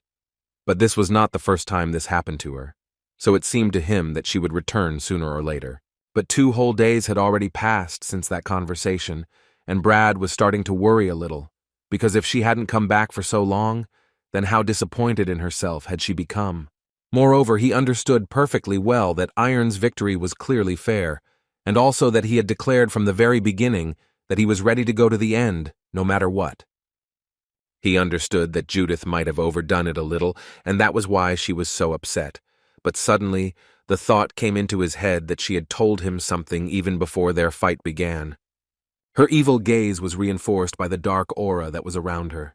That's why he immediately remembered the words of Iron, who once told Brad that hatred, envy, all these feelings sooner or later create the ground for the emergence of bad energy. The worst thoughts started to creep into his head, so he immediately ran out of the room and started running to the place where Judith could be. But no matter how hard he tried, in every place where he thought she could be, he never found her, which is why the guy already began to think that it was time for him to give up and stop looking for her. Then the thought came to him that he should also check the training field in the forest where she had taken him, so that they could have a fight. He ran and hoped only that Judith had not done anything that was on his mind, because then they would definitely have problems. When he finally ran to that very field, he saw her sitting all alone on a small stone and apparently thinking about something. Brad tried to approach her carefully and talk to her a little. That day, when the man invited her to go with him and have dinner somewhere, Judith refused him and said that she had plans and maybe they would go with him together another time. These thoughts were in her head, but the tears that flowed from her eyes were far from them. As soon as Brad came a little closer to her, she began to tell him that even with his first fight, she realized that she could not win. But she tried so hard because she wanted so much to surpass him, to do everything possible to catch up and perhaps even overtake him. However, Iron moved further and further away from her each time. Now she sits here and realizes that she simply never had a chance to begin with. And it was too offensive for her, so much so that she even cried. At that moment, Brad realized that Judith had not changed at all, and on the one hand, this made him happy, but on the other hand, he understood that things were very bad for her. In his head were all the same memories of that conversation with the head of the academy, whom the guy asked to postpone his graduation, because he also would not mind taking the test. He felt like it could give him something that he definitely wouldn't get if he just sat there, so he was so eager to go on this hike with Judith. And during this campaign, he finally realized that he had found something more important than the simple path of the sword, something special that he was ready to do his whole life. So when he hugged Judith, he only thought that she didn't have to worry, because he would do everything possible to protect her. When Iron got to the king's level, he realized that everyone here fights using aura. It was clearly visible how during the attack they swing, and the aura appears from behind their shoulders. It is at this moment that you can use it to strengthen your attack. Fighting in this style was much easier than constantly using my true strength. Although even in such battles there were their own peculiarities, for example, as in the case of the battle that the guy was watching attentively at that moment. The fact was that the swordsman in red had much more aura, but he still lost, so it became clear that victory in the battle depends on its correct and skillful use. Watching all these fights, he realized that he needed to become a master of aura in order to defeat Ilya, so he immediately headed to the training hall to start the process of becoming a master. On the way to the hall, he met Brad, who apparently was also in the arena, but they did not see each other. But in any case, they were glad to see each other.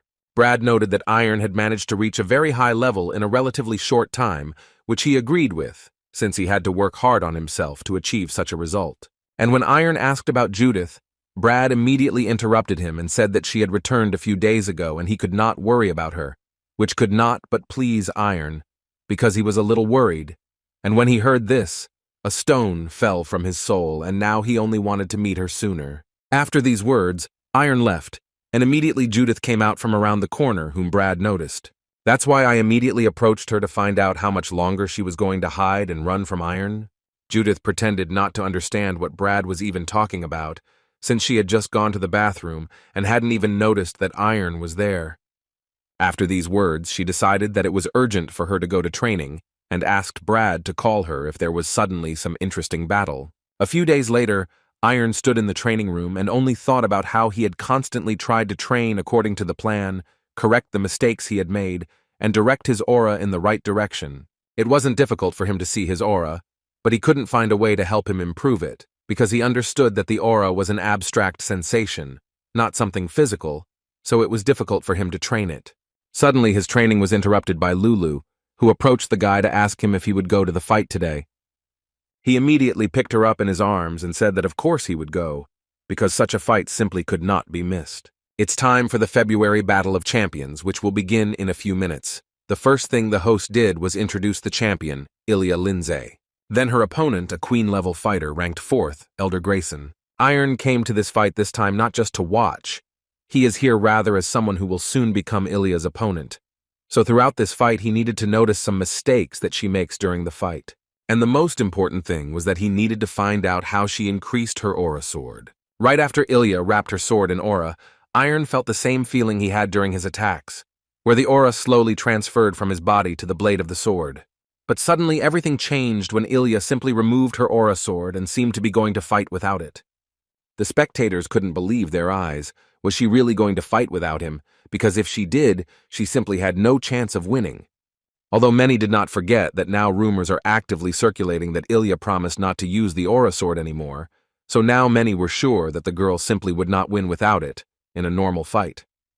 Elder Grayson, looking at Ilya and how she was removing her aura sword at that moment, he simply could not help but tell her that she was apparently so arrogant that she was ready to do even such a thing.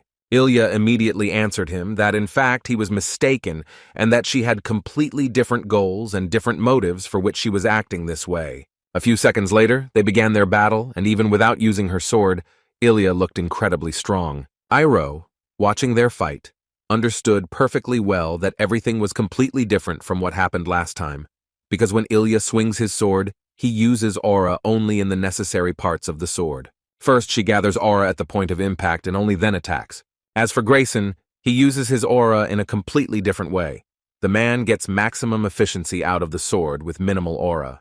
But no matter how well he did it, Iron immediately noticed that Ilya was continuing to actively test him, and sooner or later, the fight would end, and definitely not in Grayson's favor. Her strength, speed, and endurance surpass any fighter. Even Grayson did not expect that she was so much stronger. He quickly realized that he would soon be finished, because even if he were younger and had more stamina, he still would not be able to stand against her. And he was absolutely right.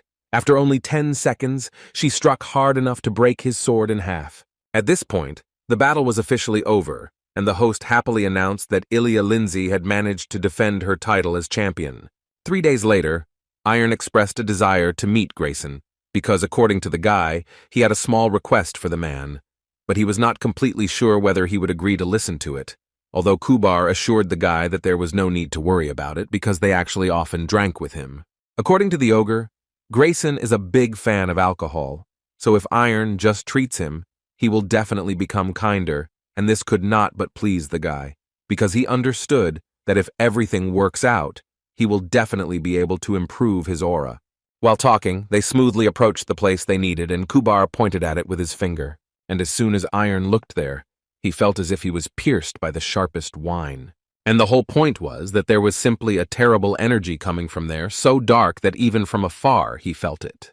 So they immediately ran in there to see what happened to Grayson, and when they opened the doors, they saw him just sitting on the floor and meditating. And as soon as he felt that someone had come to visit him, he immediately opened his eyes and wanted to know who was there, because if his memory serves him right, he had not invited anyone. The first thought that came to Kubar's mind was that Grayson had become a Majin. But Iron calmed him down and said that everything was actually okay, because the transformation was not over yet. The ogre believed the guy because looking at him, he noticed that his aura had changed, and it had become very bright, as if he was surrounded by real steel. This energy was much purer, much stronger than it was before. Iron began to slowly approach Grayson, and when he was close enough, the man decided to ask him again who he was and why he came here.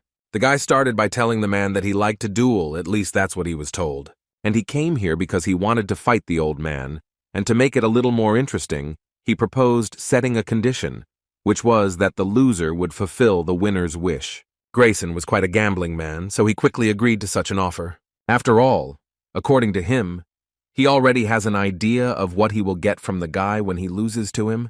He wanted Iron's life. Immediately after these words, he ran to attack the guy, hoping that he would quickly end this fight and continue his strange meditation. The man's attacks were immediately felt. Now Iron understood how he managed to reach such a level to fight Ilya. But Iron all this time tried to simply block his attacks. He tried to notice for himself all the most important moments, and from the very beginning he noticed that the man was moving just like a snake. Moreover, Iron understood that if it weren't for training with Drew and learning new techniques, he would have definitely lost.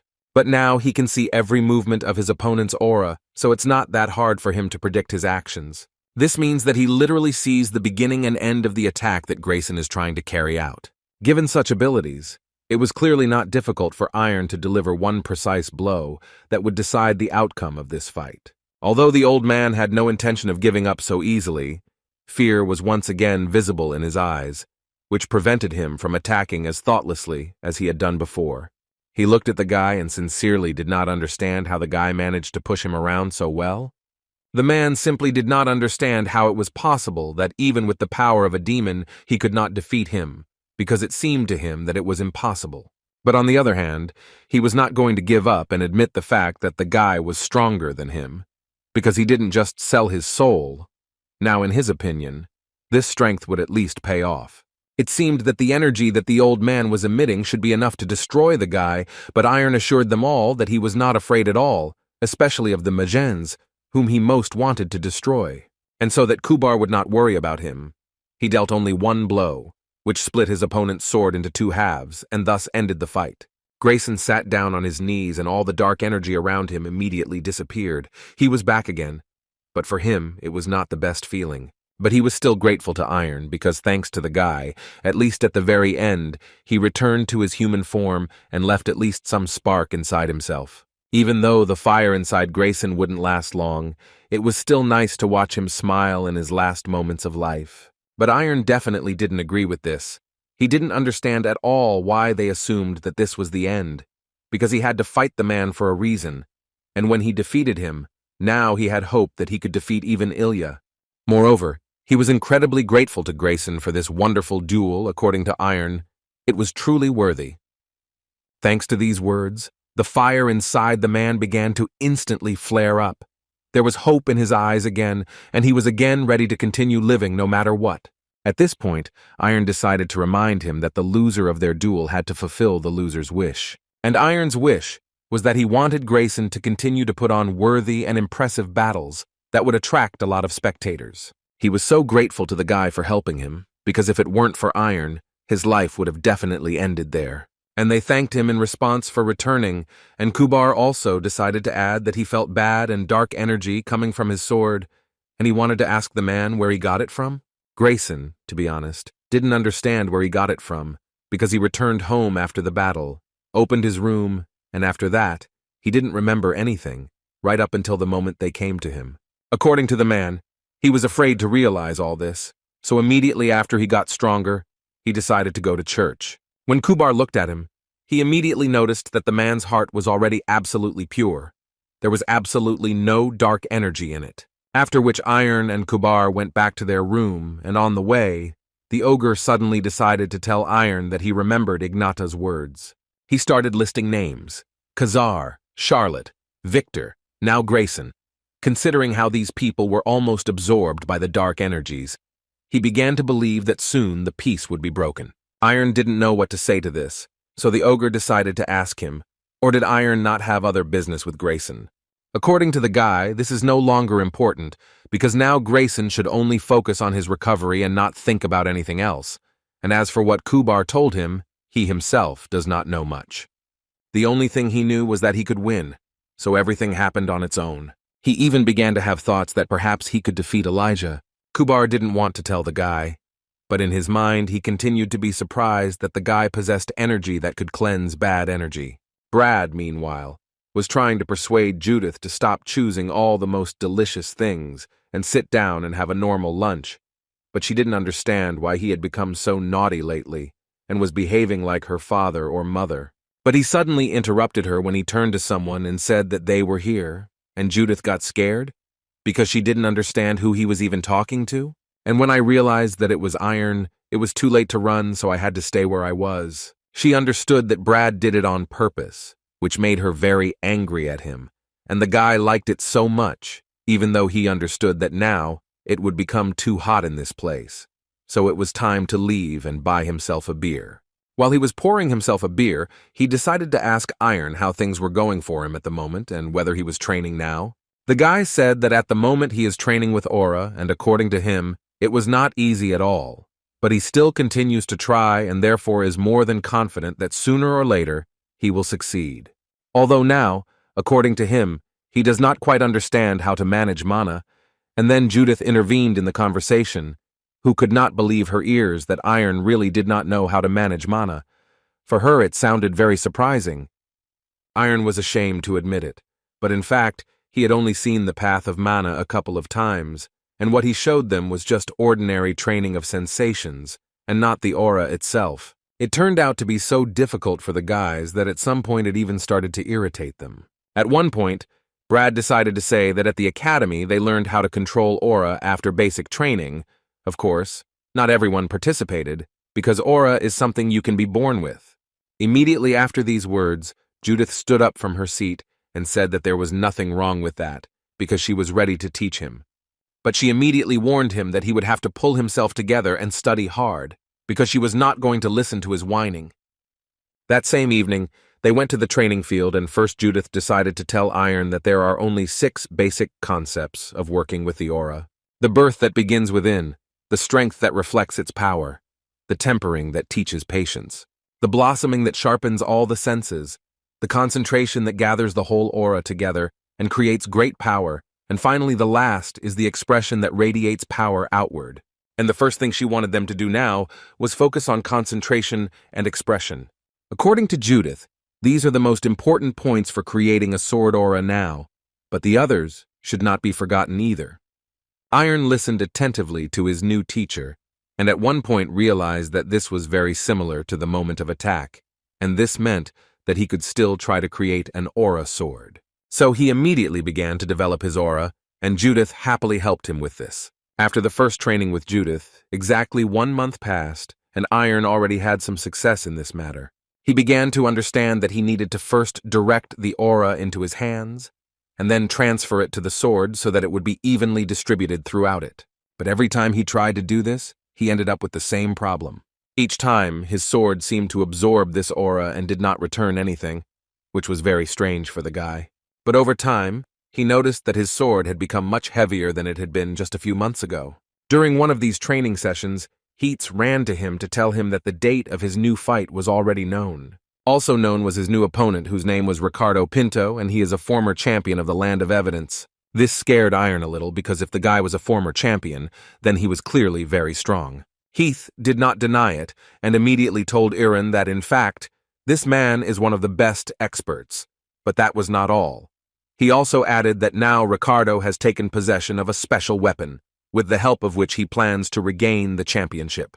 According to the reporter, he received the very first numbered sword, Vulcanus, from his father, the sword master Garrison Pinto. And if you believe the legends, then this sword is not so simple. It is so strong that it can withstand even an aura sword. But there was also good news. If Iron can defeat Ricardo, then he will immediately be able to fight the champion. But he still thought that it would be almost impossible to do this. Although then Heath suddenly fell silent because he saw Iron smile, which in such a situation, as it seemed to him, was simply inappropriate to do. After which Iron added that in his opinion, the owner of the numbered sword is an excellent opponent for him, and he asked Heats not to worry, because he was almost sure that he could win. The day has come when the great fight between Queen-level fighters will take place, and the first to enter the arena was former champion Ricardo Pinto. And then they introduced Iron Pereira, who has shown incredible promise lately. Before the fight, Ricardo decided to tell Iron that he heard about him. He is a swordsman who is currently getting a lot of attention, so he thought that he must be very popular since they have so many viewers today. However, right after that, he stated that Iron was definitely still very far from his level, and today he was going to prove it to him. Although Iron immediately tried to answer him, saying that he couldn't know for sure until he tested it in practice. After which their fight started, and the guy immediately went on the attack first, which was unexpected for Ricardo. After all, he immediately noticed that his opponent today was incredibly fast. He clearly did not expect this, but it still seemed to him that he could easily deal with him.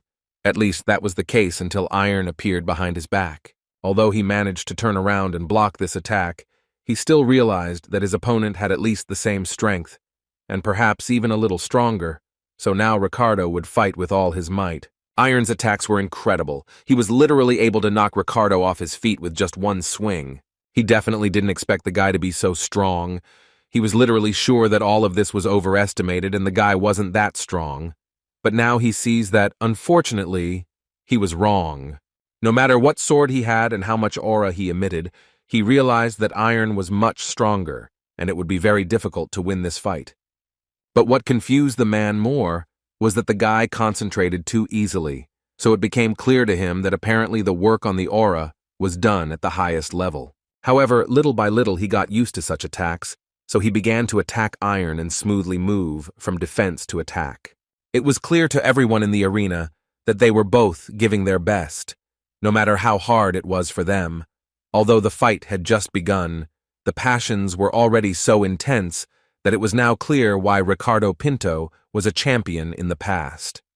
As for the current champion, Ilya was of course at this fight, and carefully watched how events were developing and who would become her future opponent. But she understood that Iron had spent only 40 days on this earth, and already in strength he was equal to the champion, albeit a former one, but it was still worthy. At one point in the fight, Ricardo noticed that this kid started aiming at his sword, as if he specifically wanted to break it. This was noticed not only by Ricardo, but also by all the spectators who were closely watching their fight. No one could believe that the Iron wanted to overcome the numbered sword and win the victory by simply breaking it. Brad understood that Iron was doing this only to test whether his aura could overcome the numbered sword, but in Judith's opinion, this was a very stupid idea, because it could lead to loss. At one point, Ricardo became incredibly angry and started shouting that the guy simply had no right to try to break his sword, but since he wanted it so much, he suggested that he gather all his strength into a fist and try to do it again. But he didn't think until the end that Iron would still dare to attack him and use his sword so hard.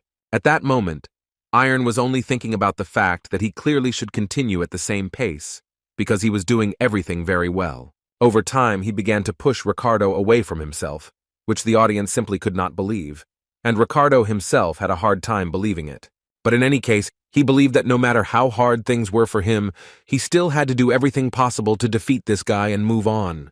Their thoughts at that moment were very similar, because Iron also thought that now he simply had to do everything possible to defeat Ricardo and continue trying in order to ultimately save Ilya.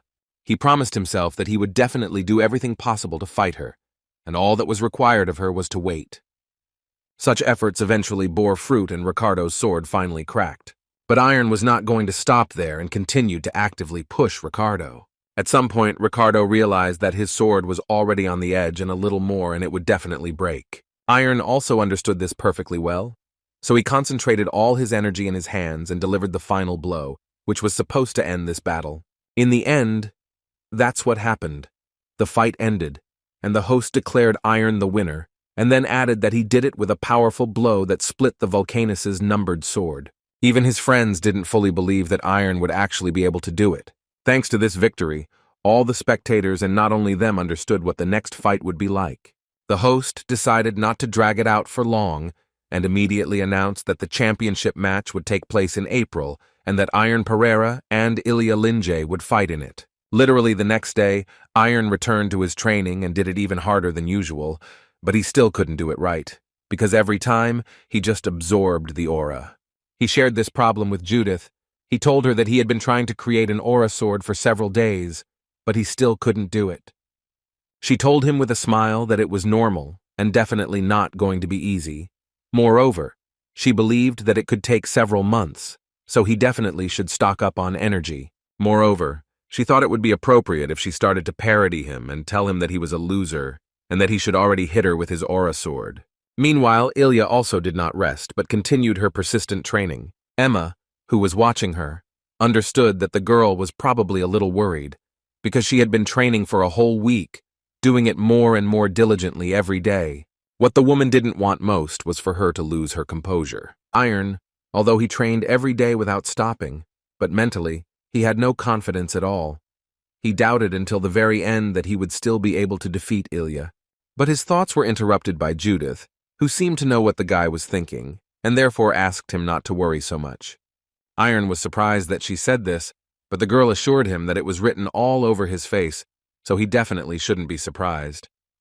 After which, she decided to admit that she had hated her thoughts for several days, in which she did not understand why Iron was doing so well, but she was not, why he was working with the aura better for her. According to her, the guy is simply beyond her level of understanding, but even in this case, she simply cannot hate him and will always support him. She also believed that Elijah also held the same opinion, although Judith was not sure what her current state was. But in any case, she believed that her faith and support should be more than enough for him to achieve what he wanted so much. Besides, he tries not only for himself, but also for the benefit of others, so she, to put it mildly, asked him not to relax and continue working. And if he was so worried, then she believed that he just needed to put in all his efforts, and then he would definitely not make a mistake and would do everything right. It was the last night before the fight with Ilya, and Iron's only thought was that he simply had to win, no matter what it took. And as soon as he closed his eyes, he immediately fell asleep and returned to the same dream that he had seen 1,000 times, although this time everything was somehow different. Looking at the man, the first thing Iron noticed was that the furious and daring energy seemed to have calmed down. Suddenly the man turned around and looked at Iron, which couldn't help but frighten him. He even ducked a little. But that was just the tip of the iceberg, because after that, the man tried to say something to the guy. However, he never managed to hear what exactly he was saying, because he woke up and now there was only one question in his head. What did the man want to tell him? There was no time to think, because the time had already come for the fight for which Iron had been preparing for so long. Today he will finally meet Ilya, who, although she was a champion, but first of all she was a good friend to the guy, and only for this reason, he is going out to fight her today. The host warmed up the audience's attention as best he could, but even without his words, everyone understood that this fight would be memorable, and only one winner would leave the arena. And as soon as he announced that the fight had officially begun, Ilya immediately attacked the guy with her blows. She wanted to end this fight quickly. But so far she hadn't been able to carry out an attack that could affect Iron, because his defense was high, and for her it would clearly not be that easy. Moreover, Iron himself was not going to give up just like that. He carried out quite good counterattacks, which Ilya had to dodge. She realized that simple skills wouldn't do, so she finally started using her aura. Brad and Judith immediately noticed that Elijah was using the concept of expression, which was a very rare skill. She concentrated the aura before jumping and instantly detonated it, thereby increasing the speed. This is a top-level skill that not everyone can use. Iron was having a hard time at this moment because such attacks were very difficult to block, if only because they were too fast. But at one point he pulled himself together and was able to deliver a pretty good attack, which literally pushed Ilya back. This could not help but surprise the girl, because before this, no one had managed to do something like this to her. And while she was thinking about this, Iron was not going to stand still and immediately continued to attack her, doing everything to emerge victorious from this fight.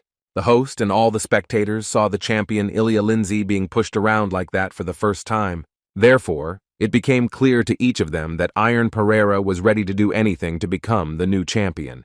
Only Ilya disagreed with this. She got tired of it and decided to use something that Iron was definitely not able to handle. Brad noticed this immediately, and the worst possible picture immediately appeared in his head. And a few seconds later, Ilya created a small hurricane, which she directed straight at Iron. But the guy definitely didn't lose his head and in response used a heavenly shield, which essentially blocked the attack. Brad and Judith sat with their mouths open because they thought that Iron was a complete psychopath for using such techniques. Ilya couldn't believe her eyes. She had never met a person before who could repel her tornado. Iron interrupted her thoughts when he asked the girl to stop playing with him and quickly take out the aura sword that she was hiding, because it seemed to him that he needed to stop playing and start a normal fight. Iron spoke to her in all seriousness. He warned her for the last time that if she did not get the aura sword, then he simply would have no other option but to break her himself. In the end, Ilya decided to use the aura sword to show Iron what she was really capable of. Apparently, Iron finally got what he wanted for so long, because she began to inflict attacks on him that were extremely difficult to dodge. In her eyes, one could see hatred and great disappointment, because of which she was literally ready to destroy Iron. Everyone around started to worry about Iron except for Lulu, who was sure that the guy would definitely cope and that nothing would stop him from doing it. Over time, he really got used to the power that Ilya had, and he was still able to deliver a powerful enough blow that the girl fell behind him a little. But Ilya still continued to attack, because in her head, she considered herself not so weak as to destroy the guy once and for all, so she wanted to finish the fight with him as soon as possible. Suddenly, she changed her mind about just winning. Now she had a desire to make the guy suffer, because only in this case, in her opinion, will they all recognize her strength and admire her. The guys immediately noticed that Ilya had sped up quite a bit, and it was clearly not just like that. Apparently, she had something in mind. Lulu, watching this fight, understood perfectly well that Ilya was most likely stronger than Iron, but she also understood that he was holding up well thanks to persistent training. And because Ilya is now consumed by dark energy, Iron is literally the best opponent for her, on whom she can unleash all this energy. She continued to attack him, and Iron, repelling her attacks, thought only about how he would always be grateful to her. He will never forget how he went through hell, but if it weren't for her support, he would hardly have coped with it, no matter how hard he tried. She was always by his side, and even when they weren't training, she still helped him keep up his morale. It was only thanks to her that he was able to go so far, and for this he was incredibly grateful to her. But now the time has come when Ilya herself needs help, and Iron will do everything possible to help her. And since this requires enormous strength today, Iron is ready to demonstrate it without any problems. The light filled the entire arena, and the spectators immediately realized that it was Iron's new sword, although they physically could not see it. Brad and Judith immediately saw that it was an aura sword, but now it was in Iron's hands, and his aura was so strong that they saw nothing but light. And when the flash finally disappeared, and the fighters were visible in the arena again, it became clear that they had a winner, and it would definitely not be Ilya, because her sword was cut into two halves. Iron was declared the winner of this fight, and at the same time, the guy became the new champion of the Land of Evidence. For Ilya, at that moment, the whole world turned upside down. For her, everything was over after the guy cut her sword into two halves. Now she doesn't even know what to do next. But her thoughts were interrupted at one point by Iron, who came closer to the girl and said that perhaps it was a little rude to say this now, but he still suggested that she make peace. At that moment, Ilya thought about the fact that Iron was emitting a very bright and pleasant energy into which she really wanted to immerse herself, which she eventually did.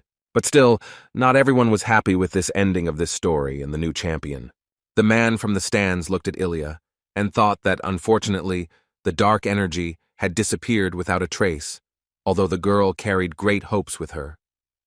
As for Iron, he couldn't help but notice the fact that his energy was the absolute opposite of their dark magic, which would probably bring them a lot of problems in the future. That's why he wanted to quickly find out who this guy was and what he really wanted. The next day, different newspapers carried different news about the alleged controversy over Iron's victory in the fight for the champion title.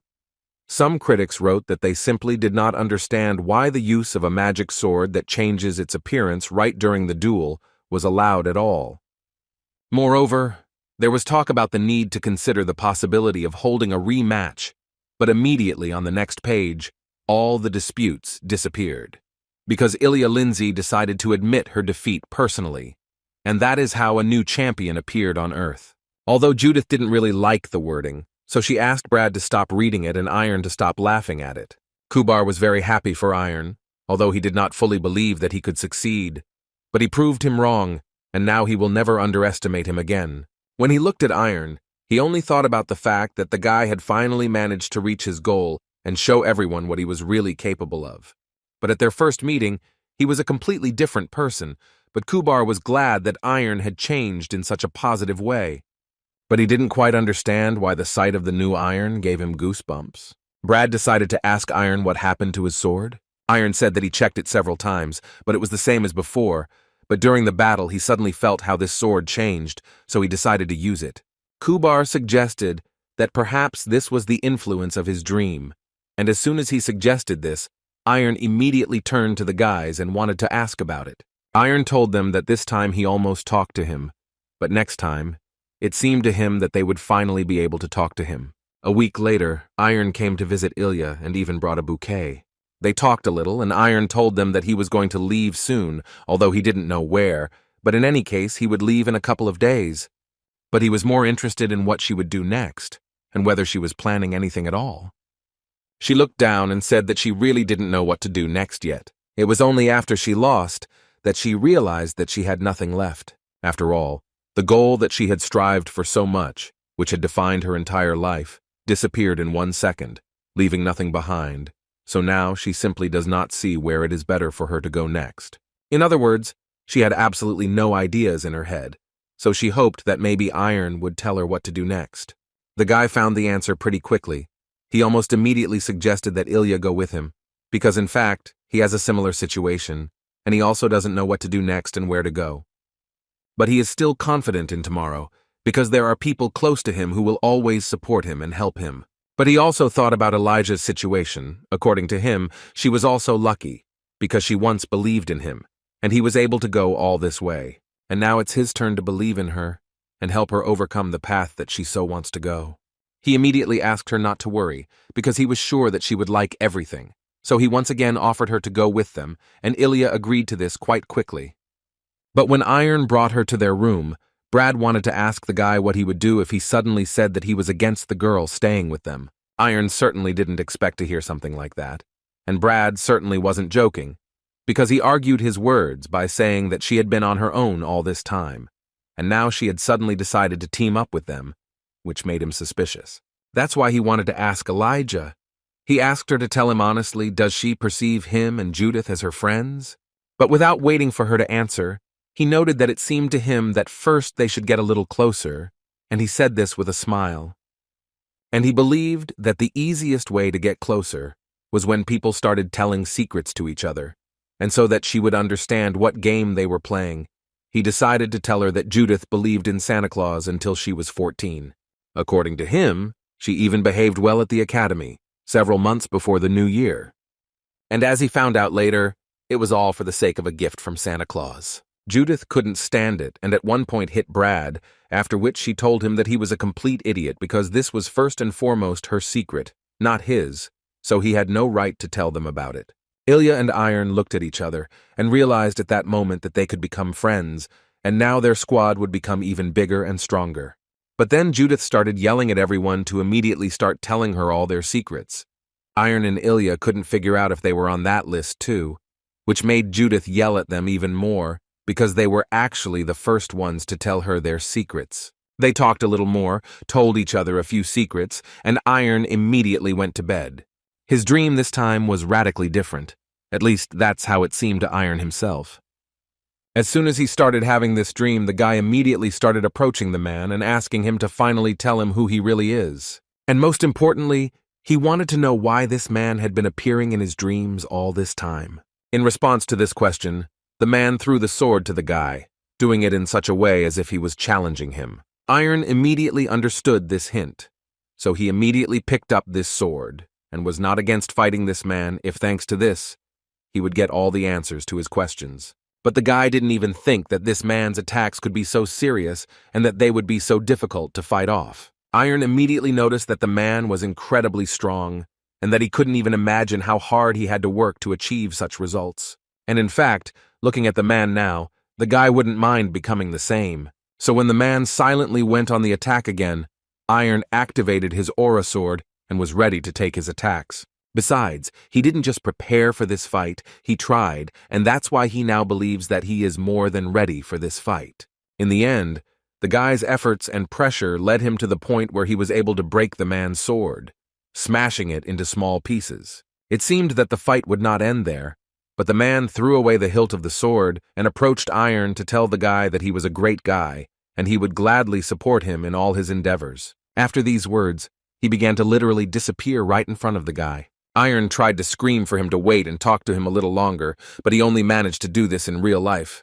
The next morning, the first thing he did was tell his friends everything, who were surprised by what was happening in the guy's dream. However, Iron was in a very depressed state because he assumed that the man might never appear again. Suddenly, Kubar intervened in the conversation and suggested that they all go to Turkal, which was quite unexpected for the guys. It was the city of the orcs in the west, and accordingly the homeland of Kubar, where his mentor lives, whom the ogre would very much like to see. The best shaman in the history of the orcs, the great Gurgur, and he wanted to go there so much because he believed that his mentor could help Iron understand the nature of his dreams.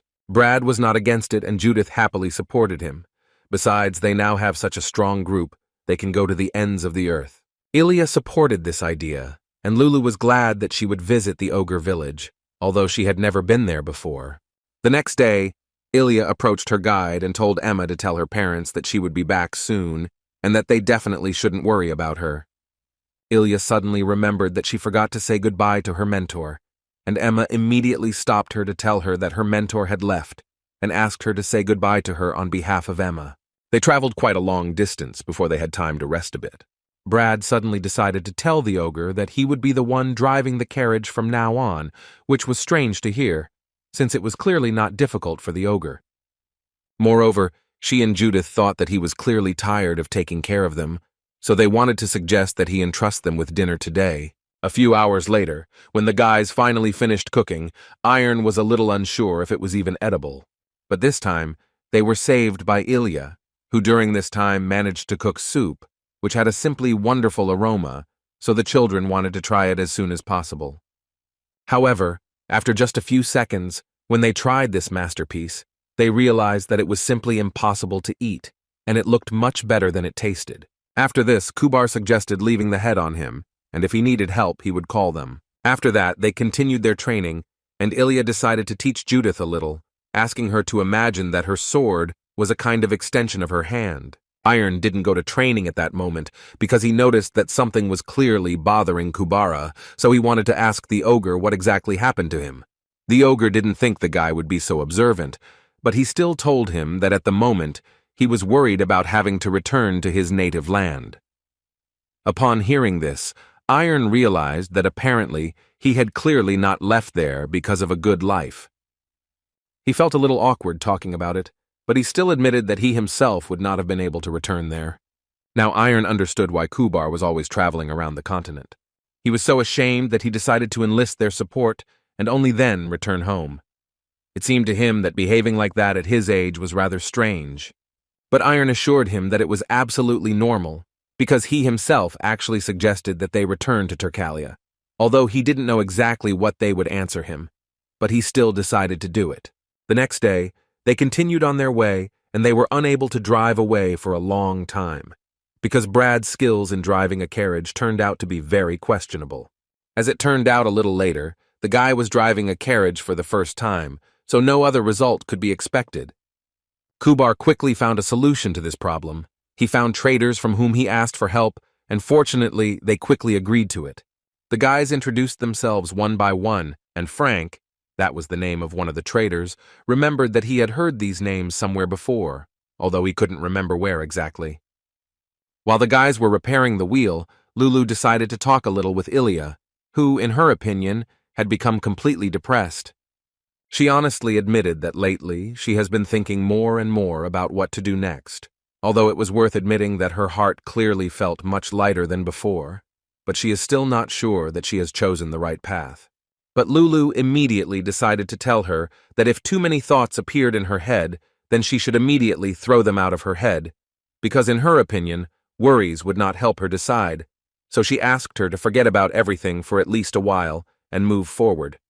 At that moment, Frank suddenly remembered where he had heard these names, which frightened both himself and his colleague, with whom he worked. He started shouting that these guys were from the golden graduating class of the Kronos Academy who performed on the Land of Evidence. That's where he knows them from. But the old man who was next to him thought that the name alone was not enough to think that these guys were really from the gold graduating class. Besides, he couldn't even imagine what these aristocrats could be doing in such a remote place. Shouldn't they be training somewhere new with the money they won? After which he asked him again to look at these guys who, in his opinion, clearly did not look like the guys who were in the gold issue, but rather like vagabonds. When suddenly their carriage stopped. Because there were robbers in front. Ahead, an orc with a scar was visible, whom the man had seen more than once, because he was the leader of a group that destroyed everyone they met on their way. No negotiations helped. And apparently, he was absolutely right, because these orcs did not talk to him, but immediately began to run into battle, despite the fact that the group of people was absolutely not dangerous. But as soon as one of the orcs got too close, Iron entered the battle, literally having to take out his sword and destroy one of them. Then all his friends entered the battle, and they just as mercilessly dealt with one orc after another. Their strikes were so fast that they literally left no chance for them. Frank couldn't believe his eyes, because up until that moment he was more than sure that the orcs were much stronger than people. But these guys still defeat them, and they do it too easily. But then it dawned on him that he was probably not mistaken, and these guys really were from the golden graduating class of the Kronos Academy, because he simply had no other explanation. There really were too many orcs, and no matter how quickly Iron destroyed them, they still continued the raid and wanted to destroy them. At some point, Iron realized that his strength was more than enough to destroy at least 6 ogres attacking him at once. But immediately after these thoughts, it dawned on him that in fact, now is not the best time to relax, and he needs to continue the fight. One of the orcs realized that the guys were apparently too strong, so he should bring in the heavy artillery and also fight them at full strength, otherwise it would lead to their defeat. In appearance, this orc was very different from the others. He clearly had enormous power boiling inside him, which was capable of destroying absolutely everyone in his path. Kubar knew that this orc was playing unfairly because he was using blood magic, which was banned throughout the continent. But apparently, he didn't care at all, and just wanted to destroy Iron and his friends because they had already caused them too much trouble. However, this monster could not run for long, because at some point he was attacked with a huge hammer, which nailed him to the wall and did not even allow him to move. Iron didn't understand what was happening, and who threw that hammer anyway. But literally a few seconds later, they saw another huge ogre, who began to attack the one who used blood magic, which made the guys even more confused, because they did not understand at all what was happening. However, this was not the most important thing now, because a few seconds later an explosion thundered, which clearly did not give rest and made everyone around nervous. As soon as the fog from this explosion cleared a little, the same ogre who wielded the huge hammer shouted to his warriors to immediately begin attacking. A large number of ogres, who looked like warriors, immediately began to descend from the mountain. A fierce battle began between them, but it was immediately clear who had the advantage and who was clearly stronger. Brad was completely confused, so he tried to carefully see what was happening and who these orcs were. His thoughts were interrupted by Kubar, who already understood perfectly well who was in front of them. According to him, they were all shamans from Turkal, or in other words, local warriors. And that huge ogre who wields the hammer is considered their leader, and he is also one of the 10 strongest shamans on the continent, and his name was Karamkun. And the most important thing is that this ogre was Kubar's father, whom they had not seen for quite some time. But the father was apparently not too happy to see his son, because as soon as he saw him, he immediately ordered Kubar to leave here, and immediately after that, added that this was his last warning, refusal of which would be regarded as a threat to his people. Kubar tried to tell him something, but Karamkun immediately interrupted him and began shouting at Kubar to leave immediately, otherwise a bad end awaited him. However, the ogre was not going to give up and firmly stated that he came here to talk to Therakan, but his father immediately stated that this was impossible and he could not even think about it. Iron intervened in their conversation, first turning to Karamkun, to whom he wanted to say that it had taken a lot of effort for his son to be here, so it was surprising to him that he didn't even want to talk to him. Karamkun immediately gave him an answer, saying that this was a family matter, a matter of the tribe, and he only advised the guy not to interfere, otherwise there would be trouble. But Iron was clearly not here to follow his orders, so he immediately assured the ogre that this was a mentor's matter, a friend's matter, so he had the right to intervene and have his say. The ogre smiled, because he assumed that since the guy said so, he was ready to take responsibility for his decisions. Iron didn't doubt for a second and immediately assured him that he was ready to do anything for Kubar. And as soon as he said this, Karamkun immediately attacked him with his hammer, because he believed that this was the only way they could check how true his words were. Iron had a tough time blocking his shot, but he was able to do it anyway. But apparently, this was only the beginning, because immediately after this ogre continued to attack him and do everything to destroy the guy. Even though Karamkun's attacks were strong, Iron still managed to block them, which made the ogre think that the guy was strong enough to throw around such words. Even just looking at him, one could conclude that he was strong. And after he saw that Iron repelled his blows with an aura sword and perfectly used the power of the forest, then these things became obvious. However, he still wasn't sure that the guy would be able to hold out at this pace for long, so he was going to do everything to finish him off. Karamkun had already begun to tell the guy that although he was holding back his attacks well with his weak body, he still believed that his end would soon come, and that it would be better for the guy to surrender, then he would suffer less. But apparently he clearly underestimated Iron, because his counterattacks were not as weak as it might seem, especially when he pulled out his second sword. Kamarkun immediately realized that when the guy had a second sword, it could only mean that he was using magic, so he still recognized the fact that the guy was a worthy opponent. At least he was up until that moment.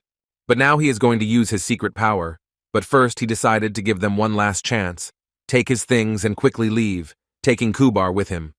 Or else he will make it so that none of them will ever be able to lift a sword again. Lulu was clearly fed up with this farce, so at one point she intervened and began to tell the orc that if he did not stop, then she was not going to hold back. Besides, she will never allow anyone to hurt Iron, and to become more convincing, she decided to take on her true form, which was many times stronger. The boys saw her in this form for the first time, and for a long time they couldn't even think that Lulu was a dragon. It seems that Lulu herself turned into a dragon for the first time, because before this, she had never seen such wings. Although Kamarkun stopped, he still did not fully understand what kind of creature it was. The only guess he had was that it could be a magician. Lulu, meanwhile, gathered her strength and declared that she was now going to pay him back for what he did to Iron, after which she conjured a huge fireball. But she probably needed to practice a little, because this time she missed. It turned out that she hit other orcs who were behind Kamarkun. But even this could not fail to amaze, especially Brad and Judith, who watched all this with their mouths open. Kubar was tired of all these arguments and battles, so he asked his father to listen to him. He tried to tell him that he does not undertake to evaluate whether he is doing the right thing or not, but he clearly does not understand his choices in life and the fact that he is now putting the lives of other orcs at stake. After which he finally decided to say that when he hears about Turkal, he immediately begins to rejoice that he once made the decision to leave there. He thought about how they could solve their problem, and he did this all night. And then he finally realized that he really missed his family, his father, his brother, Turkal, all of them, so he wanted to ask him for forgiveness and greet his father as befits his people. The father did not reciprocate. He simply turned around and decided to tell Kubar that it would be better if they talked in the castle. Iron quickly ran to Lulu, from whom he wanted to find out what it was all about, and she told him that there was no need to be surprised because she also trained a little in order to protect him. But he wanted to know what kind of form the girl had, although Lulu herself didn't know, according to her. She had just done it, and now she only wanted to sleep because this transformation had taken too much energy from her. When Lulu fell asleep, Ilya turned to Iron and noted that it was actually time for them to go to bed too, since they had to get up early tomorrow. But Iron at that moment stood with a thoughtful look and thought about something until Brad approached him, who wanted to ask him if he regretted it. Before he could answer, Brad asked him to understand that this would happen, so he had to harden his heart and be prepared for the fact that he would have to protect his home and his loved ones, and to do this, he would sometimes have to destroy others. He also asked him not to be afraid of what the whole world has in store for him, because their duty is to move forward no matter what the path. Even if they have to shed blood on it, they must still move only forward. After a few days, they finally reached the orc city, Turkal. which at first glance seemed so chic. As soon as they arrived, they had to go through immigration checks, but according to Kubar, they simply had no other choice. Judith thought that such a test was too much, although Brad asked her to understand that Kubar was the local crown prince, so it was understandable why they wanted to test him. And immediately after this process, another ogre approached them, who asked the travelers to get up and follow him, so that he could lead them to Lord Theracon, who was already waiting for them. Brad heard that Theracon is Kubar's younger brother and is like a local leader here, and also that he is the most picky of all the orcs, so you need to be extremely careful with him and watch what they say. As soon as they entered his office, Theracon immediately introduced himself and told his guests that he was very glad to see them. He was also very grateful to them for bringing his brother back home. It was very valuable to him. Brad and Judith were thinking at that moment only about why this monster suddenly became so nice to them.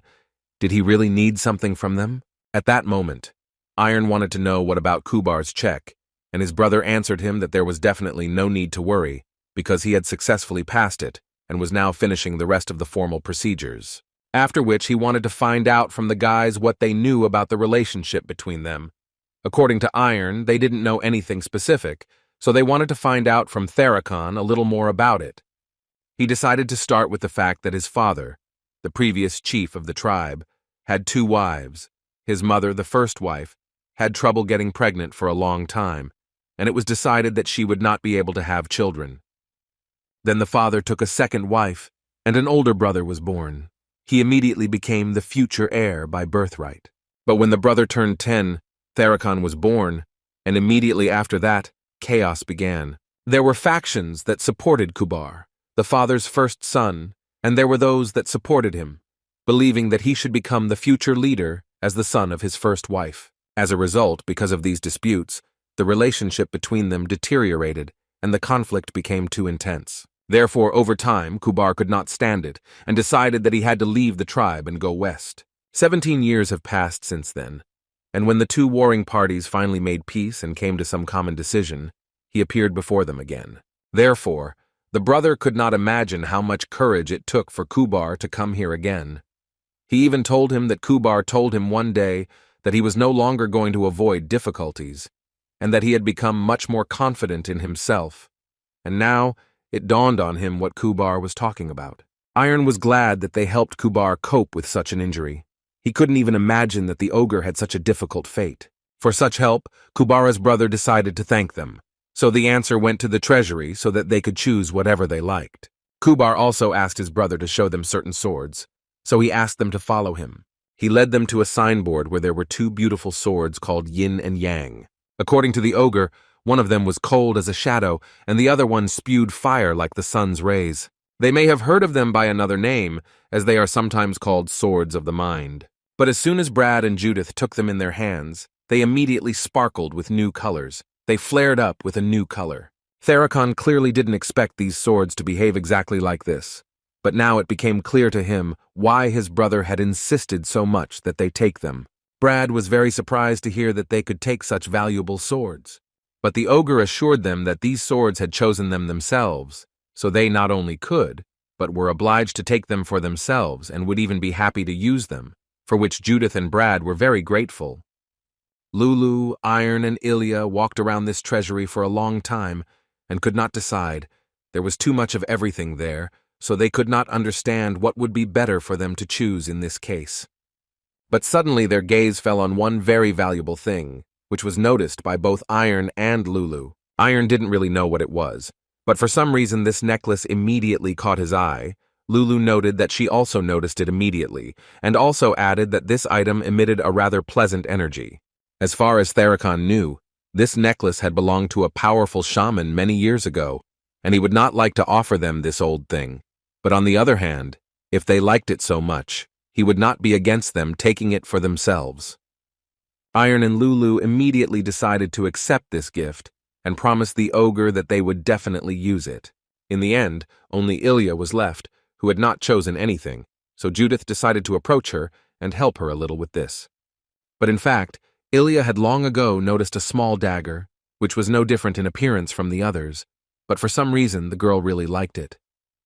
She was assured that she could choose something cooler, and she could not be shy if this was the only thing, which made the girl a little upset at that moment, because she had absolutely no idea what she liked, what she loved, and so on. The next day, they met Kubar, whom they were very happy to see, because at some point he simply disappeared and did not even warn them, so they were a little worried about him. Kubar asked them to apologize for this, after which he immediately decided to tell them some bad news, which was that he was told that the mentor had died a year ago. But then he immediately added that in fact, this was to some extent expected, since he was older than Kubar's father, who was already 70. However, Kubar assured the guy that there was no need to worry about this, because he left a letter. According to the ogre, when he read this letter, the first thing that surprised him was that his mentor seemed to know that he would not return alone, so he left a puzzle, but he has not yet been able to decipher it. Kubar assumed that when he succeeded in doing this, then most likely they would learn something very useful. Now Iron's mood had clearly improved, because now he had a chance that they had not just arrived in these parts for nothing. While the boys were training, they were closely watched by a couple of ogres who discussed them, saying that these were the people Kubar had brought with him. They knew that among them was the blonde from the Ling family, and the guy with blue hair was the swordsman from the Lloyd family. They were also aware that Iron was also from some noble family, but most of all they paid attention to Judith, who, according to their information, was completely without family or tribe. Of course, they heard everything, so Brad immediately began to beg Judith to try to restrain herself and not get into a fight with them. She herself understood perfectly well that she needed to do this, but her nerves were clearly not made of iron. These ogres went to them for a whole week for training, and all week they discussed only Judith, who in their opinion was quite strong, as for an ordinary commoner. But at some point she couldn't stand it any longer, and decided to turn to these ogres and find out how long they were going to discuss her behind her back. They were very surprised when she started speaking their language, so they immediately wanted to know how she knew their language at all. Judith told them that Kubar taught her swear words, but as for them, all they are showing now is that orcs love to swear, and that's it. So she decided to invite them to come out here and show them in battle everything they don't like. But her words were suddenly interrupted by Gunt, who held the position of head of the Red Axe Squad, and he came out to Judith in order to find out from the girl whether she could answer for her words. Brad realized that things were bad for them, because this ogre was very strong. It was visible both from the outside and inside. He felt a strong energy. According to Gunt, she had just insulted the orcs, and he simply couldn't let her get away with it, so he wanted her to take responsibility for her words. Judith interrupted him at one point and asked him to stop talking nonsense, because if he introduces himself as the head of the squad, then she would very much like to ask him to control his subordinates, who say very offensive things behind her back. After all, if you think about it logically, it is they who are disgracing the orc race by saying these words, and not her, so her advice was that she should deal with them first. And if he was already here, then she decided to offer him to check who of them was a real warrior, which made Gunt angry, because he had never met such fearless people. But he agreed, immediately asking Judith not to cry later if she suddenly lost to him. But their argument was suddenly interrupted by another ogre, who was rushing to the training ground to report that they had been able to locate Mr. Gurgar. It was so surprising for Gunt, it seemed to him that it was just some kind of joke, because he died. They immediately went to the place where they found Kubar, who spoke with the spirit of Gurgar. They immediately wanted to know what was going on here, so Kubar had to stand up to explain everything. Gunt immediately assumed that Kubar was clearly up to something, and it seemed to him that he needed to be stopped immediately. But before Kubar could say a word, Gungar asked them all, including Gunta, to calm down. According to him, at the moment, and indeed throughout life, there is no need to be so wary. After all, he really only wants to talk to his student and also greet the other knights. He didn't see anything scary in this. After which he added that very soon everything would return to normal. But for now, he would like everyone who is not involved in this matter to leave them so that they could talk calmly. Iron and his friends stayed to talk with Gunkar, and the spirit thanked them for being able to return his student home even after he died. And personally, he decided to help Iron personally, because he understood that the guy played a big role in bringing Kubar back home. So he would like to help the guy and solve his main secret of the dream that he dreams of so often. According to Gungar, everything was quite simple, The man from his dreams was Iron, who lived many years ago. He understood that this sounded rather strange, and that it was unlikely that the guy would be able to accept it right away, because for this he needed stronger internal preparation, which he did not have yet. He also decided to tell the guy that he had prepared a gift for him so that the wait would not be so boring. And in order to present this gift, he asked Kubar to call Theracon to them. When Theracon arrived, he began to tell them that the gift that the mentor had prepared for them was a way to control the aura, which was available to high-ranking soldiers in Turkal. And this ability turned out to be the 5 great sacred techniques. But as soon as Theracon told about this, one of the warriors immediately spoke out against it.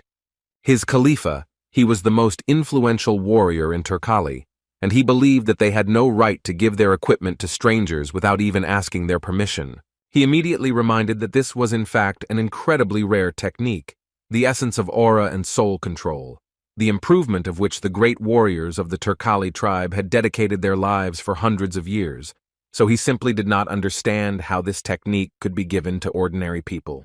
Theracon understood everything perfectly, but he also asked the Khalifa to understand that he could not refuse them, even for his sake, because their tribe was always happy to share knowledge and hospitality, because only in this way would they continue to develop and prosper.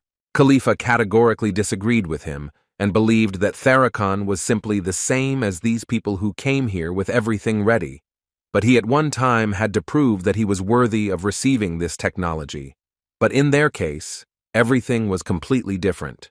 He couldn't even resist, and decided to say that among these people there were at least 2 swordmasters from noble families. I couldn't help but notice the son of the Lloyd family with its great history. But what irritated him most was that among them there was this red-haired girl who had no noble origins, so she was automatically not like them.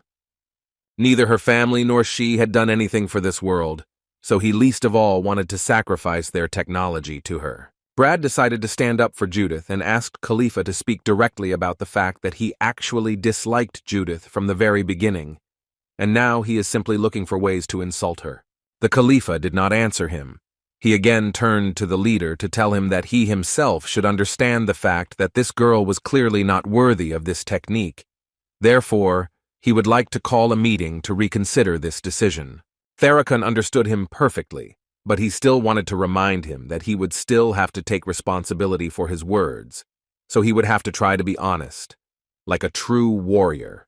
They asked the guys to wait on the training ground, and while they were doing this, Judith decided to say that she was the only one to blame for all of this, because if it weren't for her, they would have been told the secrets long ago, and all she needed to do was hold back and not say anything unnecessary. She didn't like to admit that because of her, they all suffered, so she was ready to take responsibility. But their conversation came to an end at this point, because the ogres returned back and Theracon began to speak. First of all, he asked for forgiveness from the entire tribe, after which he said that they had discussed everything and came to a common conclusion. And that decision was that they couldn't recognize Judith. But that's not all. They decided to tell her that they had a warrior test that she could pass, and she would be able to gain recognition, and all she had to do was agree to that challenge. Before he could finish speaking, Judith had made her decision and instantly agreed to the proposal, which greatly surprised the boys, who asked her to think about it again. But she asked them not to worry so much, because Mr. Gurgar said that this was a gift for all of them. So for her, it was a matter of principle to prove that she was more than worthy of receiving this knowledge. The test of a warrior is a test designed to prove one's worth, and this test takes place in hand-to-hand combat. Judith would have to defeat 3 high-ranking warriors in a row, and that was the only way she could pass this test. The first fight will be very important for her, because she will have to meet face-to-face with Gunt. It was clear from her face that she was more than ready to prove how strong a warrior she was. But as for Gunt, she clearly doubted that he would be able to defeat her. And as soon as they were given the command to begin, the ogre immediately rushed at her. But she was able to easily dodge and deal him such a blow that it would be very difficult for him to recover. Gunt was not going to give up and clearly wanted to win, but the girl just continued to beat him, striking him blow after blow until all his attacks missed. At one point, she even shouted that he could at least try for the sake of appearances, because he would obviously be ashamed in front of his friends with whom he discussed her. But apparently, this was too difficult a task for him, because in the end, she was able to deceive him so much that she ended up behind him and whispered in a quiet voice, Which of them is really a warrior after this? After which she grabbed him by the throat and began to choke him as hard as she could. In the end, Gunt could not withstand her onslaught and simply fell unconscious to the ground. Judith thought it was too easy for her, but the other orcs after that began to look at her completely differently, because for the first time they saw a person who could defeat an orc with bare hands. Brad was the one who was rooting for Judith the most, and he tried to support her as much as he could. Judith's second fight was with Garum, who always said that Gunt could only talk, but with him, her fight would be completely different. The spectators of this fight believed that this fight would be the last for Judith, because Garum, by their standards, was the strongest opponent of the three who would go against her today, and he would definitely be able to finish her off. And as soon as they started fighting, Garum immediately used his amazing speed and dealt a blow to Judith, which she was unable to block fully, and therefore had to take some damage. After which Garum told her that he was not like Gunt. He did not like dumb brute force.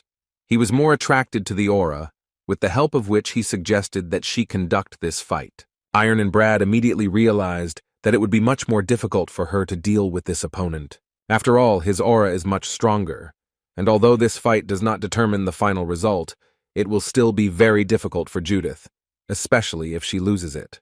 Garum did not give in to her, and continued to attack her in order to destroy her faster. But everything was not as simple for her as she would have liked, because Judith was much more agile than it might have seemed to him. No matter how hard he tried, he couldn't land a good attack on her that would put her down. Judith at this moment understood perfectly well that the difference in their strength was too great, and she clearly needed to somehow dodge and attack him. But this will obviously be very difficult to do, because even when she blocks his blows, she is still carried back by the blast wave. But Garum continues to actively attack her, not even giving her a chance to think and decide what she needs to do next. Even his attacks weren't that straightforward. He threw punches that she couldn't block, since he distracted her first. And then he dealt such a blow that the girl almost lost consciousness. After another successful blow, he called her stupid and began to talk about how he was interested in how she managed to win in the last fight. But in this, he assured her that luck would not help her. Moreover, he was a supporter of the opinion that every existing person should know his place, so he could only hope that today's fight would be a lesson for her that she would remember for the rest of her life. And because she was not afraid to go out into battle with him, he decided to let her go this time and thus spare her. But Judith was not the one to feel sorry for, and in her opinion, he looked very much like someone who liked to talk a lot, so she asked him to attack. Otherwise, they would never finish this fight. Hearing these words, he immediately dealt a blow to her, which was clearly not as easy to endure as it might seem. But Judith had adapted a little to his fighting style, so she began to dodge most of his attacks. However, according to him, this was her last chance, and he would not feel sorry for her anymore, after which he delivered the same kick. But apparently this time, he overestimated his abilities too much, because Judith not only managed to block this blow, she literally caught him by the leg and began to hold him. And then, she was able to deliver a blow that was imbued with aura, and she did it in a rather unusual way. It was a headbutt. She also tried to hit the solar plexus to make Garum stand still, and this in turn she needed in order to put the final touches on this fight. Kubar's father, who was watching this fight, was surprised when he saw that the girl had an aura with the element of fire, although she had never studied the 5 great sacred techniques. He also understood perfectly well that this technique was one of the most difficult to control, and if she suddenly could not cope with it, then she could injure herself. And at some point he realized that although she was trying, she could not control her rage. He thought so only because she throws herself into battle with her whole body and tries to defend herself with her whole body. Judith was thinking at that moment only about the fact that she could not say that she did not envy her friends, but she still thought that the matter was not in her background. It's just that Brad has self-control, Iron has a strong heart, Ilya has her innate talent, and she just wishes she could be like them. That's why she envied them for a long time, but at some point she decided for herself that she would not blame herself for this envy. After all, this feeling constantly gave her motivation, with the help of which she constantly had an irresistible desire to become better, which ultimately helped her move on. Therefore, she believed that the best solution in this situation was to continue to be stubborn and hate them and envy them. Only in this way would she move forward. And she will do this until she gets better and can confidently tell them that she has finally caught up with them. With these thoughts in mind, she was still able to deliver good and strong enough blows to finally finish off this giant. The fight was officially over, and the winner was Judith, who showed with her whole appearance that she was not an easy opponent, and the ogres should think twice before going into battle with her. But they apparently were not going to agree with this and began to shout together that Pakhan was still waiting for her. Suddenly, Master Khalifa entered the arena instead of Pakhan, and it felt like he was going to fight. Iron was scared for her, because he understood that in the state she was in now, she definitely wouldn't be able to defeat him, and this needed to be stopped immediately. But apparently the girl was no longer going to stop, so she asked the Caliph to attack first. Suddenly he stopped her and asked her to listen, after which he declared that he had actually lost this fight, which greatly surprised the girl. He decided to explain to her that inside her there is an unquenchable flame and an unbroken spirit. Therefore, in his opinion, she is worthy of being called a warrior, even in their lands. In other words, he wanted to tell her that he recognized her as his equal. The next day, they gathered on the training field, and the ogre began to tell them that before learning the 5 great sacred techniques, they needed to master the 5 great elements. According to him, this urn that they see is a relic of the elemental spirits of Turkal from the time of their ancestors, and this orc was called the shaman Gorka. He told them that first they needed to put their hand in it and find out which spirit suited them best. This would help in studying the 5 great sacred techniques, and they decided to start this process with Judith, who was a little surprised but not against it. She put her hand into the relic and pulled out a fireball that she was asked to throw. Judith did it without any problems, and a huge flame developed in just 1 second. The surprised expressions on the orcs' faces seemed like a good sign to Judith, and then Gorka even said that this was the largest fire sphere he had ever seen, and from her fights, he realized that she had a special predisposition to the element of fire. Next up was Iron, who was a little nervous before sticking his hand in. But when he threw his sphere, a sword grew from the ground, which was a little strange. But the ogres understood that this was the element of metal, which was resistant to fire, and they immediately assumed that his sword repelled all fire spheres. However, what surprised them even more was that the guy had 2 elements inside him, and they wanted to quickly find out who this young knight was. Gorka first decided to ask the guy if he had already studied the elements somewhere, to which Iron replied with a smile that Kubar had told him a little about it. It was so surprising to him that the boy mastered 2 elements just by hearing about them, although on the other hand, he finally understood why Gurgar wanted to teach them. Judith intervened in their conversation, who still believed that her fire was much better, which Iron certainly wasn't going to argue with, since it was quite dangerous for his life. Brad was thinking at that moment that he was actually really glad that after Eisenmarkt, she was very depressed, but now her condition is improving. After all, in his opinion, she had finally found her way, so he considered her to be a great girl. He was so lost in thought and forgetful that he accidentally said out loud that Judith was incredibly cute when she smiled. Elijah heard this, and he had to immediately close his mouth and take his words back. He had to prove that she had misunderstood him, although it was clear from Ilya that she had no intention of even arguing with him. After which it was Elijah's turn, to whom the fire fell. And lastly, there was Brad, who was the only one who pulled out not fire, but the element of fire. Groha was then finally able to tell them that each of them had the necessary level that was suitable for them to continue training. Kubar's father decided to take responsibility and personally train Iron, which he was very glad to hear, because it was a great honor for him. But suddenly his words were interrupted by another ogre, who wanted to ask Mr. Karakam for permission to convey to him a request from Mr. Gurgar.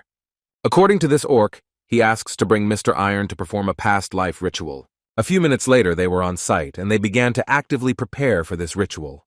Gungar asked them to take their places, so that he could find the man from Iron's dreams, who had been bothering him for a long time, and whether something from his past life was weighing on him. Judith didn't quite understand how this would happen if they just had to lie down, but before she could finish her question, Gungar used magic and made them fall asleep. When Iron opened his eyes again, he saw several knights in front of him, who were trying to tell him that it was time to go and that there really was no more time. He was in the body of a completely different person, but at the same time he understood what he needed to do and who he was. So he immediately stood up and followed the guards, who told him that they wanted to escape because of the invasion of monsters. But when other villagers saw him, they immediately started shouting at him that it was because of him that demons attacked them, and now he was leaving, which made them even more angry. One of them even decided to take a pitchfork in his hands and stand before the Lord to find out if it was true that he had actually sold them to the demons and was now simply going to run away. He realized that it would be rather foolish to hope that he would be able to leave quietly, so he decided to tell them everything, although he knew that they might not believe him. The Lord began to tell the story from the moment his little son was born, who unfortunately was not breathing. The man did not know what to do with this, but at one point, the solution came to him by itself. The demon whispered in a quiet but sarcastic voice that the man could save the child. The demon stated that the soul of this child was in his hands, so he could save him, or he could save his wife. In any case, he had to make a choice. The Lord, of course, was not one of those people who would immediately begin to answer and trust the demon at all, so he began to shout at him so that he would tell him for what reason he should trust him at all. He started laughing at him, and saying that it was clearly not just for nothing that demons attacked their village, that he himself was primarily behind the invasion of monsters and the kidnapping of the child's soul. So he asked him to accept his fate and finally make his choice. At some point, their dialogue was interrupted by Karen Vonker's wife, who told the Lord that he was not obliged to bear the entire burden on himself, after which she gave him the child and began to leave, and he could only shout after her and say that she was not obliged to do this. But she wasn't going to listen to him, and continued walking confidently towards the window until she got so close to it that she was ready to jump. Karen carefully placed the child on the bed and started running to her, saying that he could do it himself, but she certainly wasn't obligated to do so. She asked him to calm down and make sure that in the future their child would be okay and she could watch them from another world, after which she eventually jumped off, leaving nothing behind. The Lord could not believe that this really happened. He screamed for a long time and could not calm down. The demon took the child in his arms and decided to say that they did something slightly different from what he asked, because it was not he who made the choice but his wife. In other words, he wanted to tell the man that their deal was thus invalid, but he was still willing to give him a second chance. He also assured him that this time the options would be much simpler and he would definitely be able to make his choice. A second later, the demon, smiling, wanted to know from Lord Karen what he would choose, the life of his child or the lives of the people in his province. He told everything to the people who met him on the square, and he also added to them that on that day he lost both his and his child. This was the only decision that he was ultimately able to make. The man with the pitchfork felt ashamed of his behavior, so he began to ask him for forgiveness. But the Lord had not finished his story yet. According to him, it was far from the end, because the demon told him that he was cursed, and if he stayed here, then some kind of nightmare would definitely happen to the village and the people. In the end, he decided that he was not going to ask them for help. He only asked them not to stop him and to let him go, because it would definitely be better for everyone, especially for the citizens, after which he finally set off. On the way, the demon often appeared before the Lord to ask him how it was that no one followed him. It was quite surprising to him that these people were able to drive away the Lord who had gone through so much for them. He thought that these people treated them very badly, and also that they didn't even know what gratitude was, so he wanted to find out from Karen, or he didn't want to just destroy them all. Besides, in that case, they would definitely understand his aspirations and sadness only when they lost their own families. After he told the man all this, he decided to offer him a new deal, which he thought would definitely benefit him. The essence of the new deal was that the man could become a demon, and then he would have enough power to destroy all these people. Then he would be able not only to destroy them, but also to play with them as much as he wanted. But apparently, Karen was not at all interested in this proposal, because he simply decided to pass by, without even answering the monster's words. But the demon certainly wasn't going to stop there, and continued to tell the man that he was quite interesting than he might have thought at first, even though he was acting rather coldly.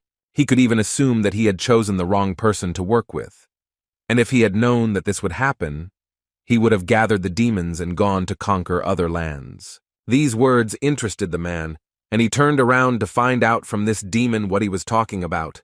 What did he mean by gather the rest and go conquer the lands? But before the demon could answer, It finally dawned on the Lord that the demons that had flooded his lands and the curse on his baby were all his doing. The demon did not hide this and happily told that he really did it, because in his opinion the man was cursed from his very birth. The man felt incredibly sick because he realized that the demon had been playing with him essentially since birth. But the main question in all of this was, why did he do this at all? Karen started yelling at him to immediately tell him why they were doing all this. What did he do that made them choose him? The demon's answer was even more terrible than one could imagine, because he stated that he did all this only so that it would not be so boring, but now he understands that it was probably fate, and he chose the right person for such entertainment. After that, he added that it was time for him to go, and he told him everything, and also did not forget to say that thanks to him, he had such a good time, and if he wanted to see him again, then he only had to come to him on the top of the South Mountain. At this point he finished speaking and simply disappeared, but his laughter remained in the man's head for a long time. The Lord stood up and decided that he would never forgive him for this, and only asked him to wait a little so that he could prepare, and then he would definitely be able to destroy him.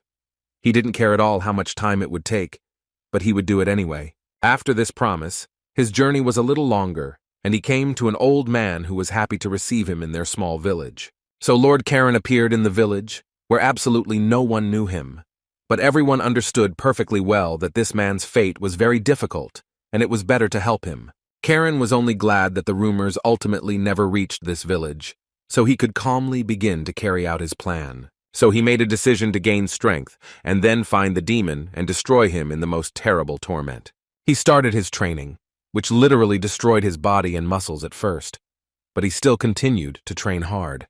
The locals walked around his house and thought only that it was so stupid, because they were hoping to see something completely special, because according to rumors, the guy had been waving this sword for 6 months in a row.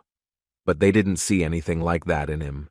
But even in this case, absolutely everyone knew that the kind of look that could be seen in his eyes was quite difficult to obtain. The hatred he exudes must be backed by some special story that literally devastated his life. At that time, the man's head was filled with only memories of how his villagers constantly told him that they had heard rumors that he was possessed by a demon, so they wanted him to immediately get out of the village. Everyone immediately abandoned him. Few people wanted to talk to him at all. This continued from one village to another. He tried to find himself a fencing teacher, but in the end, he was never able to do so. But he was not going to despair, and continued to train hard and move towards his goal. He thought about it so much that at one point demonic silhouettes of people began to appear in front of him, who repeated to him that he was cursed, and that he had no right to be near them, because they were disgusted. But this gave him even more motivation, so he continued to train hard, and do everything possible to become strong enough to one day punish this demon for everything he did to him and his family. However, the man's condition was not the best, because he constantly saw silhouettes around him, which told him that it was all his fault, and it was time for him to admit it, and also to atone for his sins, because he was a creature of darkness. Karen certainly wasn't going to listen to them and just continue swinging his sword, shouting at them to immediately come to him one by one so that he could destroy them all. Even his wife, in the form of a demon and a child, appeared to him and told him that he alone was to blame for the fact that he destroyed her and then could not save his child. This is how each of his days went. He trained until the morning of the next day arrived. He tried to train as much as possible and sleep as little as possible, until one day a little girl came up to him and decided to ask the man if he was tired of training all the time. And when he turned to her, she held out a small flower in her little hand and told him that she was giving it to him. After which the girl's father asked her to come to him immediately, so she had to leave, but at the end, she said goodbye to him. This girl's name was Lola, and her father repeated to her once again that she simply could not enter other people's houses at will, which is why she had to ask her father for forgiveness. Karen, looking at this flower, began to smile and think that this flower seemed so familiar to him, as if he had already seen it somewhere, as if he had experienced something similar before. He could imagine that perhaps it was the unconditional love of his parents that was always directed at him when he was little. Or he could feel it when he was the lord of his kingdom, and in those times he always received the support of his supporters. Although he was most inclined to the option that he could feel it when his wife and his child gave him all their warmth. In any case, all these moments were filled with love and such warm energy. He looked at this flower and was so glad that he could experience all those warm feelings again. He hasn't had such good thoughts for a long time, so now he holds the sword with his head clear of thoughts. Therefore, his blows became just as pure and strong enough. He realized that pure and warm energy is much stronger than demonic energy. She gave him so much strength and motivation that he was able to train without stopping until he felt that he could finally reach that peak form that would allow him to defeat the demon that took his life. And as soon as he was ready, old thoughts began to creep into his head again about how he would most likely leave them again, and this time nothing would change for sure. But this time, everything will be completely different. The Lord began to answer them and say that at the very beginning, he thought that a demon sent them to him. But now his opinion has changed. Now he realized that all this time he himself had been causing hatred, anger, and other negative emotions in himself. And when he finally came to this conclusion, he realized that since he himself was generating these thoughts, only he was able to let them go and not let them eat him up. The man dealt with them quite quickly, and after that his internal energy became even stronger, because he finally found peace, which only made him even stronger. Finally, he was ready to take revenge on his main enemy, who certainly did not expect that the man would be able to return after everything he did to him. The demon was in a stupor for a while, because he no longer expected to be able to see Karen Walker in front of him. The man, in response to his words, noted that apparently the demon was still playing with people, so he came here in order to prevent him from doing the things that he did to him. The demon thought it was impossible, but the man's strength was beyond his comprehension, so when he struck with his sword, the demon didn't even have time to react and simply crumbled into small pieces. At that moment, he realized that his opponent was too strong and he had just managed to cut through his darkness, and this could only mean to him that he would hardly be able to defeat him, no matter how much he wanted to. So he decided that he needed to use his last strength and energy to escape from here as quickly as possible, otherwise the end awaited him. The man was not going to let the demon go, but suddenly his legs gave out, and then he realized that apparently his body had exhausted all its capabilities, which he simply did not want to believe, because it was so untimely. At that moment, he had thoughts in his head that he had managed to make a sword that could cut through the darkness, but he still couldn't get to the demon he was supposed to destroy. He realized that perhaps it was in vain, but he still wanted most of all for his last will to be passed on. He wished that at least someone could understand him. At this point, Gungar's ritual ended, and it became clear that Karen Vonker, the man who fought the demon alone about 100 years ago, and Iron Pereira was the very man who inherited his last will. After this ritual, Iron was very confused and it was visible to the naked eye, so Brad immediately decided to approach him and find out what the guy was going to do next. Iron didn't know what to answer to this question, so Brad decided to just continue this conversation and tell Iron about what their days were like at the academy. And he decided to start with the fact that he hated Iron for quite a long time while they were in this academy. Brad said he knew he was nowhere near Elijah, but it was incredibly difficult for him to accept that fact. Meanwhile, Iron continued to develop every day, and did so at an incredible speed, so at some point Brad simply hated him with all his heart. He had a feeling that his entire journey had been in vain. He thought for a long time about the fact that he simply could not get rid of him. But then Iron told him that it was important to feel alive when you swing your sword. After these words, Brad thought about what was really important to him, what made him feel alive, and in the end he finally realized that the life of his family and friends, the status of the Lord of the Lloyd family, was more important to him than fencing. However, he also did not forget to tell Iron that there was someone for whom he was ready to leave absolutely everything. It was Judith, and Brad still confessed to Iron that he liked her, which he definitely did not expect to hear. Brad understood how it might sound, but still, from his words, he understood that she wanted to become the best swordsman on the entire continent, and was unlikely to stop until she reached her goal. Every moment was like a challenge for her, so it was difficult to be around her. But now, he was sure that he wanted to become her strength, and when they achieved what they wanted, he hoped to see her happy face. With this story, he wanted to tell Iron that he too should do whatever he wants, go forward along the path that is most important to him, because only in this case he will not regret what he has done. The next day, Iron decided to fight with Kubar's father, to whom he decided to say a big thank you before they began. And then he started attacking, saying that he didn't even plan to give up. The ogre immediately noticed that this time the guy's fighting style was completely different from the one in their previous duel, because now the energy of fire was clearly emanating from him, and it felt as if the flames in his heart had merged into a single flame. That's why he immediately decided to tell the guy that his process was visible on his face. It seemed that the memories from his past life came in handy, but he still wanted to know the main reason why the guy became so strong. Iron told him that in fact everything is very simple. He just had a goal, and now he fights for the love of his family, for his friends, and for a world in which there will be more happier people. That is exactly why he swings his sword. The ogre couldn't help but notice that the guy simply had wonderful ambitions, much greater than the desire to become the best swordsman. He essentially chose the path of a hero for himself, but he still believed that these words had too much weight, so he asked the guy to think again. Was he really able to take responsibility for them? Iron knew that it might sound shameless, but he believed that if he had to choose the path of a hero for the sake of his goal, then he was ready to follow it without any problems. They faced the ogre again in a fight in which it felt like Iron had some sort of advantage, and Kubar's father only wanted the boy to finally prove that he was worthy of following the path of a hero, because he believed that words alone were definitely not enough to assert such things. Besides, he again asked the guy to remember how much responsibility a hero bears, which is why he was very interested to know if Iron would be able to overcome it. In response to these words, Iron stated that all the swordsmen he had met, they all told him what kind of swordsman his sword was. Therefore, at one moment he made a decision not only because of the memories of his past life, this dream that has long lived in his heart, thanks to all the experiences and experience gained.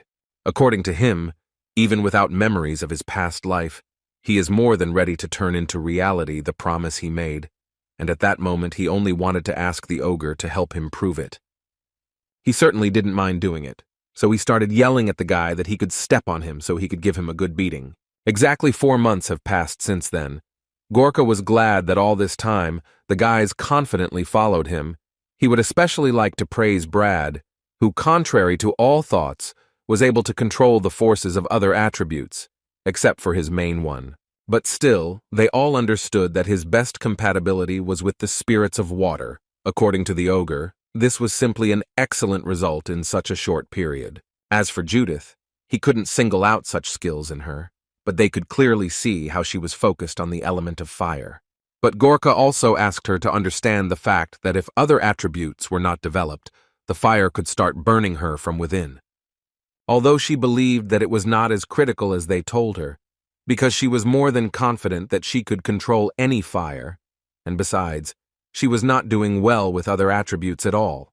Then the conversation turned to Iron, whose elements of fire and gold were in complete harmony. According to the old man, the boy's aura moves in a rotating manner, and most of the spirits of the 5 elements are like a flow.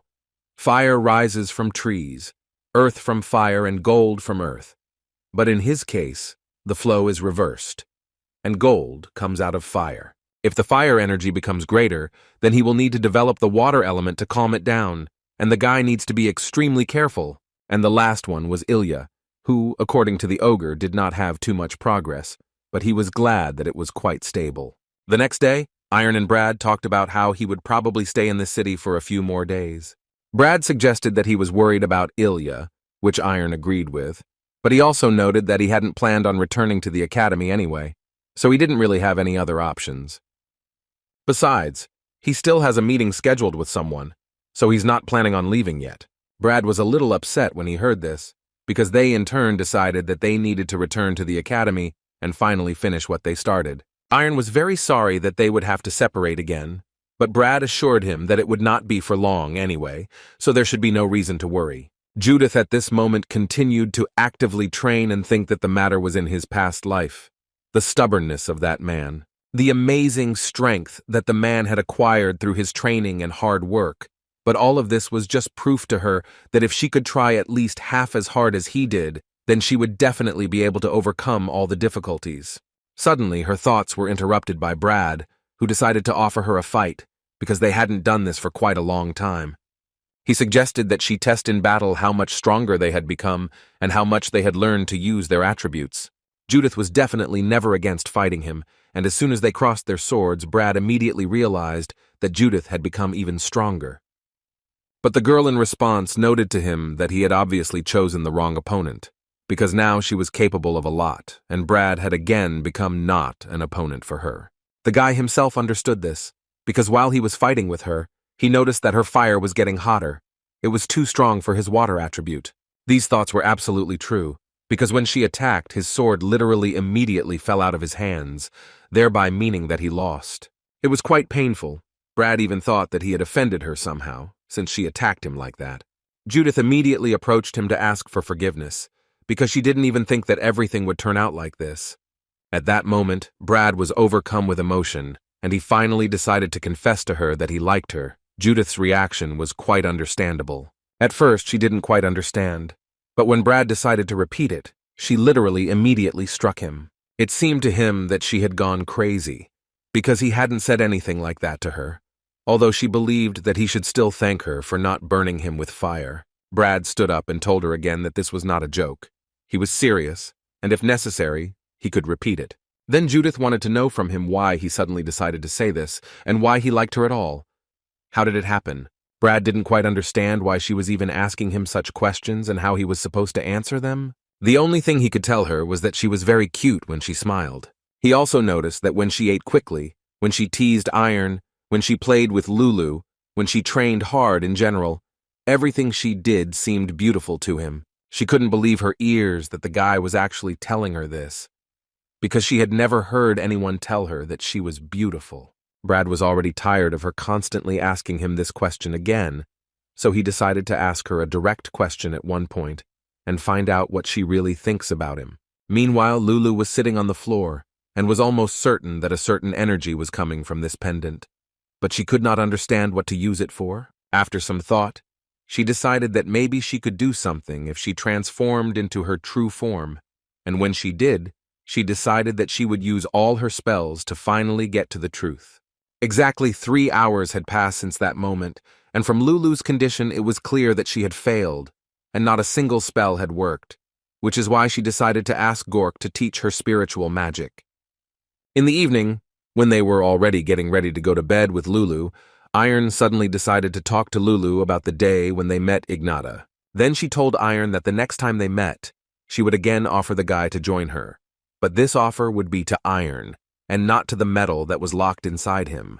Lulu didn't forget about it, but she didn't quite understand why Iron was asking about it at all. According to him, he wanted to know from Lulu what she thought about his current state.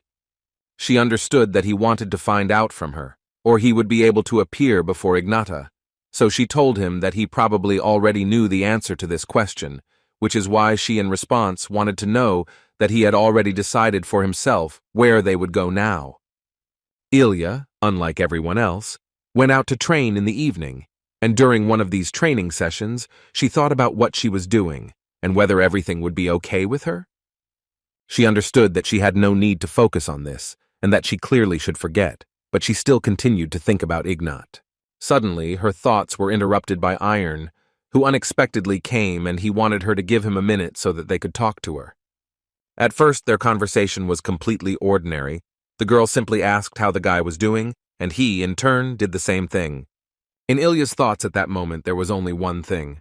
Iron was emitting simply wonderful and warm energy, which the guy possessed. She also thought that when she was next to him, she felt so comfortable, and she literally immediately forgot about her problems and worries. She would so like to continue being with Iron if he didn't mind, of course. When suddenly, Iron interrupted her thoughts to tell her that there was one person he wanted to see, and he was thinking of going to meet him. And as soon as Iron told Ilya who this man was, everything inside her immediately stopped, because the guy wanted to see Ignata Grizencia. Iron also told Ilya that when he met her, he felt jealousy. Then he thought that she had something that he did not have, so he could not cope with his anger, and it was a shameful and weak part of him. But now he was almost sure that everything had changed, and he would be able to stand proudly before her. He understood that such a meeting would not be easy for Ilya, but he still wanted her to go with him.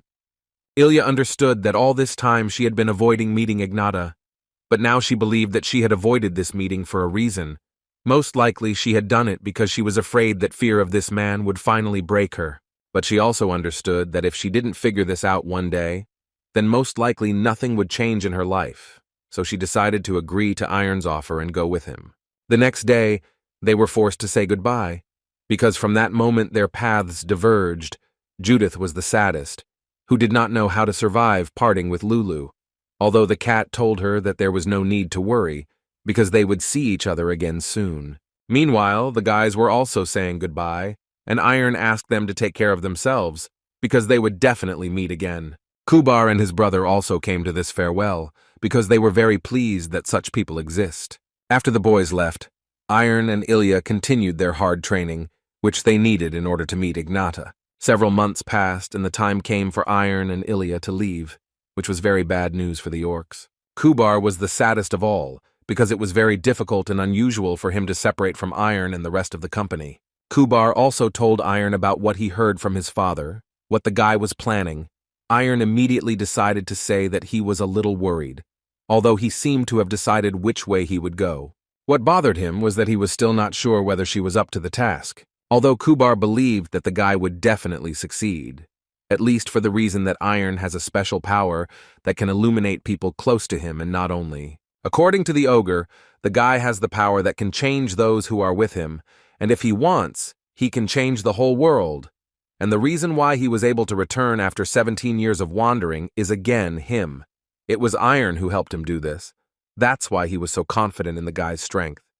Iron was incredibly grateful to Kubar for such words, so he decided to promise him that he would continue to work, and he will do all this so that other people can call him a hero, he promised himself, and the guys that he will try his best. After such a farewell, the guys set off on their journey. Brad and Judith, meanwhile, were driving back to the academy and doing so in complete silence. Neither of them could say a word.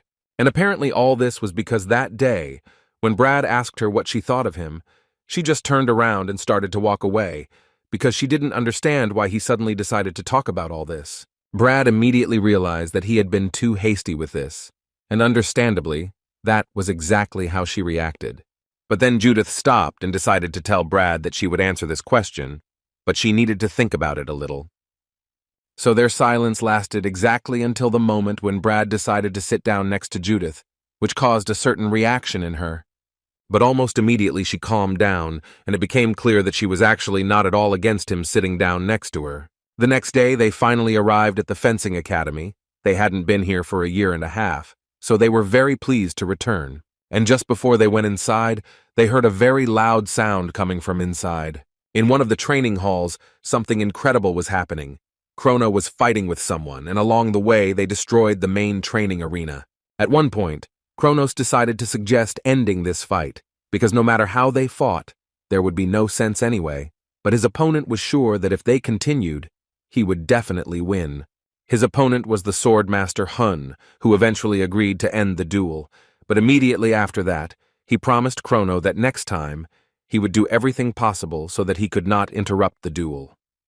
At this moment, Brad and Judith entered the training ground and immediately turned their attention to the strongest swordsman on the Huna continent. The headmaster was very happy to see his strongest students, who finally returned after such a long time of wandering around the world. The first thing he noticed was that Judith had changed a lot. At first glance, she seemed to have become much stronger, and she couldn't help but confirm this. As soon as Hong heard that Judith was here, he immediately approached her to tell her that she would now be his student, which could not help but shock her.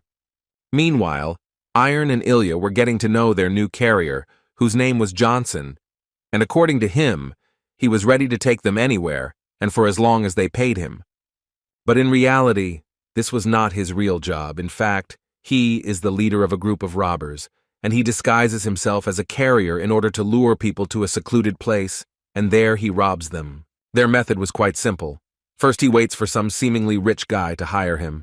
Then he uses some plausible excuse to change the route to their ambush. Then his comrades come out and they start robbing the poor guy. Johnson's method had never failed him before, and just then a new workday began and new clients wanted to hire him, which just happened to be Iron and Ilya. And as soon as they spoke to the man, he immediately assured them that it would be an honor for him to accompany such wonderful guests, although in his mind he already saw how he took every penny from them.